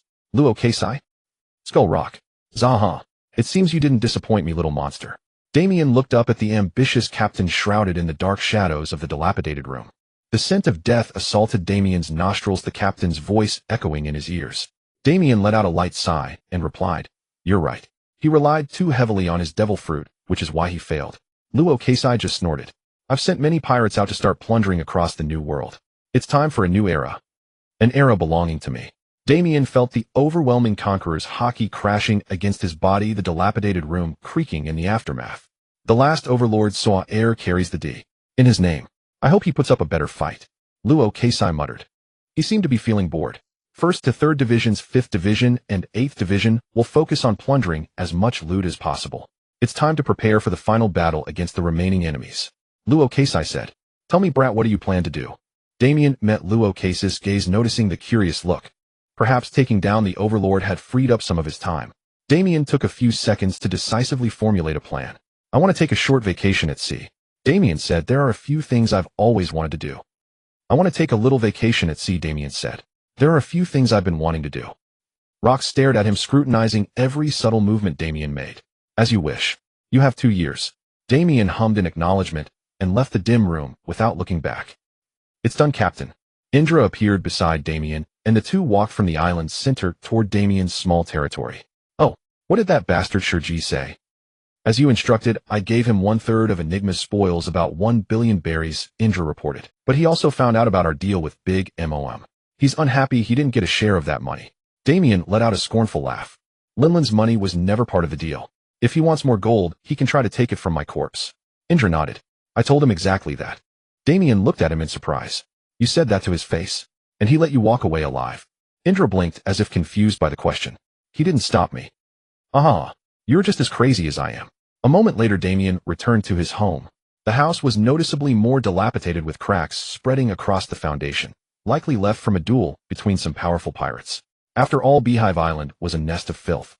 Damian leaned back, collapsing onto the leather sofa, breathing in the island's stench. He took a flask of sake from his system space and downed it in one go.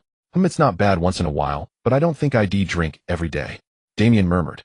As he sat, he heard a sharp screech caw. His gaze swept across the open window of the room, where a sky-blue bird appeared. "Come here." The bird flew over, landing on Damian's forearm, rubbing its tiny head against his shoulder. Damian scratched its feathers while listening to the message with the voice of all things. The chirping echoed in his ears, though to anyone else it would sound like ordinary bird calls. Damian slowly nodded, a satisfied smile spreading across his face. The headquarters of the World Economic Newspaper is in a place called Fuer Jeka Peak in the Grand Line, Damian summarized, resting his chin on his hand. It had been about 8 months since he released a large flock of birds to search for the headquarters, and it seemed they had found it. It was said that a VIP from Nea Island, the capital of world news, had leaked clues to the nearby birds. A new reporter ship under CP surveillance had been dispatched to the headquarters, inadvertently revealing its location. A notification chimed simultaneously in Damian's mind. Nyakusa plan updated. Nyakusa plan. Find the World Economic Newspaper headquarters. Completed. Find a replacement president. Not completed. Control the replacement president. Not completed. Free the newspaper from world government control. Not completed. Time limit. Year 1486. Time flies. It's almost mid-1483. I need to find a replacement president soon, Damian muttered to himself. In short, this was another task to be completed within the next 2 years. Damian released the bird and took out some items from his space. Devil fruit extraction theory. The incarnation of sin skimmed through the contents, summarizing them into a few key points. Enigma proposed 3 different methods. Method 1, fruit rebirth. Core concept: it is known that when a devil fruit user dies, a fruit of the same type will reappear somewhere. Therefore, if a fruit of the same type is placed near the user's corpse at the moment of death, it should inherit the ability, enabling the rebirth of the devil fruit. Difficulty: there are countless varieties of fruits at sea, even within the same type, making it extremely hard to find a perfectly matching fruit. The first method makes sense, but it risks gambling away a useful devil fruit, Damian murmured to himself. He recalled a scene from the anime. Caesar Clown had successfully reborn a fruit. But that also meant Caesar knew the corresponding fruit type for that ability, so he had prepared in advance. Damian moved on to the next method. Method 2: Fruit Extraction. Core concept: using another devil fruit with extraction properties, it may be possible to draw out the ability. Such fruits include the Yami Yami no Mi, the Ubawazaru no Mi, the Mori Mori no Mi, the Kyushu no Mi, and the Kapi Kapi no Mi. If such an ability is used to transfer the fruit from the user's body into another fruit, it might even allow the devil fruit to be fully recreated in an uneaten state. Additionally, fruits like the Ope no Mi can swap one person's consciousness into another body, thereby granting them the other's ability. Difficulty: such fruits are extremely rare and may require extensive training to reach the level of fruit extraction. The second method would definitely work. After all, Blackbeard extracted Whitebeard's ability by some means. Damian snorted as he scanned the list of fruits.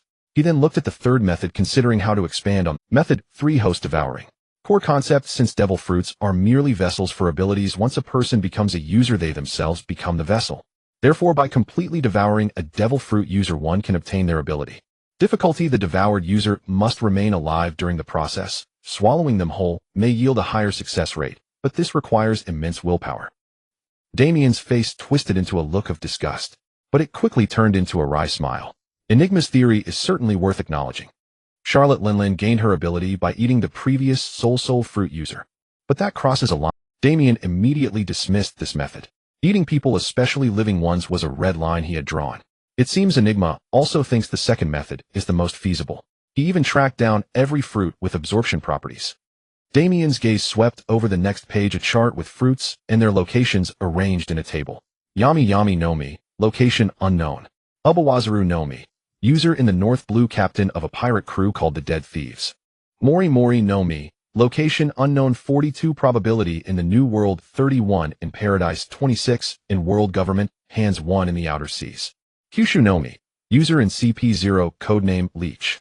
Ope no Mi, user travels between seas acting as a miracle doctor treating incurable diseases, location unknown. Kapi Kapi no Mi, user under Pride D. Soul Jiro, the sin of envy. Damian set the notes aside and leaned back in his chair, deep in thought. Blackbeard's ability must have some method of extracting power, he speculated. Law can use his ability to swap different people's consciousness, letting them gain each other's bodies and abilities. He finally reached a conclusion. Perhaps the answer lies in the remaining abilities. Damian narrowed his eyes in contemplation, toying with a small golden token in his hand, weighing his options. Era, are you really going to leave me alone on this boring island, Damian-chan? Shaki pouted, her voice tinged with a coaxing tone. Damian rolled his eyes at the woman's tearful gaze. I'm sure you have everything arranged, Shakini. The two sat in the meeting hall of Skull Rock, their conversation interrupted by the sound of the giant door opening. No gates in your back, Damian greeted. Whitebeard grunted in response, heavily dropping into the seat opposite them, his massive frame shaking the entire table. Shaki got up to fetch drinks. To be honest, Rox works me like a draft horse, aiming so blatantly at the heavenly tribute. Newgate complained. Shaki placed a barrel of sake on the table, comically oversized for her small frame, yet perfectly sized for Whitebeard's grip. The captain has his sights set on the entire New World. The reason the world government fears him so much is mainly one thing, Shaki said. Captain Rox doesn't care about any taboos. He does whatever he wants. Add a bunch of fearless pirates and you get a crew truly capable of challenging the existing order. Damian nodded in agreement and finished his drink. Whitebeard drank silently, seemingly in agreement, but irritated by his recent missions. Speaking of which, Damian, I heard you're going off to train. Gururora. I've never seen anyone so hungry for power, Newgate laughed. Damian shrugged. Like you said, the times are changing, and I want to stay ahead. Shaki exhaled a puff of smoke and gracefully sat back down. Captain Rox is also heading out for a while, kid. There's a place he wants to explore. That place is the Valley of the Dead in the Sea of Tears of the Departed. It was once considered a legend like the Florian Triangle and the Azkaban Seas. It's said that the souls of the dead gather on the island of the Valley of the Dead, drowning in eternal despair. But for our captain, it's quite a poetic place. She said with a smile. Those are the 3 valleys. Famous for abundant natural resources, God Valley. Gathering place of cursed souls, Valley of the Dead. A paradise of various natural disasters. Extinction Valley. Damian absorbed this information, one of the valleys roaring especially loud in his mind. He couldn't help but take a deep breath. Things were starting to get chaotic. Shaki then turned her gaze to her self-proclaimed little brother. What about you? Where are you going? Whitebeard was also curious, waiting for the answer. Damian slowly placed his empty cup on the table with a soft clink. Meeting the gazes of the two pirates, he began to speak. When I fought Enigma, I realized I only won because I happened to evolve my haki at the critical moment, he said. My observation and Conqueror's haki are decent, but my armament haki is far behind. To be honest, before Enigma, there was Sengoku. I tried to simulate internal destruction with my fruit ability, but I could only go that far. Damian's eyes shimmered with the light of ambition, reflecting the vivid colors of the setting sun. Aside from a few side tasks, my main target is Wano country. Both Shaki and Whitebeard leaned back in their seats, as if digesting what they had heard. Shaki took a deep drag of her cigarette, and slowly exhaled. Wano is a dangerous place. The land of swordsmen where the samurai's strength is immense. It's a natural fortress, not very welcoming to visitors. Whitebeard added, dangerous as it is, Wano also has the world's finest craftsmen. Perhaps you can find the weapon you want there. Damian nodded. Besides Ryuo, that's another goal, to forge a weapon that complements my abilities. Shaki blew out a puff of smoke and asked, since you've decided, remember to catch a few koi beside the waterfall. They can pull you up to Wano. Damian looked surprised, catching the smug expression on Shaki's face. She had always prided herself on her intelligence network. He'll remember that. Later that day, Damian stood face to face with his sole subordinate. Indra, am about to set sail. You know what to do, right? Indra simply nodded. In a calm voice, he recited Damian's orders. Find like-minded people and recruit them into the 4th Division as cannon fodder. Don't worry, Captain. They'll definitely find some. Damian snorted at his confidence. He had considerable trust in this sharp blade. Perhaps it was the trope of a reliable right-hand man from the anime. Good, he said with a smile. I look forward to seeing how much stronger you've become when I return, Indra. The room fell silent again. Perhaps it was Damian's continuous growth, his charisma, or his ability to defeat powerful enemies. He had already earned Indra's loyalty. Indra felt the ominous wind sweeping across the entire new world. The deaths of 2 emperors had created a power vacuum. Without a doubt, the coming years would determine the future era. Damian officially departed from Beehive Island, taking a leave of absence from the Rock's pirate crew. He borrowed a brand new ship from some super rookies who had attempted to attack the island. The vessel had 2 seats powered by an engine requiring no sails, much like a small motorboat. Damian skimmed across the sea surface, heading toward his destination, while organizing several matters in his mind. Aina Damian, age 17, height 3. 37 meters, status active, devil fruit, crush, fruit, near mastery, fruit rating 6. 5 stars, seastone resistance 95. 8 distinct trait, black bones, phase 2, skills, titan, regeneration, titan, stamina, evolutionary physique, voice of all things, will of D6 powers, underwater breathing, haki, observation, haki, advanced mastery, armament, haki, intermediate mastery, conquerors, haki, intermediate mastery, strength, quasi-emperor level. There's less than a year until I turn 18. Damian murmured to himself. By my past life standards, I'm almost an adult. His gaze fixed on the distant horizon. The weather at sea was remarkably pleasant. Bright sunlight warmed Damian, his hair flying in the wind. Though most would say it's too early to fret over age, it never hurts to plan ahead. In One Piece, characters' physical strength declines noticeably once they age. Rayleigh struggled against Kazuru. Whitebeard crumbled due to age and illness. I refuse to be shackled by such constraints. Damian rested his chin in his hand, deep in thought. There were several methods to manipulate lifespan and age. First, the Ope Gnome is perennial youth surgery. Second, the pure gold of Alchemia Island. Third, the Hobi Nomi.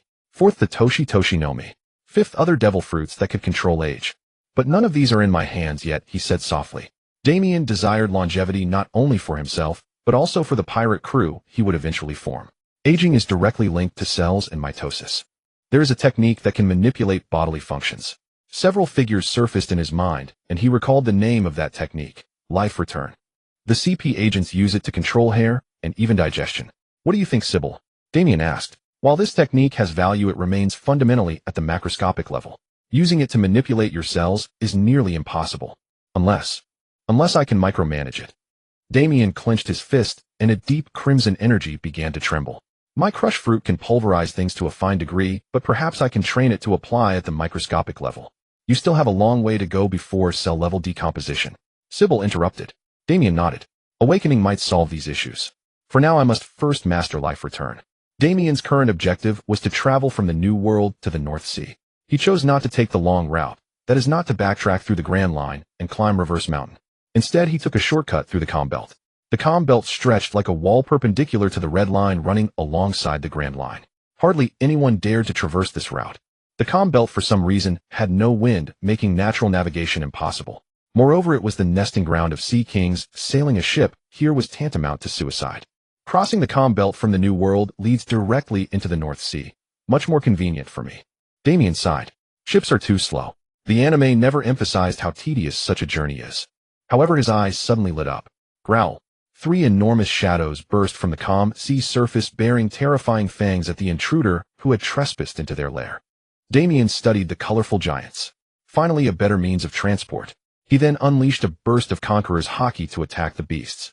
The pressure rippled across the sea, stirring up waves. The Sea King's eyes trembled with sheer terror, and their bodies prostrated forward, as if begging for mercy. Tug my boat along, and it'll release you in the end.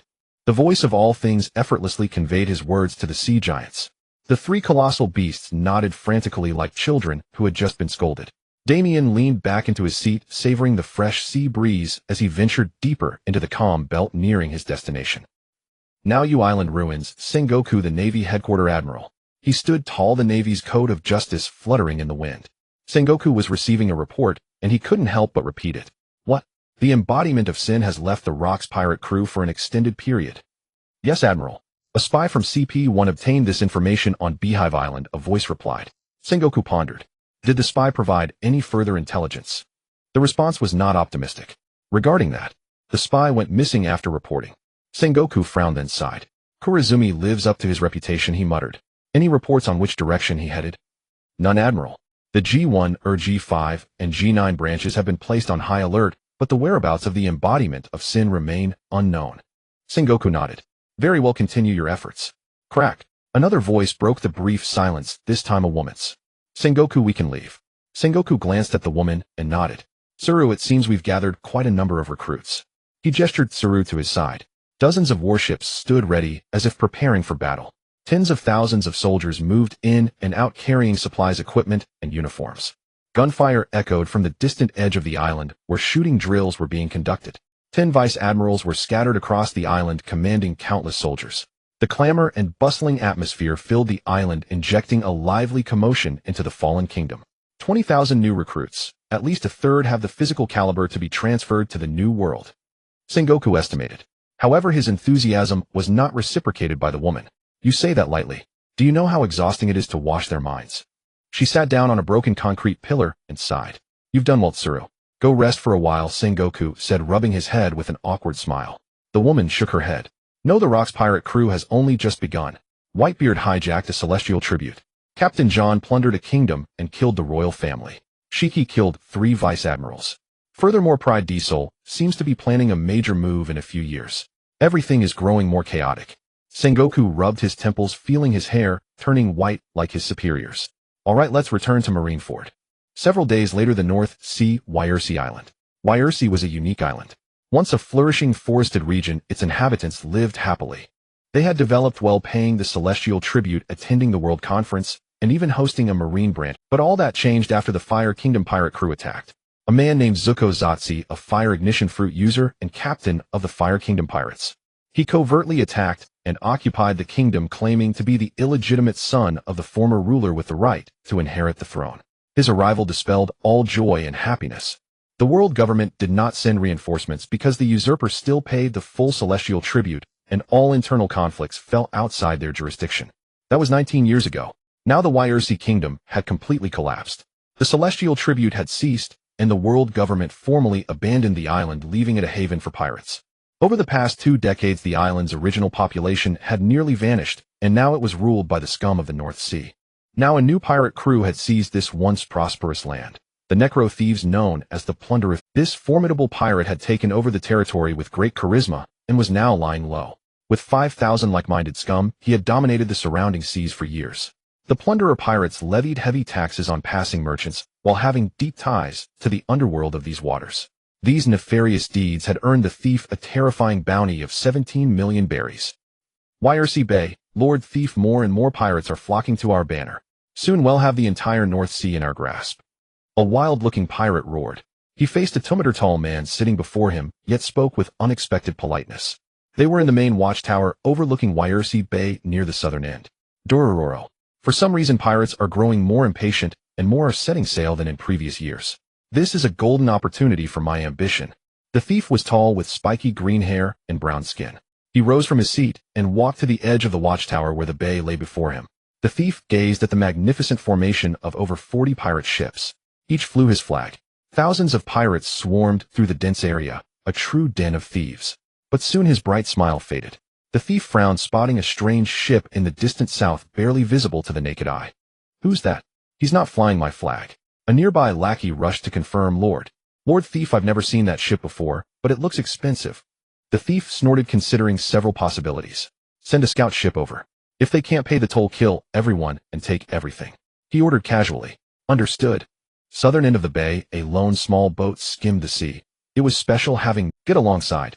A pirate ship quickly arrived, intercepting the approaching vessel. They leaped from their own ship onto the deck of the pitifully small boat, which could barely accommodate 2 scouts. Wake up. You'd better hand over your money, or we'll take it ourselves, a pirate laughed. They looked around carefully, and finally one of them entered the small cabin to have a look. Meanwhile, the second pirate's gaze fell on the side of the boat. What the hell? He staggered to the edge and saw 3 thick ropes tied to the bow. He touched one of them and instinctively pulled. Creak. The pirate turned around in confusion. He continued pulling the rope randomly, completely unaware of what he was provoking. Just 2 seconds later, his curious expression turned into sheer terror of death itself. No. No way. He gasped, seeing 2 eyes staring directly at him from the depths of the sea. Run. The boat is being towed by sea kings. A gargantuan mouth shot out from the sea, swallowing the pirate in one gulp. The massive maw had dozens of teeth arranged in 5 rows, each as sharp as a blade. The crunch of bones echoed as the beast swallowed the poor pirate in 2 bites. Bang! The second pirate soon fell dead at the cabin entrance. His eyes and ears were filled with brain matter, as if an explosion had occurred inside his skull. A young pirate stepped out of the cabin, stretching his tall frame. Damian yawned and took a few steps across the bloodstained deck. No matter which sea, these pirates never learned to knock politely. He walked to the ship's side, surveying the boom. An explosion erupted behind him. A sea king had destroyed the scout ship with a single blow. Harsh alarm bells rang from the dock, echoing in Damian's ears for a while. The irritating noise awakened everyone on the island, and they all rushed to the docks as the intruder approached. Feeling the growing tension on the island, Damian smiled. So many mooks, perfect. I've been wanting to try a new technique, and now I have a bunch of test subjects. Wells Bay. Whale. Whale. Whale. Shrill alarm sirens roared as pirates burst out with weapons in hand. Nearly 5,000 pirates, many of them infamous. Their total bounties amount to at least 20 million belly. Get ready. A ship is being dragged by a sea king, and it destroyed one of our scout ships. All of you snap to attention and surround that intruder. Dozens of ships sailed out from their moorings, forming a wide arc as they slowly encircled the small. Although the pirates were uncertain who the enemy was, they saw the giant sea king surface and effortlessly destroy the scout ship. That was enough to sober them up. Boss, you're here too. A grunt exclaimed. The captain did not reply. He simply stared at the small boat. Listen up, brothers, the green-haired man said to the crowd. It seems some reckless brat thinks he can attack us and get away unscathed. This is the most crucial step in conquering this sea and ultimately the entire Grand Line. Ooh, the pirates roared, ready for battle. The other side of the battlefield. Damian stood at the bow of the small boat, now surrounded by dozens of ships. One man facing the edge of a pirate island, a sight that would surely terrify most people.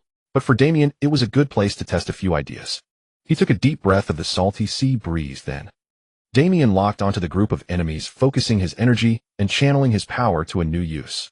Plur. Hiss. Hiss. Damian's eyes emitted strange sounds. His already red pupils turned deep crimson, and even the whites of his eyes were consumed by red energy. Unstable energy began to crackle in the air, producing dull bursts. A dense red mist formed around his eyes. Heat steamed, causing the surrounding air to emit vapor. The energy took about 3 seconds to accumulate, and now it was ready to burst forth. Omega rays. The moment the words left his lips, 2 blazing red energy rays exploded from his eyes. Leaving an explosive trail in the air, they crossed the sea and howled away. Zzz. They raced at astonishing speed, covering the distance between them in seconds. What is that red thing? The man was struggling to speak, but the red rays had already arrived. His lips trembled, and he uttered some unrecognizable words. His eyes became vacant, the rays pierced his heart, and the 2 holes left on his body emitted red ripples. His body began to disintegrate from within, soon turning into countless fragments. The rays showed no mercy. They did not fly in straight lines, instead they refracted and bounced at treacherous bizarre angles with no pattern whatsoever. The scorching red trails left in the air were a terrifying omen for the nearby pirates. All they could see were two deadly red lights weaving through the crowd, sweeping across every ship. He's a devil fruit user, a man shouted. The rays continued howling, bending, turning, and rising at every conceivable angle. Run! Ugh! Endless screams echoed across the sea as thousands of cubic fragments rained down like hail. 150, 370, 590, 1040, 2050. The death toll soared. In just 1 minute, nearly half of the pirate fleet was destroyed. Jump into the sea. The two rays suddenly turned and lunged straight at that pirate. The moment he plunged into the water, the rays missed him by a hair's breadth. The two red rays stopped 3 centimeters above the water's surface.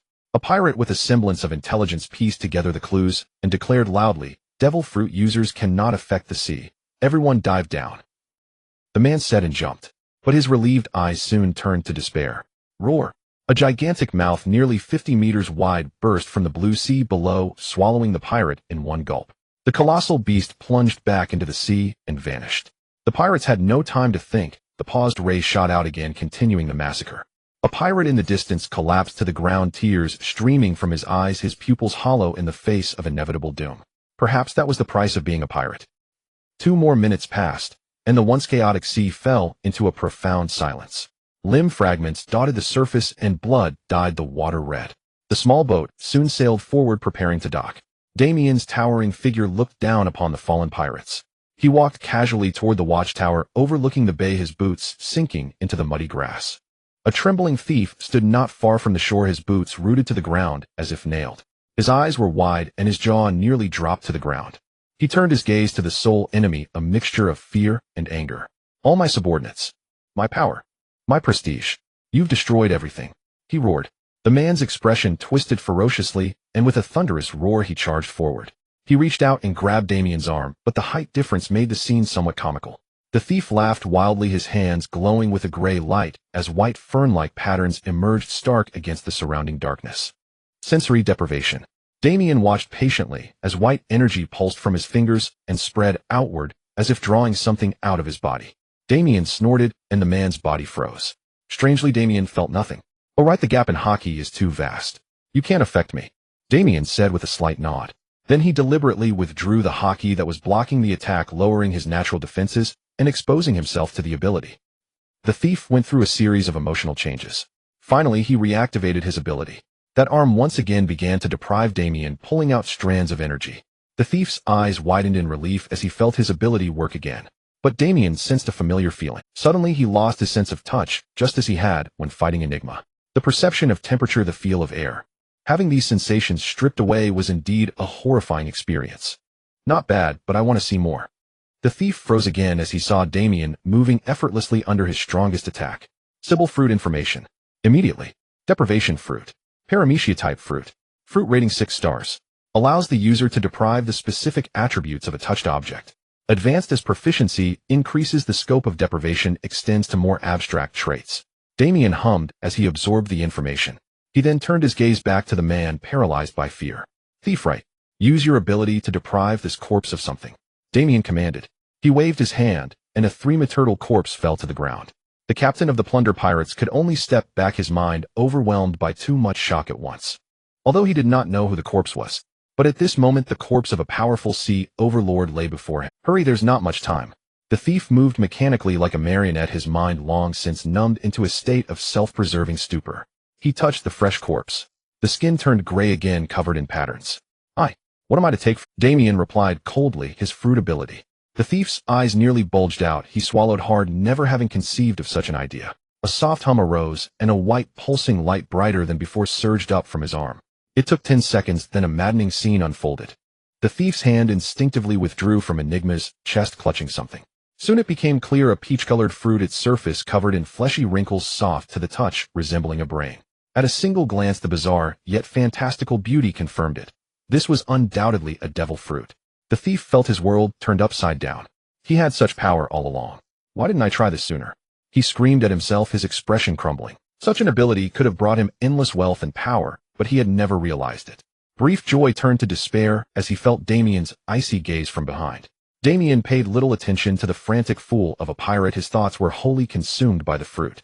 The Yami Yami no Mi might be the best choice for extracting other abilities. But even Enigma, who ruled for years and controlled a vast network of puppets, never found it during his long rule. Blackbeard himself waited decades for it to appear. So what chance do I have? A decisive glint flashed in Damian's eyes. He grabbed the thief by the nape and lifted him like a child. The once overbearing pirate struggled vainly in the air, his eyes filled with despair. Don't worry, you'll put that power you wasted to good use. A bone-chilling cold swept over, and the thief felt a chill down his spine. He thrashed desperately in the air, yearning to break free from the iron grip, but to no avail. Meanwhile, Damian used his free hand to pull out a golden token, unconcerned with the thief's ceaseless struggles. The token was quite peculiar. Damian glanced at the coin-like object, crushed it in his palm, and golden light burst forth. Glowing mist coiled around Damian's arm, shooting out to seize the thief's heart. What are you doing?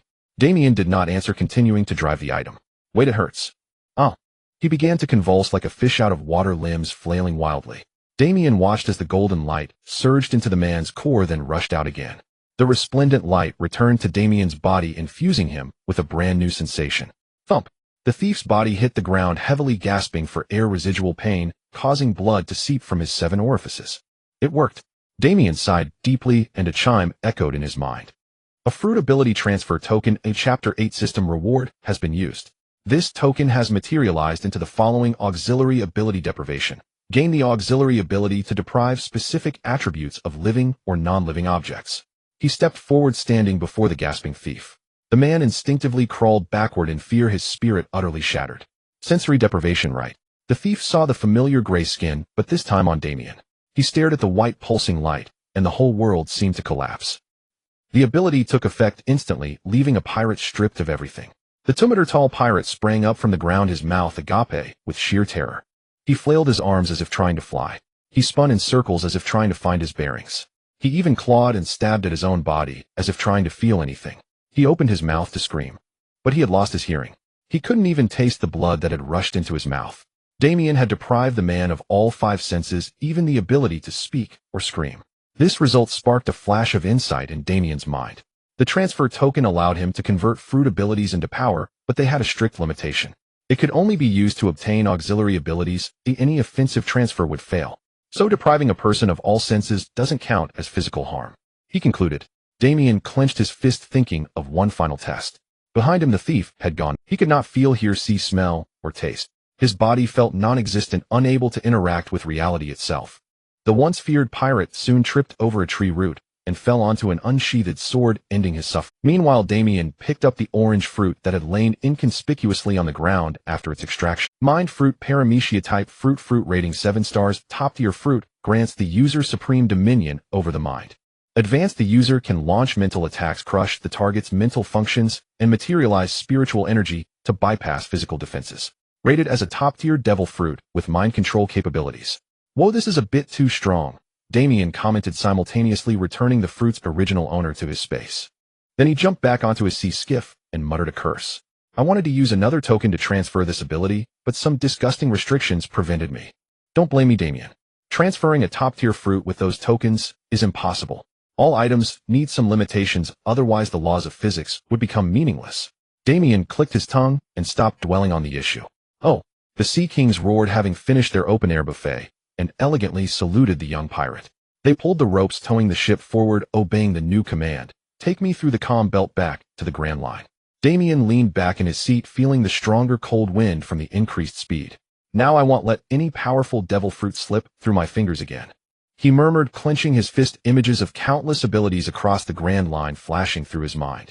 A week later, a streamlined boat pulled up to the dock, gently bumping against the pier with a faint collision sound. Damian leaped ashore, waved his hand, and in midair stored the vessel into his spatial storage. Bang! Damian landed on the thick wooden planks, sending ripples across the sea surface. He glanced around, surveying his surroundings. The island he arrived at was sparsely populated, yet the dock was bustling with people. However, no one paid any attention to Damian's actions. Or more precisely, it was as if he wasn't there at all. Damian was currently using observation hockey to conceal his presence, a handy trick effective against those with weaker perception. His towering frame far surpassed anyone nearby, yet none of them noticed him. Damian strolled casually about, breathing in the air. The incessant chatter of these curious people was overwhelming, drowning out even the birdsong and ship horns. The smell of paper permeated everything as if it had seeped into the cobblestone streets. Soon Damian obtained a map. The title read, Nyaya Island, the news capital of the Grand Line. Let's see if I can find a suitable replacement for the chairman around here. Damian mused as he enjoyed the tranquil atmosphere. Nyaya Island lay in the Paradise Sea region near Reverse Mountain, but still within the first half of the Grand Line. This was the home of most aspiring journalists across the world, hence its nickname as the news capital. These people were extremely ambitious in their field. Their dedication to spreading news was as steadfast as the citizens of O'Hara in studying history. The island was well-developed, boasting stone houses, mansions, solid roads, tens of thousands of residents, and towering structures. Damian had already familiarized himself with the island's history. After all, he had spent a great deal of his youth absorbing knowledge of this world, and the news capital was naturally included. On Nyaya Island, the infamous pirate spent hours sifting through rumors and gossip circulating among the residents. One particularly eye-catching piece of gossip piqued Damian's interest. It was said that a birdman had been urging the world economic news to break away from the government. However, he was too young and was dismissed as a joke in the eyes of others. But that little boy hadn't given up.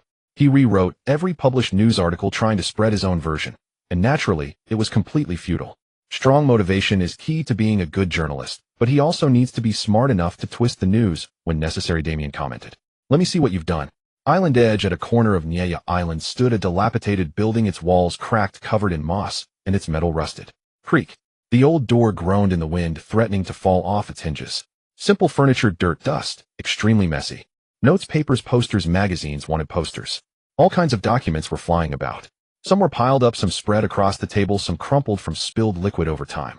The sound of a pen nib moving rapidly came through as a string of words was written on paper in an uneven rhythm, sometimes fast, sometimes slow. The figure moved back and forth as if handling multiple things at once. The smell of ink filled the dark room with only a small window letting in a sliver of light. The figure did not notice that a tall young man had just entered. He looked around, having to endure the room's stench. You really should consider installing a vent, little bird, a calm voice. The small figure froze in fright, silence hanging in the air. Damian eyed the bird boy before him. It was a young albatross humanoid looking like a pre-adolescent child. He was covered in white feathers with a large tail and wings that resembled human arms. Small eyes, a broad beak. This humanoid bird creature stood about 2-3 meters tall. Who are you? The boy shrieked, some feathers falling from his arms. He assumed a defensive posture, his wings curled into fists.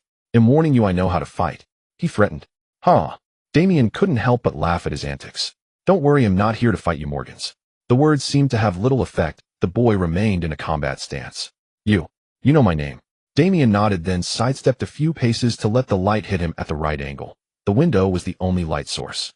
Morgans blinked, then suddenly pointed a finger at Damian, as if recognizing a celebrity. You are the embodiment of Sin Ana D. Damian. He shrieked, a mix of fear and excitement. Seems you know me too, Damian remarked, sitting down on a dusty sofa. Know you? Huh. Of course. The crew you're in is huge news. Your exploits are huge news.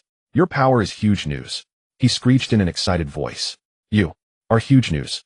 Damian smiled with interest and joked, I thought you were afraid of me. But his words fell on deaf ears. Huh.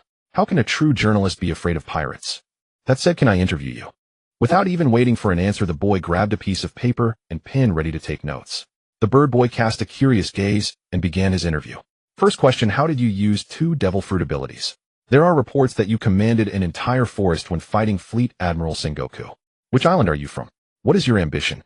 Have you considered leaving the Rocks Pirates and forming your own crew? What type of woman do you like? What does the D stand for? WH. Damian wildly waved his hand, pulling the boy out of news mode. Why not first tell me why I would visit the rundown house of an aspiring journalist? The words were enough to awaken the young journalist. He scratched his beak with a feather-covered hand, as if thinking, who cares about that? Let's keep asking questions. Damian nearly facepalmed. He didn't let the boy continue and directly stated his purpose. I came here looking for someone, young but bold, cunning but cautious, honest, but knowing when to bend the truth. Damian's voice then lowered, but most importantly, I'm looking for someone willing to spread the truth at any cost, regardless of the consequences. These words were like music to Morgan's ears. He blinked thoughtfully and finally fell silent. Damian pressed on, tell me, don't you think the world economic news is pathetic in its current state?